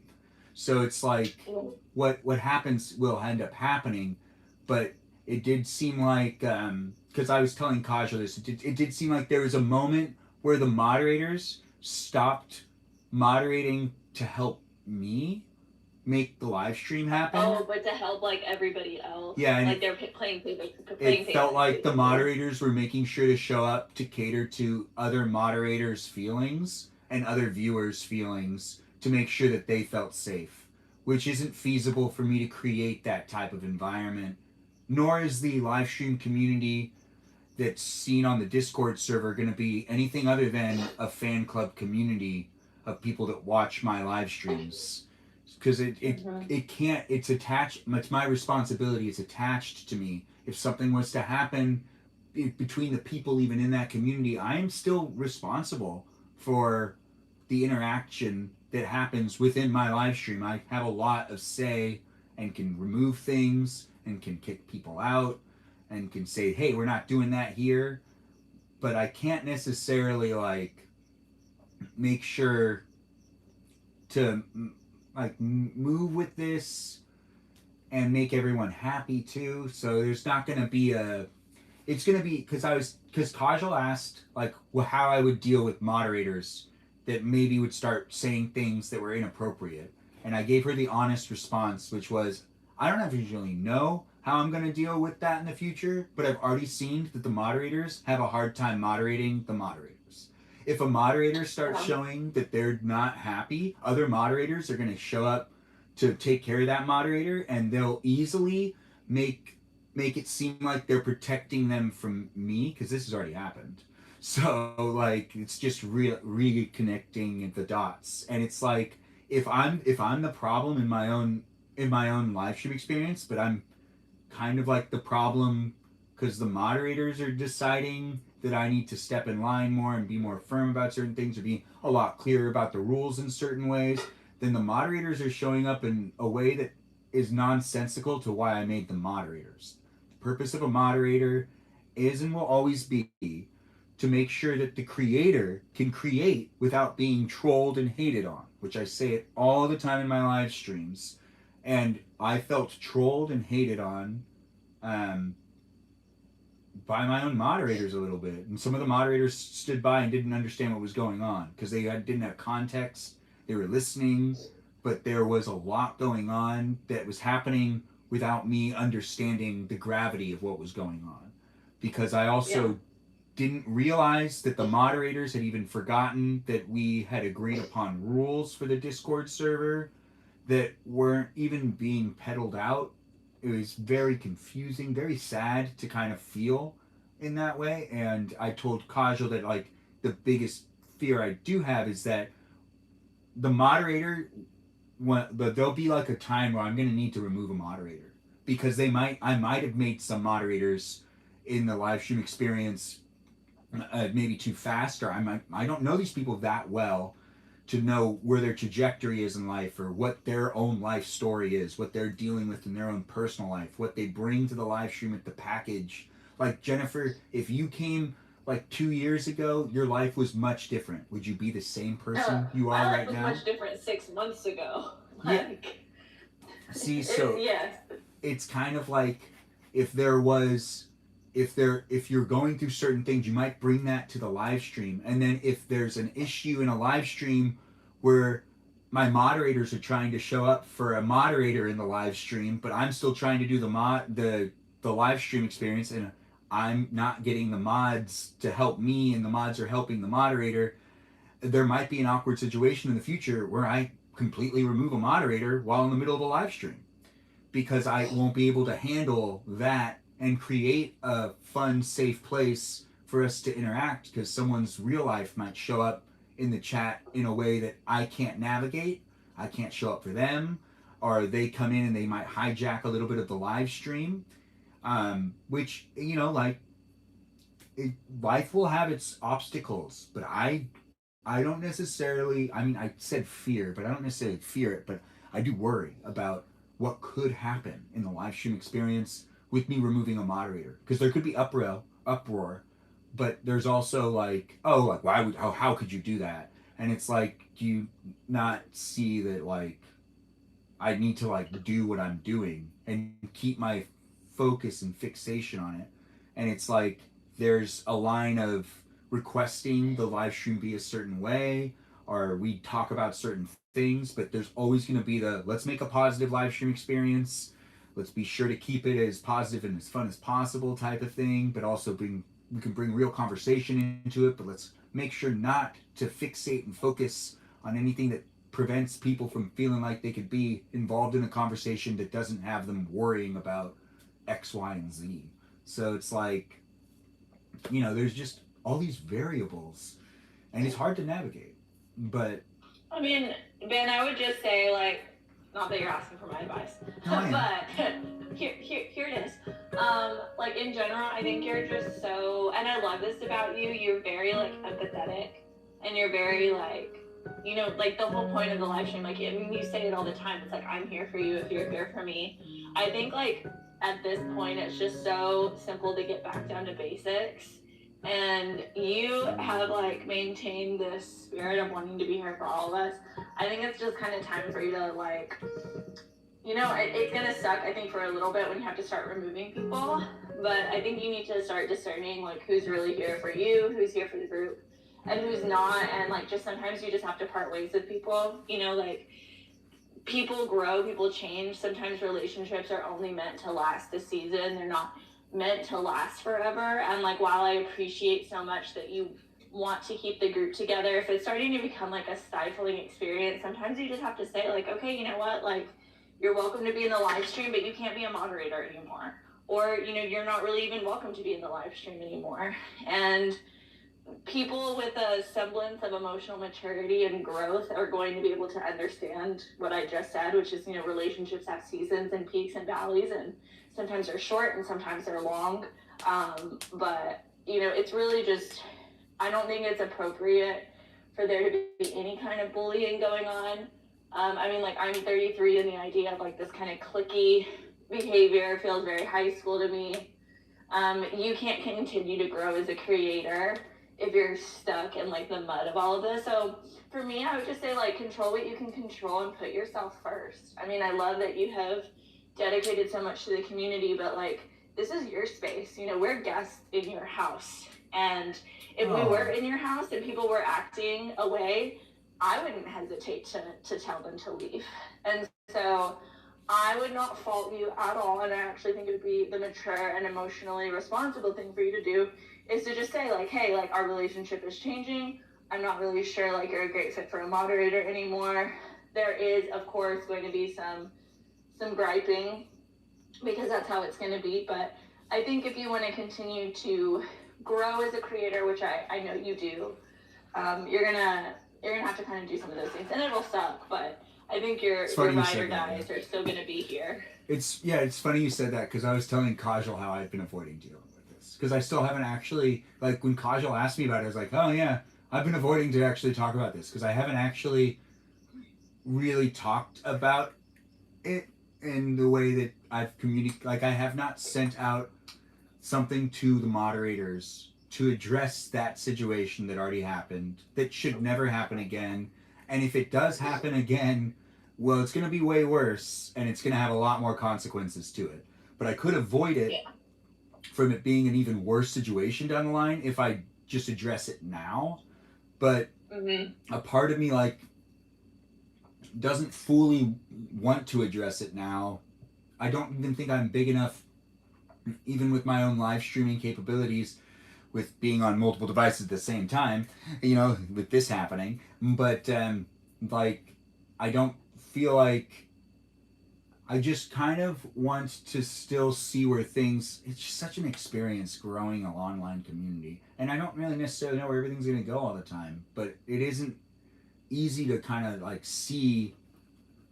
It's the Discord server. I don't know how to necessarily maintain that. I understand how to maintain this and then this YouTube thing, but the Discord server, because Kajal and I were saying this one thing, and I want your opinion on this too. Eventually, I think I need to tone down the Discord server to not have certain types of, like, the vent section is great, but it also is super public with personal issues that people might not want to look back at and reread.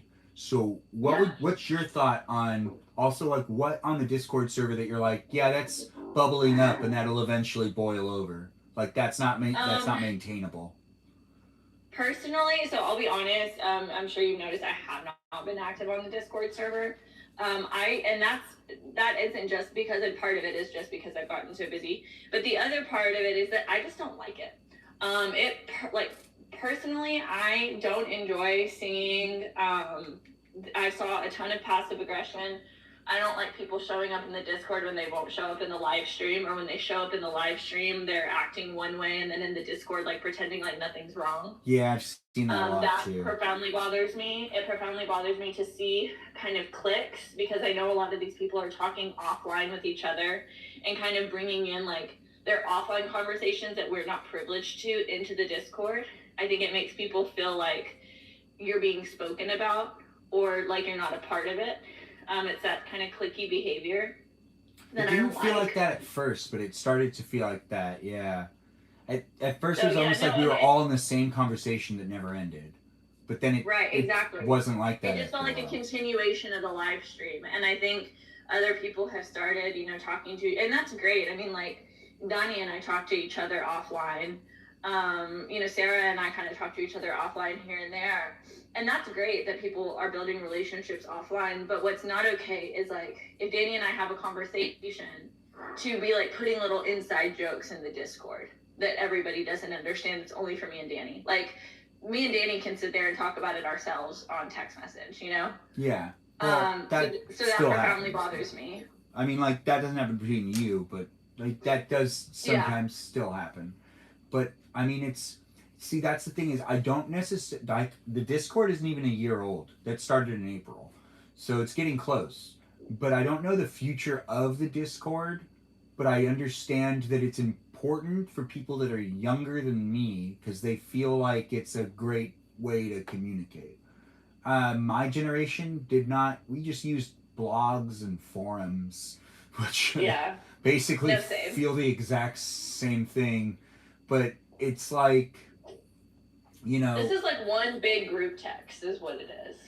Yeah, and I kind of... Which is great. Want that to come back around. I want to have a homey feeling with my live streams still, but I don't necessarily, I feel like I lost some of it a little bit. There are people that I see that they're really active on the Discord server. Are they really, like, active towards acknowledging? I'm not against people acknowledging how much they like certain people in the community, but if you're, like, name dropping and you're name dropping publicly, you could send a private message to those, like, 6 people you're saying you love. You don't need to say it in the Discord server to the 120 people that are there and pick only 6 people to say you like them the most. Like, that just feels mean to me. I don't like that. Yeah, it just feels mean. It doesn't feel like it doesn't feel like you're genuinely like expressing your love for your friend. It feels like you're trying to make everybody else feel bad. And I don't like there's been a little bit of that from multiple people, not one person, but it is. Wait, what was that? I'm so sorry. So just like shouting out like other people. So like for example, like I mean like with us, it'd be like me, you, Danny, Sarah, for example, right? Like all of us got really close in the live streams and we go back and forth in the chat. Like if I went into the Discord and said, "Oh my God, I love Kajal and Danny and Sarah. They're the best. They're my favorites. They're my divas." But then I'm not talking to anybody else or shouting out anybody else. Yeah, like you could have just It would sent. be more appropriate for me to just like put you guys in a group chat and say like, "Oh my God, love you guys so much. I hope you're having a great day." Yeah. Like doing it this way makes it feel like nobody else is important or you don't like people. And I do notice that when those messages come up, at least when I was paying attention, it comes after these little like tiffs in the live stream or tiffs in the Discord, and it just feels stupid. It feels high school, it feels petty, and it feels like just a way to like dig at people. And I think it's just so silly because like I love this group and this community, but we are just a whole bunch of people like on TikTok live. Like it's not that deep, it's not that serious. It's supposed to just be fun. It's just supposed to be an outlet for us to get to know each other and to be able to like support each other and have fun. It does not have to be this serious, and people are just really running with it. And it's the whole like psychology of parasocial relationships is really interesting, and it's interesting to watch it kind of play out this way.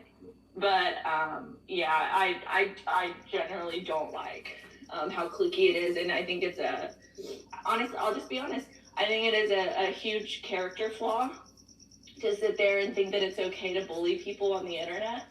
I think that it speaks to an insecurity in yourself and you're projecting that onto other people.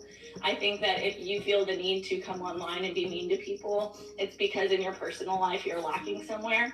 So if you're doing that and you're watching this back, I would sincerely encourage you to take some time and to be introspective and to see what you need to work on, because it's not nice and it's not fair to bring that online and to hurt people's feelings, especially Ben. Like that isn't okay. This is your house. We're guests here. But if you genuinely feel the need to come online and to be mean and to bully people, you have something to work on. Sincerely. Like, I don't care if you go to therapy. I don't care if you meditate. I don't care if you go to church. I don't care what you do. But you're a grown up. Figure it out and stop being a jerk. One thing that was brought to my attention too, because Peaceful Kevin was here before you jumped in, and he was in the chat and he gave his thought about the Discord server too, and he straight up said without skipping a beat, no hesitation, said I don't like the Discord server. I really don't either. He backtracked a little bit to say he kind of did, and then kind of communicated more of why he didn't like it, and it was because he feels like he's being moderated a lot. And I didn't even know that. He said Kasha, you heard him. He was like, I made a statement that wasn't even that bad, and they completely removed it. And I need to look into that tomorrow, because I can talk to you more offline about this, but I can say that Kevin is not. Just because I think I have a little bit more insight into what goes on see offline what it was. Kevin's not wrong. I mean, I don't know what that specific comment was, but I can chat with you about kind of the general feelings against certain people. There was another issue where I was getting modded, so I had to check the audit log because I was like, wait, this isn't right, and I checked the audit log, and one of the moderators was muting me, and I think they realized I could check the audit log, and then they stopped.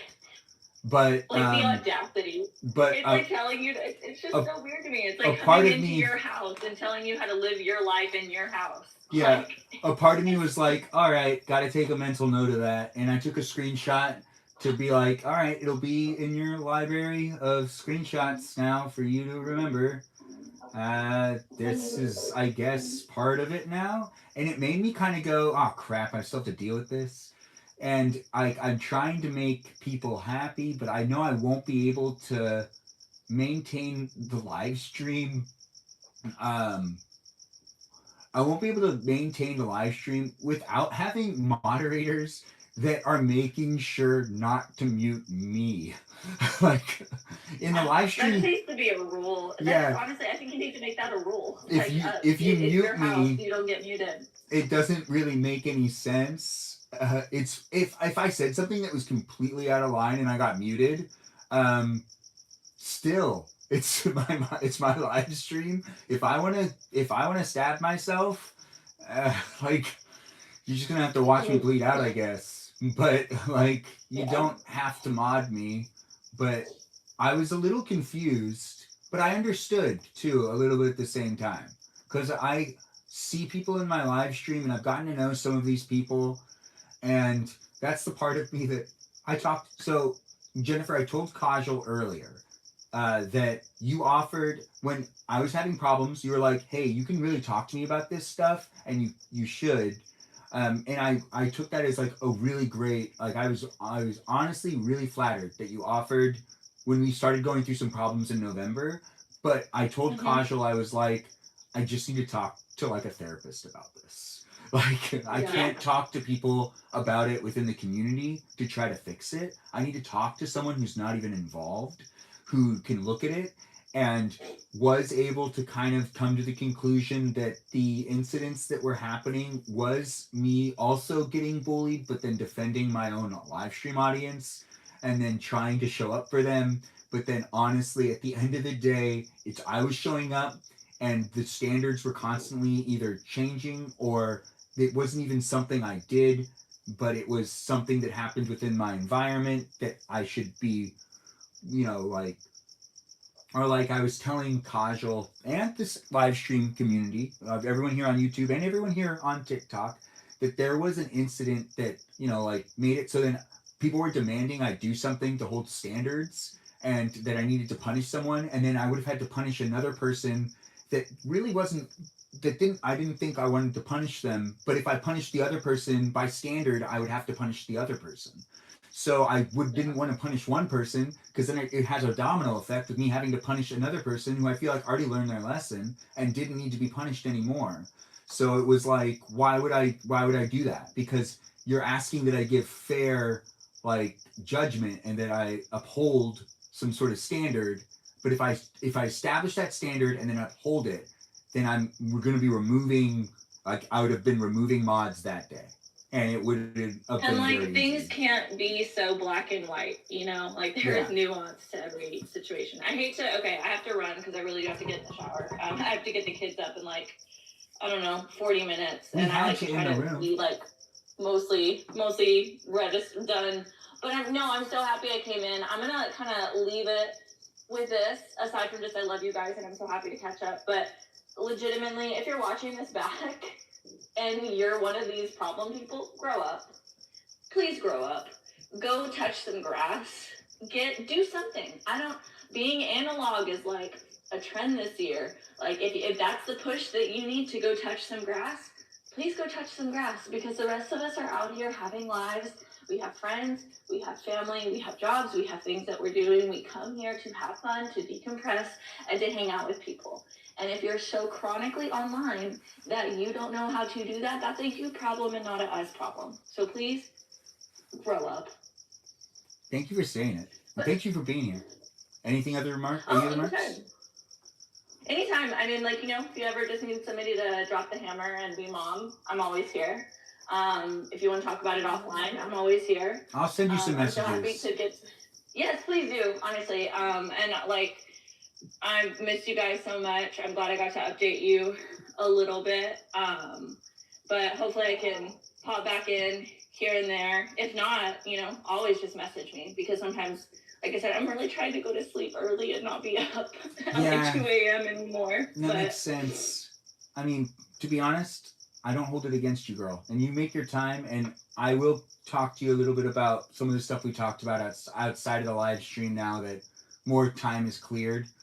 But there is some questions I definitely have for you. And thank you for taking the time to be here. Of course, you guys. I hope you have a great day. I gotta go get ready and get my kids to school, and then I have to go, save turtles. So. You have the best of days. Everyone wish Jennifer a great rest of the day. Bye. Appreciate you. Have a great day. Bye. Have a great day, Jennifer.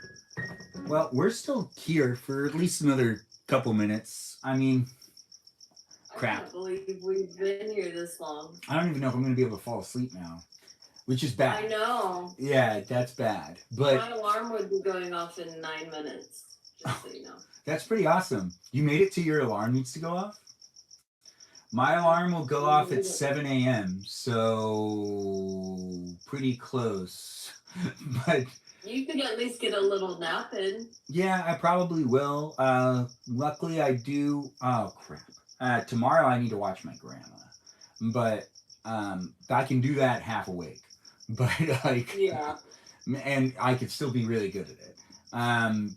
But I also have other things I need to take care of. But it's still guest night, and I have enjoyed this conversation with you, Kajal. I really appreciate you actually bringing it up, because it has kind of weighed on me a little bit, because I've also felt bad. But I've also seen, in between, me and the live stream experience, which is me in the world, I have seen that making people moderators really makes people feel like they're a part of something. And that's something I cannot deny. I love doing it. Love making people feel like they're part of this community, part of this live stream experience, part of whatever I'm creating here. But at the same time, I think that, like, me moving forward, making sure that people are showing up appropriately and like making sure that it's just, there might be hard things that end up happening within the community that people are going to have to be like, oh, all right, I'm on your side, Ben, with this, and I'm down to keep going. Or like, oh, no, I really don't like this. I'm going to go start my own live stream. You might do that. I don't know. You could. Here on YouTube, it's harder. You have to have a certain amount of followers in order to be able to leave and live stream. So you might not be thinking that over here on YouTube. But here on TikTok, you don't need to have anything. Nope. You could just start it up tomorrow if you wanted to. So if you're rewatching this live stream and if you're thinking to yourself, you know what? Screw all those people. I'm just going to start my own live stream. I don't even want to hang out on Ben's Discord server anymore. Go do it. Start your own Discord server too. And, come back and ask me how I'm doing later in life after you've realized how hard it is maybe. Or maybe you realize how easy it is. Maybe, you do much better than me. You might be able to get into your niche more, which is your age group. To be honest, I don't know where my age group is. I don't know where half the males are that are my age. They don't come and watch my live stream. No. So, like, they're not. So the thing is that it's usually the opposites are watching the other people's live streams. So there's some people that I feel like have even had like, oh yeah, but I'm just going to go and I'm going to start my own thing. And it's like, do you realize what your audience genre is? Like, do you realize who you bring into your live stream? Like, you bring in a different audience than I do into mine. So it's like if you're an 18-year-old girl and you start live streaming, I guarantee you're going to have a bunch of guys in your live stream that are maybe even older than me. Not a bunch of girls that are in your live stream. That's not how that works. So if you want to be part of a live stream that also has a lot of other girlies in it, you're most likely watching a guy. So that's just how that works.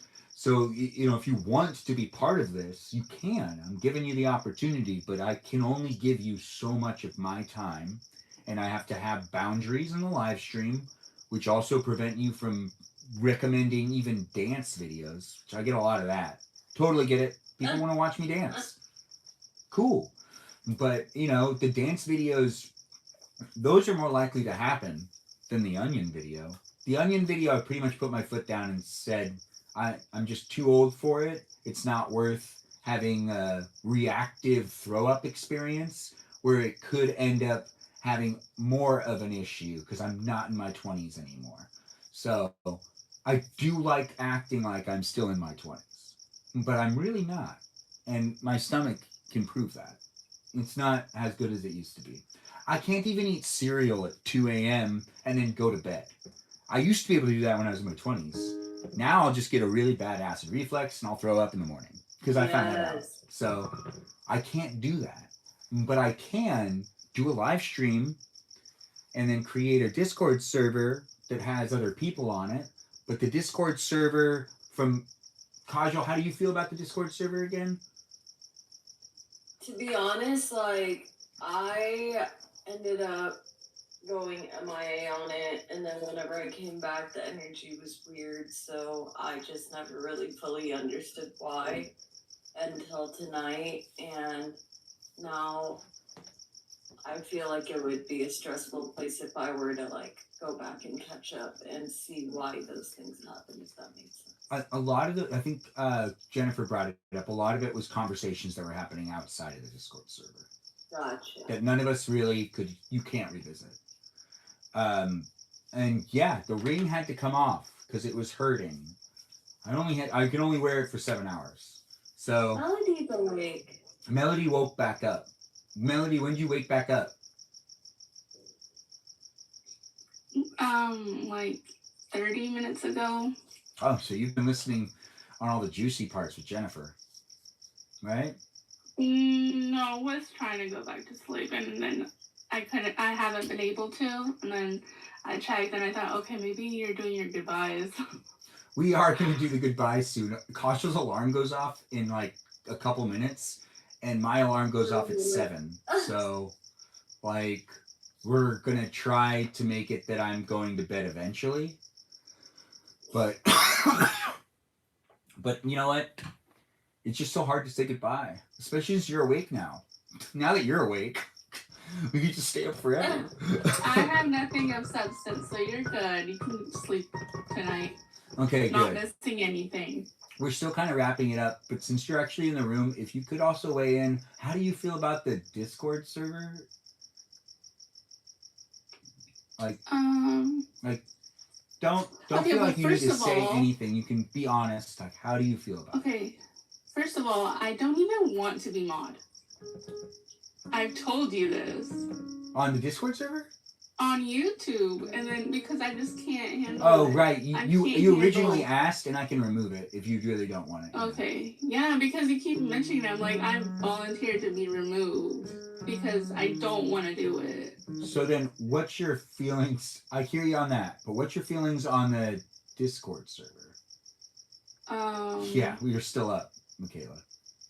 Like, I feel like Ray is dedicated to it, so as long as somebody is like still liking it, I feel like Ray does like modding, and it's an opportunity for them to kind of understand, like not understand, but like communicate and converse with people. Like, yeah, like learn like the ups and downs of how things are, even though it's virtually, it's still kind of emotions attached to it. It's not all fake. Do you feel like you get modded at all, or do you feel like you don't get like like do you feel like you get your comments removed or something? No, but I'm just used to being modded by everybody all the time. Maybe not like outright muted, but okay. Everybody mods each other in a way. Yeah. I get modded not in the way that I get muted. Okay. Well said. Just like you, Ben, I feel like people try to put you, like, steer you where, things aren't, hurting anybody else. But in the end, this is your live stream, and it is your Discord. So there's only so much people can do to have you do things to not hurt anyone else. Yeah, I mean, that's part of what we were talking about too, is that there was like, because Jennifer was even saying about like the pettiness that can be going around, and there's also miscommunication, but then there's also a demand for certain type of interaction. And then there was me really being like, adamant with the group to show examples, if there are of any that are like really like solid examples of how either I can show up better, or if they can like be more informative on what how like their feelings could be hurt, because it's supposed to be a safe place where we can joke around and have some fun, and that doesn't necessarily mean that people's feelings should be disregarded, but it also means that like there's also the playful banter that could be potentially involved. But if it's not playful or observed as playful and just hurtful in some ways, then you need to be able to communicate it. And there's a lot of like not communicating it, and there's a Yeah, lot of not even really understanding it. Like, yeah, in the end, this isn't like corporate world where you have meetings on meetings with people all day to make sure everybody's in line. So, I mean, you're not going down their throats, like checking in on if they're seeing your vision and if you guys are seeing the same thing and trying to like have little conversations aside, to the side. So I don't know, but I feel like Ray is on your side, and as long as you have people on your side. I feel like most of the moderators actually are there for it, but then there's also the disconnect of where online is it best to support the overall community. Like, am I trying to build a Discord server, or am I trying to build a live stream experience on YouTube or on TikTok or on Twitch? Where is it that I'm really like gravitating to? There's also like the thing with the some people want to be moderators just to get the shout out, is what we were talking about too. Which could be true to a certain degree, not necessarily the responsibility, but more of just the nod, which I understand that. It's nice to get a nod. That's why so many people are like, hey, can I be a moderator? But thanks for saying it's a wild setup, by the way. I do appreciate that. And yeah, it might have only like 8 viewers in it, but I think like for sure you really like flourish when you're live and you're meeting new people and things like that. So when people join Discord, I don't think you need to be so honed in on what's going on there so much. Then you just, I don't think you're a Discord person. I'm not saying I'm a Discord person either. I'm not a Discord person. Some people really are though. I've noticed with that. the little banners and this premium subscription, and then they're on multiple Discords, and it's just like I understand because like I'm not young anymore either, and I had the time to just I had the energy and I had the like I don't know. Ambition. Wanted to talk to like so many people. I do not want to social talk ambition. To people. Yeah. Yeah, as we've gotten older, and we're more content. It's good to talk to a lot of people. It's just like some people get it certain ways. Like your job, you are really social in your job, so you don't need that extra like Discord time with random people to figure out like how to have social stuff going on. Well, the Discord also isn't really feasible for me to make it. Like I was saying, like, there was the time at the Discord server where I was writing a lot of lore every night, and I can't do like a 4 or 5 hour live stream and then spend like an hour or I wouldn't two. say you should promote Discord as much as you do, because it's the level of activity has definitely died down. I don't really want to be active on it anymore. Like it's just like I post my music, but then like with the music, I don't know. I'm trying to. I like that you post the music. It's fun. That's fun. That's like listening to new things. Yeah, but I don't want to be posting it like every day. It makes me feel like schizophrenic or something. No offense to anybody with that, but I'm just saying I don't want any kind of weird illness. It's not weird, but like for me, I hear you. I don't want any added issues. Like I'm always trying to monitor myself that like I don't go overboard. But it's like I want to like contribute in some way, but I don't want like people to get like the wrong idea or anything. So yeah, I mean it is like moving, and it's like it's like me posting from my perspective, and the Discord people are kind of younger, on the younger side. Yeah, it does feel like that. I mean, it'll most likely end up staying how it is for the current time being, but if the audience grows more in the direction that really it should be growing, it needs to scale back just a little bit because it can't have.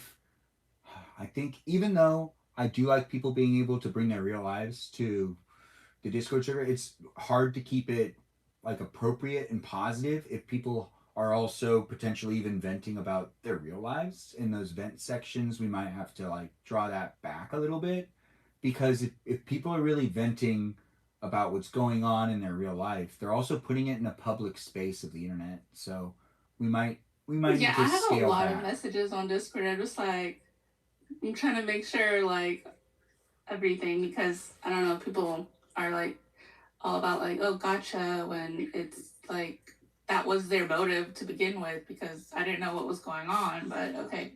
So but like, yeah, like the other day we had a lot of views and you were just doing your own thing. I think that's really where it's at. It's just like, also it's not the best to just depend on eating, because there are live streamers, or not live streamers, but there are like people that are known for mukbangs and stuff. It's not the healthiest thing to. No, it's not that. So it's just make sure that like you just. Well, that's why I like the cooking. I like the cooking It's like, and eating because it's like, let's make the meal together. But then I don't necessarily go through it with the step by steps. But that might, if I was to do cooking, I'd want to do more cooking traditionally, where it's like kind of like an old school cooking show. But then it turns into me eating it at the end. That's like more. oh, you can format. like, yeah, you can like not eat it, I guess. I could, or I could serve it up to somebody and have someone else eat it, and then just sit next to them and be like, "Tell me how it is." But we got Michaela, Dr. Quinn Medicine woman in the room, so then Ava could say good morning to us as well. Ava, you with us? You gotta say it loud. Good morning. Aw, thanks. Good morning to you too. It is 4 o'clock in the morning for me.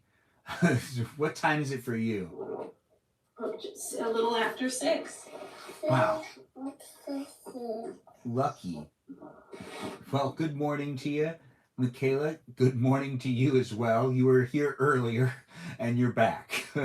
Yeah. It's been 569 minutes and we are going to end the live stream with these wonderful people in the room. Ava, is there anything else you want to say to the live stream before we start wrapping it up? Yeah. What do you want to say? I want my daddy's picking me up. Oh, you hear that? Cute little one. Well, thanks for being here, Ava. She's getting ready to be picked up. Yes, she is. We've got Michaela back with us. Michaela, you slept well, right? I slept okay. I'll get good sleep this weekend. No, that's where it's at, the weekend. Well, thanks for jumping back in. Thanks for giving us that morning feeling. Melody, how much longer do you have before you have to go to work? I'm not working today. Okay. Why aren't you working today? You don't work on Fridays? No, I did not schedule myself to work Friday. That's pretty lucky. Is that also because you want to make sure to always make it to guest night? You could be honest. I know you wish that for you, but no, Ben. My life, I'm not trying to set my life up to be here for you. Yeah, I know, right? It's so funny. Anyways, I'm going to paint it that way. But that's not necessarily the reality of the situation. But she's always making room for me. Anyways, it's fun to have you here, Melody. Thank you for chiming in. Thank you for falling asleep and waking up within the live stream experience. Wouldn't have it any other way. Kajal, is there anything you want to say too as well before we really start wrapping things up? And I mention all my moderators and say goodnight. It's just been great to be back. I do appreciate you providing the space online and just honoring your truth. I think it's been a good learning experience for myself as a live streamer, and so I do appreciate all your advice and tips. And I'm also here for you if I can be in any way, shape, or form. I really appreciate that. Yeah, good morning, Melody. I hope you have a great day off today, and Benjamin, try to get some rest if you can. Oh, I will. I'll be able to fall asleep at least for a little while. Definitely. Yeah, to anyone that watches this back, I hope you enjoy it and have a great rest of your day as well. Oh, thanks for saying that too. It does seem like we're giving a lot of attention to those that watch it back. Where are you when it's live? Where? Where are you when it's live? It's fine. When you're watching it back, that's cool too. But I could be live right now if you're rewatching the live stream experience on YouTube because it's rewatchable. But we're ending the live stream on TikTok and on YouTube right now. Even though it's rewatchable, it still has to end at some point. It does have Melody and Kajal still present in the live stream, but when it does end, it all will end at the same time. So you can still see them. You can say goodbye to them also in the chat on YouTube or on TikTok. I'll read it if you say it on YouTube. But we've had quite the conversations. It's been a great guest night, and I really do appreciate people jumping in and being part of it. It was a lot longer than any other guest night ever has been at 573 minutes. We'll probably end it within this little range, so it'll be about 570 minutes long, which will be rewatchable for anyone that can really take the time to rewatch 570 minutes. Damn, that's a long time. But in my opinion, it really gets juicy at the end after we shut off the Twitch live stream. Ain't that right, Kajal? That's where it gets spicy, right? It sure does. It sure does. Do feel free to also give me any feedback and feel free to join the Discord server, follow me on Instagram. Let's thank the moderators here on YouTube and on TikTok before we stop the live stream. I've had the greatest of guests. Appreciate every single one of them. Not going to list them all by name because I can't remember absolutely everybody because I am tired. And I do need to go inside and go to bed. And it was a fun experience. Guest night's always a great time for me to hang out with you and come back next Thursday for more live stream experiences with me for the guest night experience specifically. I'll be doing another live stream tomorrow, even though I did like a ridiculously long one into today, which is still tomorrow. Now I'm getting all confused. Let's just thank the moderators and let's end the live stream because I want to get to bed. But Kasha, are you even going to sleep tonight? You're just going to go do your next thing, right? Yeah, my alarm rang 13 minutes ago. So you need to go to, where do you need to go? To the F time. After I hop off, I'm gonna shower and then take Soul on a walk before I head to the hospital. You're gonna go to the hospital without sleeping? That's my fault? Yeah, but I mean, it was worth it. I would do it all over again. Okay, well, just drive safely. You know? I will, I promise. It's not too far of a drive. It's about a 15-minute drive from me. 15 minutes? That's a long time. That's almost a TV show. It's okay. We'll just jam out to all the good music and have the windows down and let the air hit my face. And once I get there, we'll be good. Okay, that's good. I honestly trust that you'll be safe. Just take care of yourself. Have a good tomorrow. Or today. It's already today. It's today for you. It's today for me too. Anyways, I'm going to get to bed. But before I do so, I just want to thank the moderators here on TikTok first. Mikey Milwaukee, Joe Javier, Bubba Gizmo, Grant that goes with the name I only follow Ben, Juliet, Danita, Vita, Dorita, Burrito, Lizzie, Izzy, Rem, Abby, Banana, Fana, Fluff, Abby, Jamie, Lynn, Sarah, Sarita, Bonita, the Citalita, Ray, the Gatekeeper, River Otter, Sea out of the group. We also have a watermelon known as Jennifer, and Kajal, that Fox Citalita, who's here as a guest as well. In this live stream experience, it's been a lot of fun to interact with you and all the others that have been here. The live stream moderators are in the live stream, so say something to them before we leave this live stream experience. But you could also do the same over here on YouTube, where we're going to say goodbye to all those moderators here as well. I don't know which ones dropped by, but we got so many of them, and they are fantastic. They are actually really great people, and I do appreciate them jumping in when they can. We've got Brandon, Liz, Gabby, Peaceful Kevin, Sarita Bonita, Danita Bonita, Juliet, Miranda, Rosanna, Noah, Leo, Dougie, Lauren, Natalia, Jam, Ray the Gatekeeper, River Otter, Sea out of the group, Casual, that Fox Citalita, Said with Melody, our Stephatron of the group, is a moderator for right now, but we'll bring attention to that because she clarified she doesn't like the pressure, but she has been a great moderator, so we're giving her a shout out, saying that little pretty pink princess of ours has always been such a good meow meow girl, taking care of all the peeps and making sure to moderate when she can. But if she doesn't want it, Doesn't need to have it, but she'll probably still be called the Meow Meow Girl of the group. Now, we also got ourselves an Iris McGrath, who's not Texan, but is a McGrath, and a Kiki, also known as the Little Mermaid of the live stream experience. And those are the moderators here on YouTube. Though they may change and shift here and there, we've got the best of the best people showing up into the live stream, and also robots, programs, algorithms, AI, software that are here in the live stream experience. I want to give a shout out to as well. As I try my hardest to follow the guidelines, it's not always the easiest thing to do, but I assure you, I'm trying my hardest to do the PG live stream experience for people to be able to rewatch here on YouTube, and for people to be able to engage with over here on TikTok without getting hit by those violations. I'm trying my best. So let me know how I'm doing these apps that I'm on right now. No, seriously, let me know. Anyways, toodaloo, all you wonderful people. I'm leaving now because I got to go to bed. And you should go to bed too, right? Oh man, it's so late. It's 4 a.m. Anyways, bye-bye. Take care, everyone, and have a good rest of the evening. We're going to stop both of these live streams at the same time. Yeah, we'll do it both at the same time, so then, you know, it's ending. Anyways, any last goodbyes from the guests? You guys want to say goodbye one last time? Get some good sleep. Oh, thanks. Yes. Bye-bye, you wonderfuls.